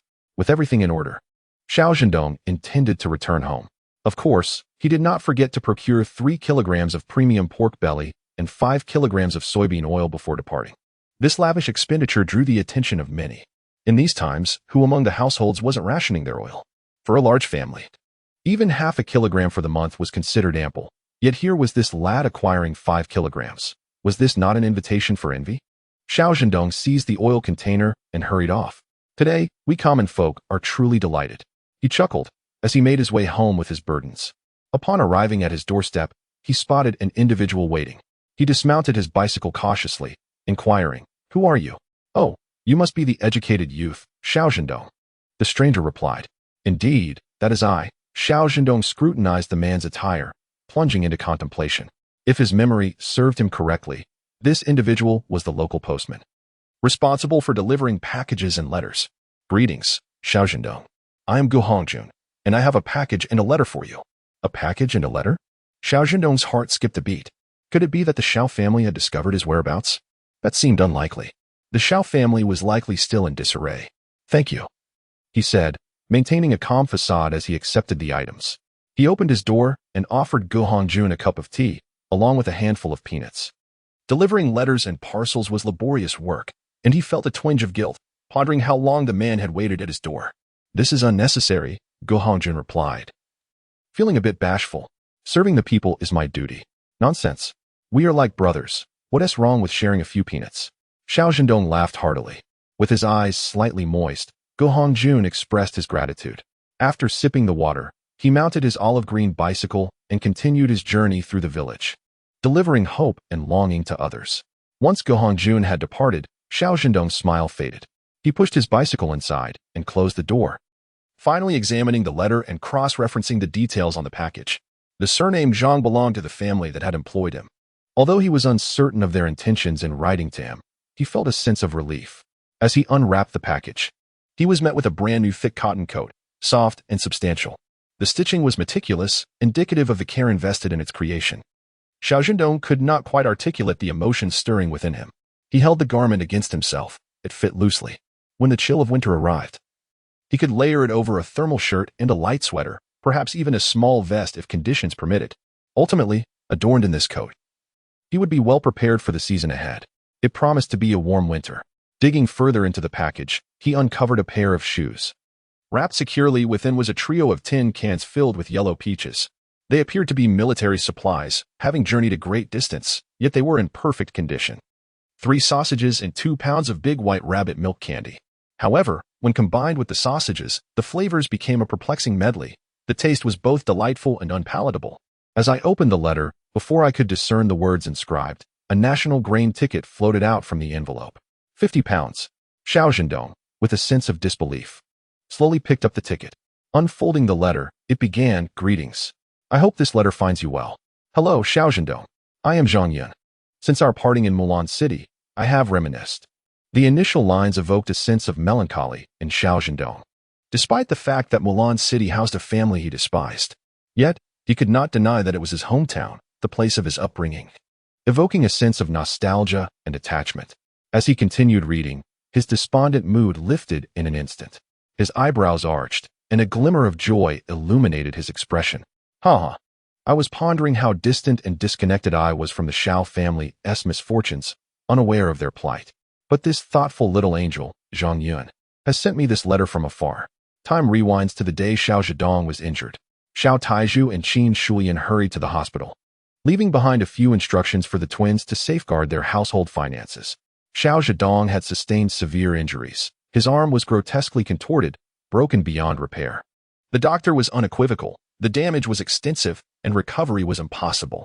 The fractured bone had pierced the muscle, and even if healing occurred, he would never be able to perform strenuous tasks again. Each rainy day would bring him excruciating pain. After a restless night, Xiao Zhendong finally succumbed to sleep as dawn broke.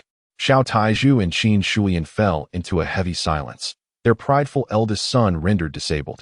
Naturally, they could no longer rely on him for support in their old age. A shared glance conveyed unspoken understanding between them. Simultaneously, a flicker of relief coursed through their hearts. They were grateful for the presence of another son. Even with one son incapacitated, they still had one left. Thus, the job intended for the eldest would now be reserved for the youngest. Wait, Qin Shulian halted her steps. We cannot waste time in the hospital. Let us take our son home. What? Xiao Taizhu frowned. He was still injured. Qin Shulian retorted. He is hurt. But that doesn't mean he can't recuperate at home without working. We must be prudent. Our finances aren't endless. Xiao Taizhu understood all too well that this was not merely a matter of saving money. Qin Shulian clearly felt that spending more on Xiao Zhendong was akin to tossing money into a bottomless pit. She was unwilling to invest further in him. Chapter 60. The Xiao family's downfall too. Just as Xiao Zhendong had settled into sleep, he was roused by Xiao Taizhu and Qin Shulian. He longed to express his irritation, but upon meeting Qin Shulian's fierce gaze, his anger evaporated instantly. Qin Shulian inhaled deeply, forcing a smile onto her face with great difficulty. My child, staying in the hospital with so many people is quite a torment. Let us return home. I shall head to the supply and marketing cooperative to procure an old hen and prepare a nourishing soup for you. The words sounded pleasant. Leaving Xiao Zhendong without a reason to refuse. He could only comply with his parents' wishes, rising unsteadily from the hospital bed and making his way home. Upon arriving, he found Xiao Zhendong and Xiao Yu still asleep. Qin Shulian was filled with frustration. She felt an urge to reprimand someone. Naturally, her ire was directed first at Xiao Zhendong. However, when they opened the door to his room, they found it already empty. Qin Shulian paused, realizing belatedly that the son, whom they least favored, had gone to the countryside today. Had he already left? A sense of melancholy washed over her as she stumbled toward the kitchen, only to be struck dumb. A piercing scream instantly roused the entire family. What's wrong? What happened? Xiao Yu leaped from her bed. But upon seeing the state of the kitchen, she was rendered speechless. Is this really our home? Where were all the items? The iron pot, the rice spatula, the ladle, the chopsticks, the bowls. Xiao Yu felt darkness cloud her vision. Qin Shulian, unable to contain herself, grabbed Xiao Yu by the arm and slapped her across her youthful face. Useless. You were supposed to keep an eye on the house. How could you let it come to this? Where are the things? I demand to know, where are they? It was understandable that Qin Shulian was frantic. In those times of planned economy, everything was accounted for. The kitchen, once brimming with supplies, represented years of her meticulous saving. Xiao Yu, feeling wronged, covered her face and wept. I didn't know. Qin Shulian took a deep breath, reminding herself to remain calm. She felt deeply that the items lost from the kitchen were trivial compared to what truly mattered. Staggering past Xiao Yu, she rushed into the living room. Rummaging through the sofa, prying out a brick, only to find the space beneath completely empty. A scream escaped her lips, and darkness enveloped her as she collapsed. Xiao Taizhu stood in bewilderment. His fainted wife, his incapacitated eldest son, his countryside-bound second son, his third son still in bed, and his fourth son sitting on the floor, weeping. He felt as if there was no hope left for their lives. Regrettably, this was merely the beginning. Father, Xiao Zhendong suddenly spoke. When you came to find me yesterday, did you ride a bicycle? Xiao Taizhu instinctively retorted. A bicycle is such a precious item. How could we ride it every day? Before he could finish, he realized something. He felt as though he had been choked, and suddenly could not utter a single word. He dashed out, searching downstairs, only to discover that the family's bicycle had also spread its wings and flown away. Xiao Taizhu stood there until he fainted. When he regained consciousness, the youth office had already arrived. Is this the home of Xiao Zhendong? Yes, and you are. Xiao Taizhu, feeling embarrassed, forced himself to sit on the sofa. What brings you here? We are from the youth office. This is to remind you regarding your child's trip to the countryside. Do not forget to make the necessary preparations in advance, as you are headed to northern Xinjiang. To the countryside? Xiao Taizhu chuckled, for even to this day, he comprehended everything. All of this, he surmised, was merely the revenge of that little scoundrel, Xiao Zhendong. Indeed, it was his revenge. Xiao Zhendong felt a wave of darkness wash over him. What do you mean by going to the countryside? I refuse to go. I am meant to stay in the county to take over as an accountant. I am the accountant for the steel factory. I cannot go to the countryside. Xiao Taizhu rubbed his face, feeling weak. My son, at this point, even if you do not wish to go, you must. Why? Xiao Zhendong, in a daze, protested. I still have a job. I need not go to the countryside. Your name is on the list for the countryside, and what does your job matter in this case? Xiao Taizhu replied with a bitter smile. Have you forgotten? This is how you have been designed to replace the second child. No, I refuse to go. Son, sometimes fate must be accepted. Perhaps you are destined to go to the countryside in this lifetime. We cannot keep that job for you. Why? Originally, you were the eldest son, meant to provide for your parents in their old age. We have favored you in all matters out of love, but more so for our own benefit, for us to live alongside you. Your life must be prosperous for us to reap tangible rewards. Yet now, with your arm in this condition, it will never heal. You cannot lift heavy objects nor perform strenuous tasks. What can your mother and I expect from you? Xiao Taizhu, by nature, was selfish. My son, we have cared for you for 20 years. This time, allow your mother and me to be selfish once. Pass this job to the third child. In the future, he will provide for us in our old age, and your life may become a bit lighter. Staff from the youth office, what on earth? Who is going to the countryside? Observing Xiao Zhendong's suspended arm, the staff of the youth office was thrown into chaos. Wait, are you suggesting that this injured person should go to the countryside? Are you out of your mind? You can take him or leave him. Listening to Xiao Tieju's unfeeling words, Xiao Zhendong felt as though his heart were shattering. He opened his mouth. Father, please, don't. A young lady sneered, I must say. Your hearts are indeed ruthless. Sending such an injured person to northern Xinjiang is akin to sending him to his death. She pulled out a notebook and marked Xiao Zhendong's name, stating, he cannot go, but the subsidies he would have received must be returned within 3 days, or you shall bear the consequences. Just when they thought the matter was settled, the young lady cleared her throat. By the way, what about Xiao Zhendong and Xiao Yu? They are not injured, are they? No, Xiao Taizhu hurriedly replied. But this has nothing to do with our third and fourth children. They are still in school. In school? They are old enough, both being 16. Moreover, their names have been submitted. What do you mean it doesn't matter? Are you mad? The Xiao family. What does this mean? Xiao Taizhu stammered, confused. The young girl gazed calmly, noting that all 4 of your children had signed up, with one already having departed. Of the remaining 3, one had injured an arm and would not be going. Remember to return the subsidy received. The last 2, a pair of twins, were destined for tree planting in the northwest. Xiao Taizhu felt a surge of sickly sweetness in his mouth. Angered by Xiao Zhendong to the point of spitting out a mouthful of blood, it seemed he had no intention of leaving the Xiao family a way out. Chapter 61. The Xiao family's fate. 3. The young girl was taken aback, fearing she might find herself in trouble. She left a parting remark. In any case, I have delivered the message, and before heading to the countryside, we will make another visit. If anyone shows a lack of awareness, they cannot blame us for being unkind. It was understandable that someone injured would not go to the countryside. After all, those who fell ill while there would be sent back for treatment. The back and forth would be quite troublesome. Of course, if one did not go to the countryside, the subsidy must be returned. She hurried away, leaving the Xiao family in utter chaos. Her Xiao Zhendong experienced a whirlwind of emotions in just 10 minutes, just when he thought he might snag a job effortlessly.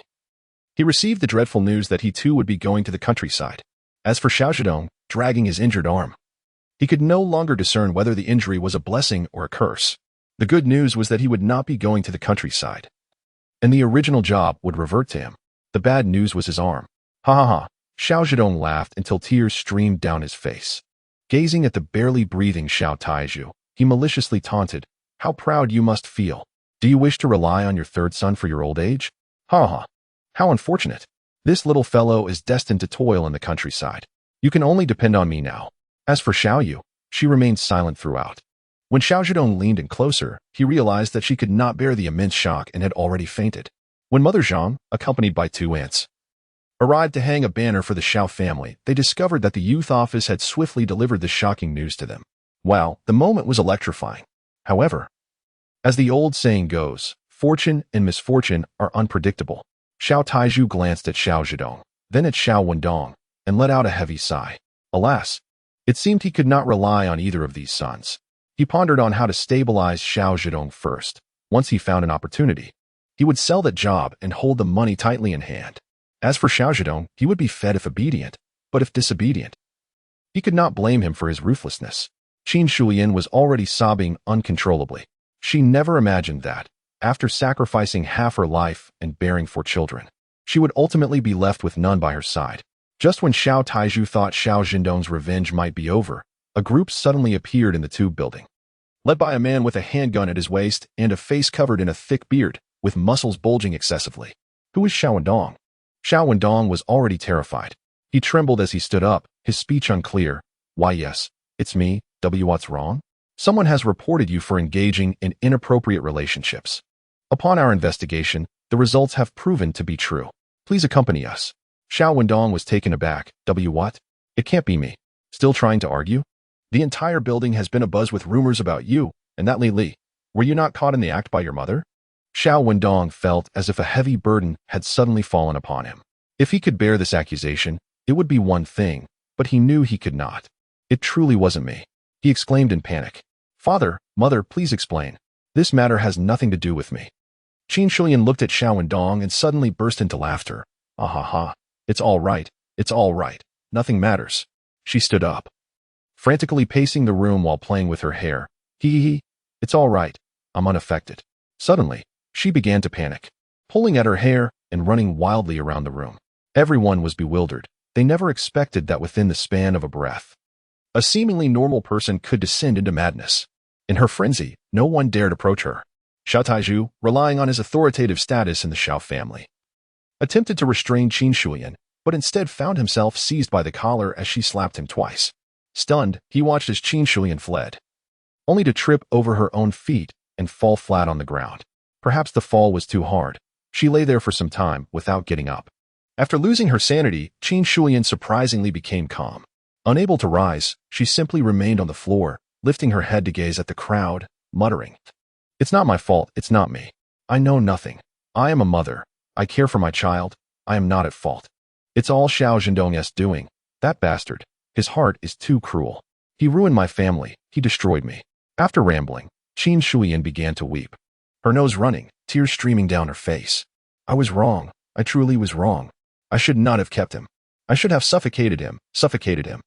I should have thrown him to the mountains to feed the wolves. Why? Why didn't Ti feed him to the wolves back then? He should have been fed to the wolves. Who is the wolf? Let the wolves devour Xiao Zhendong. I understand now. I am the wolf, and I shall consume Xiao Zhendong." The muscular man observed Qin Shulian and sighed. In this world, every family has its own difficult scriptures to recite. Qin Shulian was indeed pitiable. However, one matter must be distinguished from another. Her madness could not hinder their efforts to take Xiao Zhendong away. Take him. Immediately. Two men stepped forward and restrained Xiao Zhendong. He struggled, nearly retching from fear. "It's not me. It truly isn't me." His eyes widened in desperation. "I wouldn't even look at an old woman like Li. All those rumors were false, completely false. I was set up. I was plotted against by Xiao Zhendong. It was my mother and elder brother who sought to usurp the position held by Xiao Zhendong. They conspired with Li, aiming to tarnish his reputation. Their intention was to possess leverage over Xiao Zhendong, but he, having perceived the deception, turned the tables and left me confined in the room. Throughout this ordeal, I remained oblivious to their machinations. I am utterly innocent." "Huh?" The muscular man scoffed, still daring to feign innocence. "I knew individuals like you would not shed tears until faced with the grave consequences. Do you think we only received news last night? Why do you think we have only now decided to confront you?" The muscular man retrieved a test report from his pocket and tossed it at Xiao Zhendong. "Examine it for yourself. It's Li's report. She is 1 month pregnant." Xiao Zhendong was taken aback. This cannot be true. He had been framed just the day before. And even if he had engaged in something, it would not have resulted in a month of pregnancy. Cursed be this fate. He had been grievously wronged. "It was you." Seeing Xiao Zhendong watching coldly, Xiao Zhendong could no longer contain himself. "It was you who orchestrated this. I had suspected you all along. You and Li boarded the train before even purchasing tickets." Chapter 62. The downfall of the Xiao family. The neighbors in the tenement building were quite entertained by the unfolding drama of the Xiao family early that morning. A spectacle filled with unexpected twists. It was akin to a pig donning a bra, comically absurd. My goodness, indeed, the Xiao family has a flair for theatrics. Yet, it is quite remarkable that Xiao Zhendong, who had been somewhat simple-minded for over a decade, finally displayed some wit. Ensnaring these individuals to such an extent, it is a thought that brings a smirk to one's face.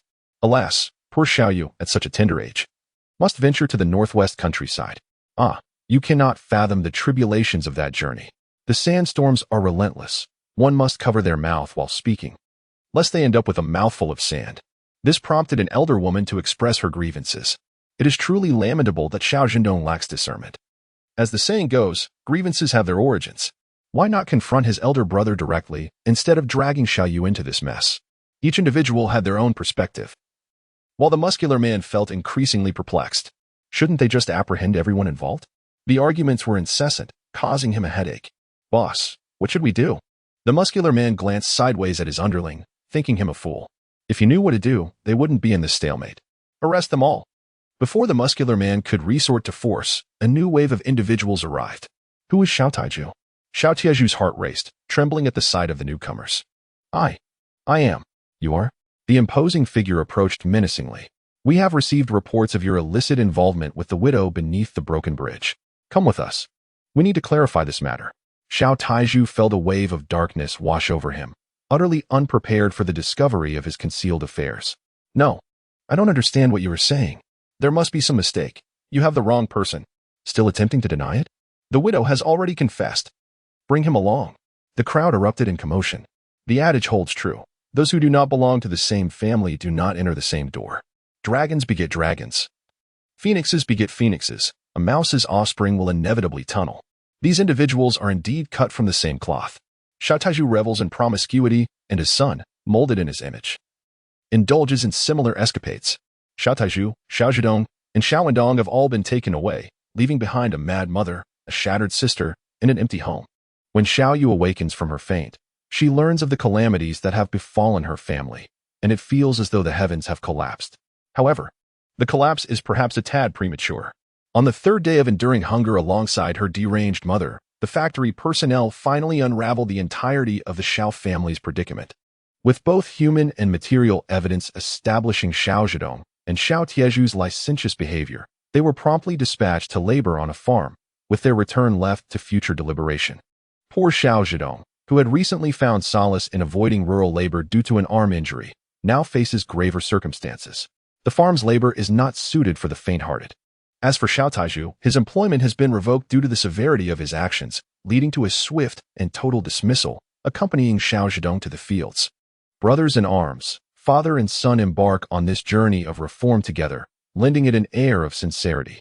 Although Xiao Zhendong faces no immediate repercussions, he is swiftly dispatched to the far reaches of the northwest by the youth office upon his release from confinement. Xiao Yu cannot escape her fate either. Tearfully departing from Mulan City, the once vibrant Xiao family is left with only the mentally unstable Qin Shulian. The tenement housing, allocated by the factory, is reclaimed following Xiao Tieju's dismissal. Homeless, Qin Shulian finds herself adrift on the streets with an uncertain fate. Some say she was taken by a vagrant as a bride, while others assert that her maternal relatives came to her aid. The opinions vary, but the outcome is unmistakable. The once thriving Xiao family has crumbled in a matter of days. Upon reading the letter, Xiao Zhendong notices the streaks of moisture upon his face. Regret and resentment mingle within him, yet there is an overwhelming sense of satisfaction. At last, he has avenged himself. He pulls out the letter, the envelope still bulging. Turning it upside down, he taps it against his palm, and a neatly folded newspaper slips out. Initially puzzled, he wonders if the family's disgrace has made it to the news. However, upon spotting the severed kinship declaration in the corner, an unexpected laughter erupts from him. What joy! He had sold a position to the Zhang family, initially intending to settle their debts, believing that henceforth their paths would never cross.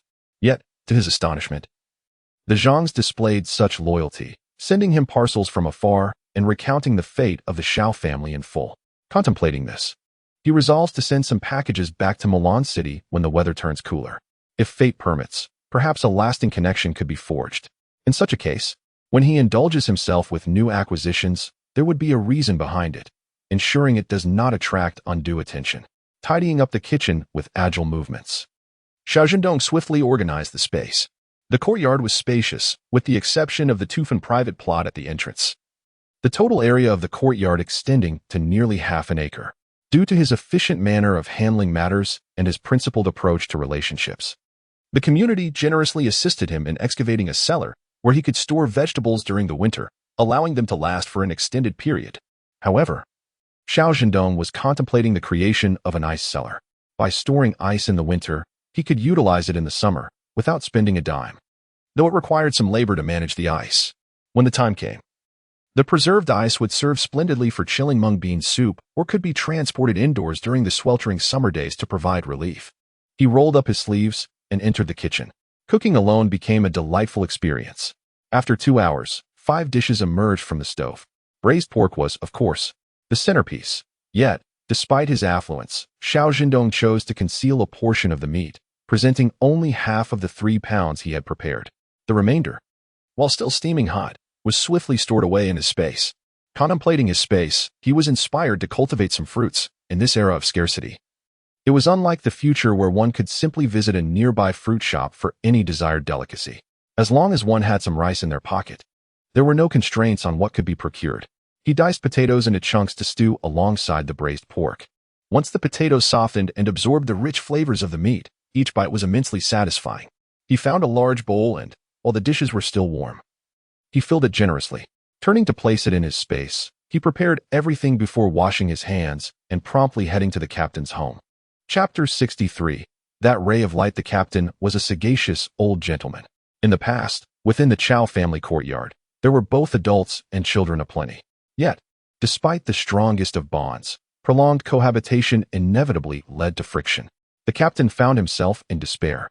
By day, he managed disputes among others, and upon returning home at night, he could not even catch his breath before confronting his own domestic conflicts.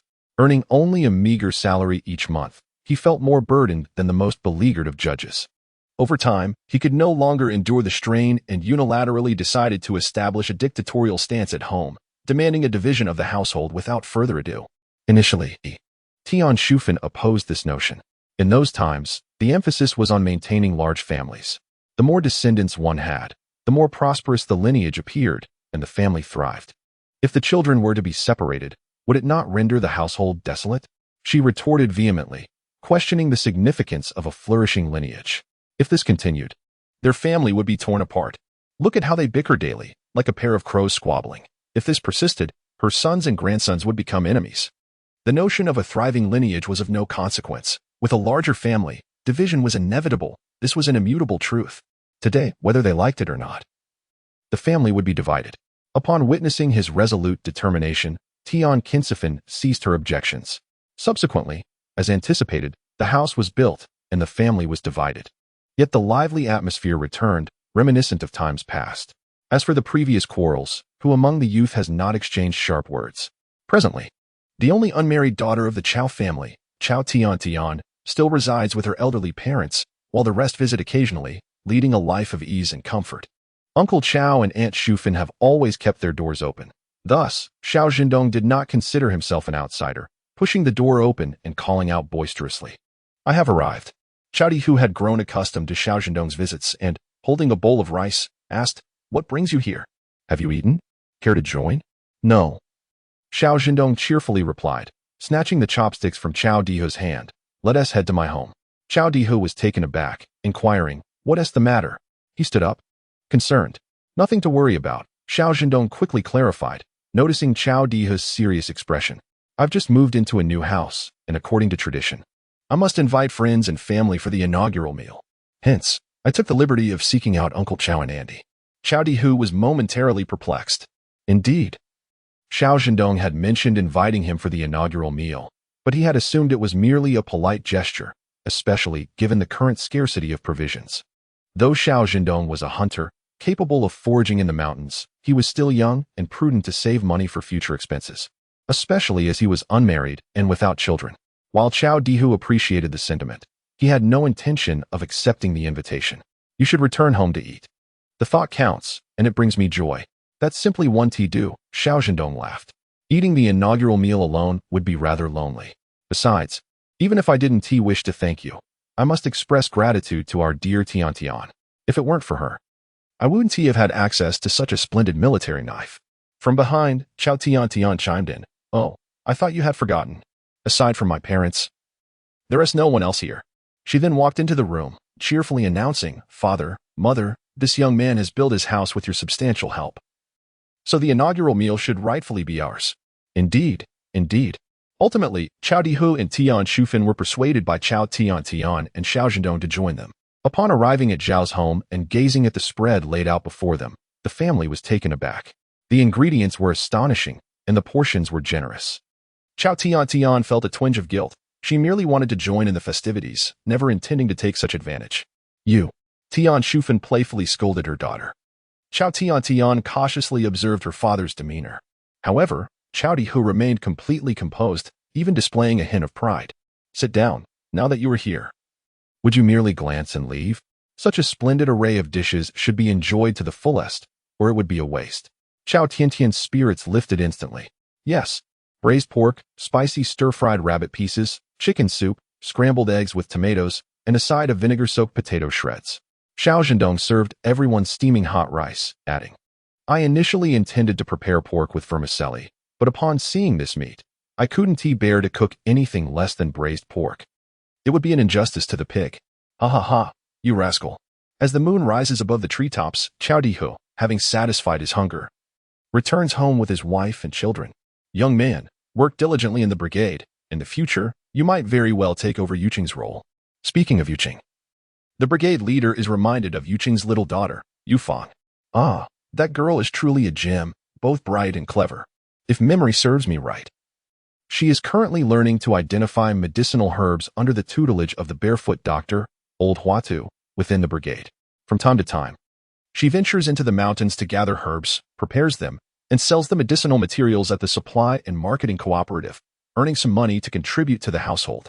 He begins to contemplate this in his heart, though he conceals it on his face, and after exchanging pleasantries with Xiao Zhendong, he heads home with his wife and daughter. On this dark, windy night, an opportune moment for mischief, the inhabitants of the dilapidated wooden house have all turned in for the night. Xiao Zhendong stealthily approaches, clearing his throat to imitate a bird's call. Cuckoo, cuckoo. In the stillness of the night, Yan Yushu, unable to tolerate the disturbance, opens his eyes in exasperation.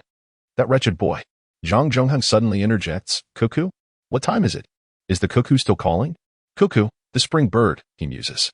Its appearance at this time indeed seems rather absurd. Yan Yushu, feeling guilty, dares not speak, and fortunately, Zhang Zhongheng merely mutters a few words before rolling over to sleep. Work is arduous. If one does not rest, there will be no strength to labor the next day. 5 minutes later, Yan Yushu rises from bed. Where are you going? I'm just stepping outside for a moment, he replies, bending over as his stomach aches. Upon exiting, he dashes to his destination, where he finds Xiao Zhendong, having laid his coat on the grass, leisurely chewing on a grass blade. Hey. He looks up and smiles. Old man, our new home is ready. I even saved a room just for you. While speaking, Xiao Zhendong pulls out a large bowl of food. Come, let us enjoy a warm meal together. I saved this for you. It's still hot. Taste your son's culinary skills. Yan Yushu finds himself rooted to the spot, gradually feeling his vision blur with moisture. He never anticipated that the child he whimsically raised years ago, whom he had merely taught a few things and fed a couple of hearty meals, would appear before him during his most desperate and trying times, like a beam of light. 10 years ago, he had been that light, illuminating Xiao Zhendong's dark existence. Now, that same light from a decade past shines upon him once more. Chapter 64. Silly fawn ox in the new house, sleeping under fresh bedding. Xiao Zhendong awakens the next morning, brimming with vigor. After a brief preparation, he ascends the mountain with his hunting rifle. Once in the woods, he begins to search for the white eagle, but after nearly an hour of wandering, he has yet to catch sight of a single feather. Not encountering the eagle does not deter him. He strolls into the valley and casually snatches a sheep. However, his purpose for venturing into the mountains today is not to capture sheep but to locate a herd of cattle. At this moment, pork is scarce, and beef and lamb are even rarer. Some individuals, from the moment they are born until their last breath, have never tasted beef. Along the way, he spots wild chickens and rabbits, sparing none, each one struck with precision by his small curved blade. Upon entering the spatial realm, I resolved to gather resources and prepare the leather for crafting a rabbit fur vest. A portion would later be dispatched back to my family, leaving the final design to their discretion.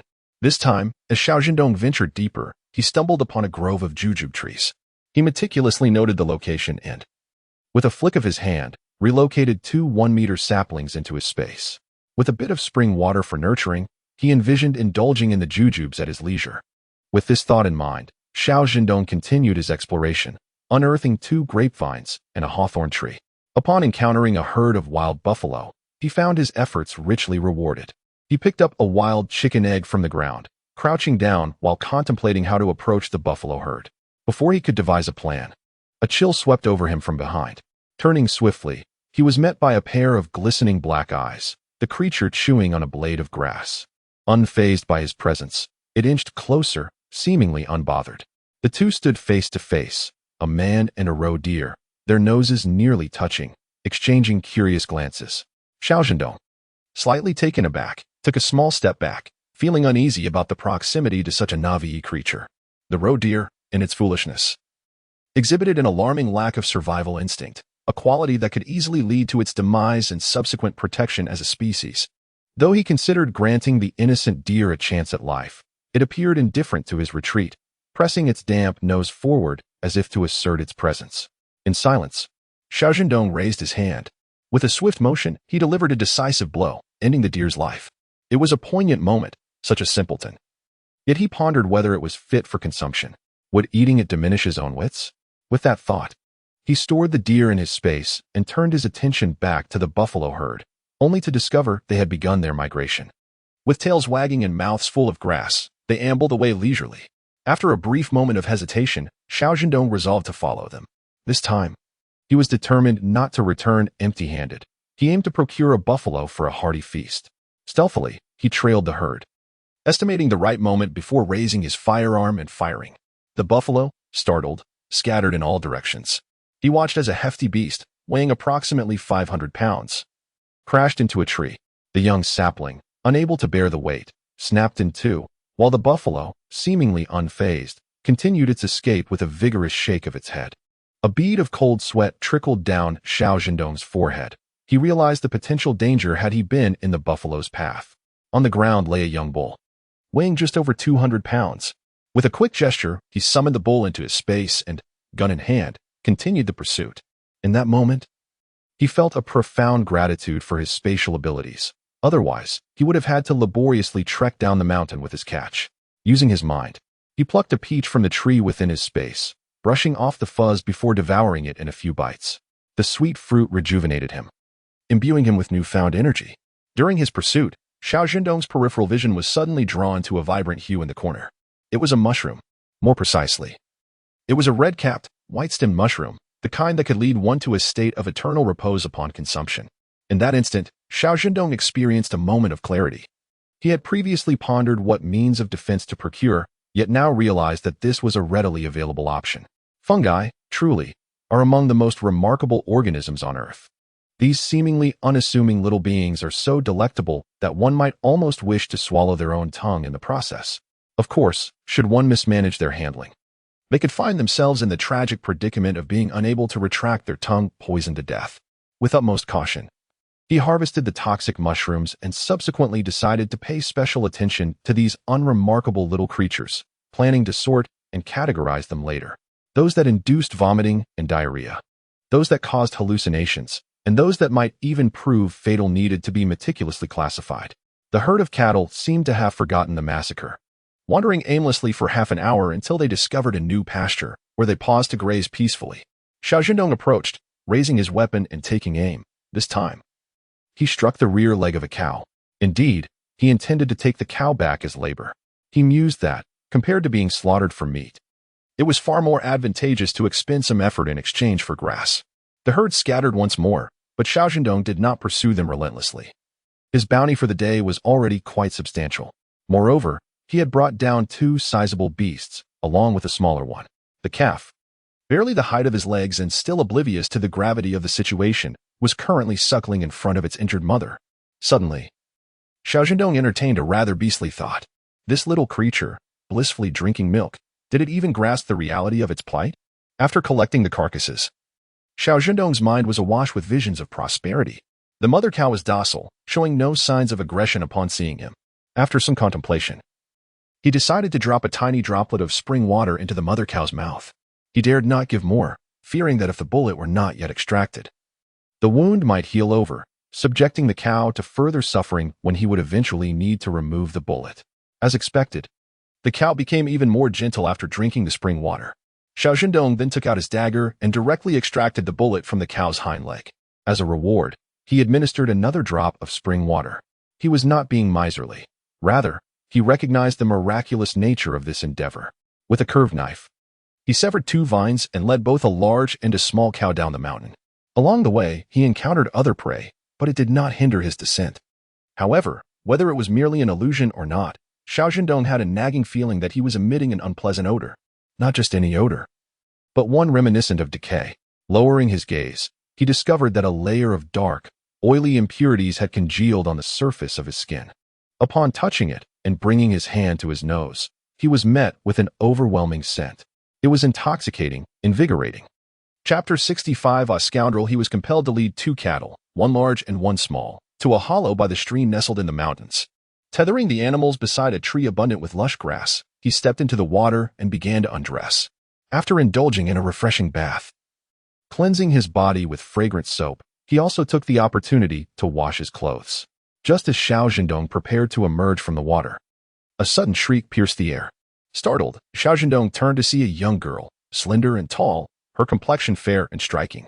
Even though she was visibly startled by his presence, causing her features to twist in shock, her beauty was undeniable, especially her large, glistening almond-shaped eyes, which instantly captivated Xiao Zhendong's heart. He thought to himself, even if this girl were a fierce tigress, he would not mind. He would marry her. However, as he turned around, the girl screamed even louder, calling him a scoundrel. In a panic, she hurled a grass ring in his direction, clutching it tightly in her hands. Only when Xiao Zhendong caught the ring did he realize his indiscretion, cursing under his breath. This action was interpreted by the girl as an affront, and amidst her cries, she fled in distress. Xiao Zhendong found himself in a dilemma whether to pursue her or not. Being labeled a scoundrel was truly unjust. He was merely bathing when she intruded and screamed without hesitation. Sighing, he set the grass ring aside on the bank and began wringing out his clothes. With his considerable strength, he twisted the fabric several times, rendering it nearly dry, akin to the effectiveness of a washing machine. Although the damp attire was uncomfortable, he had no choice but to make do. He couldn't go back up the mountain in one set of clothes and descend in another. Once dressed, he glanced at the grass ring on the ground, picked it up, and examined it closely. The ring was woven from vines and adorned with 7 or 8 delicate lavender flowers, arranged in a charmingly uneven manner. In a modern tourist area, it would surely fetch a price of 30 yuan. Xiao Zhendong chuckled softly, a hint of unexpected tenderness lighting up his eyes. That cheeky girl, with her loud voice and nimble hands, reminded him of Chao Tian. Beautiful, yet spirited. He had always dreamed of marrying someone gentle and virtuous. But sometimes fate intervenes in ways one cannot anticipate. With a hearty laugh, he resolved to uncover the identity of this girl. She was likely from a nearby village, considering she ventured into the mountains to gather herbs. He took the grass ring into his basket and leisurely led the 2 cattle down the mountain. Upon descending, he attracted quite a stir. Unlike others who returned from hunting with game, he came back with 2 cows, one of which was a calf. The village chief, Chao Diho, nearly fainted with joy upon seeing the cattle. Grasping Xiao Zhendong's hand tightly, he exclaimed with excitement, showering him with enthusiastic spittle, "You rascal! I knew you could do it. Ha ha ha, splendid. Our brigade can add 2 more cattle." Without waiting for Xiao Zhendong to break free, the captain released his grip and began to inspect the cow from every angle. Upon noticing the injury on its leg, he felt a pang of sorrow. "Oh dear, how did it hurt its leg?" he exclaimed. "I struck it," he quickly added, changing the subject. "But one must understand, had it not been injured, we wouldn't be able to take it with us." Standing nearby, Zhang Qinghui interjected, "Uncle, your change of heart is rather swift, isn't it?" The captain, brimming with joy, had wrinkles on his face that seemed to converge, making him resemble an African daisy at first glance. Zhang Qinghui struggled to suppress his laughter, his face contorted in amusement. He leaned closer to Xiao Zhendong, whispering, "You truly are something. I've never seen Uncle Chao like this before. It's absolutely hilarious." Noticing that Xiao Zhendong's clothes were damp, Zhang Qinghui paused. "What happened to your outfit?" Xiao Zhendong replied, "I slipped while trying to handle the cow and stepped in manure." Zhang Qinghui scoffed, "No way.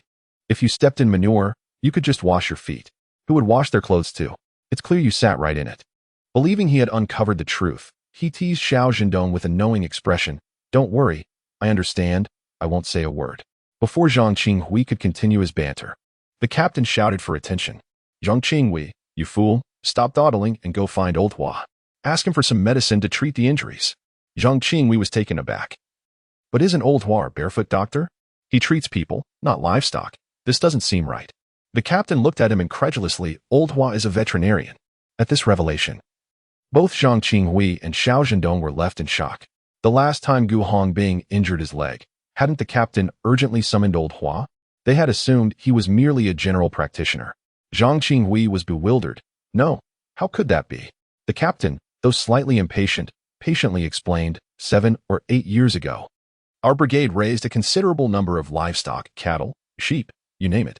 Old Hua was assigned to us as the community's veterinarian. However, his tone grew somber, and he left the reason vague. After we no longer had livestock, Old Hua found himself idle and transitioned to treating humans. Zhang Qinghui left with a perplexed expression. The captain tenderly stroked the cow, his gentle tone sending shivers down Xiao Zhendong's spine. By the way, Dongzi, have you extracted the bullet? Yes, I have, came the reply. That's good, the captain said warmly. You did exceptionally well this time. The cow will earn you 150 work points, and the calf will add another 50. That totals 200 points, does it not? Absolutely. Xiao Zhendong agreed without hesitation. 200 work points could translate into a substantial amount of grain by the end of the year. He had no intention of waiting any longer. His body felt damp, and his stomach was growling with hunger. It seemed that in the future, he ought to prepare more buns and steamed bread to keep in storage, ensuring that he would not go without a warm meal while hunting in the mountains. Xiao Zhendong, having achieved success, returned home to rest. Upon opening the door, an unsettling feeling washed over him. The place he had once adored in the morning now appeared lacking in some intangible way. It was eerily quiet, too quiet. The image of a pair of glistening, almond-shaped eyes floated in his mind. For the next 2 days, Xiao Zhendong refrained from wandering into the mountains. Instead, he devoted himself to making buns and steamed bread at home. He would steam a batch and then store them away. Previously, when he purchased furniture from the Zhang family, they had given him several baskets of leftover items, which now proved to be quite useful. One basket contained cornmeal buns, another held white steamed buns, and a third was filled with buns stuffed with roe deer meat, while he directly consumed 2 baskets of beef-filled buns. If it weren't for the insufficient flour at home, he would have made even more. Flour was a rare commodity in these times. His storage space had its own peculiar limitations, permitting only the cultivation of trees. Planting fruit trees was feasible, but any attempt to sow vegetable seeds would yield nothing. What was even more frustrating was that he had previously toiled in his space, laboriously breaking ground on a patch of land, only to find it reverting to its original state before he could catch his breath. The grass grew lush and abundant, and Xiao Zhendong stared in disbelief as his hard work turned to naught, cursing the grass vehemently. He was not obstinate. If he could not farm, he would simply refrain from doing so. A few fruit trees would suffice, providing occasional sweet rewards, which he would then accept with gratitude. Just as he finished storing the buns and wiped the sweat from his brow, he heard a knock at the door. Knock, knock, knock. Who is it? Xiao Zhendong called out. There was no response, but the knocking grew more insistent and louder. Frowning, he sensed that the visitor bore ill intentions. Upon opening the door, the person outside said nothing but pushed their way inside. Startled, Xiao Zhendong did not retreat. Instead, he raised his hand and lightly struck the person on the forehead. The individual stumbled back, bewildered, and fell to the ground. The woman appeared to be of considerable age, her hair streaked with gray, and her face was lined with deep wrinkles, particularly around the corners of her mouth, which hung down in a sorrowful expression. Who are you? Xiao Zhendong questioned, his tone sharp. What are you intruding into my home for? 5 others stood at the doorway, hastily pulling the woman up from the ground. Their earlier fierce demeanor had dissipated. The 2 sides exchanged glances, caught in a moment of confusion. Excuse me, one of the newcomers ventured. Are you Xiao Jiqing? Everyone knew of the educated youth sent to the countryside, typically frail and resembling little chicks. The man before them was clearly not one of them. He was tall and robust, towering over them and instilling a sense of unease. Yes, that's me. Do you have business with me? The woman who fell with a thud resembled a noodle devoid of bones, weeping and sliding down to the ground. Xiao Zhendong found it amusing. This was a scene he was all too familiar with. The same old routine, crying, creating a scene, and threatening to hang herself. Is there no justice? We merely arrived a tad late, and now the furniture intended for my son's wedding has been taken. Oh, heavens! The Red Flag Brigade shows no humanity. Who will advocate for us, the unfortunate ones? She was adept at theatrics, demanding the return of their belongings, their furniture. Xiao Zhendong surmised he had identified these individuals. That set of beechwood furniture? Indeed. Seeing that Xiao Zhendong remained unperturbed, they dismissed him with disdain, thinking him merely a big-headed fool. A mere faade of elegance hiding a hollow core.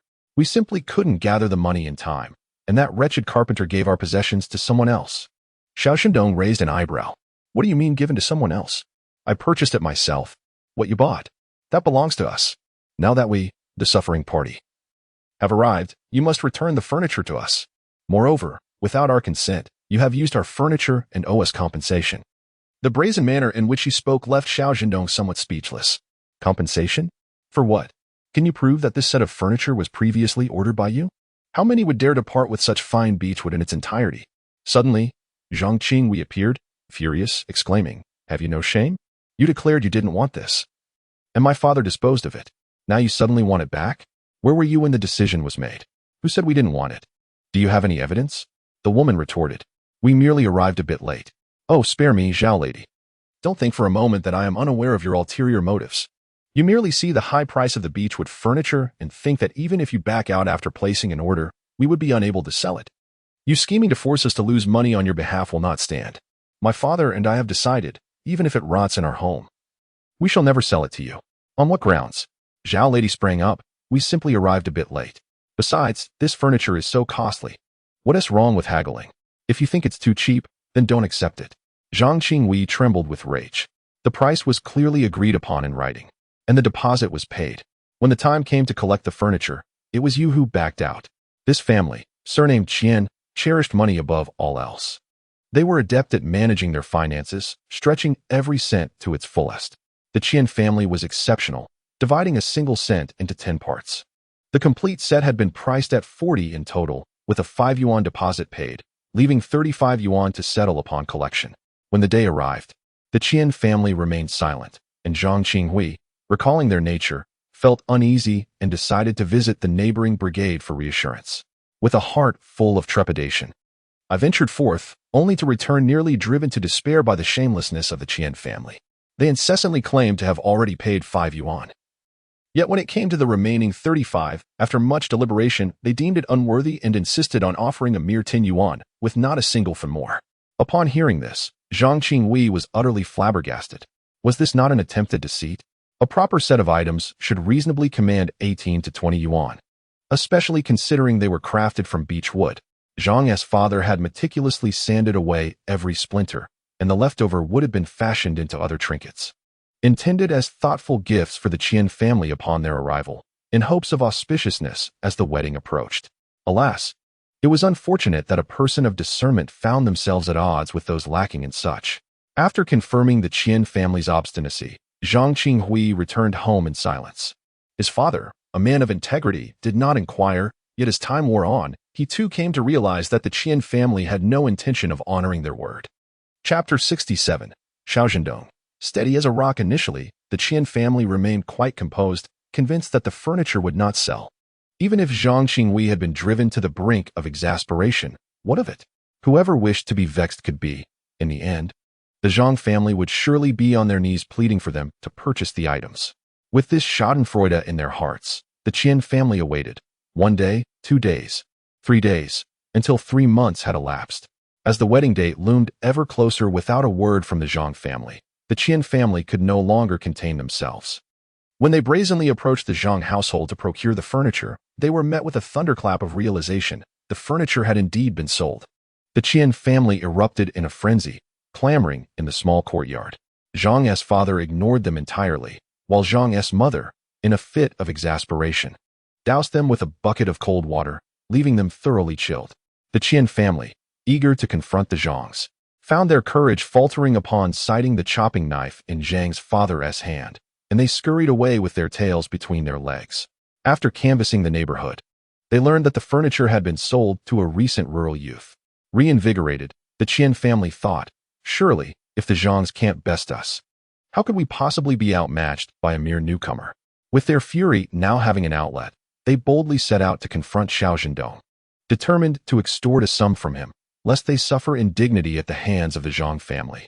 Particularly incensed was Qian Sihai, the youngest son of the Qian family, who was profoundly dissatisfied that a brand new set of furniture had ended up in the hands of a rural youth instead of his own. The very thought stoked his anger. He stepped forward and declared to Zhang Qinghui, "This matter does not concern you. Do not meddle."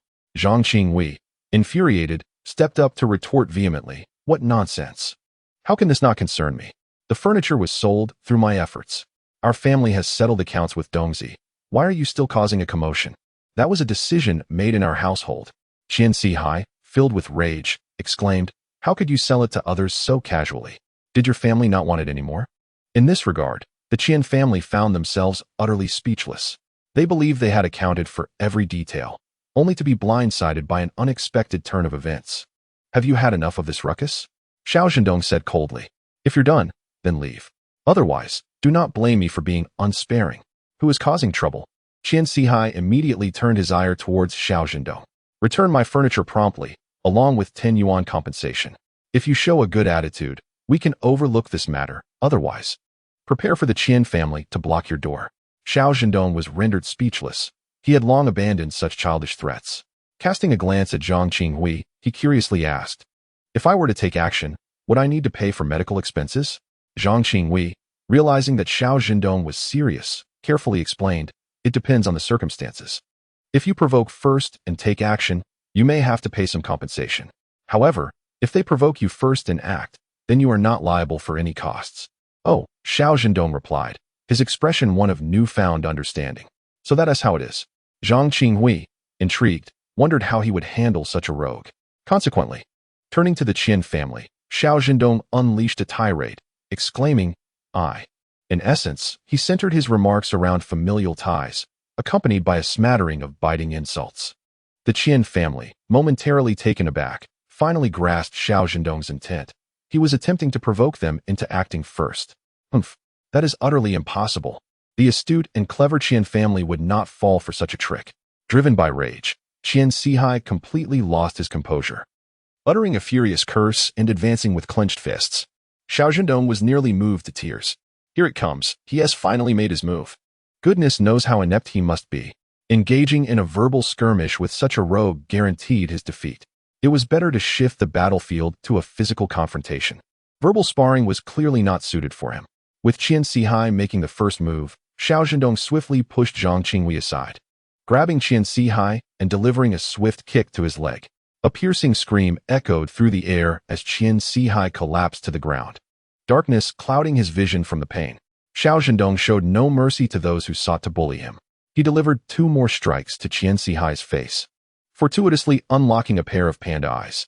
Son. Watching Qian Sihai being beaten without the ability to retaliate, the Qian family could no longer remain seated and surged forward. Xiao Zhendong found it amusing. You Qian family members truly lack decorum, attacking me as a group." Yet, Xiao Zhendong was undeterred. He tossed the battered Qian Sihai aside and charged forward. Zhao Lady, following traditional tactics, instinctively raised her hand to grab his hair. Regrettably, she was unable to reach him, and moreover, Xiao Zhendong's hair bore no distinction from a buzz cut, rendering any attempt to tug at it futile. While she was at a loss for how to proceed, Xiao Zhendong was fully aware. When he dealt with Qian Fu, he simultaneously executed a sweeping kick towards Zhao Lady. With that single strike, she was propelled 3 meters away, collapsing to the ground and rolling in agony like a writhing maggot. He retracted his leg and stepped back to evade an assault directed at his face from a hefty young man from the Qian family, swiftly turning to seize the assailant's arm and flinging him 5 meters away. Gazing at the limp arm and hearing the piercing screams, Xiao Zhendong shuddered in shock. Goodness! Had he dislocated it without even applying much force? He mused that in future confrontations, he ought to temper his strength. After all, these individuals seemed rather fragile.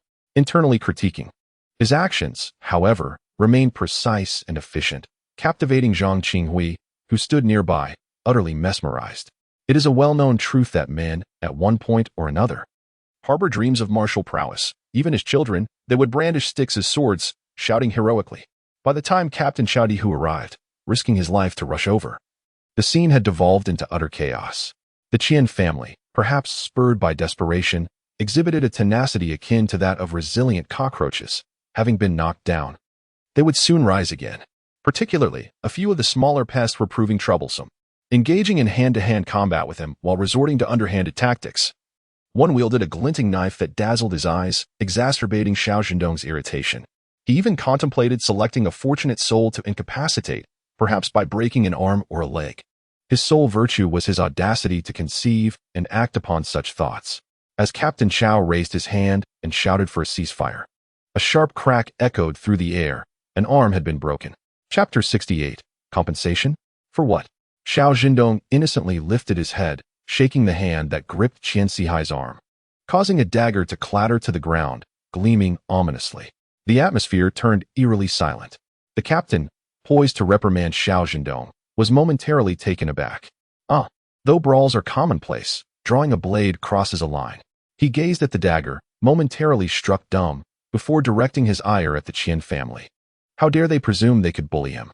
Just as the captain opened his mouth to berate them, Xiao Zhendong was quicker, raising his hand to report, "Uncle Qiao, you have arrived just in time. Had you delayed any longer, our team would have been mercilessly tormented." Standing at a height of 1.8 meters.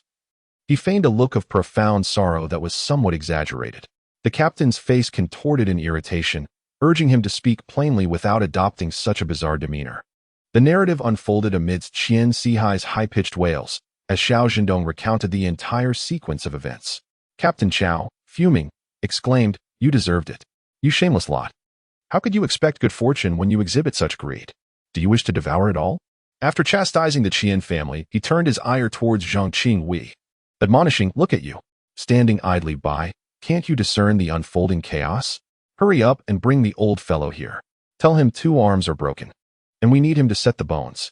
Although the Qian family is in the wrong, they are clamoring for compensation, demanding 50 yuan for each arm. Not a penny less. Xiao Zhendong let out a cold laugh and, with a swift kick, sent Mr. Qian sprawling. "Curse your ancestors. I didn't break your arm, yet you still dare to be arrogant." He then turned towards the young man whose arm was dislocated. The young man, frightened and weeping, exclaimed, "It wasn't me. I didn't say anything. Why are you hitting me? This is so unfair." He lamented his fate, regretting his earlier laziness. Had he worked diligently, he could have earned credits instead of facing this beating.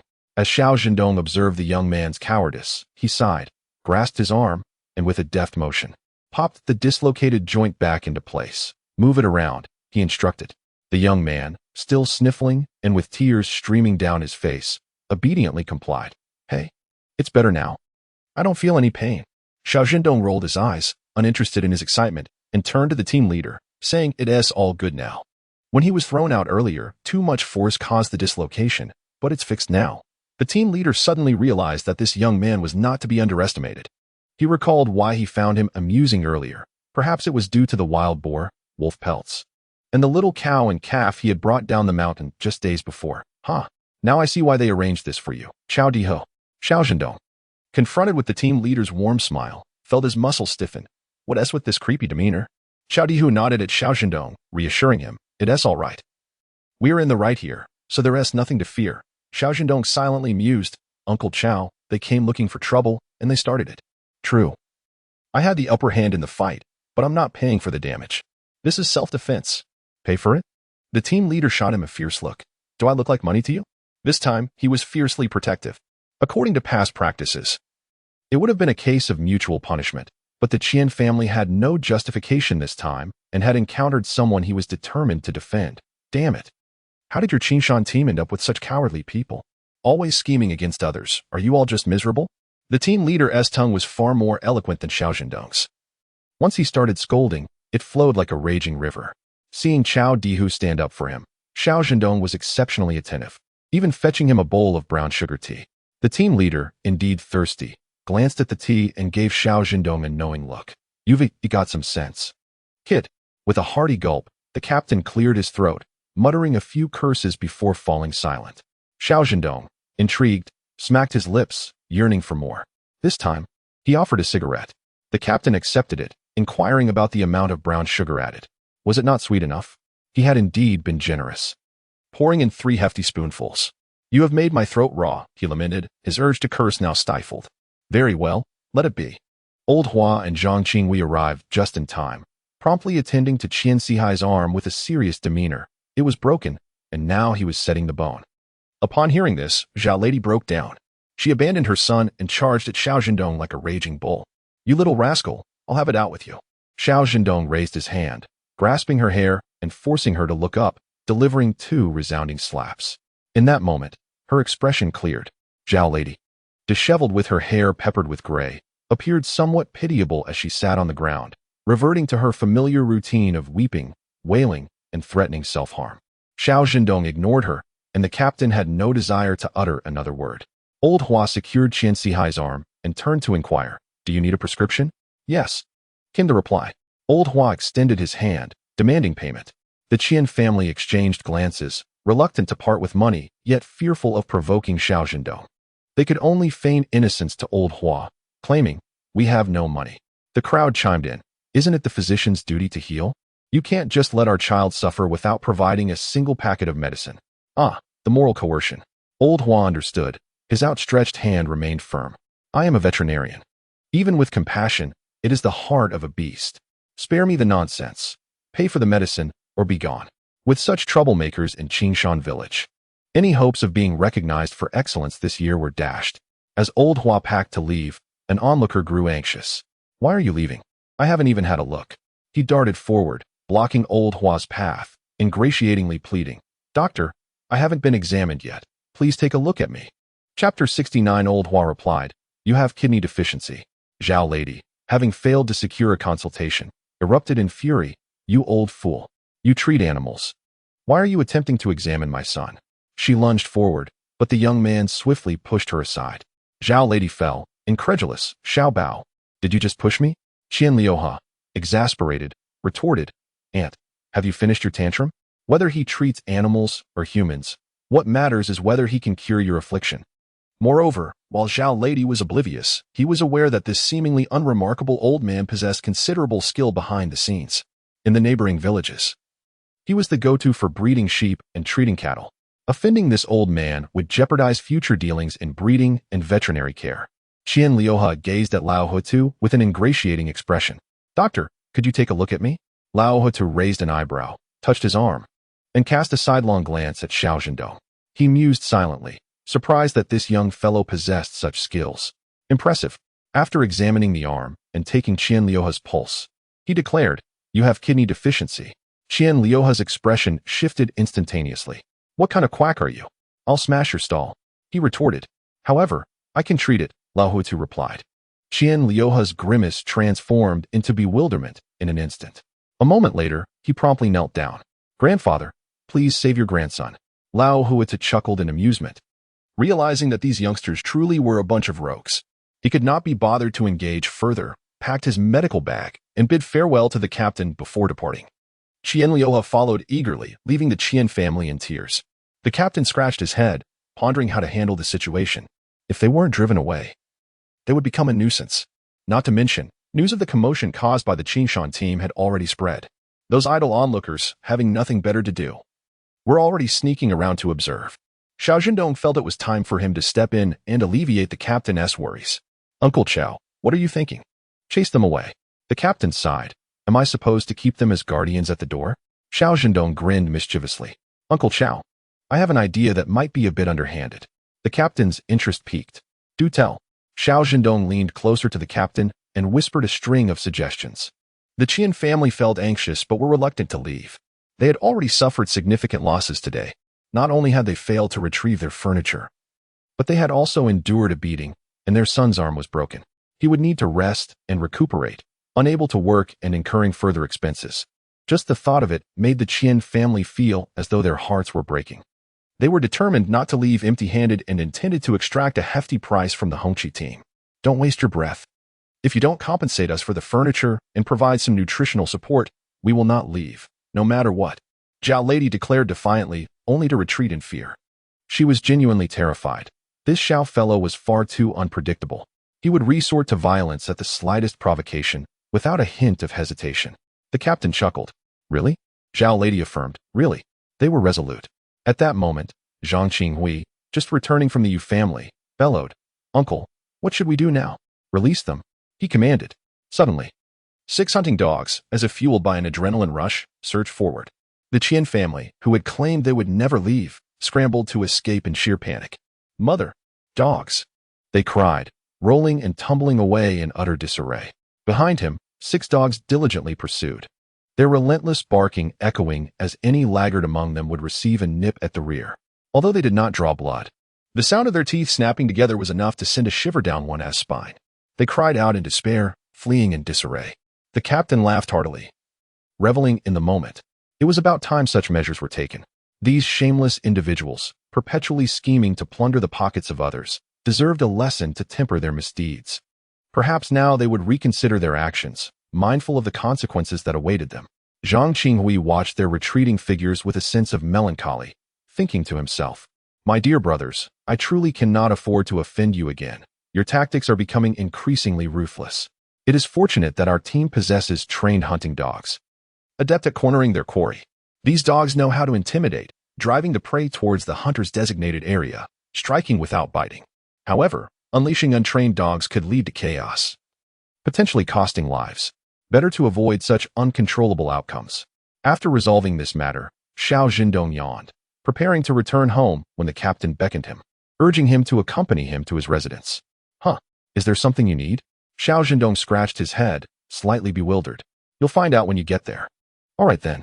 Upon arriving at the Qiao family home, Xiao Zhendong was taken aback by the bowl of creamy milk before him. The captain, brimming with pride, urged, "Drink up. What are you waiting for? This is a rare treat. Only when the higher-ups fell ill did we ever see a portion like this."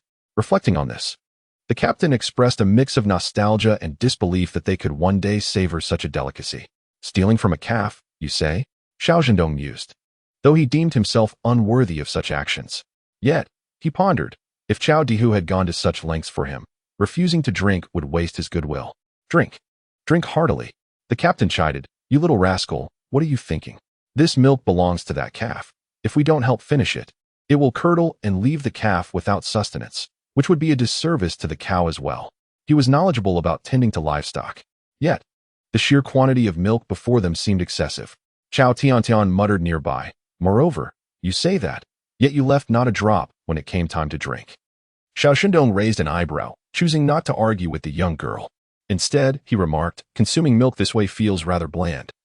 If we were to saute some tea leaves and then pour in the milk, would it not resemble the milk tea that has captivated the nation in later times?"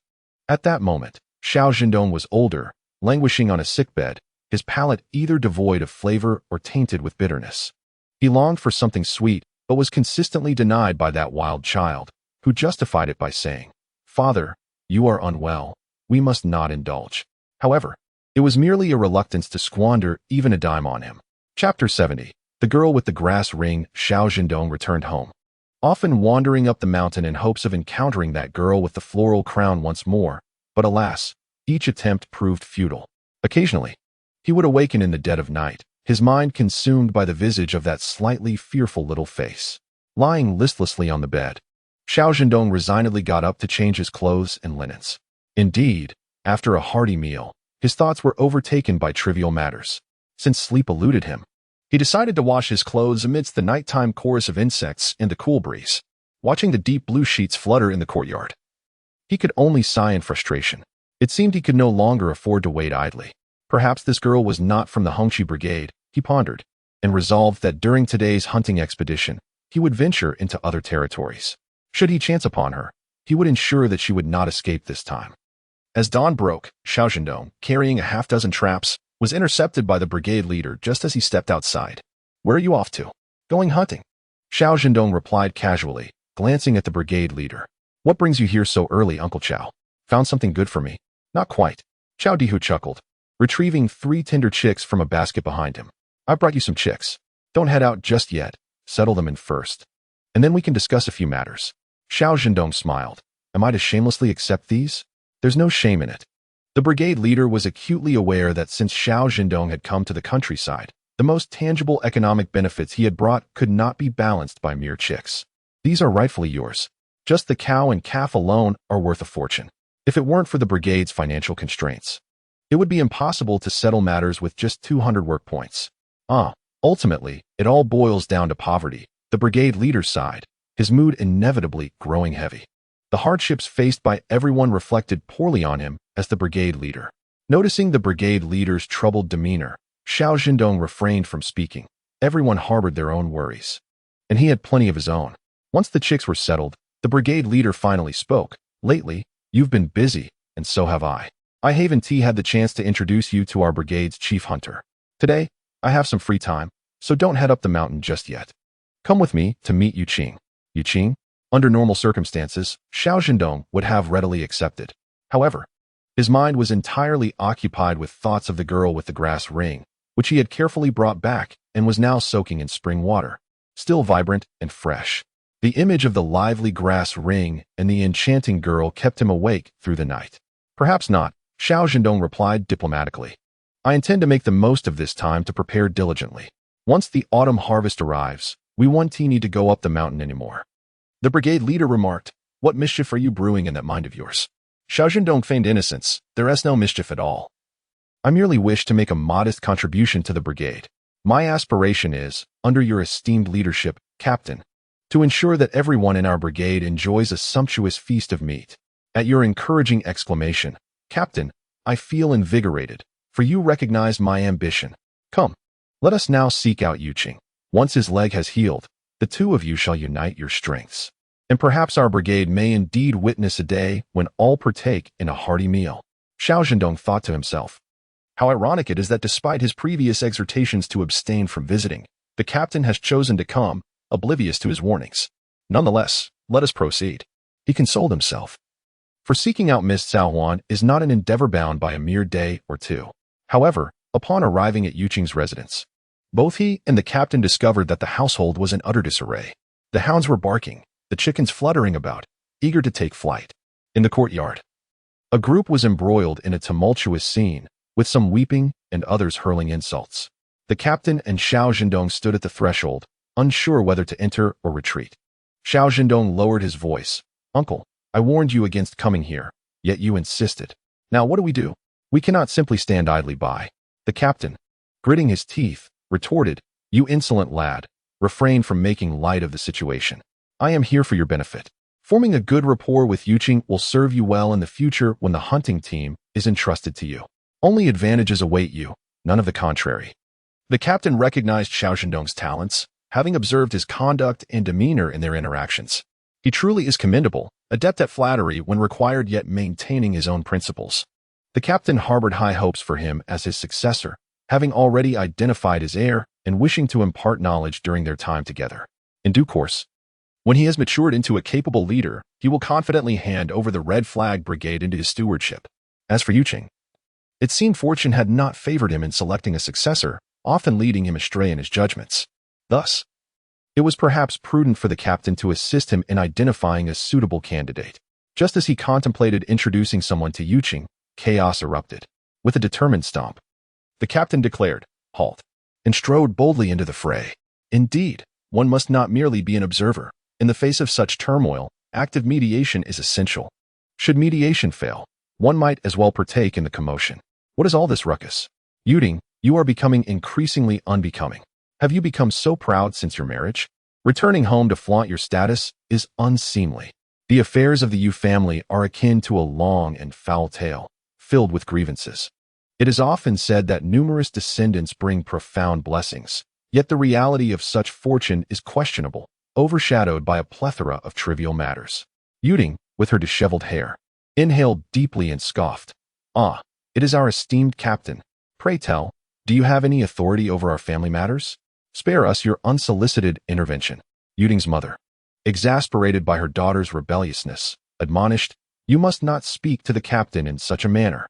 Is there no decorum left? Decorum, indeed, you speak of decorum, Yuqing replied, tossing her hair back and rolling her eyes. And yet, you have been ensnared by such rules your entire life, remaining trapped in this wretched countryside.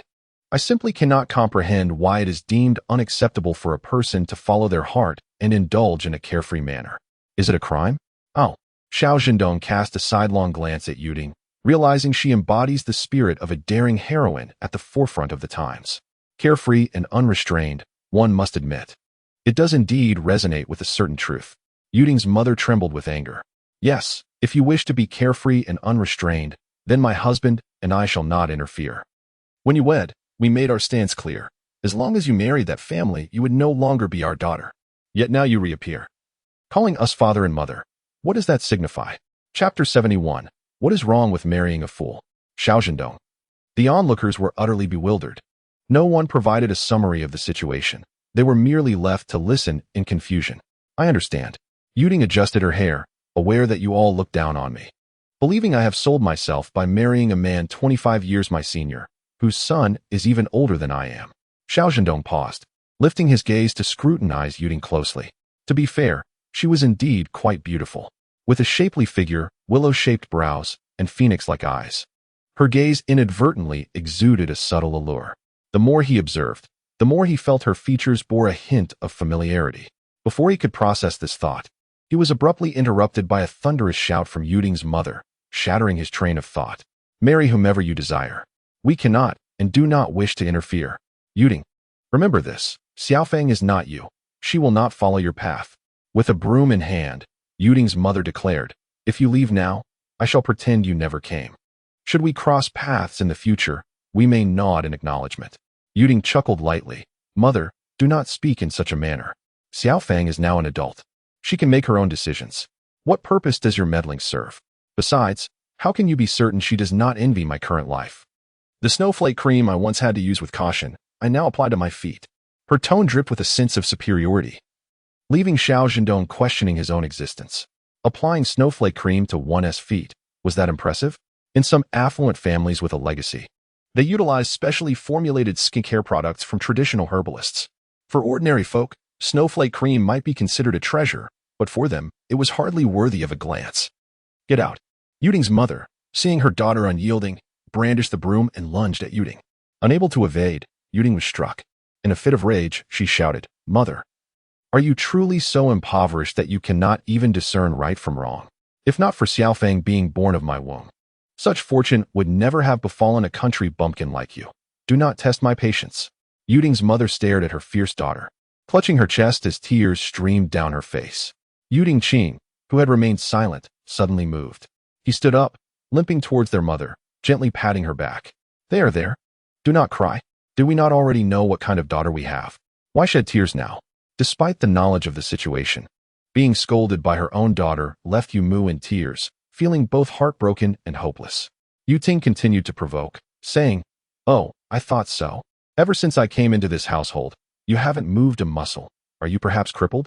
How could things possibly improve? If they don't, won't Xiaofang have to go up the mountain to gather herbs to support the family? You should heed my advice. Marrying the young master of Director Zhang's family would be a wise choice." As she spoke, she began her earnest persuasion again, asserting that although the person may be foolish, the money in hand is undeniably real. With a resounding slap, Yu Qing struck Yuting across the face. "In the past, I overlooked your misdeeds because of your youth. While you may wish to embarrass yourself, I will not tolerate you dragging Xiaofang down with you. From this day forth, you are no longer my daughter. I will publicly sever our ties. Henceforth, take care of yourself." The sting of the slap burned on Yuting's cheek, yet she smiled, turning her face away. She wiped her tears and coldly replied, "Father, do you think I would engage in a battle without preparation? Just because you disapprove. Does that mean this matter can be resolved?" Faced with Yuting's chilling smile, Yu Qing suddenly felt uncertain about what despicable act this most rebellious daughter had committed. "What exactly have you done?" Yuting laughed. "I haven't done anything wrong. I simply believe that Director Zhang's youngest son is foolish. It would be difficult for Xiaofang to cultivate feelings with him, so I took the liberty of showing him Xiaofang's photograph." At this, she covered her mouth, giggling coyly, her eyes crescent-shaped with mischief, both beautiful and malevolent. "I told him she would be his wife, destined to share a bed and bear children together." Yu Qing closed his eyes, momentarily at a loss for words. It was actually Xiao Zhendong who gazed at Yuting, secretly alarmed. This woman was indeed attractive. Yet she did not seem to possess a kind heart, forcing her own sister to marry a fool. "Do not blame me for being ruthless. Blame yourselves for lacking insight," Yuting stated succinctly. "I had intended to discuss this matter civilly, but since you refuse to agree, I am left with no choice but to resort to such drastic measures. I have not yet spread the rumors. I will give you 3 days to consider. If you come to a decision, we shall joyfully become in-laws. If not, I shall employ my own means to achieve my goals." A loud crash resonated from behind, followed by a sharp reprimand that echoed in Xiao Zhendong's ears. That single utterance made him feel as though his very soul was about to escape. "Get out." Yu Fang strode forward, her eyes glistening with tears, making her almond-shaped eyes appear even more appealing. "Yuting, you are unworthy of being my sister. Leave now. Even if it means I must drown myself, I will never marry a fool." Upon witnessing Yu Fang's obstinate gaze, Yuting's heart sank. While others might jest about drowning, Yu Fang was different. She had always appeared gentle and quiet, but in truth, she was the most stubborn. Once she set her mind on something, not even 8 horses could pull her back. I have nothing more to say," Yuting thought, genuinely intimidated by her sister's fierce determination. Xiao Fang, I truly wish what is best for you. The man may be foolish, but the family is wealthy. Once you marry into that family, as long as you can bear a son and a daughter, won't you then have the final say in that household? At that point, you might even have the means to support your sister. Such shameless words, and yet Yu Fang refrained from striking her sister. Instead, she wept and scolded, "Get away from me." All right, I'll leave. But Yuding, you've truly regressed. Listen to your sister. It's better to live, even if it's a miserable existence. If you're feeling unwell, you can hit me if you like, but don't ever think about ending it all. Are you going to leave or not? Yu Fang grasped the axe used for chopping wood, pressing it against her neck. Her tearful voice held no threat. It was more akin to a sulky pout. I could die right now if you want. No. As Yuding left in disappointment, Yu Fang crumbled. Their mother rushed forward and wrested the axe from Yu Fang's grasp. With a clatter, the axe fell to the ground, and the two women embraced, weeping bitterly. The captain, unable to bear the scene, exchanged a glance with Yuqing before dragging Xiao Zhendong away in embarrassment. The awkwardness was palpable. Xiao Zhendong glanced back repeatedly at the frail figure, his heart swelling with profound sympathy. What are you looking at? The captain's voice snapped Xiao Zhendong back to reality. What's wrong, Uncle Xiao? What's wrong? The captain replied curtly, what you saw today must not be spoken of outside. I understand. With a sigh, the captain murmured, had I known, I wouldn't have come today. No. Xiao Zhendong thought to himself, this visit was indeed fortuitous. The girl he had sought in vain was now before him. So near yet so far. Yu Fang, Xiao Fang. Xiao Zhendong savored the name, finding it increasingly melodious. Xiao Fang, Fang Fang. A smile crept across his lips as he began to discreetly inquire about the yes. The captain, feeling somewhat troubled, waved his hand dismissively. This matter cannot be explained in just a few words. Before Xiao Zhendong could persist, Zhang Qinghui appeared, hastily pulling the captain away. Xiao Zhendong watched their retreating figures, feeling a sense of melancholy wash over him. Having learned the name of his beloved, he could no longer remain at home. He turned on his heel, taking some supplies as he ventured into the mountains, needing an outlet for his pent-up energy. Today, he spent the hours in the mountains until dusk fell, his efforts yielding a bountiful catch. For rabbit burrows, nearly 30 rabbits in total, 7 wild chickens, and even a flying dragon. This creature, known in later times as a ground-dwelling beast, was best enjoyed while it was still unregulated, so he decided to indulge himself. Though he hadn't encountered any large game, he did find wild peach and pear trees, which he promptly relocated to his space for planting. His stomach grumbled, and he took out a fragrant meat bun, eating until he was full.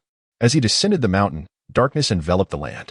After roasting a chicken and satisfying his hunger, Xiao Zhendong, having washed up, gazed at the empty courtyard, the feeling of solitude lingering in his heart. Likewise, the visage of Yu Fang remained imprinted in his mind. How adorable, he mused. She is certainly not a coward. However, it is imperative to provide proper guidance moving forward. During a confrontation, how could one aim the axe at oneself? It is only logical to direct it towards an adversary. Restless, I scattered some feed for the chicks, and as Xiao Zhendong closed the door, he found himself inexplicably drawn towards the Yu family. Given his pace, it would take merely 7 or 8 minutes to reach their home. Yet, Yu Fang's delicate nature meant that her words could take 10 minutes to express. The distance was not considerable. Perhaps I shall procure a bicycle for her, allowing her to traverse the distance in just 2 or 3 minutes. Returning to her parental home would be quite convenient. Upon arriving at the Yu residence, Xiao Zhendong was greeted by the sight of the door ajar. Emerging from within was none other than Yu Fang, whom he had contemplated for quite some time. She strolled ahead, and out of curiosity, he followed at a respectful distance until she reached the riverbank. She stood by the water, hesitating for a moment before crouching down. Xiao Zhendong exhaled in relief, thinking, what a fright. I nearly believed this foolish girl was contemplating something dire. Just as he began to relax, he blinked, and in that fleeting instant, Yu Fang stood up and leapt into the water without a hint of hesitation. Xiao Zhendong exclaimed in shock, what on earth? In a matter of seconds, he plunged into the river, swiftly diving beneath the surface to rescue Yu Fang. He remained composed, adeptly managing to keep her afloat despite being drenched. As he emerged from the water, droplets cascaded from him. Yu Fang was unconscious, prompting Xiao Zhendong to recall the first aid techniques he had learned in his previous life. He diligently performed cardiopulmonary resuscitation, albeit with a gentleness that contrasted his urgency. After a moment, Yufang coughed up a few mouthfuls of water and regained consciousness, only to be overwhelmed by a fit of tears as she expelled more water from her system. Witnessing her breakdown, Xiao Zhendong felt at a loss for words, finally stammering. "Why are you crying?" Yufang turned to him, her delicate pink lips quivering, eyes glistening with tears, and damp strands of hair clinging to her face. Bathed in moonlight, she appeared ethereal, her complexion radiant as jade. Xiao Zhendong was momentarily entranced. Is this foolish girl meant for a simpleton? Or perhaps she is destined for me? He pondered. The mere thought of her marrying a simpleton filled Yufang with despair, as she believed it signified the end. She was acutely aware of Yu Ting's cunning. Whatever schemes Yu Ting wished to execute, she would undoubtedly succeed. Consequently, Yufang understood all too well that her fate was grim under Yu Ting's watchful eye. Rather than endure public scorn and burden her parents, she contemplated ending it all by jumping into the river, seeking finality. She turned to crawl back toward the water's edge, her fragile garment accentuating her graceful form. Xiao Zhendong felt a flush of embarrassment as he grasped her ankle and gently pulled her back. "Ah!" Yufang exclaimed, eyes wide. "What are you doing?" Xiao Zhendong remained silent, his gaze intensely fixed upon her. Yufang, feeling a sudden surge of intimidation, found herself unable to confront him. Frustrated by her own timidity, she lowered her head, only to lift it defiantly after a moment, muttering angrily, "You scoundrel! What distinguishes this from a little kitten showcasing its paws?" Xiao Zhendong chuckled. "Am I truly a scoundrel? To reason, it was you who initiated the conversation in the valley." Yet before I could finish my words, Yufang's face was already flushed with embarrassment. At that moment, without further contemplation, she leaped into Xiao Zhendong's embrace, covering his mouth, pleading, "Do not speak. My dear, there is more to this chapter. Please turn to the next page to continue reading." The subsequent parts are even more thrilling. In the stillness of the surroundings, Yufang took a few breaths, raised her head, her eyes filled with entreaty. "Please, do not continue." Xiao Zhendong blinked, signaling his acquiescence. Yufang hesitated, releasing her grip, and upon seeing that Xiao Zhendong had ceased speaking, she exhaled in relief. With the beauty nestled in his arms, Xiao Zhendong thought, since she chose not to leave, why not seize the opportunity? He lowered his gaze slightly, looking at Yufang. "Are you still seeking trouble?" As the night breeze swept through, damp and chilly, Yufang shivered. Before she could utter a word, Xiao Zhendong stood, effortlessly lifting Yufang, who was seated in his lap. "Ah, what are you doing?" she questioned, uncertainty clouding her expression. Xiao Zhendong gritted his teeth, admonishing, "Stop incessantly inquiring what a man is doing. A young lady should be more mindful in her speech." "What do you mean?" she retorted, bewildered, gazing at Xiao Zhendong, unable to comprehend the antics of this rogue before her. In her confusion, Yufang decided to cease her thoughts, struggling to free herself from Xiao Zhendong's grasp. She began to flee, but he firmly caught her wrist. "Where do you think you're going? Mind your own business." Yufang protested, her tone soft yet defiant. Is this how one treats their savior? With a single remark, Xiao Zhendong rendered Yufang speechless. She cast her gaze downward, tears cascading down her cheeks. "I'm sorry. It was not my intention. I just feel wronged." Xiao Zhendong's heart softened, and he reached out to wipe her tears. "Do not cry. Come with me to my home and change out of those wet clothes." Chapter 73. Marry me, and I shall resolve your matters half an hour later. Yufang sat in Xiao Zhendong's courtyard, draped in his coat, sipping on a bowl of egg tea. Beside her, a fire blazed, intended to dry her outer garments and the wet clothes she wore. Curiosity piqued, she observed the courtyard, yet felt too shy to stare openly, tilting her head and allowing her wide, expressive eyes to rove. If you wish to see, do so openly. Acting like a thief is unnecessary. With a single word from Xiao Zhendong, Yufang instantly became subdued, lowering her head, silent and still. Xiao Zhendong, bemused, mused to himself, "Am I truly that intimidating?" After preparing the fish, Xiao Zhendong placed it directly over the flames to grill. "Where did you procure this?" Yufang gazed at the lively fish before her, astonished. With a calm demeanor, Xiao Zhendong replied, "I caught it while I was retrieving you from the river." Yufang was taken aback, her mind swirling in confusion. Had she truly not noticed? Reflecting on her own despair as she plunged into the river, she had not been able to consider Xiao Zhendong's actions. "Thank you," she murmured. "Thank me for what? Are you thankful that I rescued you from the river?" Yufang pressed her lips together and nodded gently. In her moment of peril, she had been generous, but now that she had been saved, she hesitated to let go of life. It is often said that one must repay a life-saving grace with one's own body. However, I would argue that instead of marrying some fool, you should marry me instead. Xiao Zhendong jested, candidly expressing his true feelings. Yufang was momentarily taken aback, and upon regaining her composure, her cheeks flushed a vibrant red. She was incensed, exclaiming, "How can you say such things?" Yufang protested, "You spoke just a few words and have already begun to ramble." "Who is rambling?" Xiao Zhendong chuckled. "Do I appear to be the type to indulge in nonsense?" Yufang shot him a glare, which she perceived as fierce, though it held little intimidation.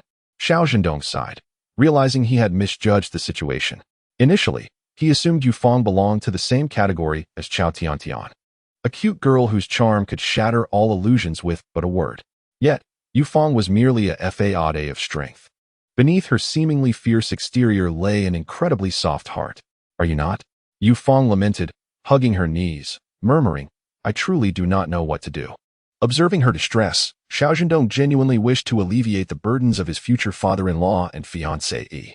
"Why don't you share with me the matters concerning your family?" he suggested. "Your sister does not seem easily trifled with." Yufang hesitated for a moment before surrendering to despair. The situation had escalated far too much from the outset. Even if she remained silent, Xiao Zhendong could easily gather information from casual inquiries. Yet, the rumors circulating among outsiders could never match the precision of a family member's account. What if, perchance, there were misunderstandings? Yufang's eyelashes fluttered as she whispered, "Yu Ting is my third sister.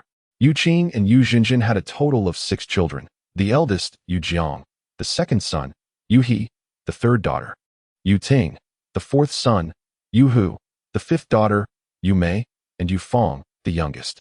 In a nutshell, the situation regarding Yu Ting is as follows. Her competitive nature, combined with her striking beauty, has fostered a sense of superiority within her. Previously, she had been in a pure romance with a wealthy heir from Beijing, but unfortunately, he turned out to be a scoundrel. He was enamored with Yu Ting's youthful beauty, but was unwilling to take responsibility. While Yu Ting envisioned a life of marriage and children filled with wealth and prosperity, the Beijing heir was preoccupied with finding a way to extricate himself from the relationship. Unable to comprehend the situation, he simply ceased to think about it. After all, his visit to Dan County in He Province was merely for leisure. When relatives and friends came seeking a match, he joined in for the excitement, only to vanish 3 months later. When Yu Ting found herself unable to locate him, she was left in shock. The pride with which she once flaunted her impending marriage into a prestigious family had swiftly turned into disgrace and humiliation. Fortunately, Yu Ting was clever.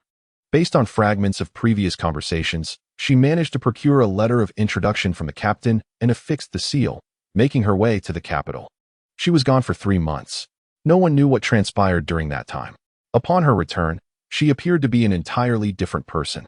Within a month, she hastily married the factory director of a hot sauce company. Since then, not only has she acquired a husband 25 years her senior, but she has also gained a stepdaughter 3 years older than herself, along with twin sons who are of the same age as her. Yufang sniffled, her demeanor downcast. "I understand the anguish within my sister's heart. She has always been intelligent and beautiful, striving to excel in everything, even in marriage and motherhood. Yet, she has been deceived, falling from paradise into a pit of despair, a fate not dissimilar to my own." "And what of you?" Xiao Zhendong gazed at Yufang, inquiring about her thoughts. "Me?" A look of bewilderment flickered in Yufang's glistening almond eyes. As her lashes fluttered, tears cascaded down her cheeks. "I don't know. I am at a loss, unsure of what to do. I do not wish to marry a fool, nor do I want my parents to be ensnared by malicious gossip. Do you comprehend how harsh their words are? 3 daughters, one marrying an old man for money, another wedded to a simpleton for the same reason. If this becomes known, the Yu family will undoubtedly achieve infamy, forever branded with shame. My father is a retired soldier. I cannot bear to bring disgrace upon him. Do not cry." Xiao Zhendong gently wiped away Yufang's tears, internally grappling with the urge to take advantage of the situation. Perhaps it would be best to seize the opportunity. As she wept, her sobs grew louder, accompanied by hiccups. "Please, cease your tears. I shall devise a solution." Yufang's cry subsided, her tears still clinging to her lashes. "What solution?" "You shall marry me, and I will resolve this matter for you. What do you think?" Indeed, Xiao Zhendong chose to take advantage of the moment. In this day and age, finding a suitable bride is no easy feat. He must secure his position. Although such actions may seem brazen, He clearly understands the distinction between pride and the necessity of a wife. Moreover, what could be wrong with marrying oneself? He is tall and handsome, a veritable man of strength. While his family background may be modest, he possesses the skills to prosper. It is merely a matter of time. There will be no mother-in-law conflicts, as his own parents have long since been dealt with by his own hand. Yufeng stared at Xiao Zhendong, slowly lifting her hand to clutch her collar, her eyes wide with terror.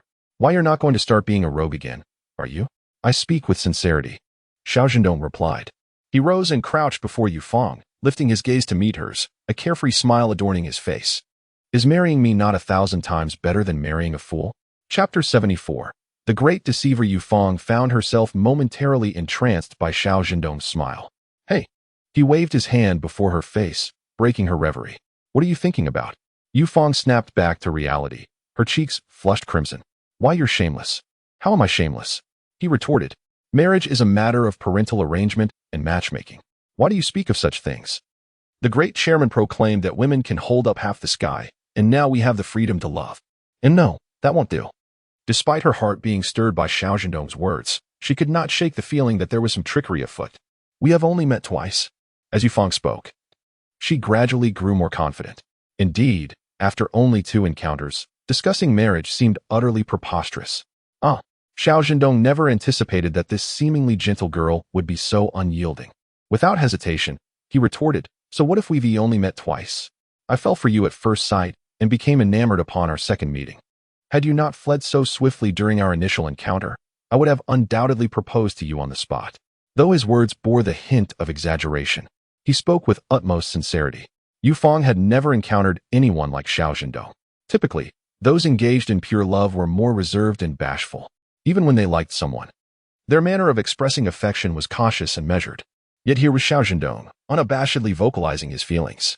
Xiao Zhendong, you were shameless. The memory of their first meeting made Yufeng's face flush crimson.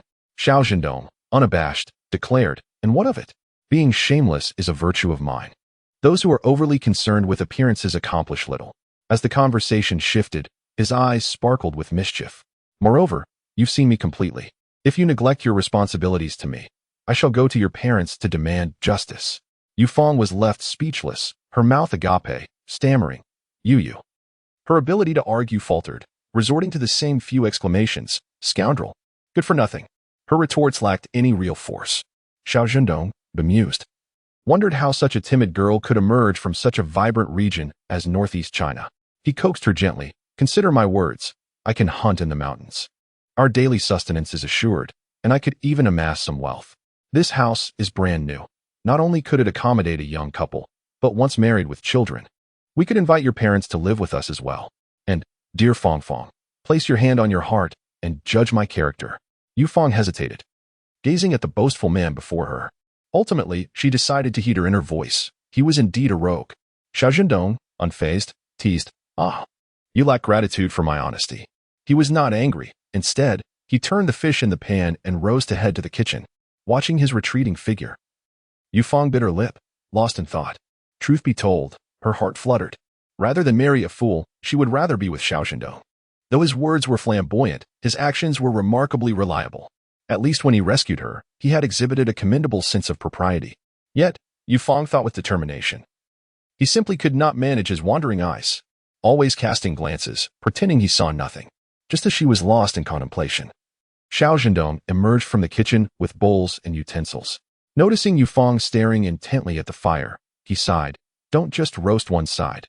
Turn yourself a bit, or else your front will dry while your back remains damp. Yufeng, with her gentle demeanor, turned to the side as Xiao Zhendong deftly filleted the freshly grilled fish. He offered her the most tender piece from the belly, saying, eat up. Once you're full, I shall escort you home. Yufeng hesitated for a moment before accepting it, replying with a soft thank you. What did you say? I didn't catch that, he asked. I said thank you, she repeated, lifting her gaze to him with utmost sincerity. Thank you for saving me. Seeing her earnestness, Xiao Zhendong smirked slightly, ruffling her hair playfully. No need for thanks. In the future, if you encounter difficulties, don't think of giving up. There are countless ways to resolve issues. If you were to disappear, what would happen to those who care about you? After a few serious remarks, he lightened the mood, grinning mischievously. By the way, I was serious about what I said. Think it over. Marry me, Xiao Zhendong. And I assure you, once you step into my home, you shall be the one in charge. Huh? Yufeng was momentarily bewildered. What do you mean by being in charge once I enter the door? Because the wife manages the finances. You. As Yufeng's irritation bubbled to the surface, Xiao Zhendong quickly soothed her. All right, I was just teasing. Hurry up and eat. Once you're full and your clothes are dry, I'll take you home. With that, Yufeng, who had barely eaten all day, found Xiao Zhendong's culinary skills quite commendable. They finished the fish in no time, and coincidentally, her clothes were now dry. Under the moonlight, Xiao Zhendong escorted Yufeng back to her home. She slipped quietly inside, and that night, she lay awake until dawn. Meanwhile, Xiao Zhendong, carefree and lighthearted, returned home and fell into a blissful sleep. In the middle of the night, he arose, invigorated, to wash the sheets and his undergarments. This arduous life will soon come to an end, he thought. The days of warmth and comfort with a wife and child are just around the corner. Determined to marry Yufeng, he realized he needed to demonstrate sincerity. Xiao Zhendong decided to begin with her father, Yuqing. While winning over her mother would be far simpler, perhaps a silk scarf or some moisturizing cream would suffice to bring a smile to her face.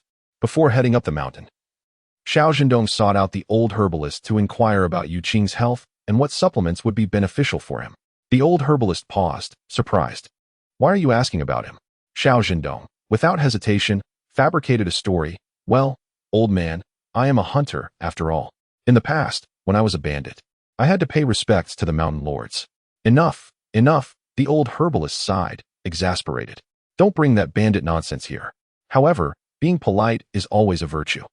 His leg is mostly healed, just ensure he eats well and takes care of himself. The old herbalist seemed to ponder for a moment before adding, however, in his youth, he suffered many injuries on the battlefield. If he could have some medicinal wine, that would be even better. Of course, this was merely a mutter. In these times, good medicinal wine was not something easily obtained, let alone bulk liquor. Yet, Xiao Zhendong was no ordinary individual. He thanked the old herbalist and turned to ascend the mountain once more, hoping to encounter a tiger or leopard this time. He intended to venture deeper and try his luck. Chapter 75. Yuqing's intention. Xiao Zhendong ascends the mountain. The struggle between tiger and bear. The Yu family. Yufeng barely managed to sleep for a while at dawn. When her mother knocked on the door, Yufeng was already startled awake. Mother.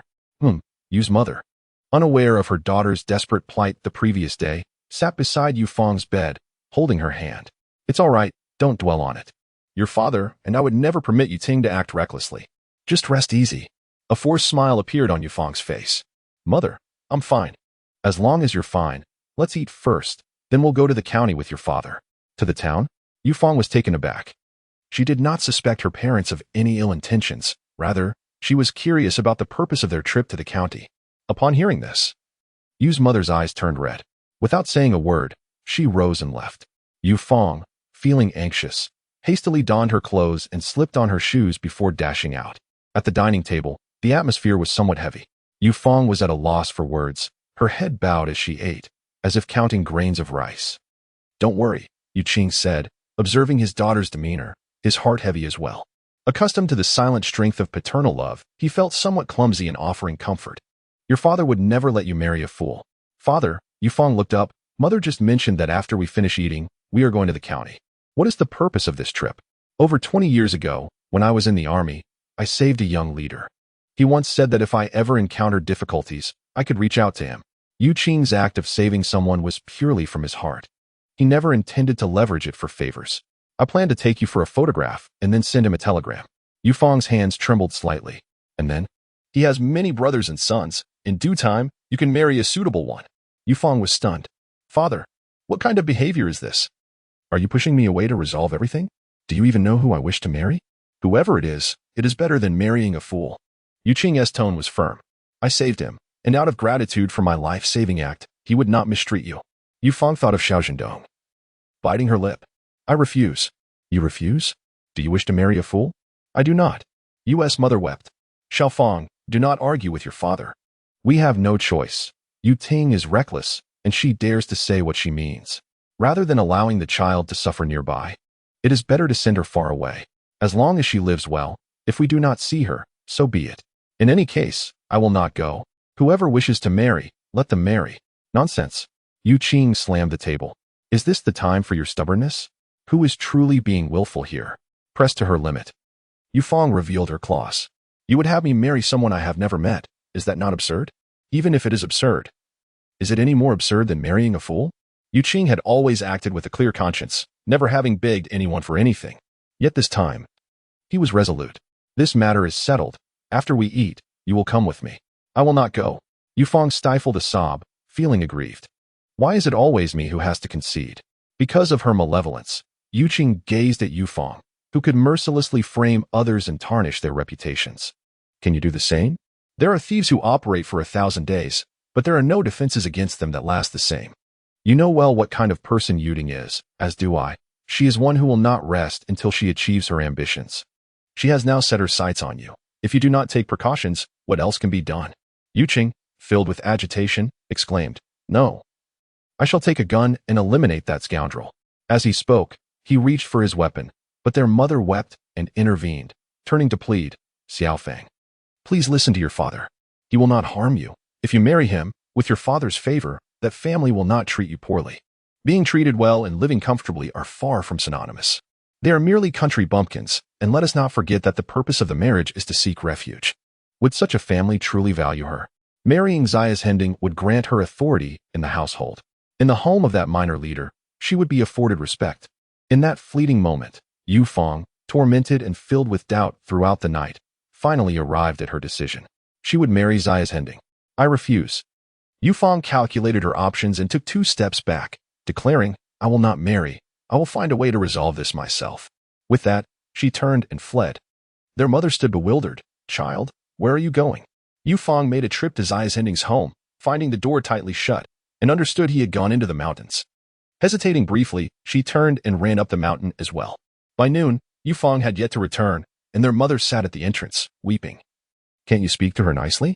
I am her father, yet I must kneel and beg her? Yu Qing also felt regret but could not bring himself to lower his pride.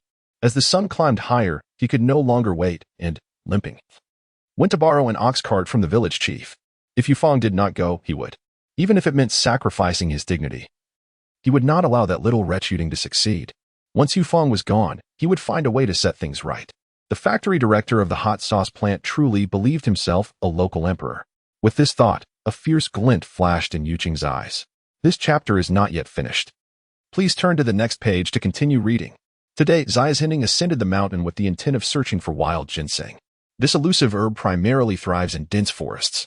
Even if it could be found on the outskirts, it had likely been completely harvested by hunters or herbalists. Moving swiftly forward, Xiao Zhendong gazed at the extraordinary scenery. Taking a deep breath. What a splendid place. The air here is refreshingly pure. After searching for half an hour, he had not seen a single wild ginseng, nor even a wild carrot. Just as he contemplated changing locations, he suddenly heard a tiger's roar. The sound was deafening. Xiao Zhendong should have been frightened, but instead, he felt an exhilarating thrill coursing through him. Damn it, if there is no wild ginseng, I can settle for a big cat. This tiger is a treasure trove, especially its bones, which make for a potent tonic. Without uttering a word, Xiao Zhendong stealthily tucked away his firearm and quietly approached. The tiger and the bear were locked in a fierce struggle, both bearing wounds from the battle. Xiao Zhendong felt a pang of sorrow. Such a magnificent tiger skin was now rendered useless. The value of an intact tiger skin was incomparable to that of a damaged one. With a sense of regret, he swiftly ascended the tree, utilizing both hands and feet. Observing the unfolding conflict, he hoped to bring both these creatures home without losing a single soldier. After all, a bullet cost a considerable sum, and one must be prudent in expenditure. Yet, his thoughts wandered to Xiaofeng. He was determined that she must be his. When it came to matters of the heart, one must first seek diplomacy before resorting to force. If negotiations failed, perhaps a slight ruse could be employed. Chapter 76. The sixth behavior of Bear Blind and Xiao Zhendong's foot pain. The tiger reigns as the monarch of the forest, yet once the bear matures, its formidable claws could indeed challenge the tiger's supremacy. As the two beasts clashed, Xiao Zhendong remained perched in the tree, silently observing. He was aware that they had likely sensed his presence, but they did not regard him, this insignificant bipedal creature, as a threat.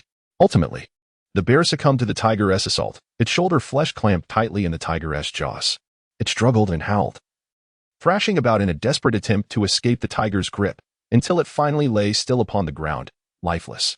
As the tiger released its hold, the bear seized the opportunity, lunging forward to latch onto the tiger's throat, tearing flesh and fur as it receded. Warm blood gushed forth, splattering onto the bear's fur as it let out a thunderous roar. Observing from his perch, Xiao Zhendong thought to himself, "Bear blind, you cunning creature, feigning death." Perched in the tree, he aimed his firearm at the bear's head and fired. The shot rang out, and the bear's brains splattered forth. Xiao Zhendong felt a wave of relief wash over him for being at a distance and high up. Otherwise, his attire would have been ruined. He contemplated retrieving his prize, but hesitated, remembering the deceptive tactics of the two beasts, sending a chill down his spine. Raising his firearm once more, he aimed at the tiger's head and fired, then delivered 2 more shots to the bear. With 3 bullets spent, he reassured himself, "It's all right, it's all right." One must be frugal where necessary. Saving what should not be saved only leads to trouble, leaving one with no place to lament. After securing his firearm behind him, Xiao Zhendong descended the tree with agility.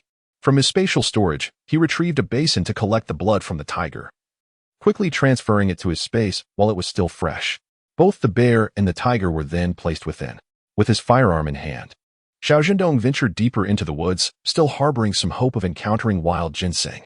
After wandering for a while without sighting any substantial game, only trivial creatures, he accidentally stumbled upon a medicinal mushroom. Though it could not compare to wild ginseng, it could still be exchanged for money at the supply cooperative. As the sun climbed higher, Xiao Zhendong squinted at his surroundings, deciding that on his descent, he would procure a sheep from the valley. As he retraced his steps, having not ventured far, a rustling sound caught Xiao Zhendong's attention. Curiosity piqued. He leaned into the thicket only to discover a purple marten. The small creature, injured in its hind leg, attempted to flee upon noticing him, but its weakened body faltered. After a couple of feeble hops, it was swiftly apprehended by Xiao Zhendong's quick reflexes. The marten's dark, bead-like eyes emanated despair. Once grasped by Xiao Zhendong, it seemed to surrender all will to resist, becoming as limp as a bundle of cotton in his hands. The little creature possessed an endearing charm, its fur soft and fluffy to the touch. Though the pelt of a purple marten is quite valuable, this particular one captivated Xiao Zhendong's interest. He mused that if he could bring it home, tend to its wounds, it would serve as a companion for Yufeng. With this thought in mind, Xiao Zhendong carefully examined the marten's injury, reminiscent of a misjudged hunt where he had underestimated the adversary's strength and suffered a bite in return. The right hind leg was gruesomely lacerated, and a harsher bite would have exposed the stark, white bones beneath. Frowning, he realized that if this marten had not crossed his path today, it would likely have perished alone in the forest. Being a carnivorous creature of modest size, it typically preyed on field mice, birds, and fish, occasionally indulging in honey and nuts. With its leg injured, it was rendered incapable of hunting. Remaining in the wilderness would only lead to a grim fate, starvation being the more fortunate outcome. Reflecting on this, Xiao Zhendong sighed. Retrieving some spring water from his space and delicately dripping it into the marten's mouth. The marten, sensing the care, immediately sprang to life, its eyes sparkling with vitality. Boldly, it clung to Xiao Zhendong's finger, licking it eagerly. As the water dripped, Xiao Zhendong observed, with astonishment, the visible healing of the wound on the hind leg. The torn flesh began to mend, revealing tender scars, soon cloaked by a fresh layer of fur. Apart from a trace of blood on its leg, the marten's former state of distress was nearly unrecognizable. Xiao Zhendong could hardly contain his excitement. This was indeed a remarkable discovery. Typically wild and untamed, the marten now exhibited a docile demeanor, climbing up to his shoulder, where it settled comfortably. Today had proven to be exceptionally fruitful. As he made his way home, Xiao Zhendong contemplated visiting the captain to inquire about local villages that might produce grain liquor. The grain liquor of this era was truly delightful, rich in flavor. If grain liquor was unavailable, he considered procuring some fingio, infused with tiger bones to bolster his strength. Perhaps he could add a few drops of spring water to it, making enough to share with the old man, who, despite appearing robust, harbored many internal deficiencies. The day's journey had been extensive, and as he traversed the valley, darkness enveloped the sky. After successfully acquiring a small lamb, which yielded about 30 pounds of meat once skinned and boned, he chose not to store it in his space, but instead carried it upon his shoulder as he headed home. Help! Help! Yufeng, having collapsed onto the ground, was engulfed in despair. She had never anticipated that a path she had traversed countless times could one day lead to her downfall. In her arms, she cradled a small, gray puppy, its forehead adorned with a touch of white. As she held the puppy, Yufang felt as though she might faint from fear. Trembling, she despaired, thinking that now, the question of whom to marry was rendered moot. With people dead, what was there left to wed? Regret washed over her. Had she known, she would have readily accepted Xiao Zhendong's proposal yesterday, without hesitation. The pretext was already in place. She could pledge herself in gratitude for his life-saving kindness. The mountain was shrouded in darkness, and the rustling sounds in her vicinity were unsettling. She was oblivious to their source, with the noise coming in waves. Birds chirped above, and the leaves swayed gently in the breeze. Just as her nerves reached a breaking point, Xiao Zhendong appeared as if from the heavens. "Xiaofang," he exclaimed, taken aback by her disheveled state. He hurried over, but before he could finish his sentence, she burst into tears and threw herself into his arms, sobbing. "Xiao Zhendong, why did you take so long? I thought I was going to be scared to death." Fear and grievance overwhelmed her as she cried. "My parents want me to marry someone else, but I refuse. I came up the mountain to find you. I couldn't find you but discovered this little puppy instead. Its mother is dead. I'm holding it while searching for you, and my foot hurts so much." Her tear-filled eyes, resembling glistening apricots, were a pitiful sight. And Xiao Zhendong felt his heart melt as he tried in vain to wipe away her tears. There, don't cry. I'm here now, aren't I? Chapter 77. Yu Qing, this is bad. A pig is trampling my cabbage. Yufang was terrified, prompting Xiao Zhendong to sit down beside her and gently comfort her until her emotions stabilized. Only then, under his probing gaze, did she stammer through the morning's ordeal. "It's nothing to worry about," Xiao Zhendong replied nonchalantly, carefully brushing away the tears from the corners of her eyes. "As long as you're willing to marry me. The rest is mere trifles. I can handle your sister's side, and your parents won't be a problem either." "Really? Why would I lie to you?" Xiao Zhendong chuckled lightly. "I speak with unwavering conviction. Stop crying. At this rate, you'll drown me in your tears." With swollen eyes, Yufang turned her head away in embarrassment, muttering, "Who is crying? Not me." Seeing her stubbornness made Xiao Zhendong feel a surge of enthusiasm. Indeed, marrying someone you love is essential. He was so eager to deal with the Yu family that he would gladly plow 2 acres of land right then and there. His heart felt damp, and the cool breeze sent a chill through him. With a playful grin, he pointed to his chest, raising an eyebrow, teasing, "I wonder who just made a mess here." Yufang's face flushed at the sight of the suspicious stain on his clothing. She could not fathom why, but her emotions, which had been on the brink of collapse, surged forth upon seeing Xiao Zhendong. She had not intended to cry. It was so embarrassing. As Xiao Zhendong seemed poised to bring up old matters, she furiously leaned in and covered his mouth with her hand, declaring, "Don't say a word." The softness of the young girl's hand contrasted sharply with the roughness of a man's. It felt tender against his lips. Xiao Zhendong exhibited remarkable restraint, managing not to extend his tongue for a taste. Seizing the moment while Yufang's thoughts were entirely focused on him, he deftly adjusted his misaligned ankle with a satisfying crack. "Ah," Yufang exclaimed, tears welling in her eyes. "What are you doing? That hurts." "Try moving it again," he encouraged. Bewildered, Yufang cautiously shifted her foot, her face lighting up with surprise. "I can move it." "Indeed, but you must rest in bed for proper recovery." Yes, Yufang exclaimed, overwhelmed with joy. "Thank you, Xiao Zhendong. Just saying thanks seems insufficient. Remember this kindness, for I shall surely reclaim it in the future." Observing Xiao Zhendong's serious demeanor, Yufang nodded fervently. "I understand." A sudden rumble broke the stillness of the night, unmistakably emanating from her stomach. Yufang's face flushed crimson, while Xiao Zhendong struggled to contain his amusement. However, out of consideration for the girl's modesty, he refrained from commenting directly and instead playfully tapped the marten on the head. "Look at this little creature, so hungry." The marten chirped in response. Yufang stammered, unable to articulate her thoughts. It was not just her hunger that had been neglected throughout the day. He too had scarcely eaten. "Come, I will take you down the mountain." Xiao Zhendong rose, but Yufang remained seated. "My foot still hurts." She sniffed. "I cannot walk right now. I will wait here for you. Go call my parents." Though fear gripped her, Yufang felt she could manage. "What are you waiting for?" Xiao Zhendong said, quickly tidying up their belongings. "There are plenty of old cats in these mountains. If they were to carry off my beautiful little wife, I would be at a loss." Yufang whispered indignantly, "You're shameless. Who is your wife? Having held you, caressed you, and even embraced you, how can you not be my wife? Are you trying to act coy?" Xiao Zhendong declared with mock seriousness. A relationship without the intent of marriage is nothing short of foolishness. Before Yufang could retort, Xiao Zhendong had already organized their things. He tossed the yellow goat into a basket, slung the marten over his left shoulder, and, with the slightly larger puppy atop his head, he gripped Yufeng under her armpit with a firm pull. Yufeng was taken by surprise, her world spinning. And when she regained her senses, she found herself perched upon Xiao Zhendong's right shoulder. "Ah," she gasped, flailing as she grasped his head, ultimately managing to grasp his ear. "Hey," he protested, "don't pull my ear. Hold on to my clothes instead." As they ascended to a height of over a meter, Yufeng felt tears welling up, trembling with fear. "I'm scared." "Fear not. It is quite secure." Xiao Zhendong mischievously bounced on the spot, causing Yufeng's face to blanch. As night deepened, they encountered no one along the path. Approaching her home, Yufeng's heart raced, gripping Xiao Zhendong's clothing tightly. "I want to get down. Don't be ridiculous." "How will you walk on that foot?"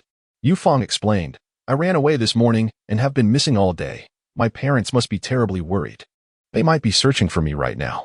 As she spoke, regret washed over her. Had she known, she would not have let her temper flare. Xiao Zhendong chuckled, recalling the moment. "In the future, do not act so recklessly. Fortunately, you encountered me. Otherwise, you might have faced dire consequences had you ventured elsewhere."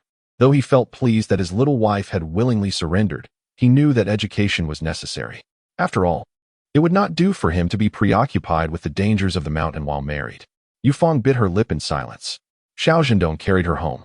Aware of the perils lurking in the mountains, not merely tigers and leopards, but also bears, which particularly favored delicate young ladies like her. "Do not deceive me," Yufeng protested, lightly striking Xiao Zhendong's shoulder. "I am not a child." "Not a child?" Xiao Zhendong retorted, "who runs off to the mountains the moment there's a quarrel. Shouldn't you be more capable?" He continued, "Remember, home is your battlefield. You must endure, even if it drives you to despair. Do you understand? Whoever leaves, loses." Chastised, Yufeng could not argue, meekly replying, "I understand. I won't do that again. Please set me down. What if my parents see us?" She added. With a hint of mischief, Xiao Zhendong asked, "And if they do, what then?" He smiled inwardly, his expression feigning shock as he turned to face the unamused Yu Qing. Along with a string of relatives behind them, the crowd felt a mixture of emotions. The good news was that the runaway girl had been found. The bad news was that she appeared to have been trampled by a pig.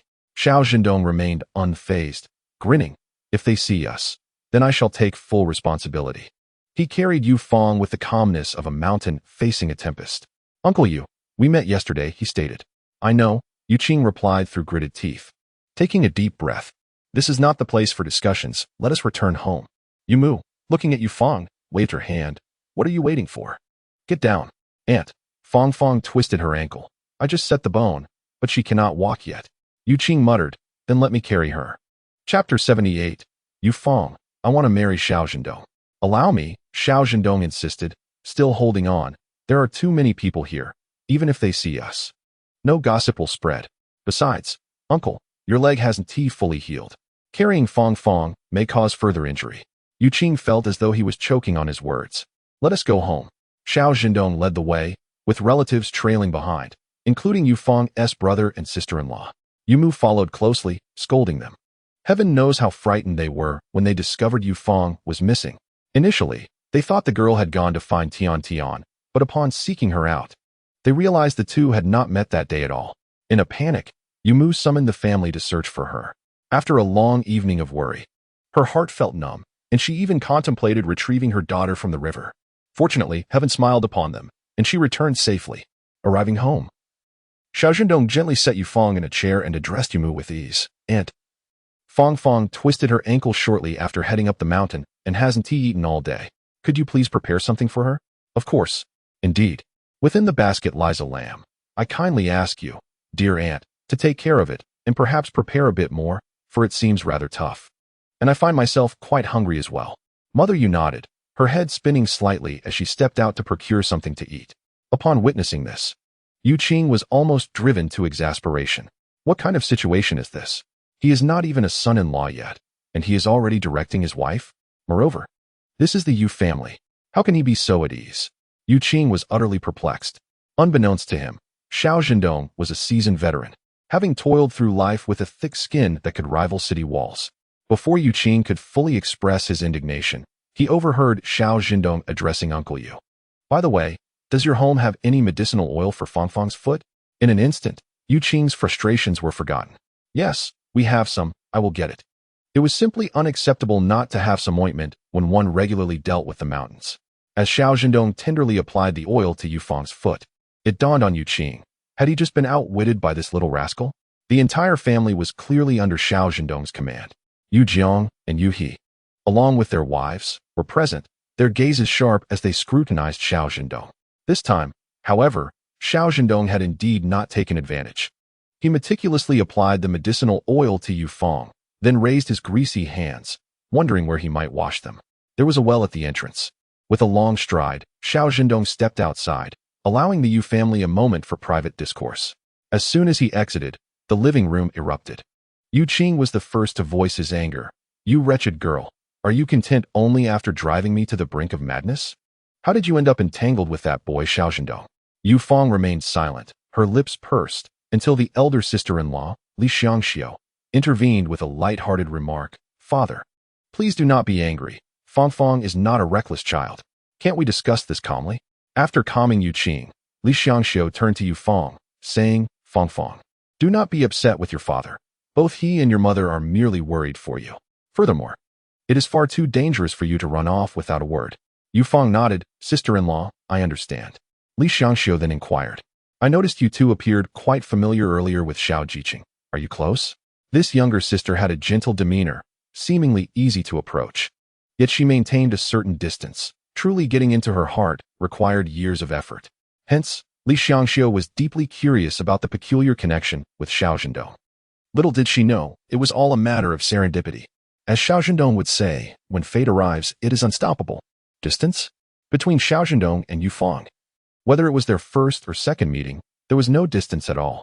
Yu Fang shared this sentiment. She lifted her head slightly, her tone resolute and eyes determined. Though her voice retained its previous soft, delicate quality, I wish to marry Xiao Zhendong. At this declaration, the Yu family erupted in chaos.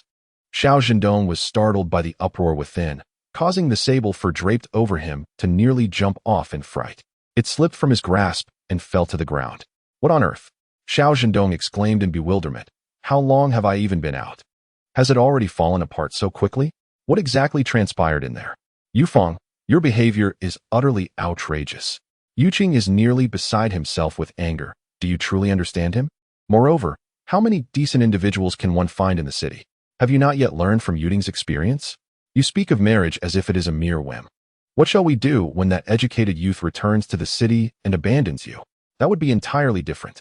Besides, I have at least met Xiao Zhendong, which is certainly preferable to the match you have arranged for me. At that moment, Xiao Zhendong felt it was time for him to intervene. He peered in and said, as one of the parties involved, I believe I must voice my opinion. What do you mean?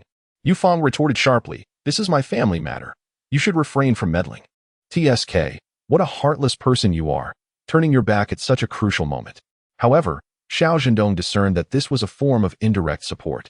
He smiled, not taking it to heart, and replied to Yu Fang, what do you mean your family matter?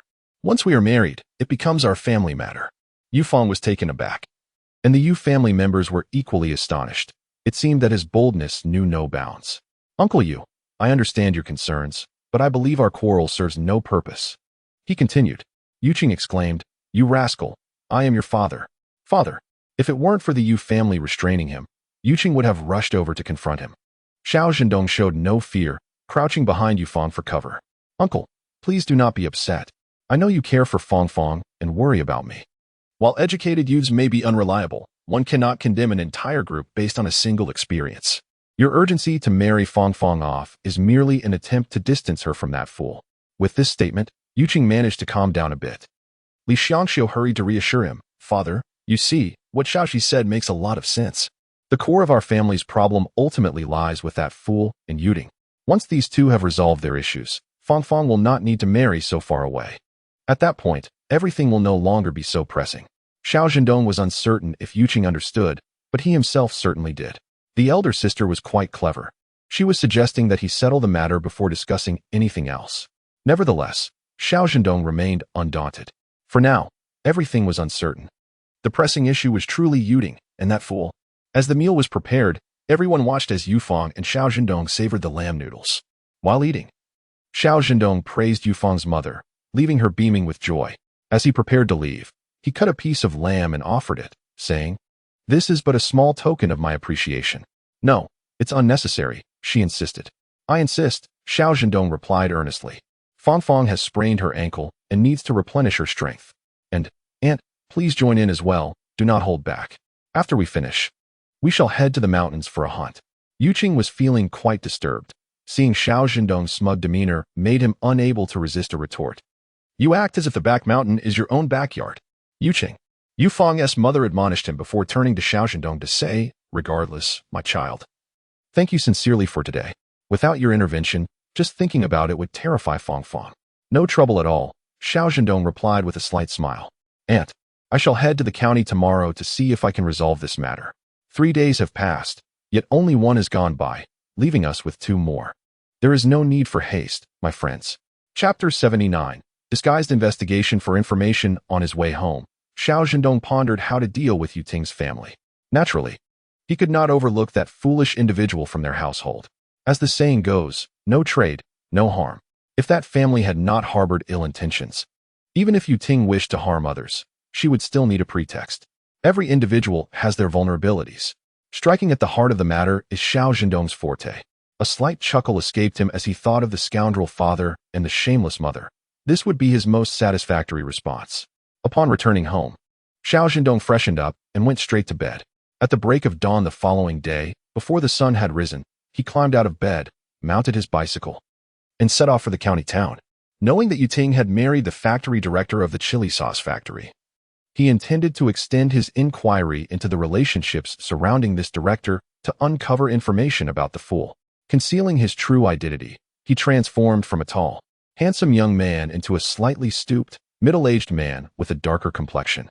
He carried a somewhat tattered and old backpack, which appeared to bear the weight of life as burdens.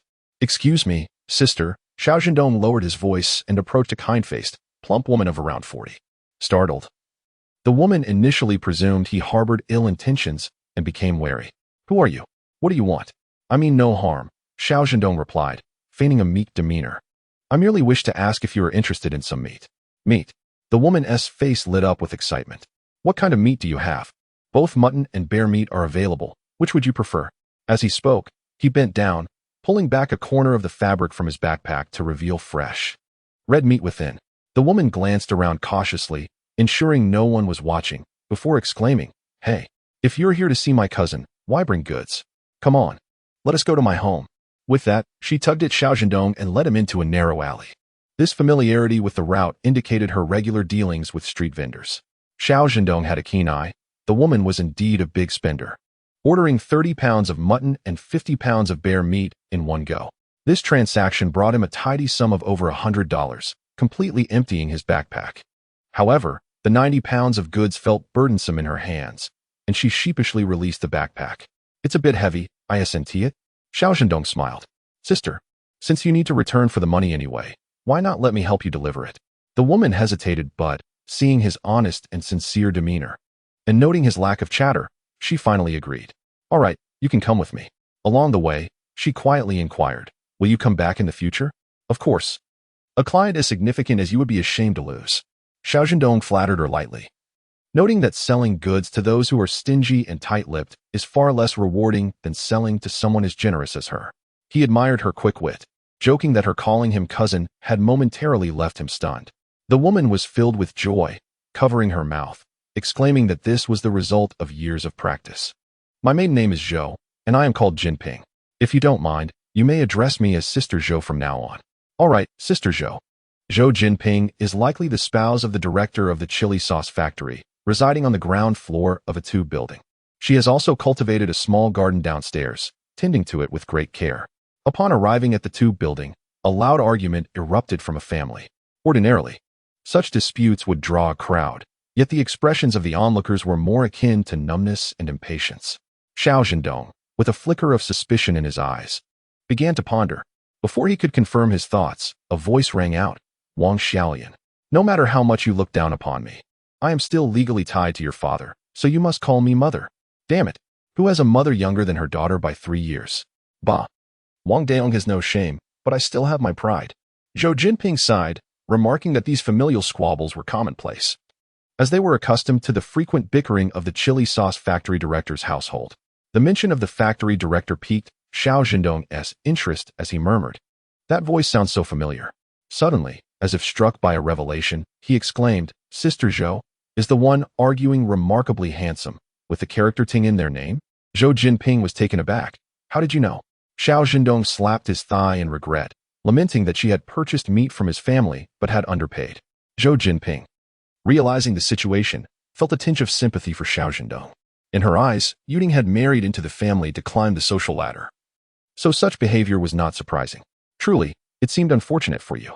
However, Xiao Zhendong's heart ached, recognizing that this woman was fiercely formidable, and he dared not provoke her, resigning himself to his misfortune.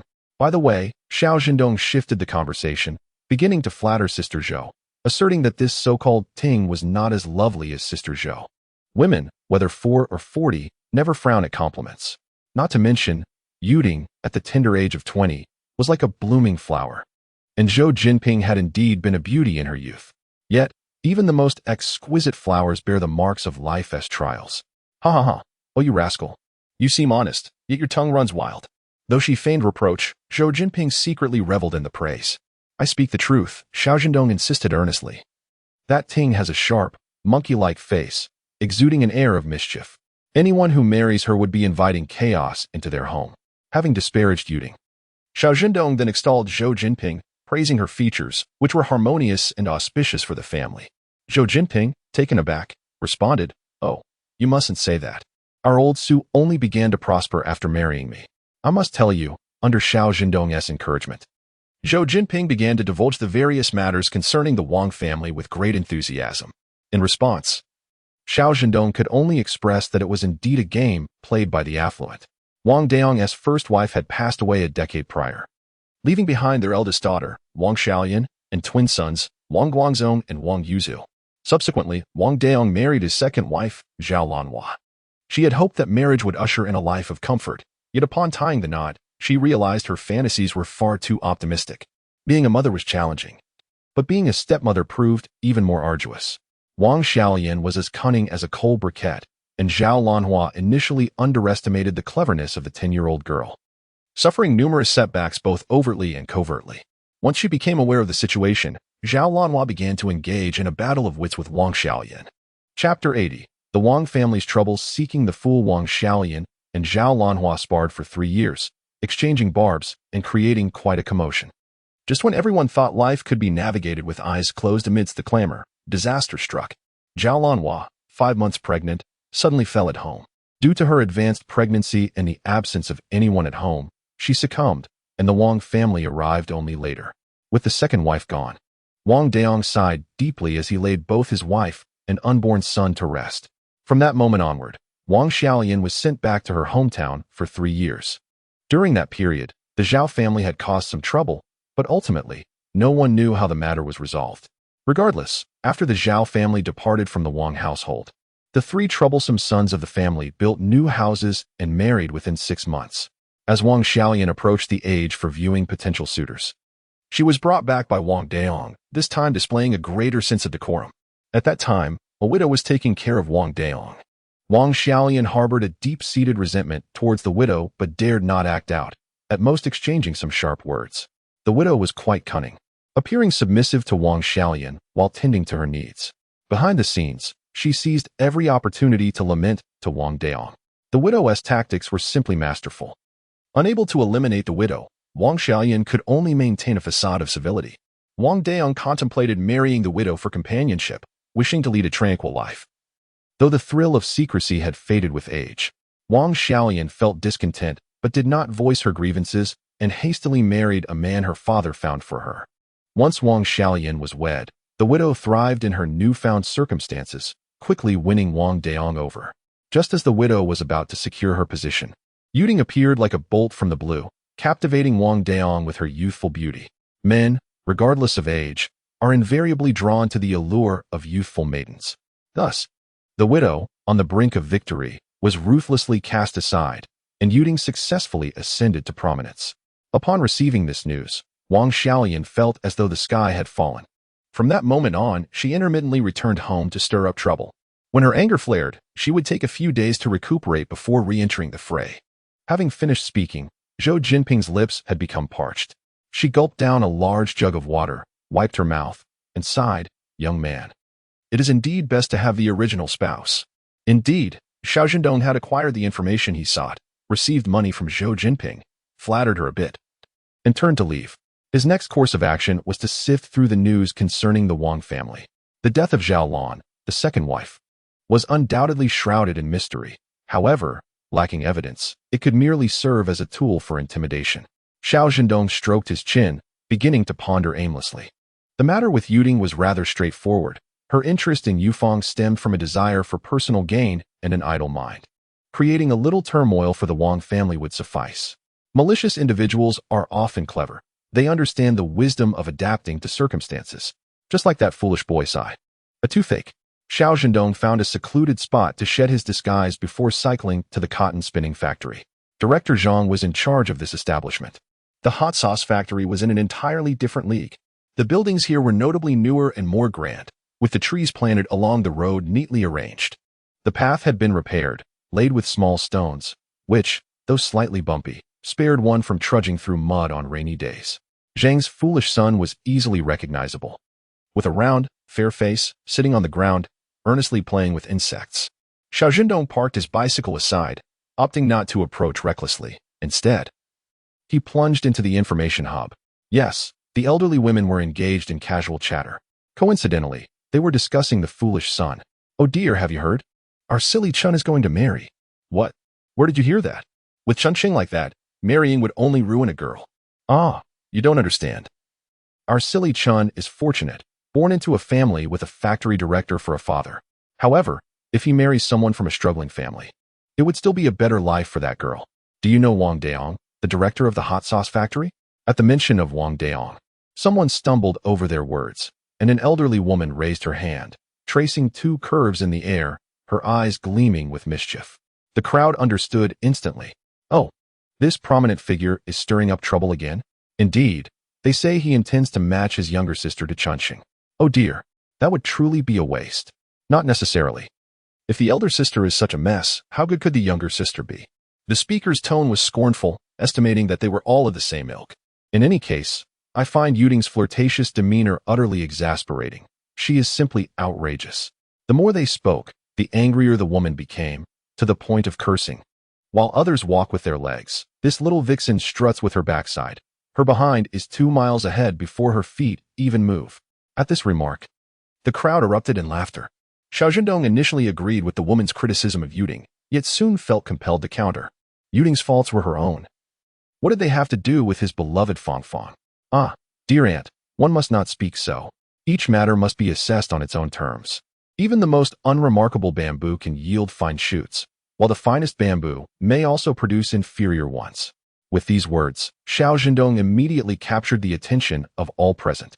Before anyone could inquire about his origins, he raised his hand, revealing a generous handful of peanuts before the crowd.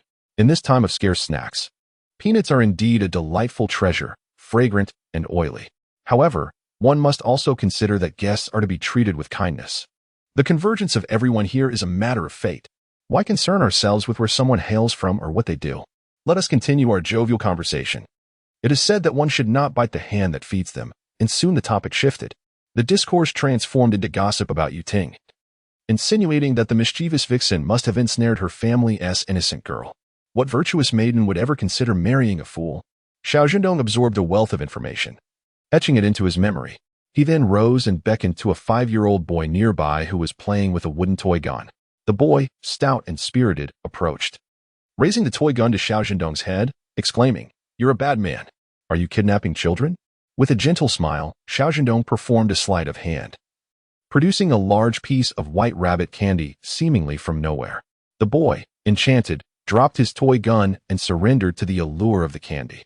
Xiao Zhendong embraced the child, whispering a few words in his ear, causing the boy's eyes to light up.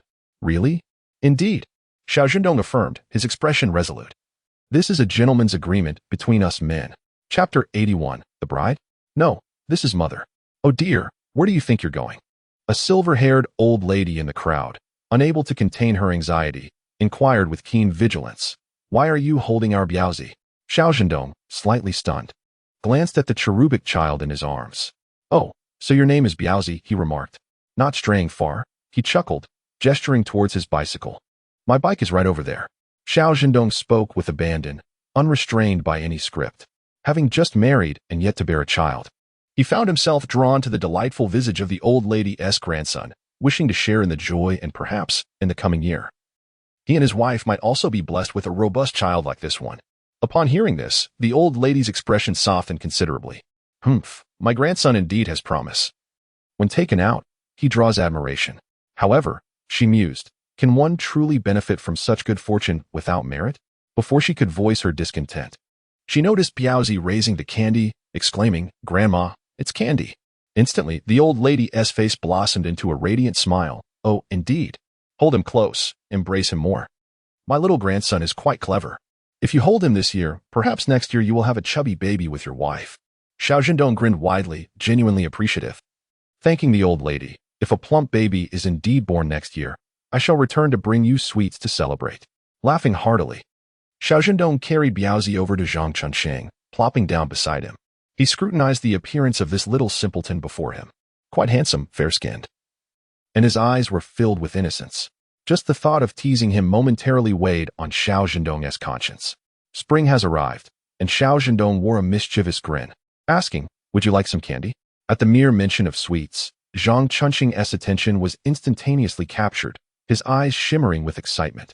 "Yes, I want candy." Biaozi, a generous child, immediately reached for his mouth upon hearing this. Xiao Zhendong, quick-witted, swiftly grasped Biaozi's small hand, questioning, "What are you doing?" With a milk candy in his mouth, Biaozi spoke somewhat indistinctly, "I want to share with Chunxing." "Oh, what a good child, but there is no need for that. Don't worry, there will be more later." Having reassured the kind little angel Biaozi, Xiao Zhendong began his scheme. "Chunxing, this candy is not for everyone. Do you have a wife? Only those with a wife can partake in this candy." Zhang Chunxing's eyes sparkled like a little puppy as he pulled out a photograph from his pocket, exclaiming, "Yes, I do." He proudly handed the photo to Xiao Zhendong, revealing a picture of Chunxing's beautiful wife. Xiao Zhendong leaned in for a closer look, only to find that the stunning woman in the photo was none other than his own wife, Yufang. Gritting his teeth in frustration, he thought, "Damn it, Yuding. You truly are excessively honest, and your actions are quite ruthless." If only Yuding had taken Zhang Chunxing into the village, had him hold up the photo and proclaim it was his wife, Yufang's reputation would undoubtedly be tarnished beyond repair. Once Zhang Chunxing retrieved the photo, he blinked in realization, trying to snatch it back while exclaiming, No, you can't tell. Sister Tingting forbids it." Xiao Zhendong yanked the photo away. Zhang Chunxing widened his eyes in disbelief. "You're bad. That is my wife. Not just a wife. That is called a bride." Xiao Zhendong replied earnestly. "Chunxing, do you know what a bride is?" Zhang Chunxing paused, stammering, "What is a bride?" "A bride is a new wife," Xiao Zhendong explained, producing a large white rabbit milk candy. "Today, your mother sent me to find you." "Really?" Chunxing exclaimed with excitement, muttering, "Where is the bride? I want to have a little baby with her." Xiao Zhendong's smile widened, the coldness in his eyes fleeting. He mentally noted every word. "Chunxing, do you know what a little baby is?" Zhang Chunxing did not respond. But Biaozi raised his little hand, cheerfully declaring, "I'm a little baby." "Exactly," Xiao Zhendong said, retrieving a roasted chicken from behind him. "Look, this is what your bride sent me to bring you. Quick, take a whiff. Isn't it fragrant? Delicious." Zhang Chunxing clapped his hands, eager to eat. "I want to eat the roasted chicken." Xiao Zhendong waved Yufang's photo, asking, "Then who is this?" Chunxing glanced at it happily, declaring, "It's my wife, my bride."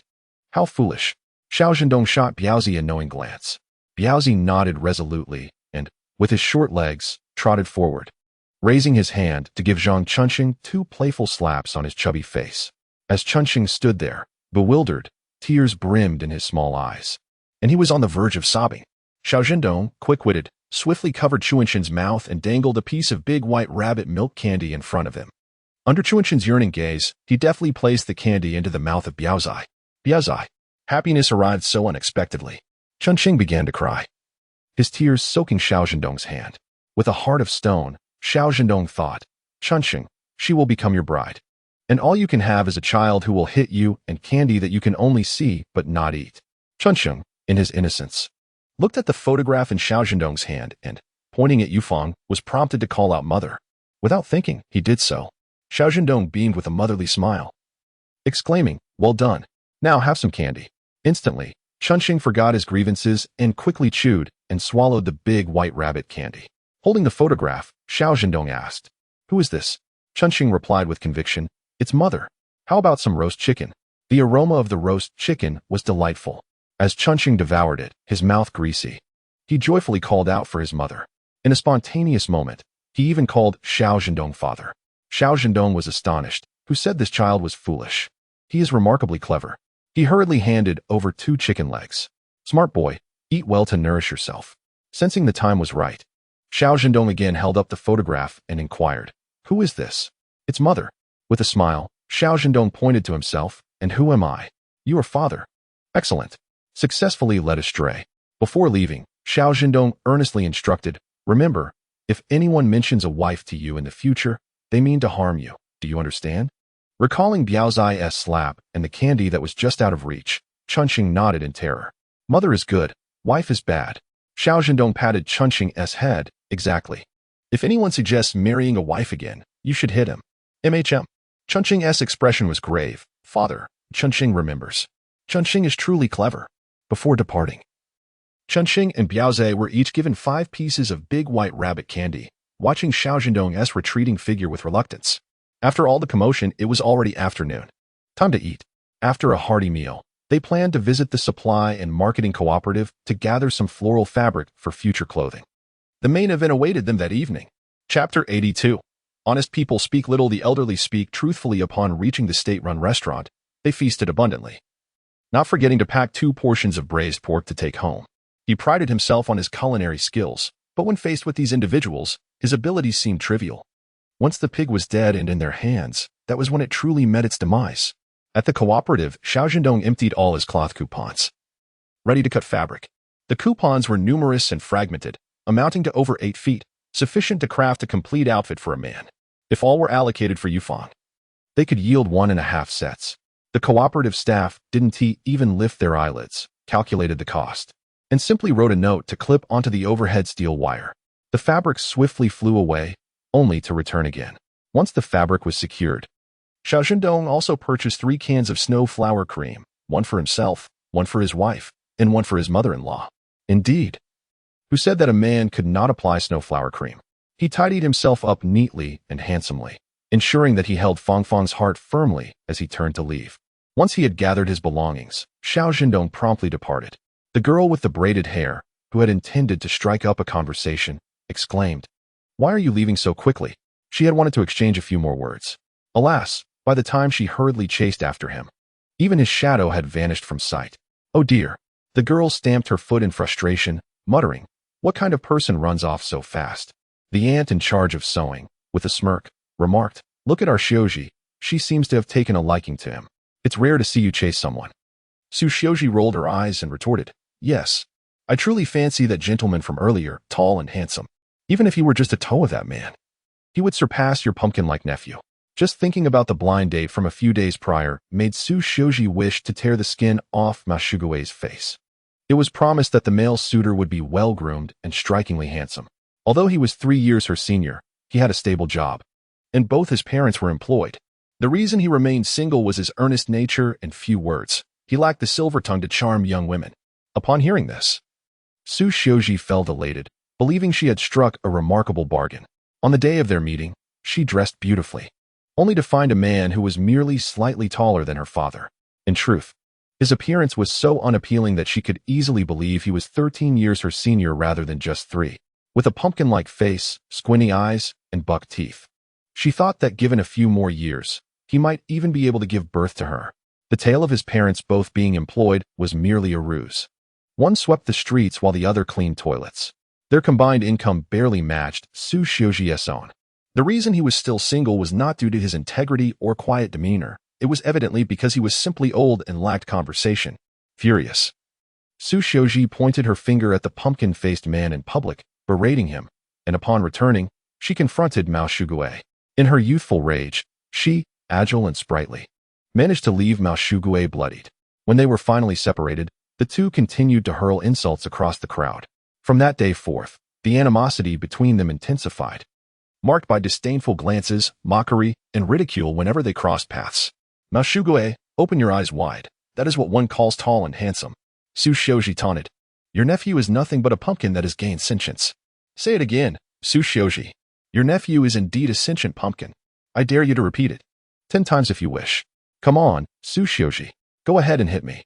Xiao Zhendong could never have imagined that a simple trip to buy fabric would ignite a fierce battle between two women.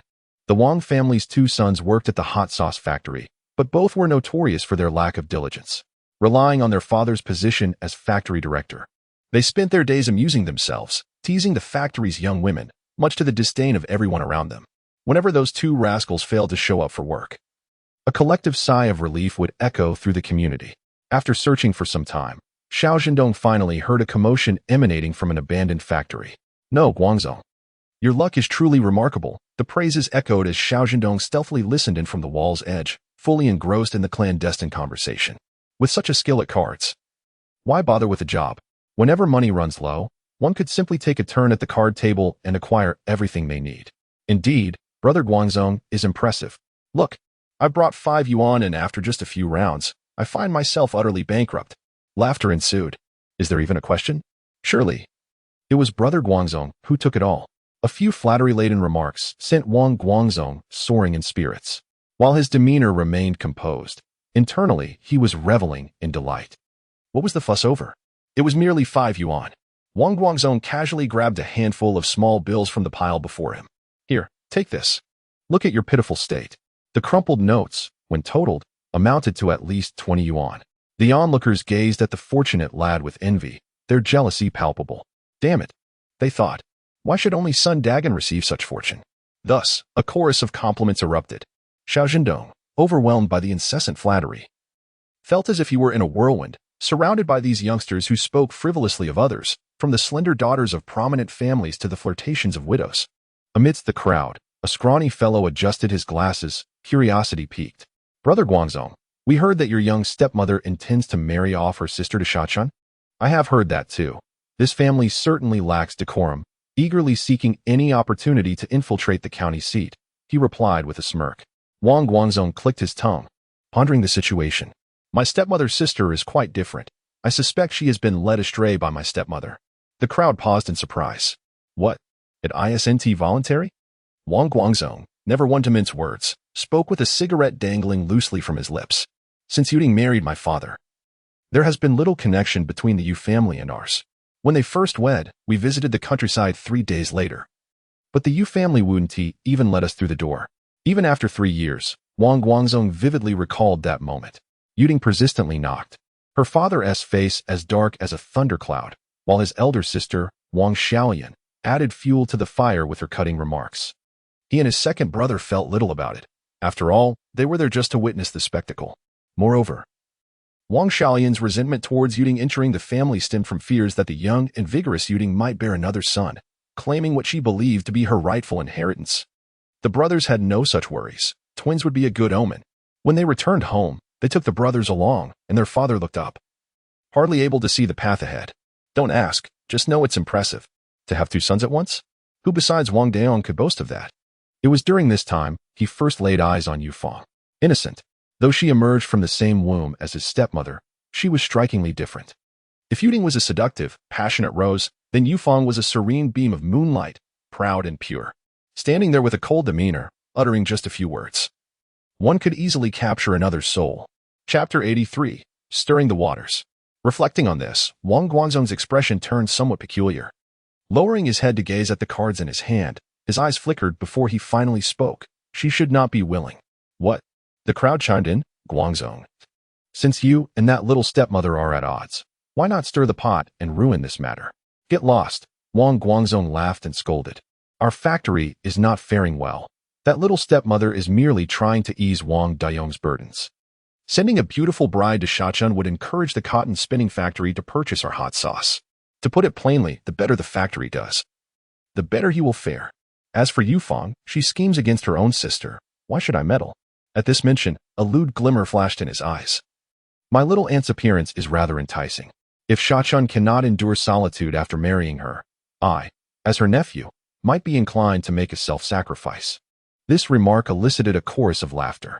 One by one, they eagerly flattered him, already scheming on how to coax Yufang away to Wang Guangzong's bed. Xiao Zhendong's heart burned with fervor. Later, he gleaned from the mouths of these rascals that Wang Yaozu had accompanied Wang Daong on a business trip to another province. Gaining some experience, he felt a tinge of regret at not being able to deal with both rascals in one go. As dusk began to settle, the card players dispersed. Wang Guangzong also stepped outside, still contemplating where to find some leisure, when Xiao Zhendong, who had been trailing him, swiftly ensnared him. He wasted no time with trivialities. Taking advantage of Wang Guangzong's momentary confusion, he firmly grasped his arm, exerting pressure. Ah! Wang Guangzong's screams echoed as cold sweat dripped from him. He inhaled sharply, enduring the pain. All right, good man, let us speak civilly. Do not resort to violence. I have money on me. Whatever amount you need, I can provide. Just do not harm me. Money? Xiao Zhendong's voice lowered, dripping with menace. I am not in want of money. I merely wish to warn you. Keep your distance from Tingting. Tingting? Wang Guangzong was momentarily taken aback. Xiao Zhendong continued, Tingting is mine. She has a decrepit old man by her side, but I do not mind. However, if you dare to linger around her, I will ensure you regret ever stepping into this world. What do you mean?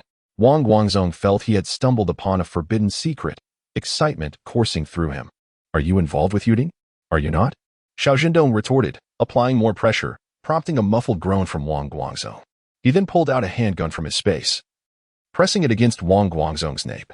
Wang Guangzong was utterly bewildered, the sound of the gun being chambered sent his mind reeling. Who exactly was this man?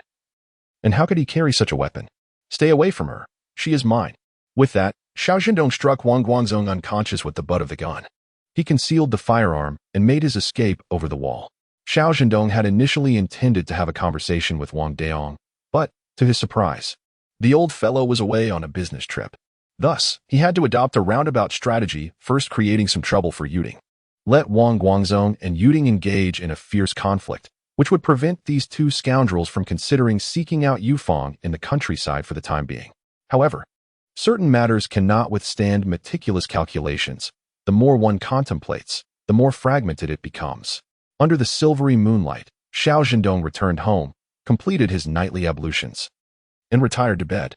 The following morning, he arrived at the Yu residence, bearing an 8-foot roll of cloth, 2 jars of snowflake cream, and, nestled in his backpack, 2 wild chickens. You've come? Yufang asked, her urgency palpable. What has transpired? Observing her haggard visage and the dark circles under her eyes, Xiao Zhendong felt a pang of sympathy. It's all right. Wang Daong is not at the chili sauce factory, and I haven't yet had a chance to speak with him. Nevertheless, I anticipate no significant issues. Just as Yuding was adept at exploiting the Yu family's vulnerabilities, Xiao Zhendong was equally capable of identifying Wang Daong's weaknesses. After all, did he not cherish his twin sons above all else? Surely, he would not wish for his selfishness to result in his children frequently ending up in the hospital due to various injuries. To deal with a rogue, one must employ rogue methods.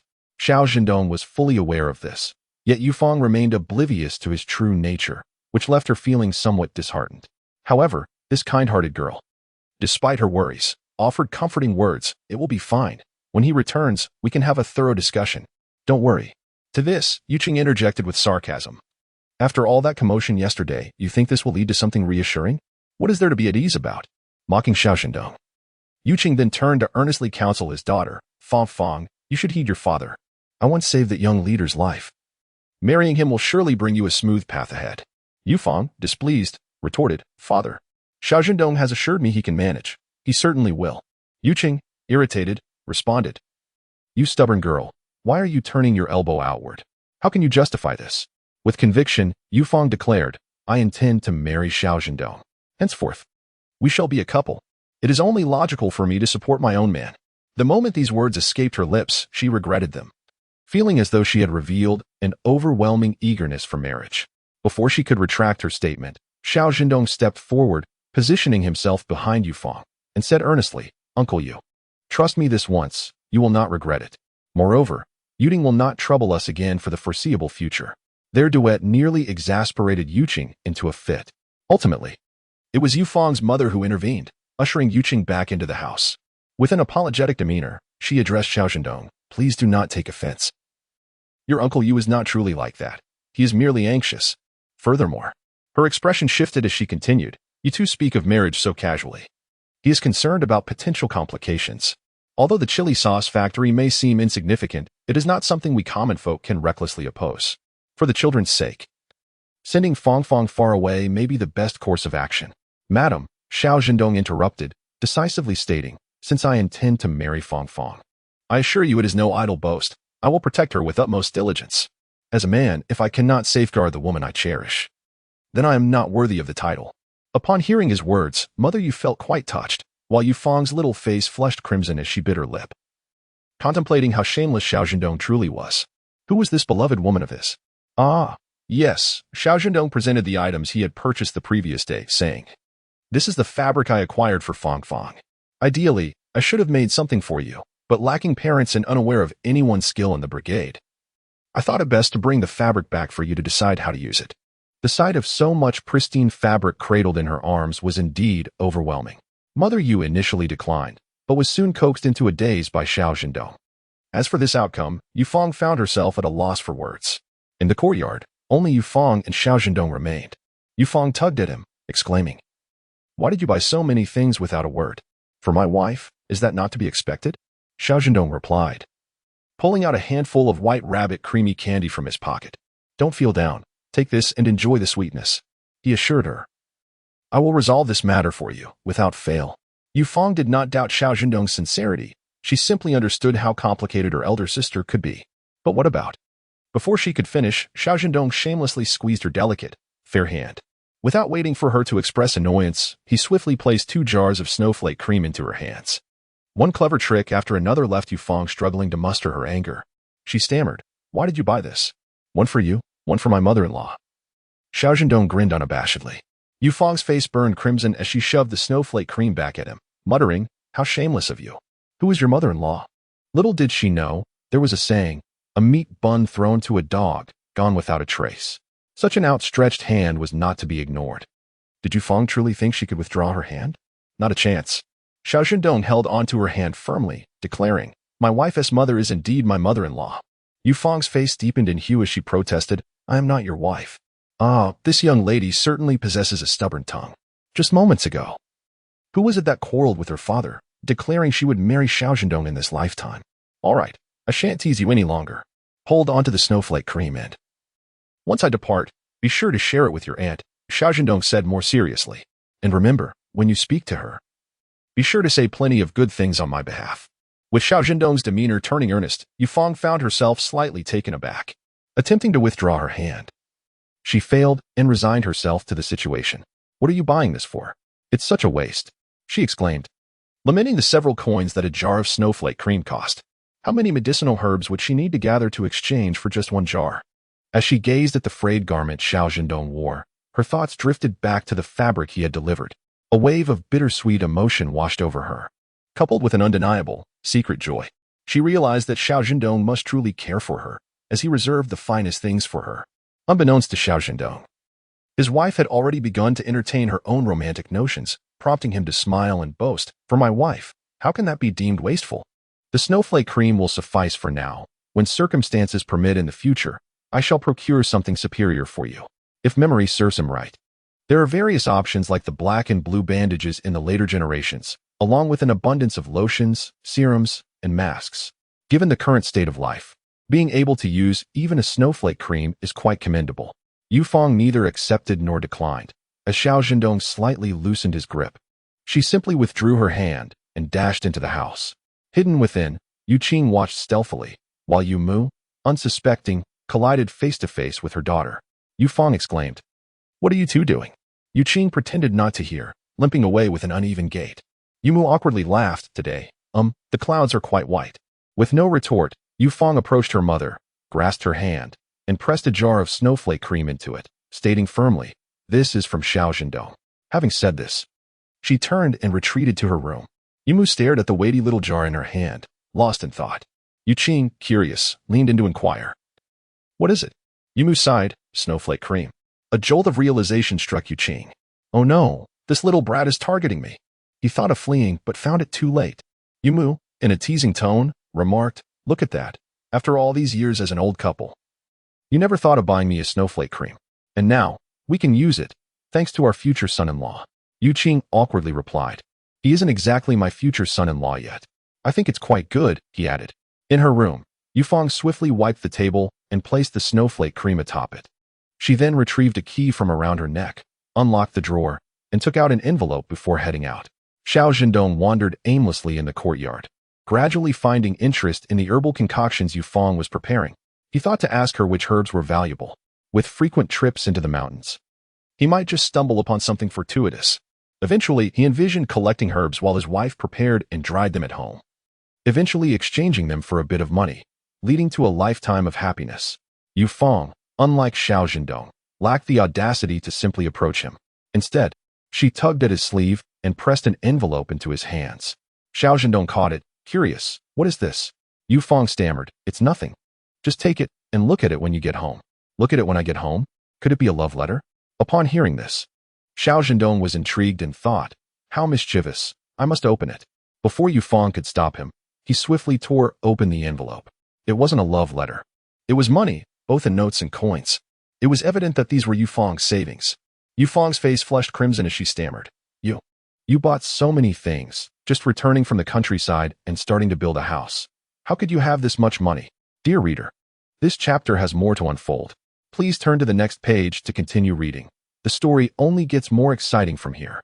Though my resources may be limited, they will suffice for a moment. The yard is filled with the medicinal herbs I have prepared. Once tidied up, they can be delivered to the supply and marketing cooperative or the pharmacy. However, Yufang didn't voice the remaining thoughts, as she found herself tightly embraced by Xiao Zhendong. One cannot help but ponder the audacity of Xiao Zhendong. He had yet to earn the approval of Yufang's parents, yet here he was, taking liberties in their very yard. Yet, he found it increasingly difficult to restrain himself. Suppressing the itch in his throat, Xiao Zhendong spoke solemnly. "Thank you, Fang, truly, thank you." Yufang bit her lip, struggling against him. "Let go of me. Are you being lewd? Where is the lewdness?" Xiao Zhendong managed to calm himself, releasing her while playfully winking. "You even gave me your secret savings. What else could this mean if not a desire to share a life with me? I simply felt embarrassed to accept your gifts." Yufang cast a sidelong glance at Xiao Zhendong. "Who wants to share a life with you?" "It's me, indeed." Xiao Zhendong chuckled. "I am the one shamelessly wishing to marry Fang." As he spoke, he began to open the envelope, extracting the scattered bills with meticulous care before neatly folding them and placing them in his pocket. Upon seeing Xiao Zhendong accept her money, Yufang breathed a sigh of relief. She had feared that this man, overly concerned with his pride, would refuse to acknowledge his lack of funds. This was indeed a favorable outcome. However, Xiao Zhendong then turned and stuffed 5 large bills back into the envelope, handing it back to Yufang. "Here, pocket money." Yufang was left speechless, her eyes wide in disbelief. Behind them came a soft voice. Fang, who is this before you?" Chapter 85, Xiao Zhendong. Let us marry soon, gifts in hand. Gazing at the figures of Yuding and Zhang Chunsheng who had appeared before him, Xiao Zhendong instinctively inhaled sharply. It wasn't that he was particularly frightened. He had already managed to incapacitate Zhang Chunsheng, and even if Yuding had brought him along to cause a scene, it wouldn't lead to anything substantial. The main issue is that, dear Yuding, your sudden appearance left me quite embarrassed. Just moments ago, I had confidently boasted, and now, in the blink of an eye, here I was. Where could I hide my face? Xiao Zhendong's expression soured as if he had stepped in something unpleasant, while Yufang turned pale as a ghost. Inside, Yufang's mother sensed something amiss and rushed out, with Yuqing limping behind her, struggling to keep pace. Observing the dramatic reactions before her, Yuding finally felt a modicum of relief after a long night of pent-up frustration. That scoundrel Wang Guangzong had fallen victim to foul play, resulting in a broken arm. When he was discovered in the dead of night and taken to the hospital, he nearly succumbed to blood loss. Out of kindness, she had offered her blood to help him, toiling tirelessly throughout the night. Yet, upon regaining consciousness, that lunatic began to question her, blaming her for his current state. He even insinuated that it was the doing of her supposed lover. For the first time, Yuding found herself unjustly accused after playing the villain for so long. Did she not know if she had a lover?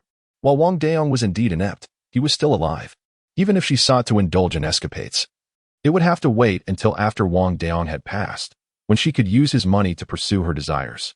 Let us not even mention that madwoman Wang Xiaolian, who gazes at her prey as one would a dog.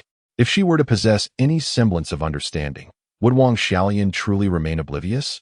Yuding is not one to be trifled with. She immediately confronted Wang Guozong, leading to a heated argument in the hospital.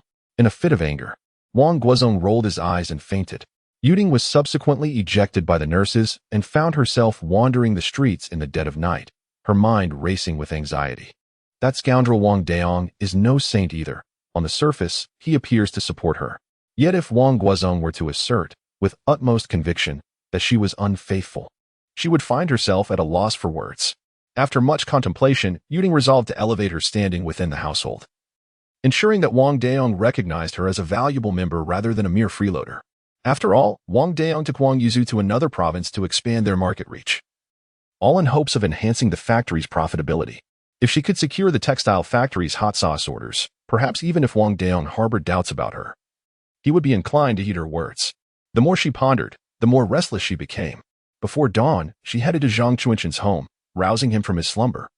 Zhang Chunsheng, with his eyes closed, was napping on his feet. Yuding gazed at him, unable to suppress her disdain. What a fool he was. Able to doze off while standing, she covered her mouth with a laugh, teasing him about their overly dramatic demeanor. Grasping Zhang Chunsheng's arm, she jested. Could it be that our dear Fong Fong has suddenly come to her senses? Has she come to welcome us as I bring Chunsheng to her door? Yuding's bold words caused her mother's blood pressure to surge. If you keep babbling, I swear I'll sew your mouth shut. After all these years, how could her mother still be such a blockhead? Yuding felt a twinge of frustration, wishing her family would relent. If they showed even a hint of submission, she could renovate their dilapidated home in an instant. Xiao Zhendong, arms crossed, chimed in mockingly. Oh, so you plan to renovate? I thought you were so capable you could just construct a grand brick house in a snap. He derided her notion of renovation, implying that merely swapping a few tiles hardly constituted a transformation. Yuding's expression stiffened, her irritation boiling over. Who do you think you are? What business is it of yours? Xiao Zhendong, unabashed, pulled Yufeng forward, grasping her delicate wrist. Allow me to introduce myself, Xiao Zhendong, Yufeng's fiancé. In 2 months, we will celebrate our wedding. Do remember to bring a gift, but please, spare us your presence. My wife does not care for you, and on such a joyous occasion, I wish not to bring her any misfortune. Yuding's face soured, akin to one who had just tasted something foul. Yuqing glanced at Xiao Zhendong, although he remained silent. He could not hide a hint of satisfaction. As for Yufeng, her ears flushed a deep crimson.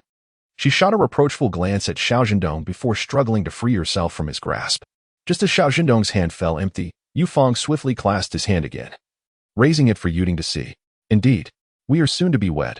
Yuding, suppress your venomous thoughts. Let us henceforth maintain a respectful distance, treating each other as strangers when we meet.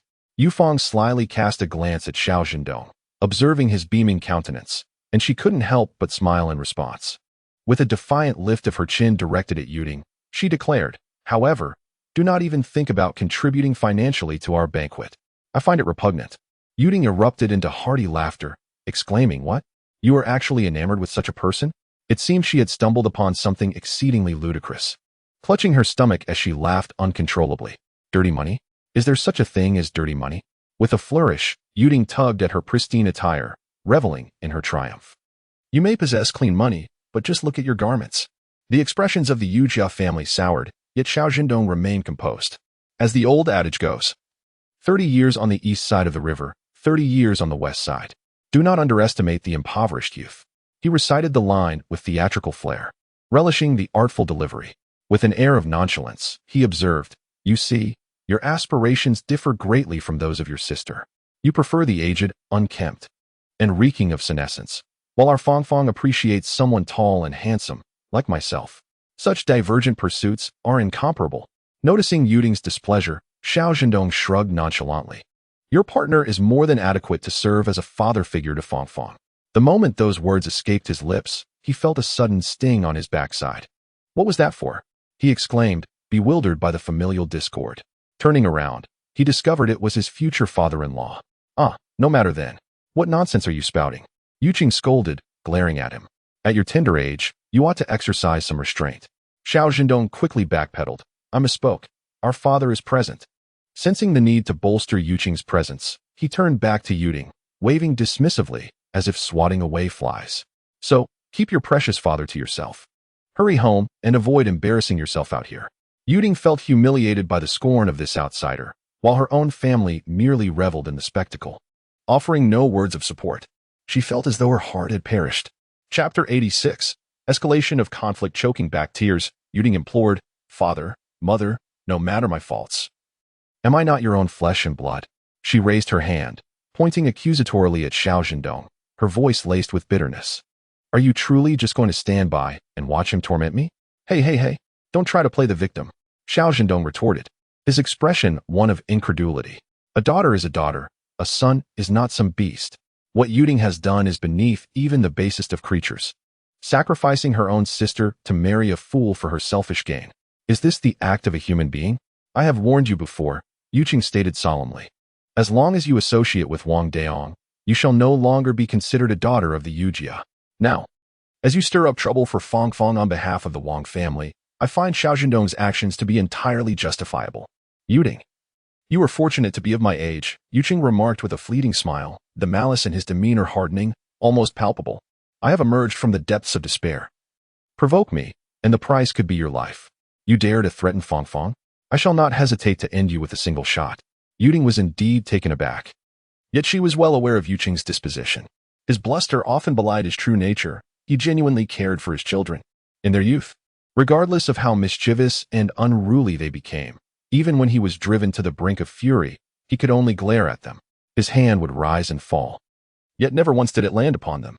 Yuding was convinced that this time would be no different. His grandstanding was merely a fade. A paper tiger ready to crumble at the slightest poke. With a wry smile, she wiped away her tears. "Father, since you have shown yourself to be heartless and ungrateful, do not blame me for being ruthless. I had long urged you to reconsider and afforded you ample time, yet you remain obstinately ignorant." Yuding's expression was indifferent. "At present, you may loathe me, but when Fong Fong enjoys a life of wealth and prosperity, you will have no choice but to express gratitude." The timing was just right. As everyone had gathered for breakfast, Yuding raised her voice. "Look at my sister. She seems shy about bringing her partner home. If you lack the courage to speak, allow me to do so. Whether we are foolish or naive is of no consequence. What matters is that we have wealth." The corners of Yuding's eyes danced with pride. "As for me, though I married an older man, I dine on delicacies while he subsists on scraps. Those who speak ill of you are simply envious." Observing the almost blank expression on Yufeng's face, Yuding grinned. "To live well, one must have riches. Chunqing may be a bit simple, but he is the son of a textile factory owner. Even if he is a fool, he hails from affluence. My sister has inherited my knack for selecting men." Yuding's words were sharp, each one piercing with intent. In mere moments, she had pinned Yufeng in place. It was Yufeng who had chosen her partner and pursued a relationship in secret. Yuding merely gave her a nudge, recognizing her sister's timidity. As for how the tale would spread, it would undoubtedly morph into the most sensational version imaginable, garnering widespread attention. Yufeng, renowned for her beauty, found herself at the center of a scandal that would undoubtedly make headlines. Yuding, willing to employ any means to achieve her objectives, became a tangible reality in that moment. Yufeng opened her mouth, nearly on the verge of protest. She swayed on the spot, eyeing the axe by the woodpile, contemplating a repeat of her earlier actions. This time, however, she was intercepted by Xiao Zhendong. "What are you doing?" he exclaimed. "Trust me."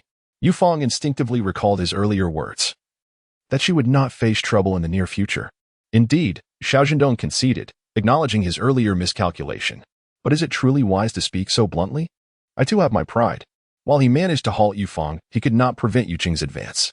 With a shrill cry from their mother, a gunshot rang out, and smoke erupted at Yuding's feet. Xiao Zhendong was taken aback. This father-in-law was indeed extraordinary. He acted decisively, and previously, he had felt that the old man was indifferent to him. Now, it appeared he had been overly lenient. If he intended to take Yufeng away along with her possessions, Yuqing would merely grumble in a resigned manner. With a few sarcastic remarks, Xiao Zhendong unexpectedly felt a sense of balance. "What are you doing?" Yuqing scolded Yumu. "Have you lost your mind?" Yumu, trembling as she gripped the gun, turned pale, and upon regaining her composure, unleashed a torrent of abuse at Yuqing.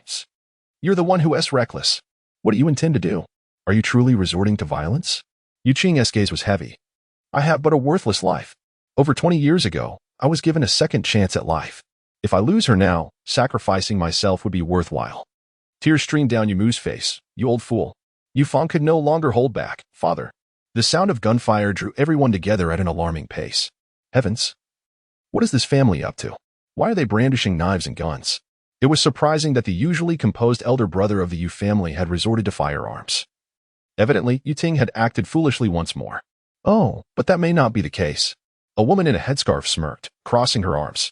You all arrived too late. Unaware that this time, it's not Yuting. It's our darling Fong Fong. What nonsense is this? Fong Fong? Impossible. She has always been so well behaved. The chapter is not over.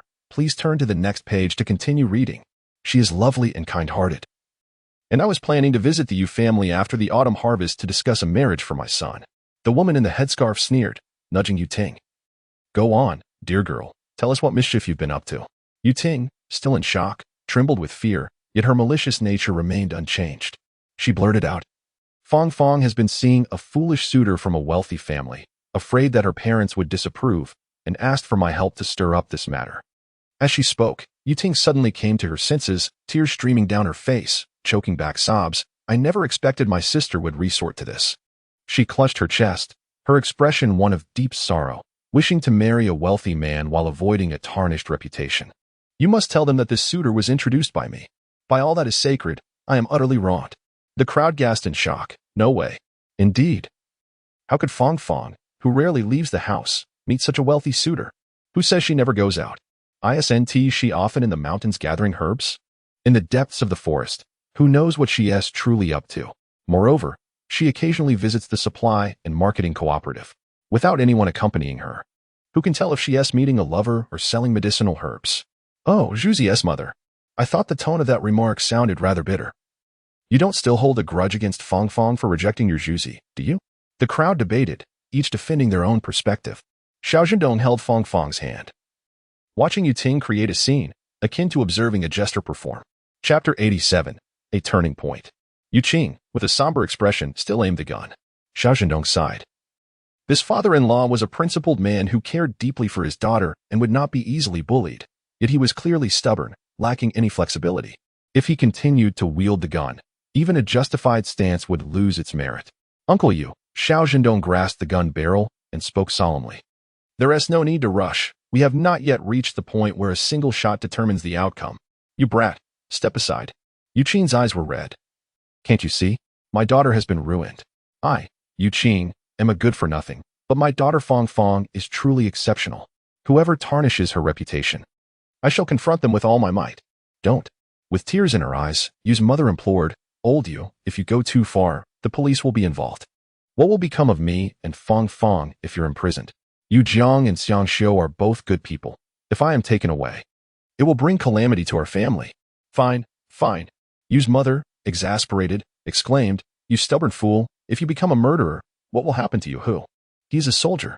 With a father like you, not only will he struggle to advance, but he may also lose everything he has, while others toil and strive. He watches helplessly as they ascend. Can you bear that? Yuqing hesitated, and Yu Fong rushed forward, tears streaming down her face, pleading, Father, please don't. Xiao Zhendong sighed and spoke loudly. Everyone, do not be misled by this woman. At his words, the crowd fell silent. All eyes instinctively turned toward Xiao Zhendong. Someone in the crowd recognized his identity, hesitantly saying, Isn't he the new educated youth from this year? What is he doing here? Indeed. Xiao Zhendong grinned, pulling Yu Fong's arm up, proclaiming to the crowd, I am Fong Fong's suitor. Do not be deceived by the malicious intentions of Yuting. Her actions today are nothing but blatant jealousy. Xiao Zhendong's performance immediately regained control of the scene. Among the crowd, opinions shifted swiftly, with laughter erupting. I told you. Fong Fong cannot fall for a fool. What? The educated youth is actually Fong Fong's partner? Oh, this is getting more interesting. 1 girl and 2 boys. Our Fong Fong certainly knows how to play. Humph, with that sly fox demeanor. I've always said she wasn't a good thing. Wait, could this really be jealousy? After all, Xiao Zhendong is indeed handsome. If I were 20 years younger, I would fancy someone like him too. Listening to the clamor of voices, Xiao Zhendong silently took note of those who made sarcastic remarks. Of course, regarding the last compliment from his aunt, he gave a thumbs up and chuckled. Annie, even if you were 20 years younger, you wouldn't be able to catch my eye. I fancy Fong Fong. You cheeky rascal, how shameless you are. Teased. His aunt laughed and scolded. Back in the day, your uncle was quite the catch. Ha ha ha, Xiao Zhendong insinuated. But our Ting Ting's husband is truly an old man. Surely, he is envious that Fong Fong has chosen someone like me. Yu Ting grew anxious. What nonsense are you spouting? What do I have to be jealous of? Jealous that I'm younger than your husband, tall and handsome. Moreover, Fong Fong and I are getting along just fine. Why would you suddenly drag a fool into this? Everyone knows your intentions are ulterior. Yu Ting gritted her teeth. What ulterior motives do I have? You don't trust me. Fine. Let us hear it from the person involved. She raised an eyebrow triumphantly. After all, Chunxing is a fool. A fool does not lie. Until that moment, the crowd's doubtful gazes gradually shifted toward Zhang Chunxing. It was evident that he was a child of privilege, plump and fair-skinned. Even his attire was of the finest quality. Yu Fong bit her lip, clutching tightly to Xiao Zhendong's sleeve. At that moment, Xiao Zhendong was surprisingly calm. He gently patted Yu Fong's hand, offering reassurance. It's all right, trust me. Yu Fong felt as fragile as a whisper, fearing that Yuding might have inadvertently led Zhang Chunxing to speak indiscriminately. If that were the case, as Yuding had said, a fool does not lie. Is this what you mean? Xiao Zhendong pulled a photograph from his pocket, revealing just a corner to Yu Fong. Yu Fong's eyes widened in disbelief as she instinctively reached for it. But Xiao Zhendong nimbly dodged her grasp, playfully declaring, if it's in my hands, it belongs to me. That's mine. Yu Fong protested. What is wrong with you? Xiao Zhendong murmured, you belong to me too. Yu Fong felt her cheeks flush, yet she couldn't deny that this playful exchange had eased her worries considerably. Perhaps, after all, change was indeed possible. Zhang Chunxing was genuinely simple-minded. Ever since arriving, he had been as quiet as a solitary beauty. Not even the gunshots from Yuqing's outburst had startled him awake. He merely hung his head, standing there in earnest slumber. Yuding attempted to rouse him twice. But when that failed, she resorted to pinching him. Zhang Chunxing awoke, pained. Having never faced hardship, he instinctively pushed Yuding away. What are you doing? Unprepared. Yuding was sent sprawling by a shove. When she fell to the ground, her tailbone hit first, causing her face to pale from the pain.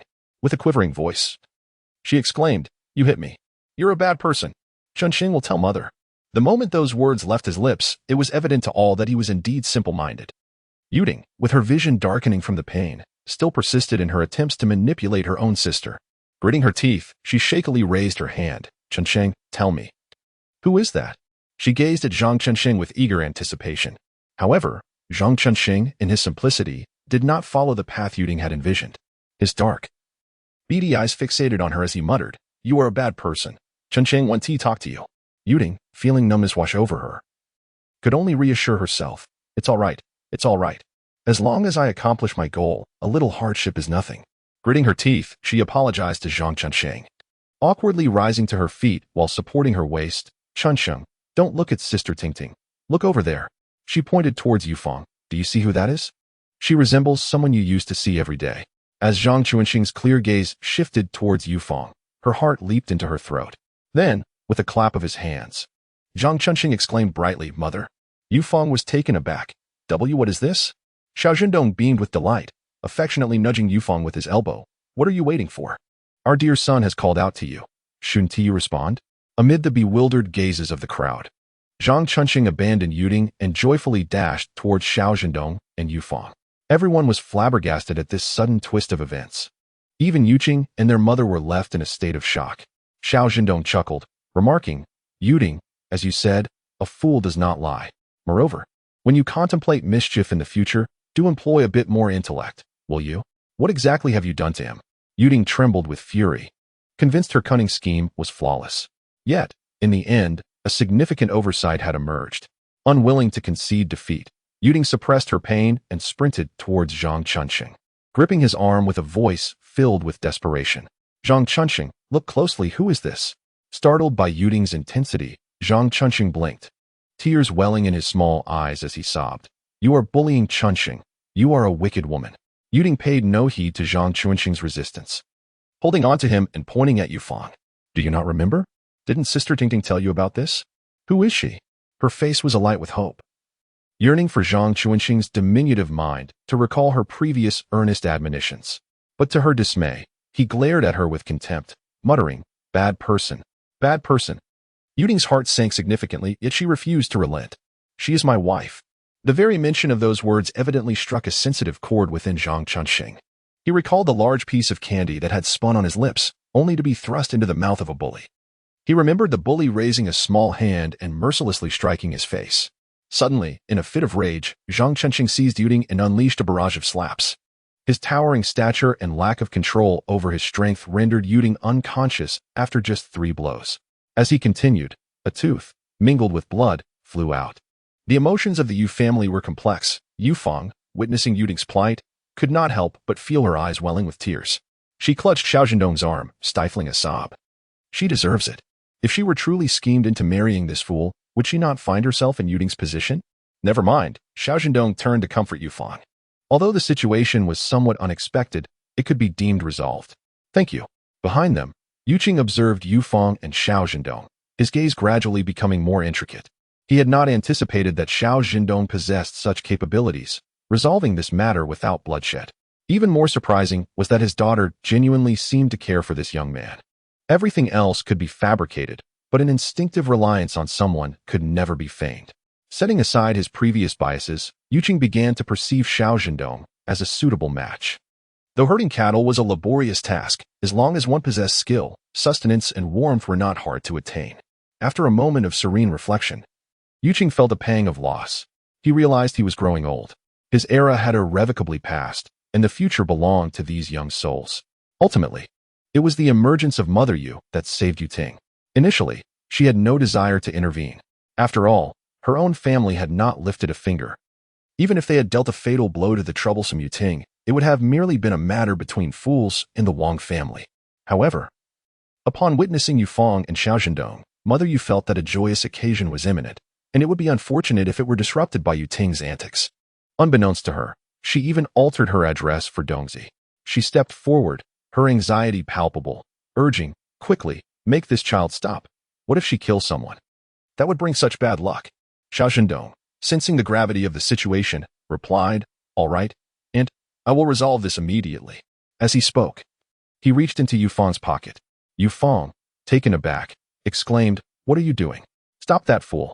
Xiao Zhendong retrieved a large white rabbit milk candy from her pocket, unwrapped it, and as he placed it in Zhang Chunqing's mouth, he did not forget to reassure Yufeng, I'll borrow this piece for now. I'll buy you a new one later. Before Yufeng could respond, she witnessed Zhang Chunqing consuming the candy, instantly transforming from a roaring, bloodthirsty northeast tiger into a docile house cat. He savored the sweetness, his eyes narrowing in delight, mumbling, Dad, this candy is so sweet. Thank you, Mom. It's what you saved for me. Zhang Chunqing's eyes brimmed with tears, exclaiming, Mother is so wonderful. He, with his not-so-advanced intellect, also managed to disdain Yuting. Thinking, Mother is the best, the bride offers no sweets, only slaps. Yuting's once beautiful and alluring face was now unrecognizable, resembling the grotesque visage of a pig's head displayed during the New Year celebrations. Bloodied and battered, she coughed up a mouthful of blood upon being thrown to the ground. The onlookers collectively gasped in shock, questioning whether the severity of the assault was excessive. Well, go tell the fool. Leaving Yuting in such a state was not ideal. After pondering for a moment, Xiao Zhendong declared, Fellow villagers, we must devise a method to return her home.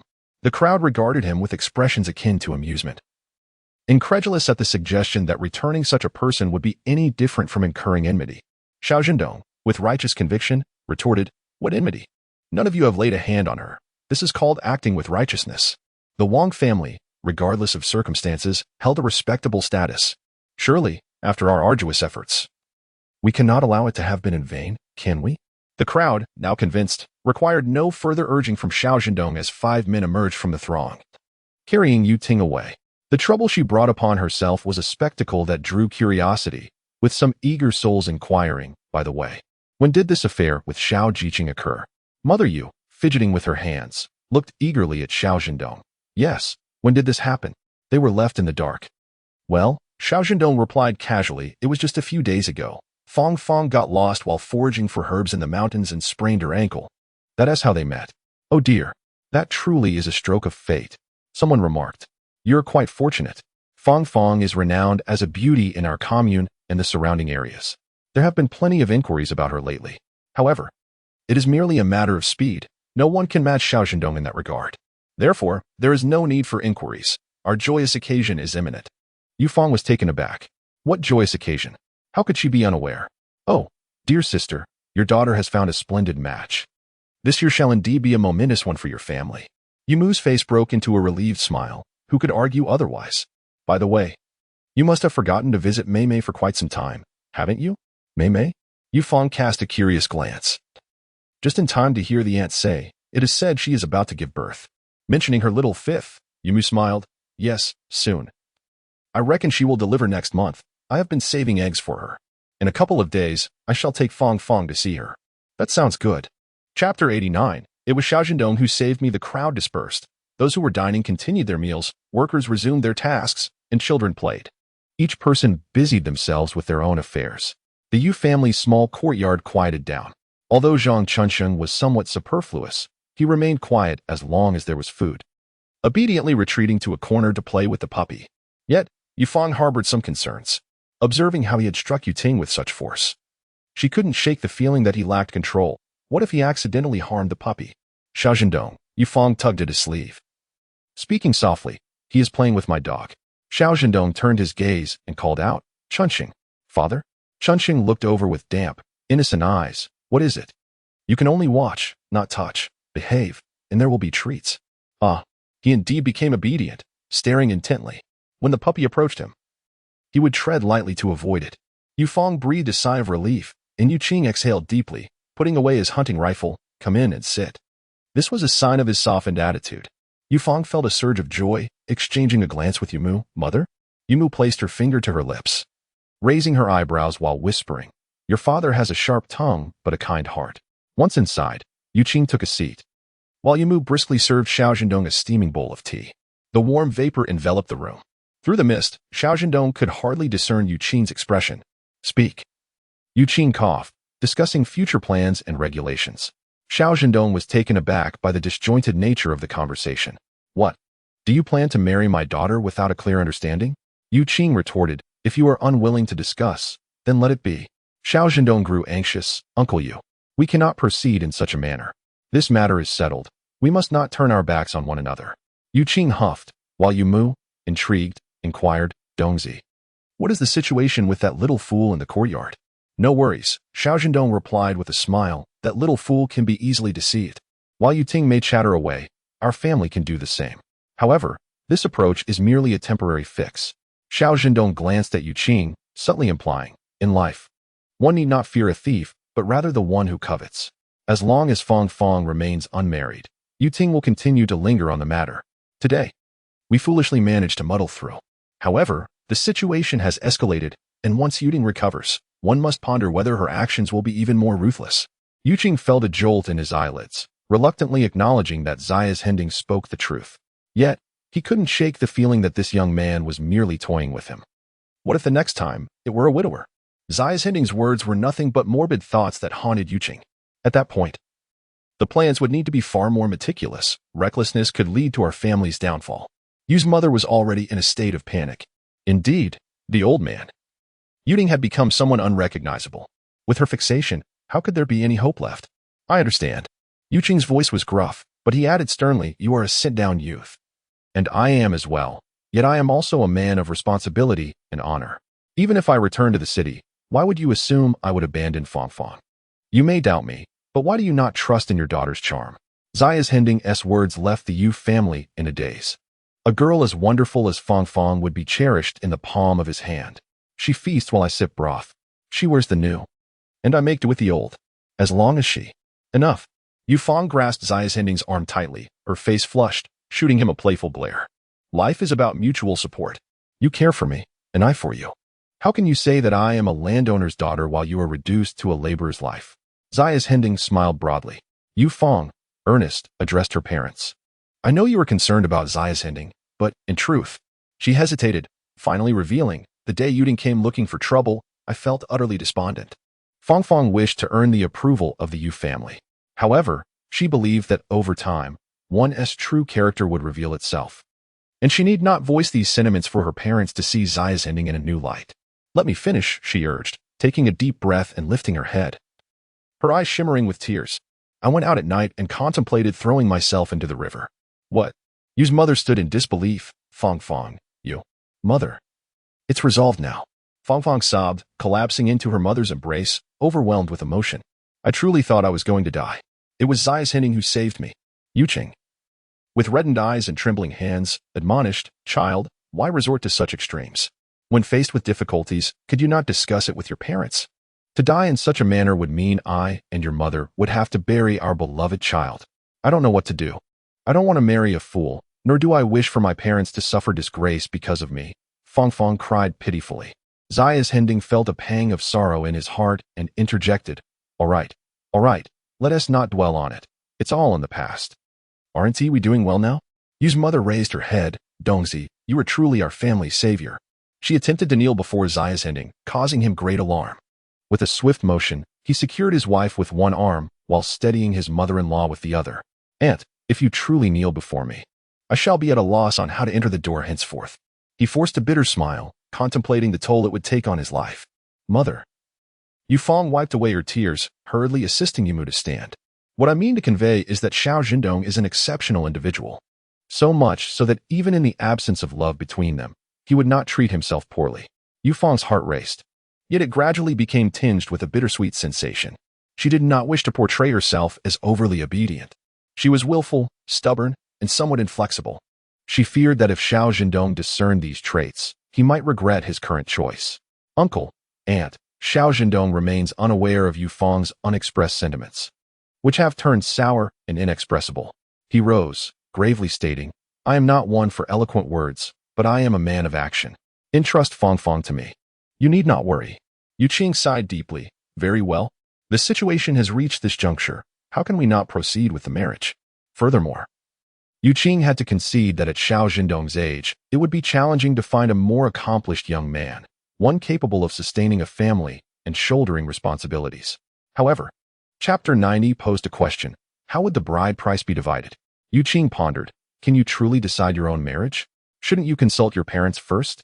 Even if it's inconvenient for a sent-down youth to return to the city, a letter ought to be sent to explain the circumstances. Yumu also stumbled upon this notion. Indeed, marriage is a significant life event. Xiao Zhendong scratched his head. My parents. He contemplated for a long while, unsure how to articulate his thoughts. He could hardly declare, that family is utterly despicable. I have already severed ties with them. After some reflection, Xiao Zhendong resolved to return and retrieve the newspaper bearing the declaration of severance. Uncle, Aunt, please wait a moment. I shall return shortly. With that, he hurried away, leaving the Yu family exchanging glances. When Xiao Zhendong returned home to fetch cash and the newspaper before heading back to the Yu residence, the atmosphere had shifted. The room was filled with people, and 3 children had begun playing with Shachan in the courtyard. Yu Jiang and Li Xiangxiu were present, along with Yu He and his wife, as well as the village chief, all gathered in the main room. Xiao Zhendong steadied his nerves and presented the newspaper, stating, I have severed ties with my family. This single declaration shattered the tranquility, leaving everyone in disarray. Yet, Yuqing remained composed, accepting the newspaper and scrutinizing it closely. After a moment of silence, he asked, What is the reason? I have 4 siblings. I am the second. There is an older brother and a pair of younger twins. My parents show favoritism, making life at home quite challenging. After graduation, I managed to secure a job as an accountant. Yet my family wished for the eldest to take that position, secretly arranging for me to be sent down to the countryside. Xiao Zhendong cleverly refrained from mentioning the current plight of that family, focusing solely on his own misfortunes. As for the reasons, people naturally sympathize with the weak. Given his pitiable background, they would not wish to burden him further. Let him joyously bring his bride home. How delightful that would be. Yu Fang was taken aback. She never anticipated that despite Xiao Zhendong's lively and outgoing demeanor, he harbored so much inner turmoil. Yu Fu, her mother, wore a look of guilt, saying, Child, I assure you. And did not intend to strike a nerve. She almost swore an oath. It is for the best that this engagement has been severed. We have no desire to associate with such a sordid family. From now on, you and Fang Fang should live happily. I will treat you as my own son. Yuha crossed his arms and chuckled. Mother, please refrain from that. Your temper tends to flare up at the slightest provocation. Yu Fu smiled awkwardly, casting a reproachful glance at Yuha. You little rascal, you're always so talkative. Just look at you, shrinking back when things heat up. The atmosphere lightened considerably. Yuqing folded the newspaper and handed it to Xiao Zhendong, saying, I understand. He even offered a rare word of comfort. Family ties may be shallow, But that is not your fault. Once you are married and have your own household, just refrain from becoming like that. Receiving solace from Yuqing. Xiao Zhendong was momentarily taken aback and did not respond. Yuqing met his gaze and remarked, "What is with that expression?" Xiao Zhendong replied, "I merely feel unaccustomed to Uncle you not being sardonic with me today. Get lost." Yuqing retorted, prompting a round of laughter that dispelled the previously tense atmosphere. As luck would have it, the captain was present, so Xiao Zhendong enlisted him as an intermediary and directly presented the betrothal gifts. Yufu considered the matter and concluded, "We are not ones to create difficulties. As long as you two get along well, the betrothal gifts are of little consequence. Compared to marrying into a distant family of unknown origins or a fool, marrying Xiao Zhendong, who is close at hand, is indeed a stroke of fortune for the Yu family. What more could one wish for?" Moreover, Yufang and her mother shared a soft-hearted disposition. Especially after learning of Xiao Zhendong's background, their affection for him deepened. Yufu reassured, "Our Fang Fang is quite capable. She has received an education and knows a bit about herbal medicine. In time, she will surely find success in the mountains. The beginning may be challenging, but things will undoubtedly improve." "Yes," Yuqing added, somewhat sulkily, "once married, you become one family. Remember to come home and share any concerns." Xiao Zhendong, almost instinctively, asked, "Uncle, if I say something wrong, will you toss me out?" Yuqing felt a pang in his heart from Xiao Zhendong's words. Seeing his daughter's seemingly inconsequential smile only intensified his discomfort. He decided to avert his gaze, waving his hand dismissively as he walked away, limping slightly. He had no intention of selling his daughter. The amount of betrothal gifts was inconsequential, since he would ultimately ensure his daughter was well cared for. However, the starting point for the couple was undeniably low. Without the support of elders and being outsiders, he sighed, thinking that perhaps he should secretly slip Fang Fang some extra money when no one was watching.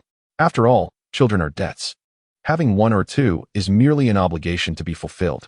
Standing at the doorway, Yuqing gazed at the sky, suddenly breaking into a smile. How wonderful! The outcome was far better than he had ever anticipated. His vision blurred slightly, and before he could fully revel in his joy, an unscrupulous white eagle swooped down to ambush him. This chapter has not yet concluded. Please turn to the next page to continue reading. A large, plump rabbit plummeted from above, nearly crushing Yuqing. Hearing the commotion outside, everyone rushed out. Yuqing sat on the ground, his head spinning, wondering what creature had produced such a mess and why it hadn't obliterated him. Ha! The rabbit was skinned and promptly thrown into the pot for stew. Meanwhile, Yufang's bride price was settled at 50 yuan. Had it not been for Xiao Zhendong's insistence, the Yu family would have refused it outright. It's not easy to live alone. Keep some money for yourselves, and use it wisely after you two are married. However, Xiao Zhendong wanted to explain but was cut off by Yu's mother, insisting that whatever he had, he should save for later. The bride price for Fang Fang was considerable. During the difficult years, even a bag of cornmeal was a struggle, leaving Yu's mother feeling despondent. The past was the past, the present was different. Not to mention the wealth he had amassed before going to the countryside, money and coupons. Before he left, he already had over 1,000 yuan. Having sold his position and raided his home, his current life could only be described as blissful. "Listen to your mother," Yufang said softly. After all, they would soon be one family. Xiao Zhendong felt a bitter pang in his heart. They feared asking for too much. Yet those leeches from the previous generation had drained and dry. Yu Jiang and Li Xiangxiu had no objections. They even discussed what items to prepare for the young couple. Yuha, arms crossed and nonchalant, was unexpectedly interrupted by his usually gentle and obedient wife. "Dear, how should we allocate this 50 yuan?" Chapter 91. Yuqing, a rebel at heart. The room fell into a profound silence. Yufang was taken aback, while Yuha stared in disbelief at his typically mild-mannered wife. "What did you just say?" He could hardly comprehend her words. Shenpanner, with utmost seriousness, repeated, "How should we divide this 50 yuan?" Noticing the silence from everyone, she felt a twinge of fear. However, catching sight of their chubby son playing happily in the yard, her confidence surged. "I was thinking we could divide it according to the children," she continued, glancing eagerly at Li Xiangxiu. "Our family has one child. Your elder brother and sister-in-law have two, and the fourth hasn't married yet, so we won't count him." Shenpanner counted on her fingers, but could not determine how much each child would receive. Raising her hand, she looked helplessly at Yuha, seeking his assistance. Yuha let out a sigh. "Why do you think that way?" Shenpanner raised her hand, momentarily stunned. "What do you mean, that way?" The matter of the bride price was addressed coldly by Yu He, who stated, In our family, it is customary that the bride price belongs to the one who offers it. Moreover, when a child marries, their parents will provide a little support for the newlyweds. Among the 6 siblings of the Yu family, 3 had already established their own households, with the exception of the disobedient Yu Ting, Yu Jiang, Yu He, and Yu Mei all received assistance from their parents during their weddings, each receiving 50 yuan. For the Yu family, this was a common occurrence. The Yu family not only refrained from favoring sons over daughters, but also tended to indulge their daughters while encouraging their sons to be resilient. However, for Shinpaner, this seemed like a fantastical notion. What? Is it true? Shinpaner exclaimed, unable to believe her ears. We cannot even split the bride price. And we have to contribute money as well? You are not required to contribute, he clarified. According to our previous customs, married siblings are expected to assist their newly married brothers and sisters. Yet, Yu chose not to elaborate further at that moment. Still, even this was too much for Shinpaner to accept. No, this cannot be. She insisted urgently. Once a girl is married, she is like water that has been spilled. How can we still give money? Isn't that akin to raising a financial burden? Her anxiety and panic were genuine, and upon closer observation, Xiao Zhendong recognized that her words were devoid of disdain, each phrase a heartfelt expression. She genuinely believed that women were a financial liability. This revelation left Xiao Zhendong bewildered. Was it that his wife was a financial liability, yet she herself was not? Yufeng frowned and remarked, Sister-in-law, what are you saying? I am referring to you. Shinpaner retorted angrily. I have never approved of how our parents spoiled you, and I never imagined that during the wedding we would also have to contribute money to you. Shinpaner, He admonished. Mind your language. What do you mean by financial liability? Moreover, why should you prevent our parents from giving money? When we married, our parents gifted us 50 yuan, and you seemed quite pleased with it. That is not the same. Shinpaner, who had remained silent until now, finally erupted. You are a son. It is only natural for parents to provide for their sons. Why should they give anything to their daughters? She stubbornly asserted, when I married you, I did not bring back a single cent of that 50 yuan bride price. I left it all for my brothers to marry. She shot a fierce glare at Yufeng and continued, I can selflessly contribute. So why must Yufeng be so selfish? I am not dead yet. Yu Qing interjected, slapping the table in dissatisfaction. Yufeng is my daughter. Whether she is good or bad is not for you to criticize. Xiao Zhendong, standing nearby, sighed. Indeed, where is the selfishness in my wife? This is merely the love of parents. If your father does not care for you and your mother does not love you, then seeing someone else receiving parental affection has thrown you off balance? Those who are indulged often find it difficult to bear witness to the happiness of others when they themselves are not thriving. Bah, what nonsense, he thought, reflecting on how his little wife might have suffered countless grievances at the hands of such a cunning woman. Seeing Xiao Zhendong stand up for her brought immense joy to Yufeng, yet she maintained a fade, playfully pulling him back. All right, let us not say any more. Inside, she was thinking, scold her. Scold her. Let her have it. Why not speak up? Xiao Zhendong sneered, grasping Yufeng's hand firmly. No one cares how your money is divided. Anyway, Uncle Yu, if you dare to speak ill of what Auntie has given to Fong Fong, don't blame me for being impolite. You seem to have never seen a man argue with a woman, Shinpaner said, her hands trembling with anger. You are not a real man. How could you want something from your father-in-law's family? If my father-in-law is willing to give it to me, how does that make you feel? After his biting remarks, Xiao Zhendong couldn't resist teasing Yu He. Brother, tell me, aren't you envious of me? Having such a generous father-in-law, don't you wish to have one too? Yu He replied, Brother, it's already chaotic enough. Please refrain from adding to the turmoil, all right? Fine, Yu Qing declared decisively, stating that the betrothal gift would be 50, and an additional 80 would be given to Yufeng. When asked why it deviated from the usual 50, Yu Qing explained that his daughter had endured hardships at home. So what was wrong with giving an extra 30? Do you have any objections? Keep them to yourself. I am still alive. This family is not yours to command. Xiao Zhendong and Yufeng were expelled from the house and took a stroll outside. For the first time, they walked side by side, with Yufeng gently biting her lip, gazing at the sky and the earth, yet avoiding a glance at Xiao Zhendong. Are you still angry? Xiao Zhendong assumed she was still upset with Shinpaner and said, If you feel unhappy, I will find a way to deal with her. However, he had yet to devise a plan, as Shinpaner had caused trouble without gaining anything in return, only ruining the mood. The legendary toad, which does not bite but annoys. Stop it, Yufeng admonished. After all, she is my sister-in-law. Though her character is mediocre, my brother still cares for me. She didn't want her brother to be caught between his wife and sister. Moreover, their parents would always side with their own. Since they were destined to marry, there was no need to seek discomfort. Very considerate, Xiao Zhendong remarked, playfully brushing Yufeng's nose with his hand. Yufeng widened her eyes, covering her nose. What are you doing? There are so many people around. She's my wife. What's wrong with a little playful gesture? Shameless. Without shame, one cannot have a wife. Xiao Zhendong replied earnestly. It is your lack of shame that allowed me to win you over. Yufeng shot him a sidelong glance. You seem quite proud. Having secured a wife, how can I not be proud? As the saying goes, some rejoice while others mourn.